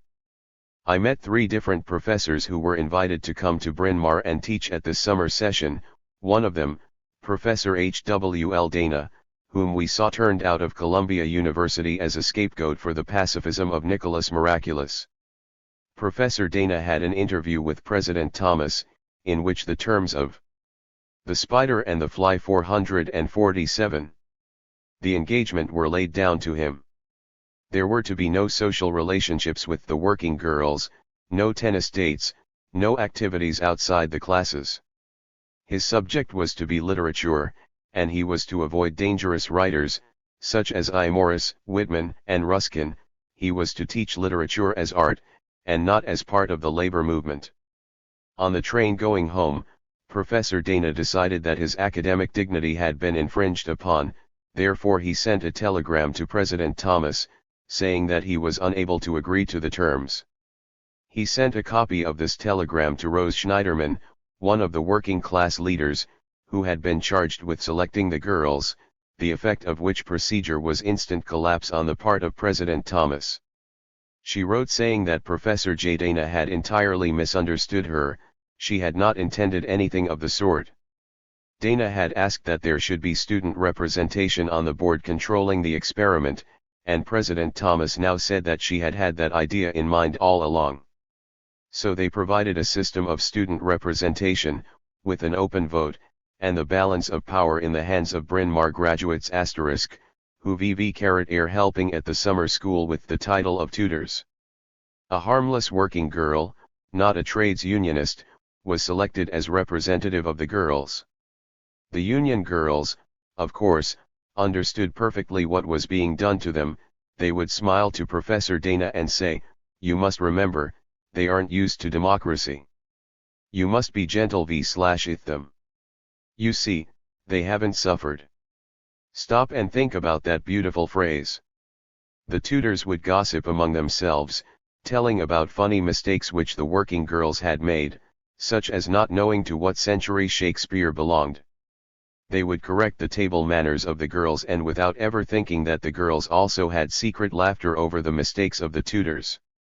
Thus, some tutor had asked, "What do the letters AF of L stand for?" which seemed to the working girls quite as important a matter as the date of Shakespeare's birth. One of the tutors asked, "Is the International Ladies' Garment Workers' Union the same as the Third International?" And that seemed the funniest thing in the world to these union girls. More serious matters arose quickly, for you see, these 448 girls have convictions, and take them just as seriously as Bryn Mawr girls take their table manners. The first thing they did was to go to the chambermaids and discover that these women there were working 12 and 14 hours a day. They proceeded to organize the women, and the college authorities were confronted with a demand for an 8-hour day, which they granted. They granted a number of other things before they got through. Teaching economics and social science to union girls was quite a different matter from teaching it to the daughters of the leisure class. In the winter time Bryn Imar professors can get by with formulas, but in these summer months they had to come down to brass tacks, for to these girls an economic theory meant some particular place, some particular set of circumstances, when I was in such and such a shop, or, when I was on strike in New York. This made an entirely new thing out of the subject of economics. Also, it made a new thing out of literature. Professor Dana was selected to read poetry to the girls at chapel, and poetry, as we know, is an important source of culture. Dana read 1 or 2 poems on Russia, at which the dean in charge seemed shocked. She asked him to read poems at least 100 years old. Dana thought it over, and answered that he would do so, and next morning he read in chapel 2 poems which were exactly 100 years old: Shelley's Mask of Anarchy, and his Men of England, Wherefore Plough? For the Lords Who Lay Yellow. This Bryn Mawr experiment was repeated last summer, with much hurrah in the newspapers, but needless to say, Harry Dana was not one of the teachers, and neither was a woman professor who proved too sympathetic to the working girls. Also a Bryn Mawr teacher, who got the vision from the girls, and prepared to teach some of them in the winter time, was omitted this year. Nevertheless, the Leavenworths, and 2 of the tutors, Bryn Mawr students, were arrested during the summer school term while picketing a clothing shop in Philadelphia, during a strike by the Amalgamated Clothing Workers. Once let the rich girls realize what the spider and the fly 449 poor girls suffer, and some of the rich girls will protest. I had a pleasant experience in Cambridge. I was guest in a home which is the shrine of pilgrims from all over the United States, that of New England's favorite poet and Cambridge's most eminent citizen, Henry Wadsworth Longfellow. Here lives the poet's grandson, who is also a grandson of Richard Henry Dana, a born teacher, and incidentally a warm-hearted and most lovable man. Nicholas Murray Butler has not invited him back to Columbia, nor has it occurred to President Lowell to invite him to step around the corner from his home and lecture on the literature of social protest to Harvard students. Nevertheless, Harry Dana has found some teaching to do. He travels over to the Boston Labor College, and teaches workingmen. One Sunday morning I attended a committee meeting of this institution. Several college professors and several labor leaders, conspiring in the home of the poet Longfellow to overturn academic authority in the United States. Then I traveled across the continent to my home in Pasadena, and found that Professor John Scott had been kicked out of the Pasadena Ply School in the interests of 100% reaction, and with the help of progressive labor leaders had started a workers' college in Los Angeles. So it goes, in one city after another.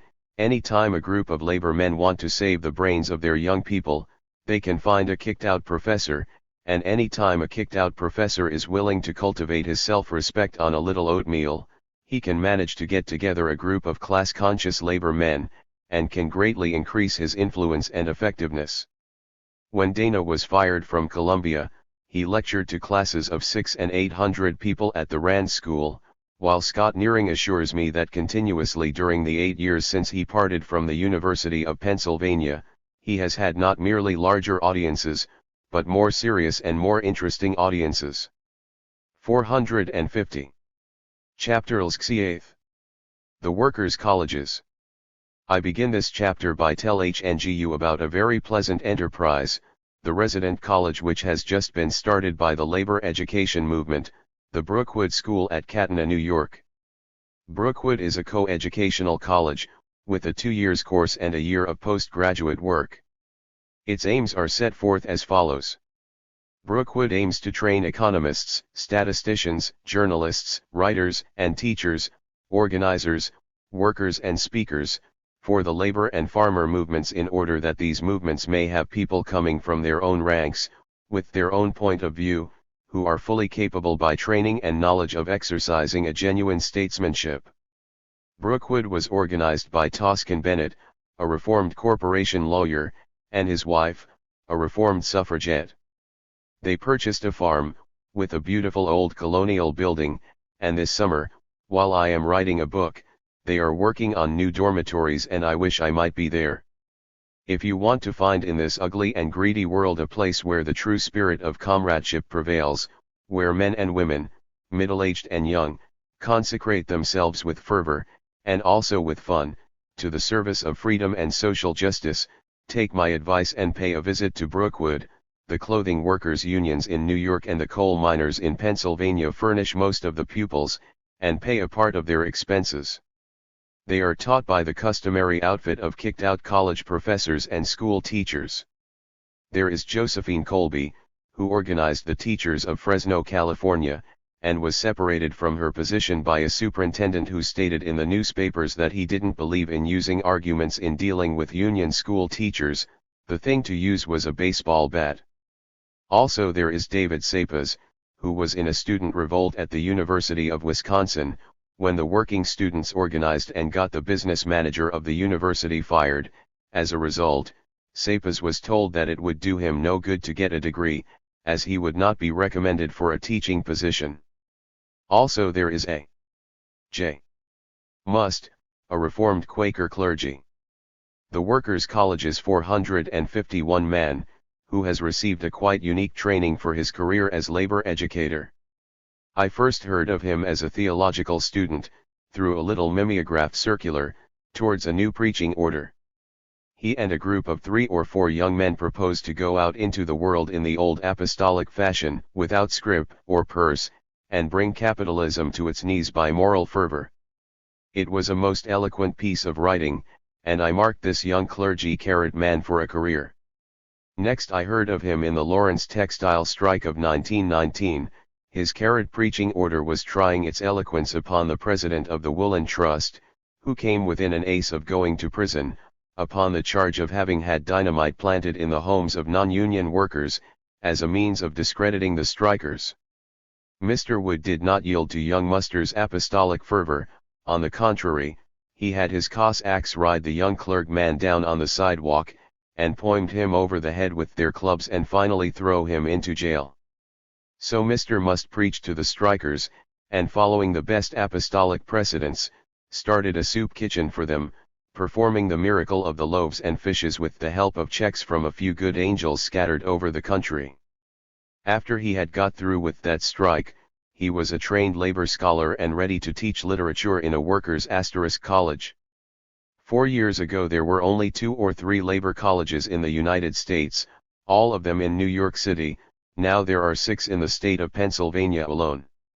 A bulletin of the United States Bureau of Labor, published in June, 1921, Education of Adult Working Classes, lists 24 such institutions, in places as widely scattered as Washington, Pittsburgh, Rochester, Cleveland, Detroit, St. Paul, Minneapolis, Duluth, and Seattle.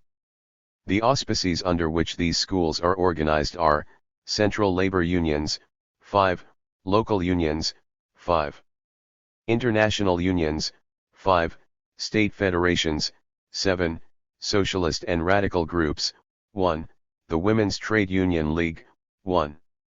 Mr. Paul Blanchett, Secretary of the Rochester Labor College, gives me an interesting account of one such institution, and the vicissitudes of a would-be teacher. Mr. Blanchett got his training in Class Con. 452. COUSness during the textile strike at Utica several years ago, he tried to start some classes for foreigners in English, and the interlocking newspapers took him up, and all Utica read that he was starting a school in Bolshevism. The Lusk Committee went after him on the testimony of a police captain who was later released from the force under grave suspicion, also of a detective in the employ of the Helen Ghouls. Mr. Blanchett, of course, was not given a hearing, and the scare headlines in the newspapers frightened away all his pupils. But the amalgamated clothing workers are powerful in Rochester, and are not so easily frightened. They joined with 13 other unions to make a college for Mr. Blanchett to run.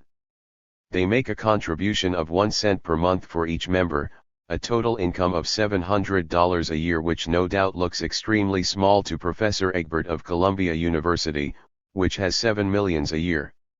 Nevertheless, on this income the college has weekly educational mass meetings, addressed by the livest men in the country, and attended by some 1,500 workers. It publishes a 4-page educational bulletin every week, and has classes in unionism and public speaking, in NHSH, in current events, in economics, and in labor problems. That is a glimpse at one city, and you will find the same thing happening in all the others. In Portland, Oregon, the college meets in the Labor Temple, and the Central Labor Council assesses 1/12 of its total revenue to save its brains for its own uses. In New York City, two of the greatest unions, the International Ladies' Garment Workers and the Amalgamated Clothing Workers, have established educational departments, and are carrying out elaborate programs for the benefit of their members. The ILGWU has 8 Unity centers in New York public schools, with classes in English, the teachers assigned by the Board of Education. It arranges independent courses in the labor movement, economics, psychology, literature, music, health, etc. Its Workers' University meets in the Washington Irving High School, with courses in about 20 subjects, and a registration of 300 students. Also there is an extension department, which arranges for lectures, concerts, and classes of all sorts at the headquarters of the Workers' Colleges 453. Various local unions. There are branches of this enterprise in Cleveland and Philadelphia, and the whole thing is the growth of only 4 years. In order to realize the deliberate dishonesty of Professor Egbert's statement that labor education has virtually broken down in America, you should have attended a conference called by the Workers' Education Bureau of America, organized in connection with the New School for Social Research in New York City, for the purpose of coordinating these labor colleges, and furnishing them with literature and textbooks. This conference was held April 22 and 23, 1922, just 1 month before Professor Egbert's 3 columns of treachery were featured in the New York Times.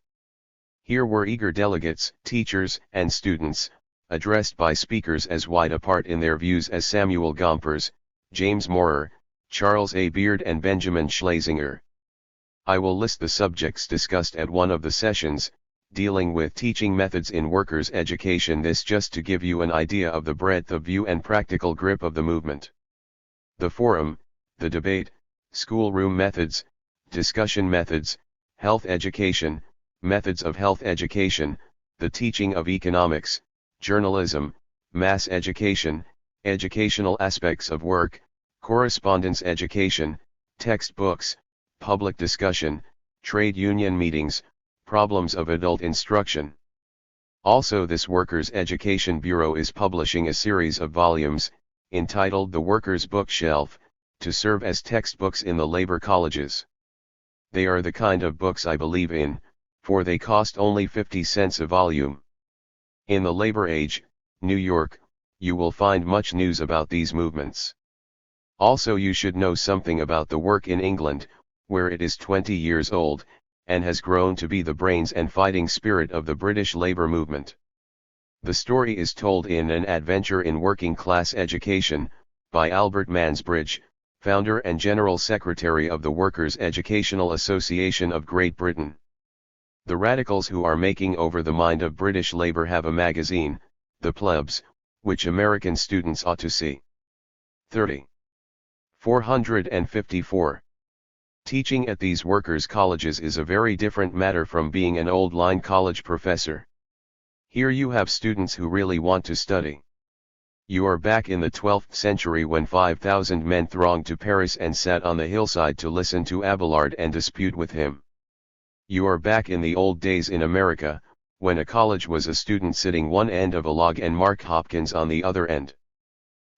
You are dealing with students who, while they may be painfully deficient in book learning, have acquired much knowledge of life, and are accustomed to assert their point of view. It does not occur to them to defer to authority, they only defer to facts, and you have to produce the facts and convince them. Many times the teacher will find that he himself has become a student, and all college professors who have tried the adventure agreed in testifying how exhilarating they find this.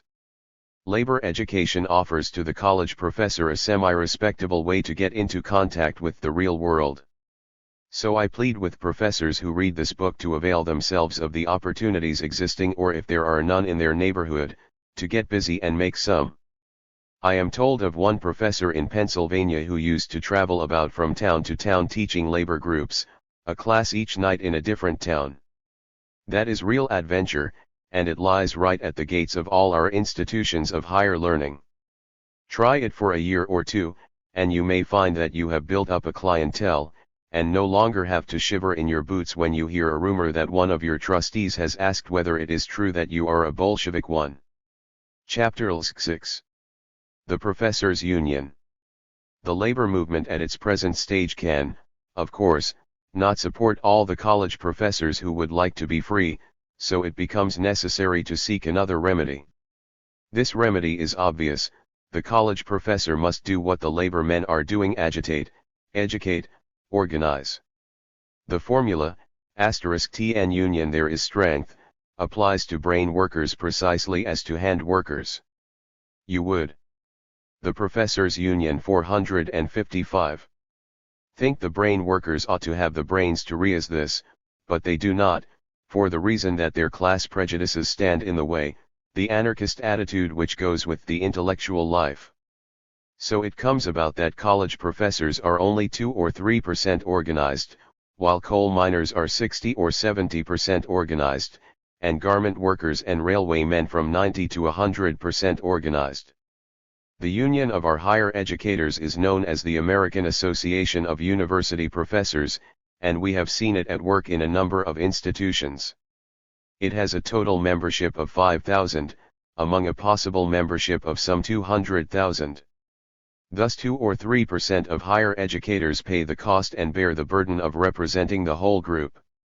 They publish a quarterly bulletin from their headquarters at 222 Charles River Road, Cambridge, Massachusetts, and investigate cases of infringement of academic freedom, and work out constructive programs of faculty control. I have quoted extracts from their reports, the accuracy and honesty of which have never been successfully challenged. So far as this work goes, it is excellent, but it represents only a feeble start upon the way. What spoils the usefulness of the Professors' Association is precisely that feeling of class superiority, which makes them as fat rabbits to the plutocracy. The first aim of the association has apparently been to distinguish itself from labor unions, whereas the fact is that it is a labor union, an organization of intellectual proletarians, who have nothing but their brain power to sell. Instructors at the University of California begin on a salary of $150 a month, at the University of Chicago on $133 a month, at the University of Illinois the same, at Yale and Michigan on $125, and at Harvard for salaries as low as $50 and $100 a month. This for the glory of a Harvard record. Men who have to keep their families, and dress as gentlemen, and purchase the tools of a highly specialized trade upon such pay are proletarians, and the bulk of them will remain proletarians all their lives, and the quicker they realize it the better for them. Even though their salaries be raised, and they be put in position to acquire a home and a few invest. 456. Mence, they remain dependent for the things they value most upon an exploiting class, which dominates the industry of the country, and therefore inevitably dominates its thought. This being the case, the college professor's freedom is bound up with the freedom of the working class. He may protest to the end of time, but his status will remain the same, until the plutocratic empire is overthrown and industrial democracy takes its place. After that, the status of the professor, as of all intellectual workers, will rest in the hands of labor, and this is something which is coming, regardless of anything the professor can do. Such being the case, it would seem sensible for him to study the labor movement and take his place in it, not merely in his own interest, but in the interest of the intellectual life. I have shown you in the labor colleges working class leaders cooperating with college professors, and the significance of this is not merely that educational men are helping the industrial revolution, it is that the new forces which are preparing to take control of society are coming to understand what the intellectual life means, and learning to trust those who live that life. This is something the importance of which no one can exaggerate, and so I point out to those college professors who shut themselves up in their shell of academic snobbery, that the time is coming, and coming soon, when they will have cause to wish that they had not been quite so haughtily indifferent to the heartbreak of the poor. I have on my desk an interesting letter from a Stanford professor, discussing a problem in etiquette which I submitted to him, the story of a young Columbia instructor who refused to obey the casual command of Nicholas Miraculous and escort old Pierpont Morgan to his car. Says the Stanford professor, "As I view it, the essence of wage slavery lies in the acceptance, on both sides, of the assumption that the man who happens to pay the wages for work done thereby attains a right to dictate in the fields of all other thoughts and acts of the employee. This is passively so generally accepted that I have always refused to consider myself in the light of an employee of the president and board, but rather as a co-worker in a mutual administration of a trust in which they have their part and I have mine.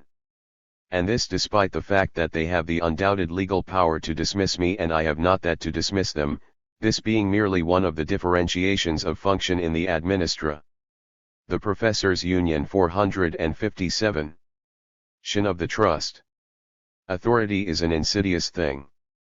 Few can possess it without being ruined, and I never heard that Butler was among the exceptions.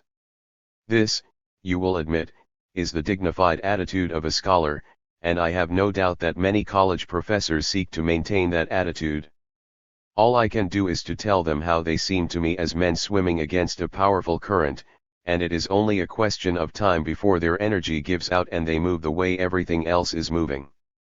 An individual may hold out, his prestige enabling him to be regarded as a harmless eccentric, but the young man who tries to take such an attitude will go out and write life insurance or make washboards.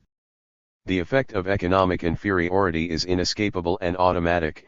It produces a psychology of submission, it produces a set of customs and manners based upon that, and Mrs. Partington, who tried to sweep back the sea with her broom, was no more foolish than the college professor who imagines that he can have an institution with wealthy trustees dominating its financial existence, and preserve in that institution a real respect for the intellectual life, or a real democratic relationship between the trustees and their hired servants. If this be true, then the dignity of the intellectual worker depends upon the establishment of industrial democracy. Freedom for the college professor awaits the overthrow of the plutocratic empire. And since the only force in our society which can achieve that overthrow is labor, it follows that the college professor's hopes are bound up with the movement of the workers for freedom. A college professor who imagines that he can work for faculty control and academic independence, while at the same time remaining a conservative in his political and economic ideas, is simply a man with watertight compartments in his brain. The forces of industrialism compel the worker to organize in larger and larger units, and to take into solidarity a wider and wider proportion of the population. Exactly the same forces are compelling the college professor, first to realize himself as a class, and second, to study the movements of other workers for freedom, to become more sympathetic toward them, and more ident. 458. To fight with them in interest and action. College professors must join their own union, they must set before themselves the same goal as miners and railwaymen to organize 100% of their trade, and develop a spirit of class loyalty and class discipline. I have shown you the indignities endured by college professors, and how pitifully they submit and hold on to their jobs. I have shown you individuals and groups unceremoniously kicked out, and obediently going out and seeking for new jobs. Perhaps it never occurred to you to notice what was lacking. I have not been able to tell about a single strike of college professors in America. There have been several cases of student strikes. The young are impulsive, so that it has been possible for them to act like human beings, but if there has ever been a group of college professors in the United States who have banded themselves together and said, if one of us goes, all of us go, I have not been able to learn of that instance. No, college professors are like actors, they have their individual idiosyncrasies, their jealousies, and personal superiorities. They do not think of themselves as a class. Each one thinks of himself as something impossible to duplicate. An official of a school teachers union remarked to me that the price of a teacher is $50. Meaning thereby that an increase of that amount in salaries would cause a group of teachers to forswear their union and place themselves at the mercy of a school board. Just what is the price of a college professor I do not know, but I could cite thousands of cases of men who should have stood by a colleague in some flagrant case of oppression, but who stayed on and got rewarded for loyalty to their masters. The all-important fact in the situation is this: any time the college professors of America get ready to take control of their own destinies, and of the intellectual life of their institutions, they can do it. There is not a college or university in the United States today which could resist the demands of its faculty 100% organized and meaning business. Even Nicholas Murray Butler would bow his haughty head if the faculty of Columbia should rise up and demand for that plutocratic empire a system of constitutional government. Chancellor. The professors strike 459. Day may pound on the table and tell his faculty that he could replace them in an hour and a half, but he would find that he could not replace them in a century and a half, especially if they took another leaf out of the notebook of labor, and set pickets at the gates of heaven. When the college professors of America get ready to go on strike, they will have their reasons and their program. They will put these before the student body and before their colleagues in other institutions, nor will they be so easy to intimidate with policemen's clubs and court injunctions as are the wage slaves of factories and mines. A humble beginning has been made. The American Federation of Teachers, which is a labor union, affiliated with the American Federation of Labor, has a local number 120, at the University of Montana. This union was a result of the Levine case, and it comprises practically the entire faculty. There is a similar local at the University of North Dakota, a consequence of the class struggle there.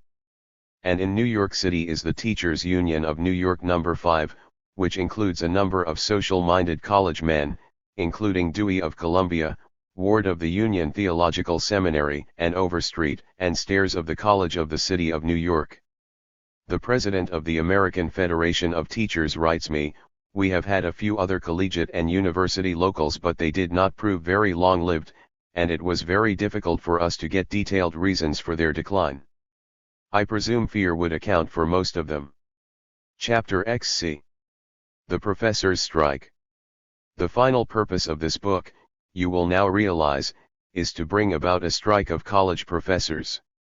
The next question to be considered is, what are the principles upon which this strike shall be based? First and foremost, the question of tenure, which is exactly the same thing as the claim of the worker to security in his job. The college professor must not forfeit his standing except for cause, and upon due and reasonable notice. He must have the right which every criminal 460 possesses, of knowing what are the charges against him, and of having a hearing in which he is confronted by his accusers, and given the right to cross-question them, and to answer their charges and prove them false if he can. The decision in his case must rest, not with his masters and exploiters, but with his fellow workers, in other words, the ancient right embodied in Magna Carta, to be tried by a jury of his peers. These rights are elemental. There can be no freedom, no dignity, or self-respect for any man who does not possess them. They are possessed by scholars in all other civilized countries, it is only in our sweet land of liberty that scholars are slaves. Says James McKean Cattell.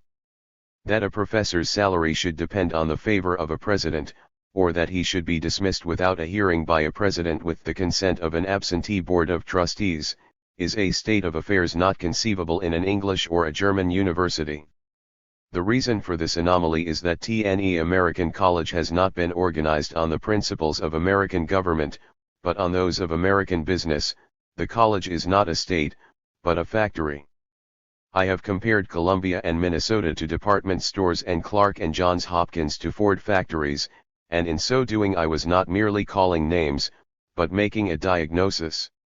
They are organized upon that basis, and run upon that basis, and the problem of changing them is simply one of the problems of Americanization. The college must become a democratic republic, run by its citizens and workers. That brings us to the second demand of the college professor. Not merely must he have security in his job, he must have collective control of that job. He must say how the college shall be conducted, and what higher education shall be. That means that he must take from the trustees, and from their hired man, the president, the greater part of their present functions.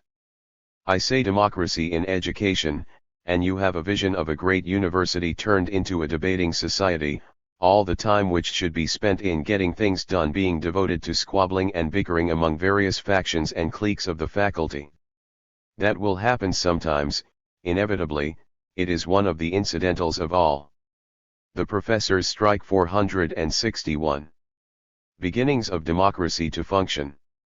But we have been trying out democracy in this country for 3 centuries, and we do not have to begin all over again with the blunders of our childhood. We know today what a constitution is, we understand the differences among the 3 functions of government, the legislative, the executive, and the judicial. We understand how an executive can be democratically chosen, and given authority for a reasonable period of time, and loyally obeyed for that time. We understand how it is possible to have a thorough and free democratic discussion of policy, and to decide by majority vote, and then to carry out the will of the majority. If we do not know how to do these things, the students will teach us, for they are accustomed every year to organize a football team, and to thresh out its policies, and elect a captain, and then do what he says. On the football field they do not stop to argue about signals, they play the game. The question of a constitution for universities is one of detail. You will find a very thorough exposition of it in Professor Cattell's book, University Control. Professor J. E. Kirkpatrick of the University of Michigan has worked out practical suggestions. Also, the matter is being frequently discussed in school and society, and in the bulletins of the Professors' Association. We have not the space in this book for anything but a brief statement. It is a problem of reconciling the rights of many different groups, which perform many different functions. The largest single group upon the board of a college should obviously be the faculty, who know most about the institution, and have its interests most at heart. The alumni should be represented, for their interest is real, and their services will become more valuable as colleges become democratic, and as the spirit of class is broken in our society. Likewise, the students are entitled to representation, especially the upper classes, which have come to know the institution. If the purpose of the college is to train men to live and serve in a democracy, then manifestly there should be democracy in their training. They should be given encouragement to discuss their own needs and purposes, to arrive at collective agreements, and to make their will effective so long as we have a system of private ownership. 462. Of natural resources, we shall of course have to have trustees who represent money interests. But we should endeavor to pare down the powers of this special privilege group as much as possible, and especially all faculty members should set their face against the idea of any interference with teaching, or with the opinions or outside activities of the faculty, by moneyed men who represent ownership and not service in the institution. You have followed me from college to college, listing the Grand Dukes and the interlocking directors, and you have thought perhaps that I condemn these men because they are rich, and consider that people who have money are ipso facto unfit to have anything to do with education. All I can answer is that I number among my friends some rich people, who are ardently striving to abolish special privilege from the world, and if any rich man wants to come into a college and work for faculty control and academic freedom, for the right of service and true scholarship to guide our education, I will bid that man welcome, and will promise to make no complaint because he happens to be president of 6 national banks, director of 8 railroads, 10 steel companies and a dozen pickle factories and sausage mills. The world for which I am working is a world of freedom and fair play. My kingdom of heaven is open to all, and any man may do his part to make it real on earth. All that I insist is that the rich man shall renounce his class and his class interests, he shall turn traitor to that predatory group which now controls our country and its thinking. I do not expect many of the interlocking trustees to accept this invitation. I do expect, however, that developments in our public affairs will force a constantly increasing number of college professors to realize the intolerable nature of their present position, and to take up the work of educating their colleagues and the general public. These men will come to realize the broad nature of their task, how the roots of our academic problem go down into the very deeps of our political and economic life. The need of the college professor is one with the need of the citizen and the worker, and so, when you agitate for academic democracy and freedom of teaching, you are educating the community and taking your part. The Professors' Strike 463. In that class struggle which is the dominant fact of our time, you will find that the struggle calls for its heroes and its martyrs, in universities as in factories and mines. To college professors who read this book, and especially the young ones, I say, what is life without a little adventure? You will not starve. No educated man need starve in America, if he keeps command of his inner forces, and uses but a small quantity of that shrewdness with which his enemies are so well provided. And surely it is not too much to ask that among the 200,000 instructors in American colleges there should arise just a few who are capable of combining intelligence and self-sacrifice. What are you? You teach history, perhaps. You handle the bones of dead heroes, the ashes of martyrs are the stuff with which you work. Or you teach literature. The spirits of thousands of idealists come to your study, and cry out to you in your dreams. Or perhaps you are a scientist. If so, remind yourself how Socrates drank the hemlock cup with dignity, in order that men might be free to use their reason, how Galileo was tortured in a dungeon, in order that modern science might be born. Is it then too much to ask that you should risk your monthly paycheck, to save the minds of the young men and women of our time?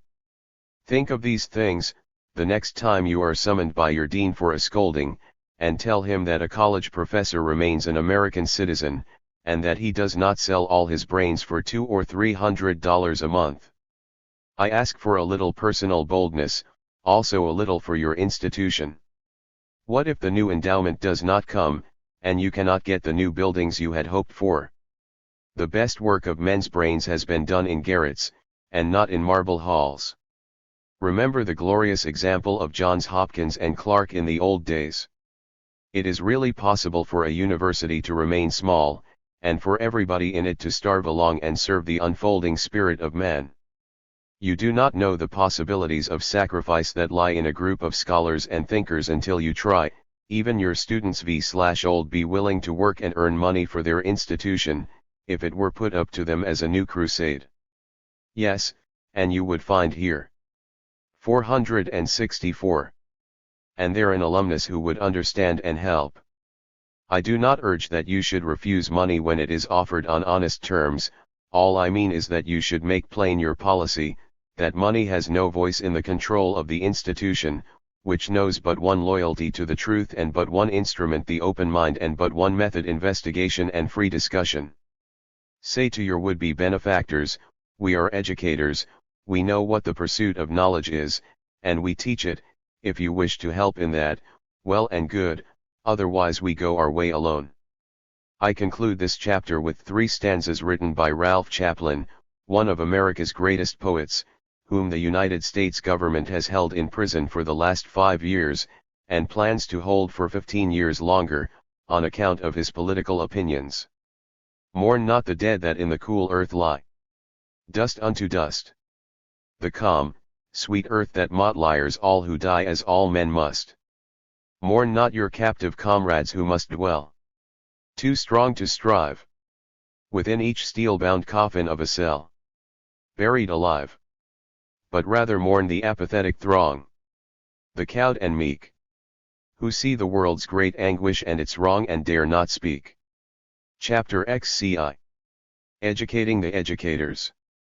There is another group in the colleges which must help to reform them, and that is the students. I have already shown that the student body alone cannot dominate a college for any length of time, but in the student body is always a little group of thinking men, and these constitute a leaven which can work mighty changes in a great mass of solid dough. The first organized effort of college students to educate themselves, and incidentally to educate their educators, was the Intercollegiate Socialist Society, which was founded by the writer some 18 years ago. That was after I had come out from 9 years of college and educating the educators 465. University life. Without knowing that the modern social-ist movement existed, I resolved to do what I could to make it less easy for the plutocracy to accomplish that feat in future. Some 20 or 30 people got together in New York City, and elected Jack London as president, and he delivered his famous address, Revolution, within the shuttering walls of the universities of California, Chicago, Harvard, and Yale. We were careful to specify our purpose, to promote an intelligent interest in the study of socialism, but even with that moderate statement, only a few institutions would let us in under our own evil name, and we had to disguise ourselves as liberal societies, and open forums, and social science clubs. The name socialism became so unpopular during the recent flood tide of patriotism, that the organization has now called itself the League for Industrial Democracy. It has as its directors the Reverend Norman Thomas, editor of The World Tomorrow, and Harry Laidler, author of an excellent textbook, which ought to be used in every college, Socialism in Thought and Action. The purpose of the League is declared to be education for a new social order, based on production for use and not for profit. It undertakes research work, the development of pamphlet literature, and the thinking through of concrete problems of social ownership. The president is Professor Robert Morses Lovett of the University of Chicago, and the vice presidents are Charles P. Steinmetz, Evans Clark, Florence Kelly, and Arthur Gleason. The League holds a winter convention in New York and a summer conference lasting a week, at Camp Tamiment, belonging to the Rand School. The address of the League is 70 Fifth Avenue, New York. Recently another student organization has entered the field, the National Student Forum, product of the labors of a group of young Harvard liberals, with John Rothschild as secretary. They publish a fortnightly paper, The New Student, at 2929 Broadway, New York. They have drawn up a preamble, which is so much to the point that I quote it in full. Realizing that these are times of rapid social change, the liberal-spirited students of America are 466. Building this organization as an instrument of orderly progress. It is apparent to them that if the social changes now in process are to proceed sanely, those whose education is fitting them for positions of leadership must be better informed than hitherto regarding the contemporary affairs of the world in which they live. The students who founded the National Student Forum are aware that already in almost every institution of learning there is a group of students whose interest in social problems has brought them together into some local organization. It is their belief that to be of influence in the student life of America, the scattered groups must effect an association through which they may learn from one another's experience, and publicly share the search for new light. With this in mind, they have founded and now maintain the National Student Forum. They dedicate this organization to the cultivation of the scientifically inquiring mind. They declare it unbiased in any particular controversy, yet permitting within itself the expression of every bias. They declare its one principle to be freedom of expression, for they realize that without intellectual liberty the students of America cannot attain the completeness of vision and the social understanding which will enable them to be effective in the progress of the community. As an illustration of the activities of this group, I mention that the Harvard Liberal Club, during the year 1922, had 60 luncheon speakers in 5 months, including such radicals as Clark Getz, Lincoln Steffens, Florence Kelly, Raymond Robbins, Frank Tannenbaum, Roger Baldwin, Percy Mackay, Claire Sheridan, Norman Angell, and W.E.B. Du Bois, properly balanced by a group of respectable people, including Admiral Sims, Hamilton Holt, President Eliot, and a nephew of Lord Bryce. What it means to the students of one of our universities to have such a corrective to the provincialism of its curriculum is something which only the students themselves can tell you, after they have had a chance to notice the difference. They come with bright eyes and eager faces, they listen and applaud, and they stay for hours to ask questions. They go away, knowing at least this much, that there are ideas in the world which are not. Educating the educators 467. Tedious and dusty, and that the free use of the intellectual faculties can be as interesting as fraternity gossip and waving flags at gladiatorial combats. So to the little group who come from free-thinking homes, or from the working classes, and do not mean to sell out their own people, I say, face the gales of ridicule and scolding, and see to it that while you are in college the students become acquainted with modern ideas. Get together a little group, and invite in speakers of all shades of opinion, and if the radical ones are barred, make an issue of it, and agitate for freedom of discussion. Join with those members of the faculty who are sympathetic to your point of view, extend their influence among the student body, and back them up in controversies with the administration. Constitute yourself a ferment and leaven the dough heads. I do not mean by this that you should be fresh, or should go out of your way to seek trouble. Take the time to study, and know what you are talking about, so that when you take a position you will not be easily put down. When you have really studied and thought, then do not be afraid of being laughed at, for you will surely never do anything new or worthwhile in your life without being laughed at by fools and idlers. Choose the big issues, and choose men and women who really have something to bring to the student body. You will find them nearly always willing to come. All except the conservatives, but invite these also, and keep after them, and advertise the fact that you have done it. You have nothing to fear from their arguments, however masterful may be their air, we can handle them. I promise you I have been through the whole question from A to Z, I have read the best that the opposition has to produce, and they cannot refute the claims of the workers for freedom, for social justice, and for light. If I had only one message to give to college students, it would be this: there exists in the modern revolutionary movement a vast treasure of idealism and inspiration, which your elders seek by every means in their power to keep from you. This treasure is your birthright, and to make it yours is your life's great success. That they cannot answer the arguments of the social rebels, is something which the League of the Old Men knows perfectly well, and that is why they are afraid of. 468. Us. In the literature of the Better America Federation of California it is again and again admitted that the immature minds of the young cannot be trusted to resist the temptations of idealism. If they meet these beautiful sounding ideas they adopt them, and so they must be kept from knowing that the ideas exist. The soundness of this fear has been proven, wherever free discussion has been tried out. For example, in the state of Colorado, one of the great centers of metal mining and corruption in our country, the various colleges organized a state league for debating, and they held a debate on the open shop, and one of the teachers reported to me the results. There were 11 members of the team. And they came from the homes of the employing classes, and every one of them believed in the American fan. At the end of the debate 2 were in doubt and 9 opposed to the plan. Another team consisted of 4 women, and 3 of these were converted. There is another interesting college movement, which has taken its rise in the West, under the leadership of B.M. Charrington, a young YMCA worker of the new type, who has seen the light and is preaching the social gospel.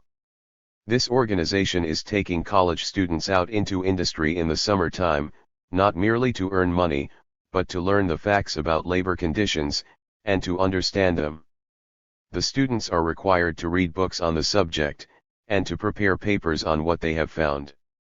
There was a street railway strike, in which more than 60 persons were shot. The students attended the conferences over this strike, and heard both sides presented.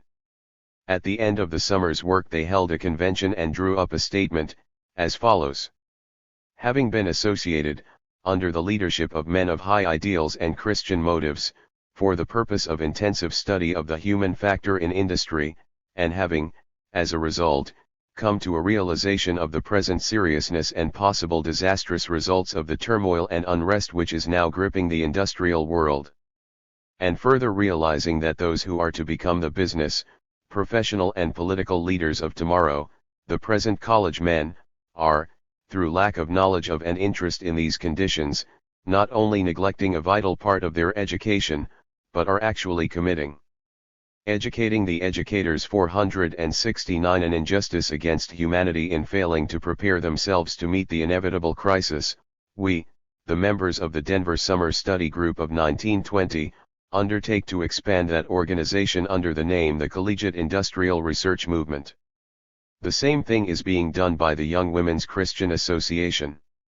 There was a movement of this kind under the direction of Miss Caroline Goforth, and I heard an interesting story about one of the girls, who was running an elevator, and had her foot caught and injured.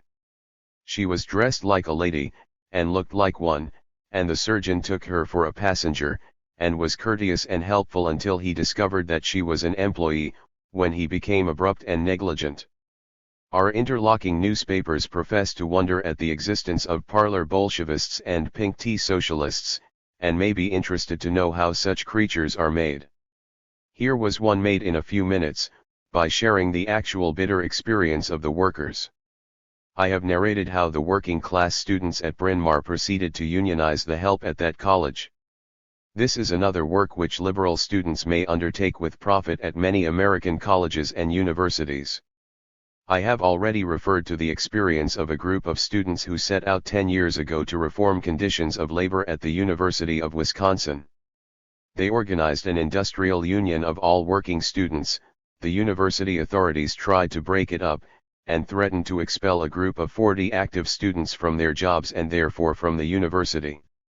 They locked out 150 from the university commons. But the students succeeded in getting publicity. They brought in labor organizers, who surveyed the working conditions, and showed up the graft in the running of the university dining rooms, the purchasing of milk and other supplies. They showed that 2 carloads of potatoes had been allowed to rot, that a car of apples had been allowed to freeze, also that the university was working girls in violation of the state industrial law. The interlocking regents were called in, and also the board of visitors, and there was great excitement.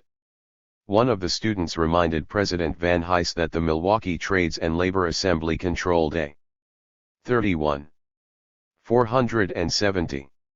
150,000 votes, which apparently produced the effect intended, for the business manager of the university retired.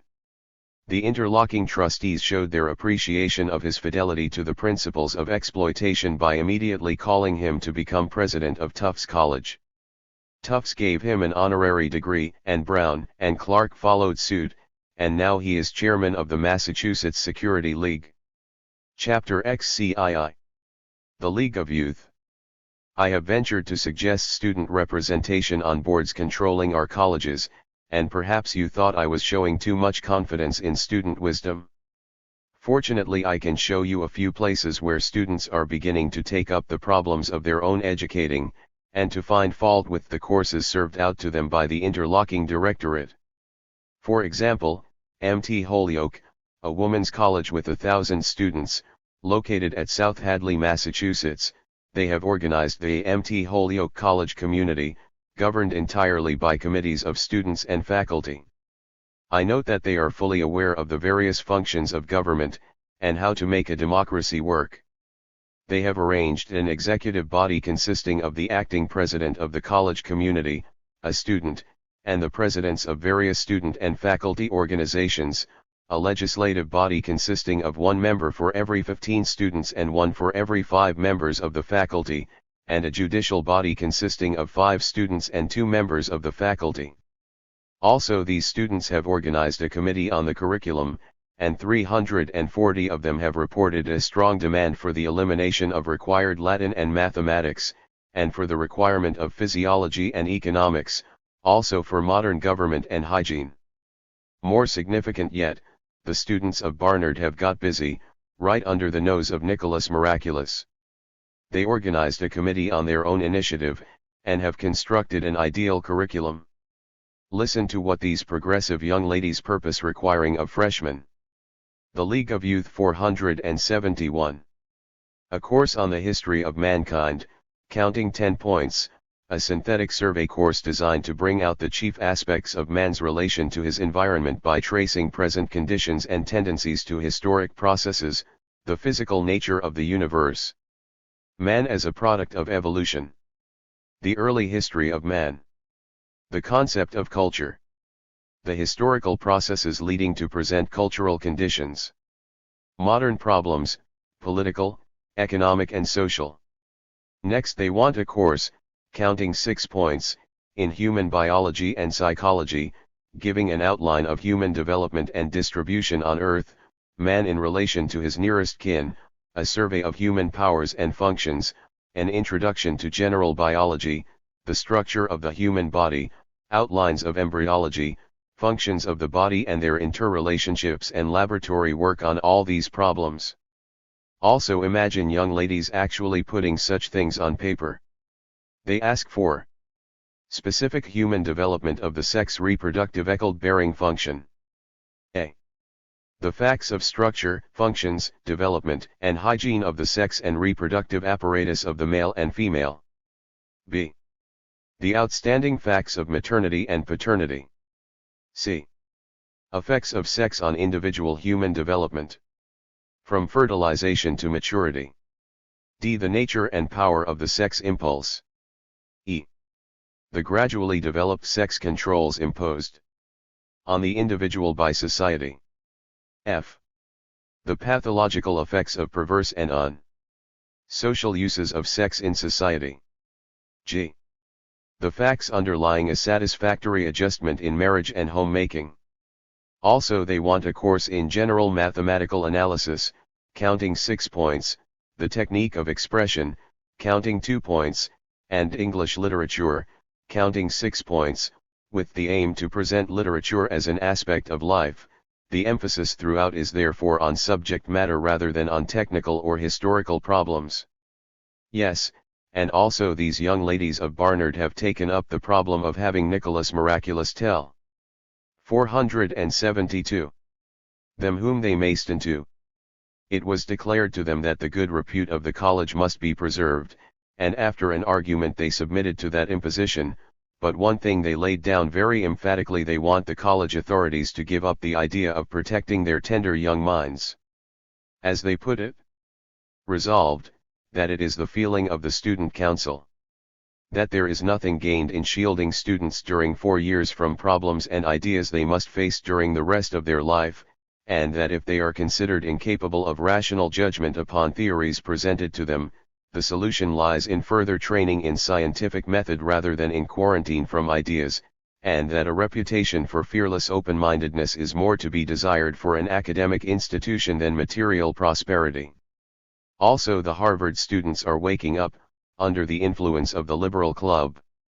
They have been discussing the subject of education, calling in various professors and deans to address them, and last spring the members of the corporation and the Board of Overseers were the guests of the club, to consider inaugurating the English tutorial system at Harvard. Also Harvard has a cooperative society, with 3 students upon its board of directors, and the Barnard students are planning a cooperative bookstore, to be run entirely by themselves. Such things as this have a way of spreading. They are spreading rapidly in Germany, where there is a movement of insurgent youth, taking steps to form a World League of Youth, to make over the thinking and the social life of mankind. You will no doubt admit that the youth of Germany have justification for being discontented with the management of their fatherland. Let me quote from their manifesto. Comrades, we are united in the hatred of the institutions of our social life and of our time.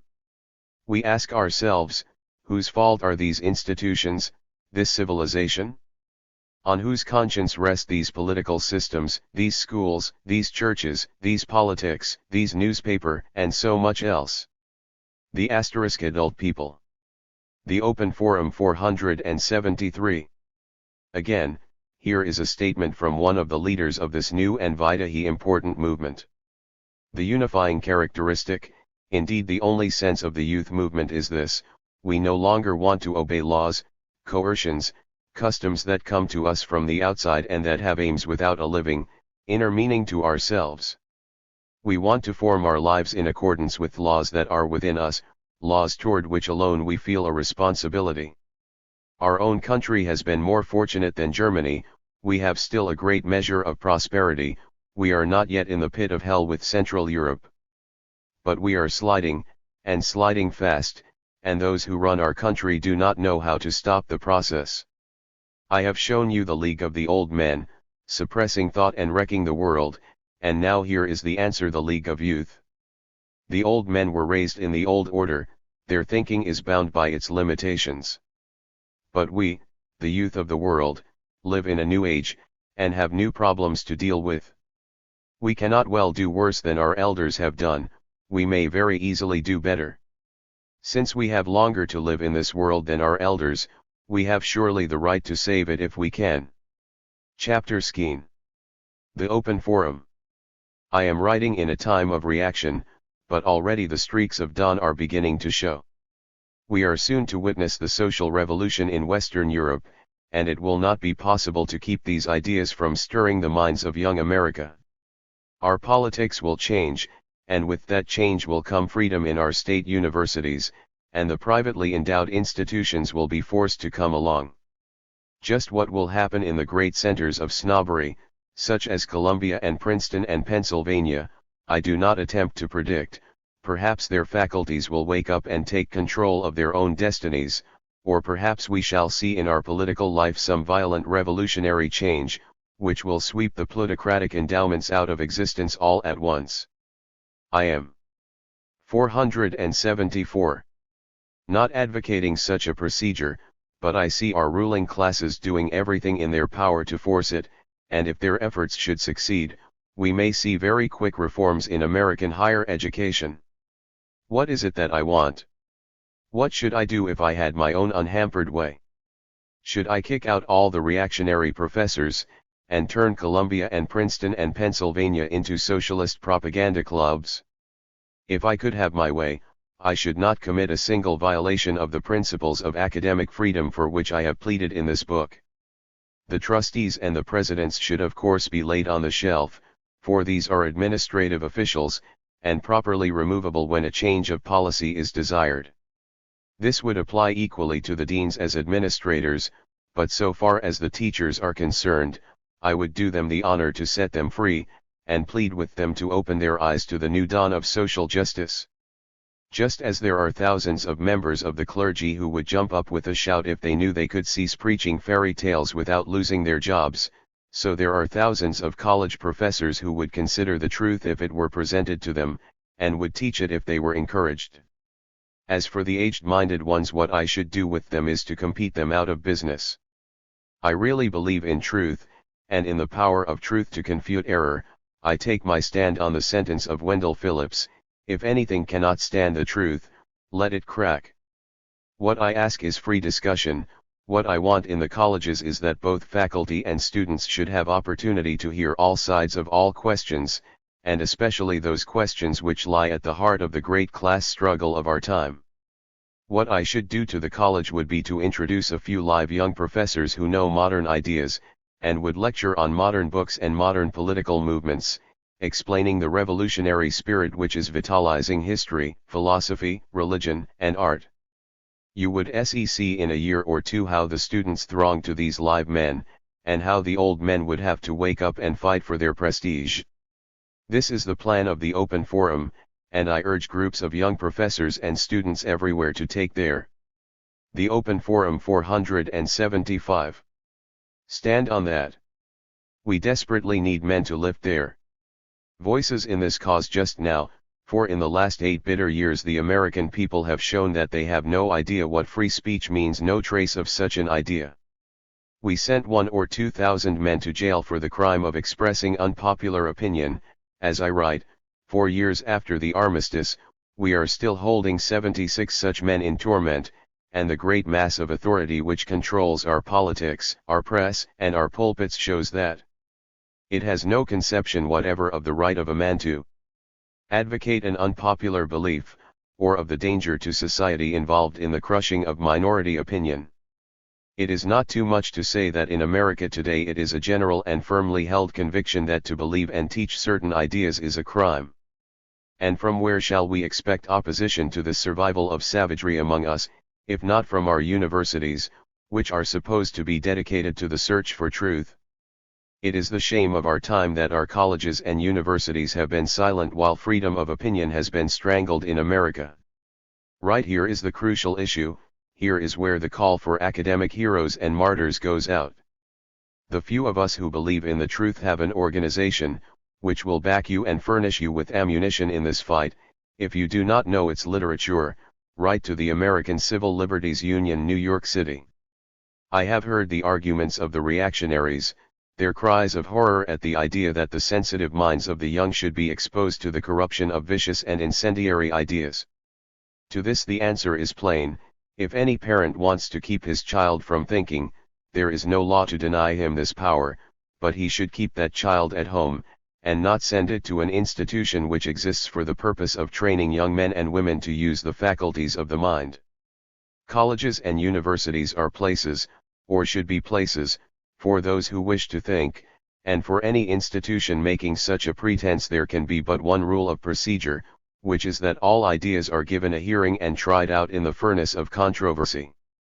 I am aware, of course, that there are lunatics in the world, and an infinite variety of cranks and bores. My mail is burdened with their writings, and they keep my 476 doorbell buzzing.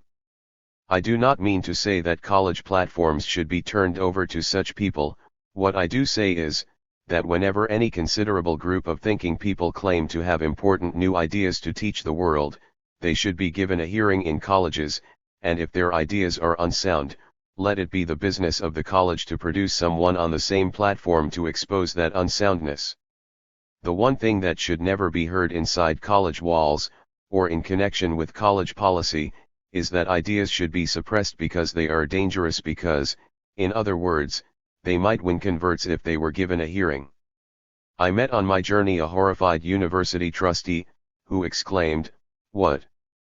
You would permit anarchists and IWWS to speak at our institution?" My answer was a counter question: do you think that anarchism is right, or that it is wrong? The answer was, wrong. Then, I said, why are you afraid to hear it? I am not afraid for myself, but when you are dealing with young minds, and there you are, we must protect the minds of the young. It is hard for the old to realize that the young may have older minds, having grown up in a world with better means of thinking and of spreading ideas. We deported Emma Goldman, and thought we had thereby prevented the spread of anarchism, which shows that whatever else our colleges and universities have done, they have not taught us the psychology of martyrdom. I agree with the university trustee in thinking that anarchism is wrong at least for 100 years or so, but my way of handling Emma Goldman would have been to run her on a lecture tour in every American college and university, in a debate with some thoroughly trained expert in the history of social evolution.